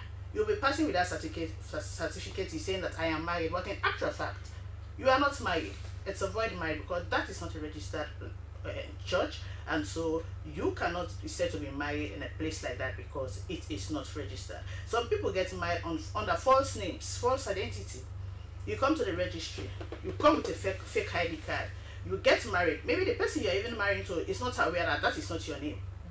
And so at the end of the day, that person discovers that this is the situation, and so that also invalidates that marriage. So there are a series of things that will make this marriage not valid. Okay, speaking of getting married in other places that are not designated, let's talk about this nikah marriage by Muslims. How legal it is? Yes. So the difference is that for the Muslim marriages, their custom and traditions allows that you can celebrate the marriage in a house. They go prepare the marriage certificate, they bring it to that place, it is signed, and it is a valid marriage. Okay. Yes, these are the exceptions. It's a valid marriage. But for Christians, that is not permissive. For the civil marriage, it's not permissive. And for the Muslim marriages, they can do proxy marriages. I cannot be there, or my husband cannot be there, and then the brother can come in and marry me. It is a valid marriage. But for Christian marriage, you do not take proxy marriages. You have to be present. And also the marriage has to be conducted in the presence of at least 2 witnesses. Otherwise, it cannot be said to be valid. Okay, so let's talk on those people that get married in a big setting. They call a pastor to pray for them. Is that marriage actually legal if registered? It cannot be. Because the Civil Marriage Act says that civil marriages have to be celebrated at the office of the administrator and registrar general. In other jurisdictions, you can move the registry, but our laws do not permit that. Similarly, for Christian marriages, it says any place of worship. So if you take your marriage to the beach, and then you marry somebody at the beach, somebody comes later to contest that marriage. But there is a pastor there. That's No, it's a registered church. It's the place. Specifics, the place. It's not saying who. We know that also the pastor has to be an ordained person to be able to conduct the marriage. So the place, you say, it must be in a place of worship. Okay. So let me bring in the Deputy Administrator General. So let's talk in a setting wherein a Muslim man has 2 wives, and the first wife does not want the certain marriage to go through, and the man goes and married the second wife, and he goes to the Administrator General to register the marriage. Is that marriage valid? Because Madam Simiti make mention of consent. No, in a situation where you are married, because you see the Christian marriage is quite different from that of the Muslim marriage. The Muslim marriage is that of polygamous marriage. Okay. according to maybe Islam, they said, okay, you should marry like 4 women. We don't have problem with that. But whenever you get married to a woman, in a Muslim setting, if you want to marry that woman also in the registry, it will be the same woman. But if you don't want to do that in the registry, you really want to continue with your polygamous marriage, you have to make sure that all the women they are registered with us. Okay, so Pastor, I saw you were smiling when I asked about a pastor joining a marriage in a beach area. You wanted to say something about that? Yes, the problem is that some of us pastors and we are not properly mentored. And if you are not properly mentored, and there's a tendency for you to also make that kind of mistakes, because the truth is that marriage should be in the place of worship, and I cannot call beach a place of worship. But I'm moving with the trend. You see overseas, a person will just gather 2-3 people and they go to the beach and get married. There's a pastor that will join them together and they call that a marriage. Yes, but the problem there that I have personally is ignorance of the law is no excuse. I don't know whether the law will permit me to do that. That's my own issue that I have, because ignorance of the law is no excuse. I know it should not been done. Why should I do that now? So I will easily boycott. Okay. So, Madam Smith, let me bring you in quickly before we go for break. So, let's talk on this issue of bigamy. What are the implications? Well, for bigamous marriages, what does that mean? It means, in the first place, once you get married at a civil registry,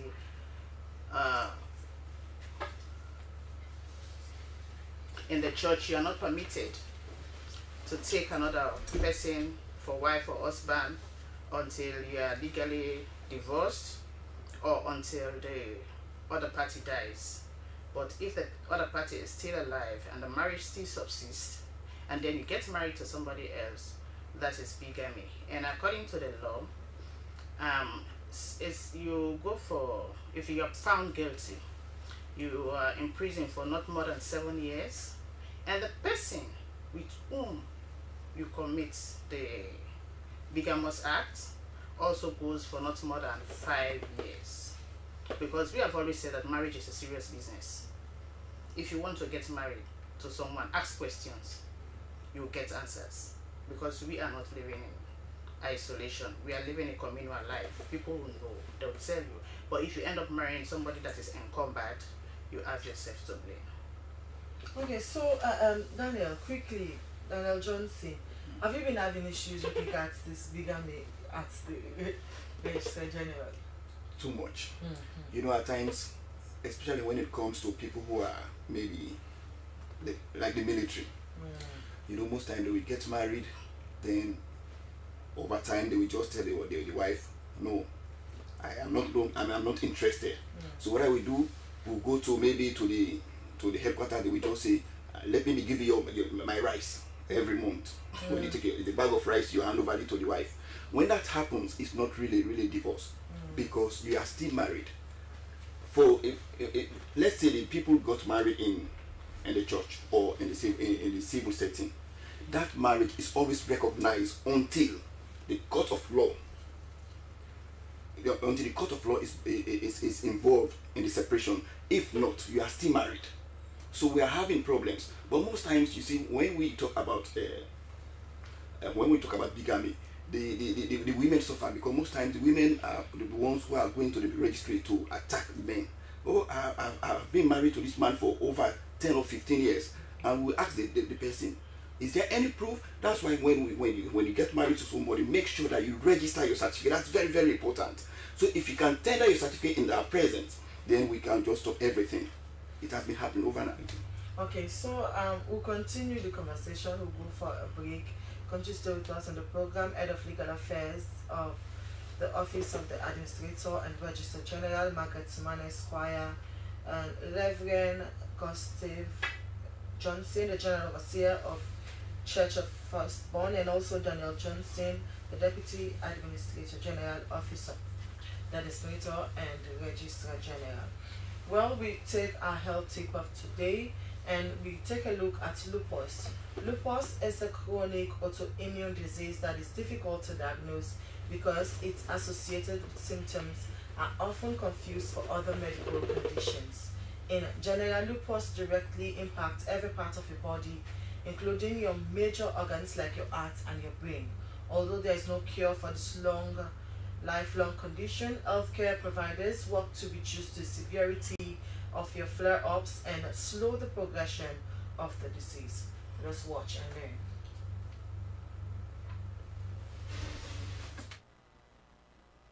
Systemic lupus erythematosus, or lupus for short, is a lifelong autoimmune disease.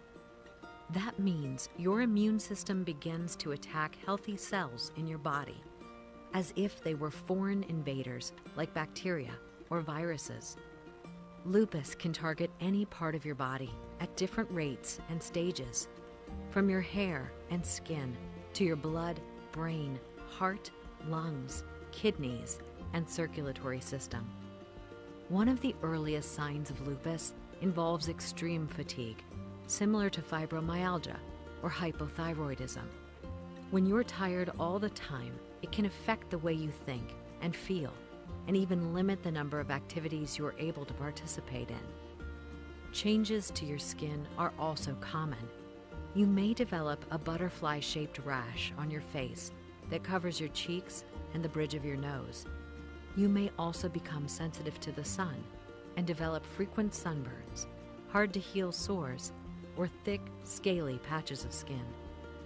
Other common symptoms include hair loss, persistent swelling in your arms, legs, or face, chronic pain in your joints or muscles. You may also bruise more easily or experience an increase in blood clots. And you may also develop other complications along the way related to your body's major organs. For example, lupus can cause inflammation in the muscles of your heart, in your heart's surrounding tissues, and in the valves of your heart. Rarely, when lupus affects your brain, you may experience changes in your mood, problems with memory, and may even develop seizures.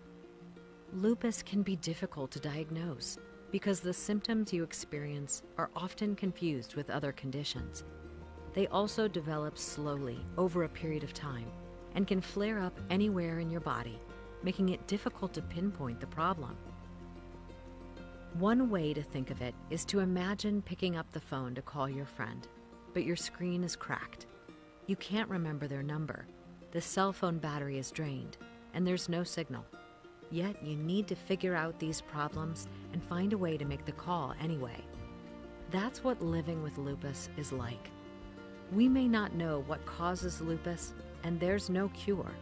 But once you've been diagnosed with lupus, healthcare providers can work with you to find ways to slow down the progress of the disease and help reduce the frequency of your flare-ups.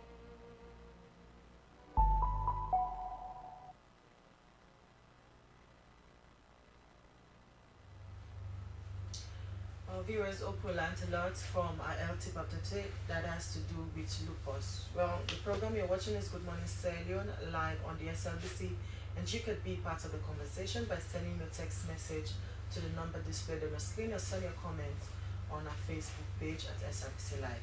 We still have our guest in the studio, the Head of Legal Affairs at the Office of the Administration, Registrar General, Margaret Suman Expire. We have Reverend Gustav Johnson, who is the General Overseer of the Church of the Firstborn, and we have Daniel Johnson, is the Deputy Administrator General of the Office of the Administrator and the Registrar General. So let me bring you in, before we went for a break, Daniel Johnson was talking about divorce. So let us talk on the process of divorce from the legal point of view, because we see many a time people, after having issues, they stay apart for some time. They don't legally go through the procedures of divorce, and all of a sudden you see them getting married again. Speaking about that bigamy we spoke about. So let us talk on what are the procedures for divorce. Yes, For divorce, we have already established that if you get married maybe to somebody else's wife or somebody else's husband, is bigamy. And if you want to get divorced, because with a civil marriage, Christian marriage, and you have to get divorced in a competent court of law. For the civil marriage, you are getting married under the law, and you get divorced under the law. And also for Christian marriages, you go through the courts before you can get divorced. For Muslim marriages, normally it is done in the mosque. You get divorced where you get married. And for customary marriages, when the marriage no longer works, you approach the council because they are dealing with customary marriages and divorces. They can issue you a marriage certificate as well as a divorce certificate, as the case may be. But mind you that a marriage must always be registered, because we cannot register a divorce if there is no marriage. So there must be an evidence of the marriage certificate before we can register a divorce. And when we're talking about divorce, normally there are 3 general grounds we're looking at for divorce: adultery, desertion, and cruelty. Adultery, in actual fact, under the law, is difficult to prove, because it means that you have to find the person in the act. Or maybe there should be an evidence of that divorce. Maybe the person gets a child out of the adulterous relationship. That is an evidence of adultery, and then you can take the person on. That is why most times for divorce proceedings, you see people coming with cruelty, desertion, because we may have adulterous circumstances. To get the evidence. Yes. So, but that does not amount to adultery. So you cannot normally bring that on until you are able to prove something. So that is adultery. And desertion. For consistently 2 years, you must have been deserted from that person. Meaning, you may not be staying in the same house without the consent of each other. That is desertion, and that 2 years must not be broken. You may not say, I left this man for 8 months and then I came, we stayed together for 1 month, I went back, and when you come back, you start with the calculation, say this is the 9th month. No.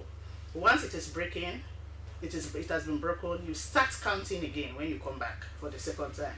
So for 2 consecutive years, you must not have an affair with that person. And you may be in the same house with the person, but yet you are deserted. You are not eating from the same pot. You are not sleeping in the same room. You are not doing anything together. So in that case also, you can say you are deserted. And also, then if you take a person to court on desertion, the person may come with a counter petition for constructive desertion, because sometimes it is your fault that the person left the house. Maybe you have been maltreating your wife, or maybe you have not been making the man comfortable in the house, and so the person left. So it is your fault, and so if the person comes with that claim, and the law and the court is able to prove that it was actually your fault, all the awards for penalty that could have been given to that person will be given to you instead. Well, many a time we see divorce cases taking up to 10 to 20 years. What makes it take that long for people to get divorced?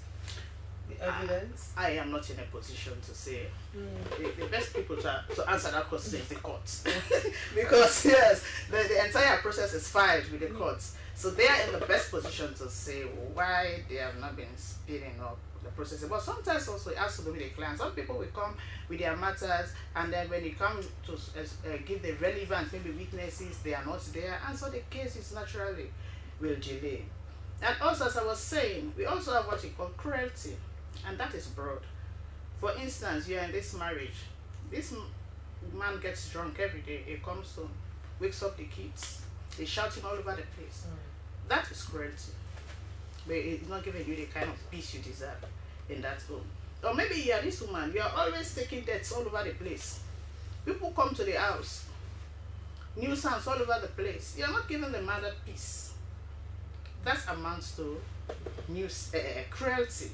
in the home. And so most times people come under cruelty for these actions we take against each other, sometimes knowingly or unknowingly, because sometimes unconsciously you may be hurting someone, you may not know that you are hurting that person. And I think the bottom line to the issue of cruelty here is we are not communicating also well in our marriages. We are not communicating. And because we are not communicating, the other party is not a magician to just look at you and know what's going on with you if you have not spoken. So these are some of the issues. And women, for instance, we have that issue of not actually voicing out what's the problem. We normally decide to act. And so when the man also is in his element, we pretend not to see. So for us in Sierra Leone, these are the 3 main grounds for divorce. In other jurisdictions, we have what we call the no-fault divorce. We will say, I just fell out of love. Yeah, sometimes it happens. The people fell out of love, and so they decide to get divorced. But for our purposes here, you have to give the ground on which you are saying that this marriage cannot hold, and then the rest is determined by the court. Okay, let me bring you in, Deputy Administrator General. So, let us know, how does someone register a marriage, and what are the requirements for the registration of a marriage? Now, as I said earlier, we deal with Christian, civil, and Muslim marriages. So whenever you want to get married, the first you have to inform the office 2 months prior to your time. So we have time to look at all your documents and see whether they are in place. And we have to make sure that we put all the documents together, because when the auditors come, they will see exactly what we've been doing in the office. So after that, we make sure that we conduct what we call an oath ceremony. We see exactly if you are celebrating your marriage at the Roxy building. We make sure that all your documents you've sent to us are in place. We cross-examine you based on if you've been married before or you've divorced, whatever. We know exactly. You send out all the documents that are pertaining to whatever you explain to us. So we counsel you and know exactly. Then for those coming for the Muslim and Christian certificate, all what we do is for us to just sell the certificate to them. When they go after the celebration of marriage, they come with it within, for the Muslim is 7 days. Then for the Christian, 10 days. Then they will be registered. So if you fail to do that, maybe because of ignorance, that doesn't mean your marriage will not be registered again. Because most times people will say, I got married to that woman, but we never registered our marriage, so it don't be valid. Be careful. Because lawyers have what to call registration out of time. They go to the court for that marriage to be registered out of time. And when that happens, it takes effect from the date of marriage. Let's say you got married in 2010 and you failed to register that certificate because of ignorance. So in 2025 now, you realize that, okay, even though we got married in 2010, I still have the right to register this certificate. But you cannot just do it by yourself. You cannot come with the certificate to our office for us to register it. You go through the court. The court has the right to order us to register the certificate. And when that happens, it takes effect from the date of marriage. So if you've been messing around, you are in big problem. So yeah. Okay, so before we are done with the conversation, what would you want to say with regards advice with regards those people that get married in beach areas, call pastors to pray for them, and they come to register? I'm speaking with guys because this is the Gen Z era. A lot of people want to go with that trend. Yes, I think the 2 panelists have already established that the law says you have to marry. If you are a Christian, it should be a place of worship. Muslim also should be a place of worship. Then those who want to come to the registry, it should be in the registry. So if you go against that as a lawyer magistrate, it's not valid. We will not be there. We don't know exactly what is happening. But if another party takes that into consideration, you will be at fault. So I advise people to get married in the respective places stated by law. Okay. So before we leave you, what will be your parting shots to your fellow pastors, as you have learned as to how to register this set of marriages? What will be your parting shot? I think we have learned a lot from these people. For example, you should not marry on Sunday. So I will advise all of my Christian colleagues that you cannot marry on Sunday according to the law. And we need to realize that the law is the law. It's not a matter of spirituality. The law is the law. And also we have learned how to do the publication of marriage, the banns. And if you are really doing the banns, maybe for example, the husband is in my church and the wife is in Fleming, I should make sure that I have the banns from even Fleming if I'm coming to marry them here. So at least there will be no confusion. So we have learned that one. It's very, very important because most of the time, at times we have problem in marriages. You will see people come in and say this and this and that. So we have learned that one, and particularly that when you are publishing the banns, and the banns also, when you publish the banns, the date that you are using to publish the ban, it should be in the certificate. So we have learned that one. And also we have learned also that when you are filling the certificate, you should make sure the address of the church is there.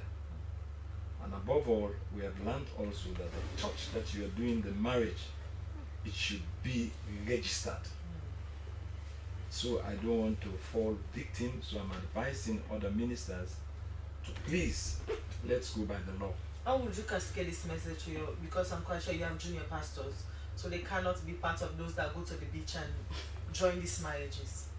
Well, really, I want to say, because we have learned, I think the whole idea now is for us to pass on the information to them, or maybe we'll call the most appropriate people to come and lecture us, you know, because we have the Pentecostal Fellowship, we have the Evangelical Fellowship, and we have all the other fellowships, so that they can come and pass on the relevant information so that we will not fall short of the law, because the law is the law. Okay, thank you very much. It has been a fruitful discussion. I've actually learned a lot. I won't be part of those that will want to get married in the beach, because I've now learned that it's not a valid marriage. But many thanks to my studio guest, Head of Legal Affairs of the Office of the Administrator and Registrar General, Margaret Suman Esquire, Reverend Gustav Johnson from the Church of the Firstborn, is the General Overseer, and Daniel Johnson, who is the Deputy Administrator General, Office of the Administrator and the Registrar General. Many thanks for joining us in the program this morning. Well, it has been a fruitful discussion. We'll move on to another issue. Many thanks to my guest. Well, from there we move on to, as most Sierra Leoneans have memories of Betty Musa, the lady who was born with no arms, but she was a remarkable woman who never used her disability to exploit people, as she used her feet where hands were required. In honor of her son has established the Betty Musa Foundation. This foundation will keep the legacy of Sierra Leone's finest and greatest celebrities, and also Betty Musa. Well, in the studio we have Adonis Williams, is the son of Betty Musa. But before we go to him, we'll go for a short break and we'll continue with the program. As a mother of the house, whenever I want to prepare palm soup, there's no need pounding palm fruit. All I need is Nkulenu's Ghana's original palm soup base. My soup is done, and its preparation, it is not difficult at all. Nkulenu palm soup base, it's easily done with no difficulties. Just take few ladles and your soup is done. And its flavor, it's amazing. This is Nkulenu's Ghana's original palm soup base. And this is Nkulenu's Ghana's original spiced palm soup base. Iron fruit and turkey berries are naturally added. Also available Brown Gold Natural Cocoa Powder, Sunny Gold Brown Sugar, Neat Fufu Flour, Shito, Pisa, and Moringa. All available at Nyami Ado Enterprise, 1 Lower Waterloo Street, Freetown. Nkulenu palm soup base. Ghanaian original taste.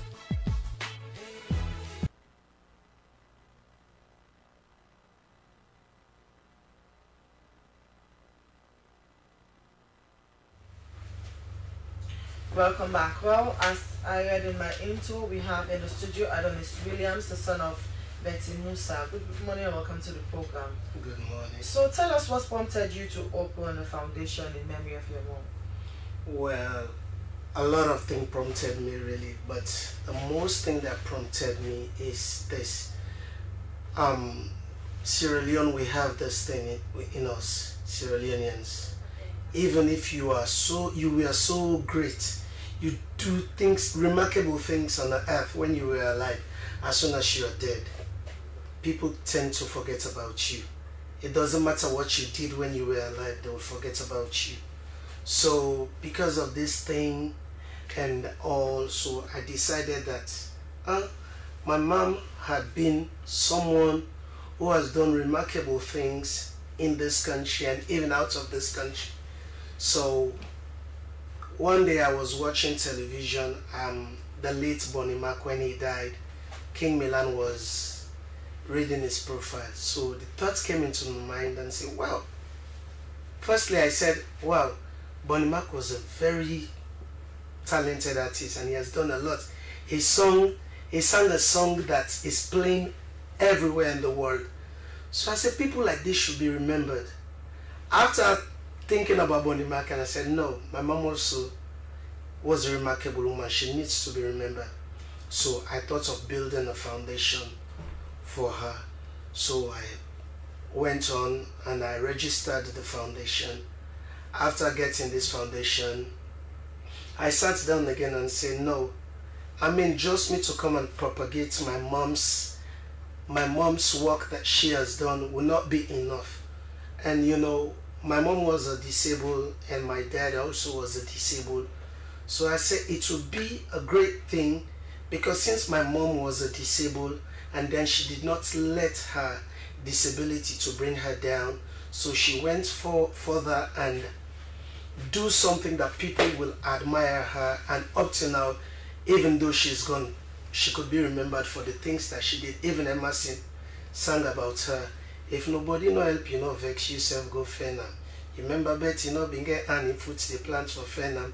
So you know, that was a great thing that, you know, it was an example that Emerson gave to able people that they should go and find it. So I sat down and said, oh, there are disabled who can do things for themselves. Disabled don't want to be out there, be begging in the streets for alms. So I said, no, my foundation is going to work on that. Not only to be going and giving them things to eat, clothes to wear, giving them money. No, I think there are disabled who can do. Some can do garage dyeing. So tell us, what will the foundation be focusing on? Well, this is where I'm coming now. The foundation will be focusing on disabled. It's going to be happening in 2 phases. The first one is to keep my mom's legacy, for people to be remembering my mom, what she has done, the remarkable things, because I'm in talks with the museum, even for her to be profiled as one of the greatest women in Sierra Leone. And also I'm trying to see how best I could do to help disabled people in several ways, not only by giving them arms, to provide them the platform that would make themselves look self-reliant and, you know, make themselves look useful in community, in society. Okay, so I'm quite sure a lot of people don't tell us a bit about who Betty was before we read, because not everybody will remember, especially the younger generation. Sure. So tell us who she was and the impact she created. Betty Musa was born in Kailan district, Jujuma. I've never been there anyway, I've only heard people talking. Jujuma Malema Chiefdom. When she was born on the 16th of July 1951. So when she was born, the parents thought that she was a devil. So you know, they have this tradition that they should go and throw her under a cotton tree, that the devil will come back and take its property. So they took her there. She was there for something like 3 days and she did not return. After they brought her back, when they brought her, they set up a fire so that they could roast her alive. But it was the intervention of a chief. By then, I think the chief's name was Chief Kangoma. he came and said, you guys are quick to forget. You remember some years back there was a man here who came to do business from Guinea. He also was without arms, but he was having 2 fingers on each of his shoulders.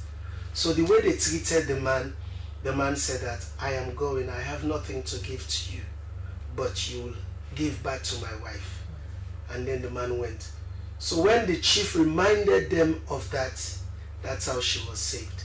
And even her mom and her parents never, they were scared of her. They thought she was the devil. My mom did not crawl. One day when she was sitting down, she just stood up, started working as a kid. So by then they were having these missionaries who were coming to do their mission work in Sierra Leone. So they came in contact with the woman. When people were saying that she's the devil, they have a devil, no, she's not a devil. We have kids like this in London, so we will take care of her. That's how she was taken to London, and then that's where she was taught how to do everything with her feet. And when she came back to Sierra Leone, there were things that she was not taught over there in London. But when she came to Sierra Leone, when she saw people doing things, she also go ahead and do it, like braiding hair, and she was doing virtually everything what people, an able person, was doing. Okay. So what would you see from the organization with regards helping those disabled people to do the unimaginable as your late mom did? Well, as you have said, it's not unimaginable per se, because they themselves can do things. But we have this notion in Sierra Leone that, when you're not disabled, not just go get anything no more, So this foundation is coming to make themselves self-reliant in society. Say if you've used to be in the streets begging, where people will come and give you 2 cups of rice, give you 20,000. Now my foundation will be there, like those who will be sewing, provide them with the necessary things that they will use to sew. Say when you sell that cloth that you've sewn, say if you sell it, the 5 or 10,000 that you pay to city council, you've contributed to the state. That 30 or 40,000 that you'll have as profit, you've earned it with dignity. So this is what my foundation, to make themselves self-reliant. Okay, so what would be your message to the public as we close? Well, my message to the public is, really, as I am saying it, is easy. But doing it is something difficult. It involves money, it involves assistance and all. So I'm pleading to the people of this country, those at high places, those who can help, those who knew my mom, those who want to be part of it, please come and let's make this dream a reality. You can help me, you can you can call me on my number 079-202-419, that's the foundation number, and also 079-124-764. You can reach us on that. We will give you further details on the foundation. Okay. Many thanks there to you, Adonis Williams. He is the son of Betty Musa, as he has opened the foundation in memory and to keep the legacy of her mom. Well, from there, that's how we draw the curtain of the program. Good morning, Sierra Leone. That came to you from the Sierra Leone Broadcasting Corporation. Many thanks to our studio guests and also to our producer, Daphne Zainab Kamal. Quickly take a quote of the day, and it's from English dramatist Tom Stoppard, and it says, "A healthy attitude is contagious, but don't wait to catch it from others. Be a carrier." Well, good morning, Silent returns on Monday. I have been your host, Esther Sako. Continue to stay with your public broadcaster, the Slbc, if you can. Have a wonderful weekend. Bye-bye.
you know the TV show that brings to you the decision makers who determine and shape the country's policies and programs?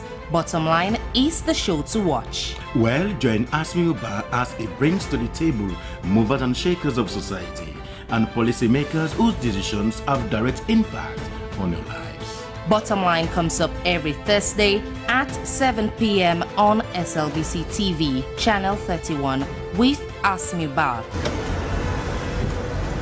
Bottom Line on SLBC TV, the program you can't afford to miss on SLBC TV, Channel 31. Join me now. The show that touches every aspect of society as we leave no stone unturned. It's Bottom Line, only on SLBC TV.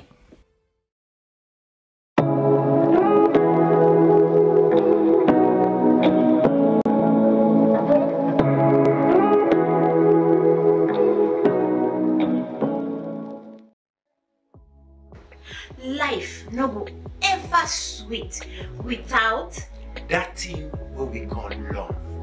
Now that make No fact na a very good program where any big person can look and enjoy. Now the kind of program we for spend time for watch. Now the kind of program we for spend time for sit down for look. And this program it made I don't learn from and I wonder you say life. The Love Factor show is about family, love, counseling, relationship. We say we build and maintain relationship.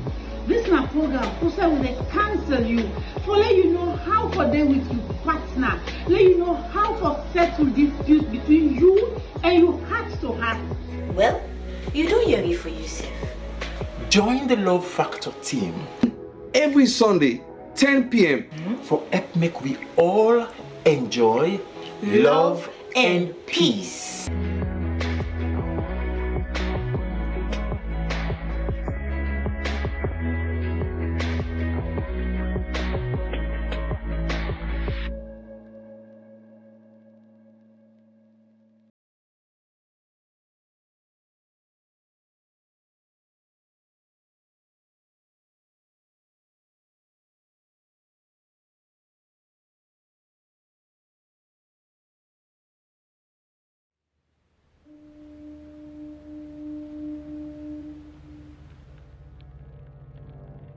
A place cannot produce poems. It can only not prevent them. And Freetown is good at that, for Freetown has its own sudden elegances. People are slow to leave it, quick to return. And there are others who come for a year or two and stay for a lifetime, sensing that they've found a city that is in the world, yet sufficiently on the edge of it to have a different resonance. Let me tell you something about this city. All of us, we're all just passing through, and we've all been here forever. Those who came, those who stayed, those who never returned. Tides turn, seasons change, we've waited and we've watched. But we've always been here. We've always listened, because there is a different resonance here. It comes from the river, and the land, and the sky. It's our place. All of us. This city belongs to everyone. And you know when it's your time. And it's our time. Listen, we are Freetown. The golden rules of Freetown. Don't pretend you're something that you're not. Don't go thinking you're better than anyone else. Or that anyone else is better than you. Don't shout about it. Get on with it. We are Freetown. Freetown. Freetown. Yeah. We found our voice again. I'm from India and Freetown. I'm from China and Freetown. I'm from the UK and Freetown. I am from Nigeria. I'm Freetown. I am from home. I'm Freetown. This city belongs to everyone. The fishermen, The taxi driver. The barber. the drummers, dancers. All of us. All of us. Everybody. We are Freetown. The past is ours. The future is ours. It's our time again. And this city belongs to everyone. The playwright, The greengrocer. The teacher. The dog. This space is ours. this light is ours. The beaches are ours. The rivers now we own.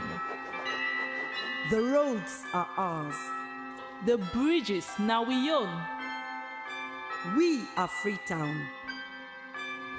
We are all visitors and we've all been here forever. We've got the mightiest river. And the biggest sky. And there's a resonance again. Freetown. Freetown. We are proud of this place. We love this city. And we want you to love it too. We are proud of this place. Na pass we all dey pass like stranger dem, but we all don dey from there.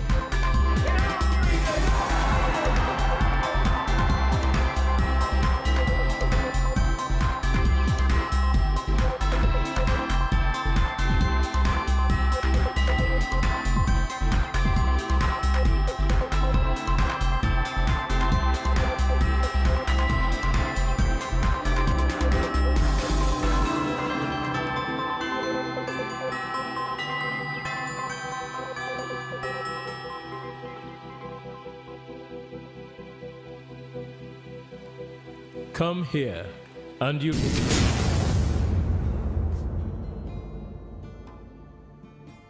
Hi, baby. Won't you welcome your sweetheart? I'm sorry I've not been able to see you.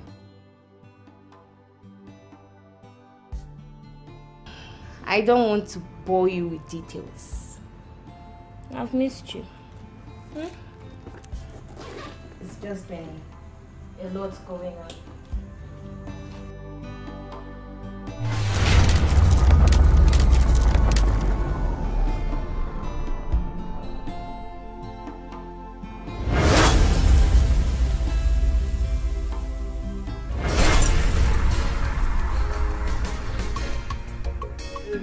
You want to show free? I go. Eh? I go. I don't pay you. You push money. You give me. I go not you. I go not you. Give my money. Give my money. Don't show free one. Give me my money. See how give me my food. Give me my money. Give my money. You're shaking a food grown man like me. Give me my money. Hey, when I fire you, fire pay. Give me my money. You see how you're disgracing me. Give me my money. You see how you're disgracing me. Boss, give me my money. Okay, no problem. What's going on here? Katie, I said, what's this drama all about? Thank you. You see this man where they here? Okay. He booked me for all night. This man turned me left, right, hang my leg, almost one shift my womb. I no complain. This man go more than 5 rounds. I no complain. He do finish his sleep. Now this man wake up this morning again. Come they touch me. I no still complain. I allow him. He enter. He do finish. This man carry him cloth one day go. He no pay me for the one way he do this morning. See, I don't want speak English again. I don't want talk again. Waiting I want be say, make this man give me my money. If not, we die here. You are who will die here? I said we die here. Give me my money. It's only you that will die here. Give me I'm not my dying money. with you. Look, let me tell you something. If you like, hold me from now till tomorrow is your business. I'm not afraid of all this your display. This is this is you are doing here. It's none of my business. Look at this shameless man, oh. So back. you want to go chauffeur and go, eh? Okay. Bros, give my money, oh. They talk safe. You safe, you they talk. I mean, don't you know that early morning servicing requires a lot of strength? My friend, pay your money. Pay your money, oh, or else. Or else what? Or else we go die here. No, wait, let me here. talk to this Abon man. Look at this Abon man talking to me. Or else. I see. Shut up! Shut up. How dare you? Now pay her money. I don't have money here, but I have money in my account.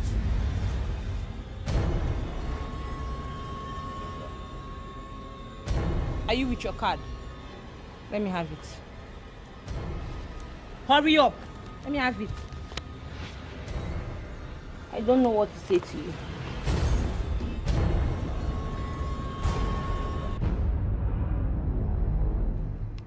Always constituting nuisance. Leave me. And what's your pin? 5050. Like 50.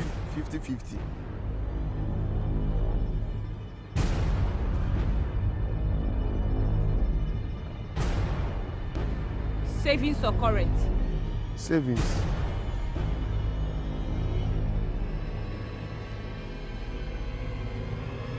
$54,450. 54,450. Oteera. 54,450. You are not ashamed of yourself. You don't even get money. They speak English. Come on, do a show free on top. You dey fuck up. Take. Have this thing, my friend.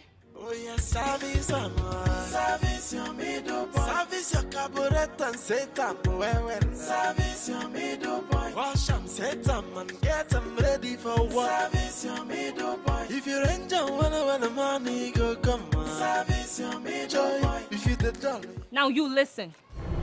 Are you hearing me? The next time you will come to Middle Point and display this kind of stunts, you will not live to tell the story.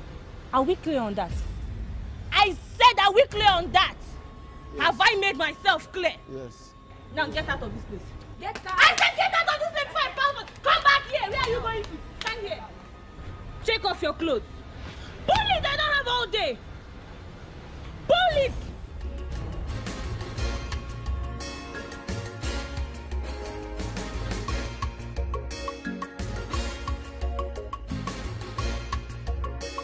Now get out of this place. Come back here. Where are you going to? Take this trash. Pick it up. Pick these things up and run out like a madman. Run! Old fool. Rubbish. I'll see you later. Jojo, thank you. Now person you be. Ha. The money don't stay here.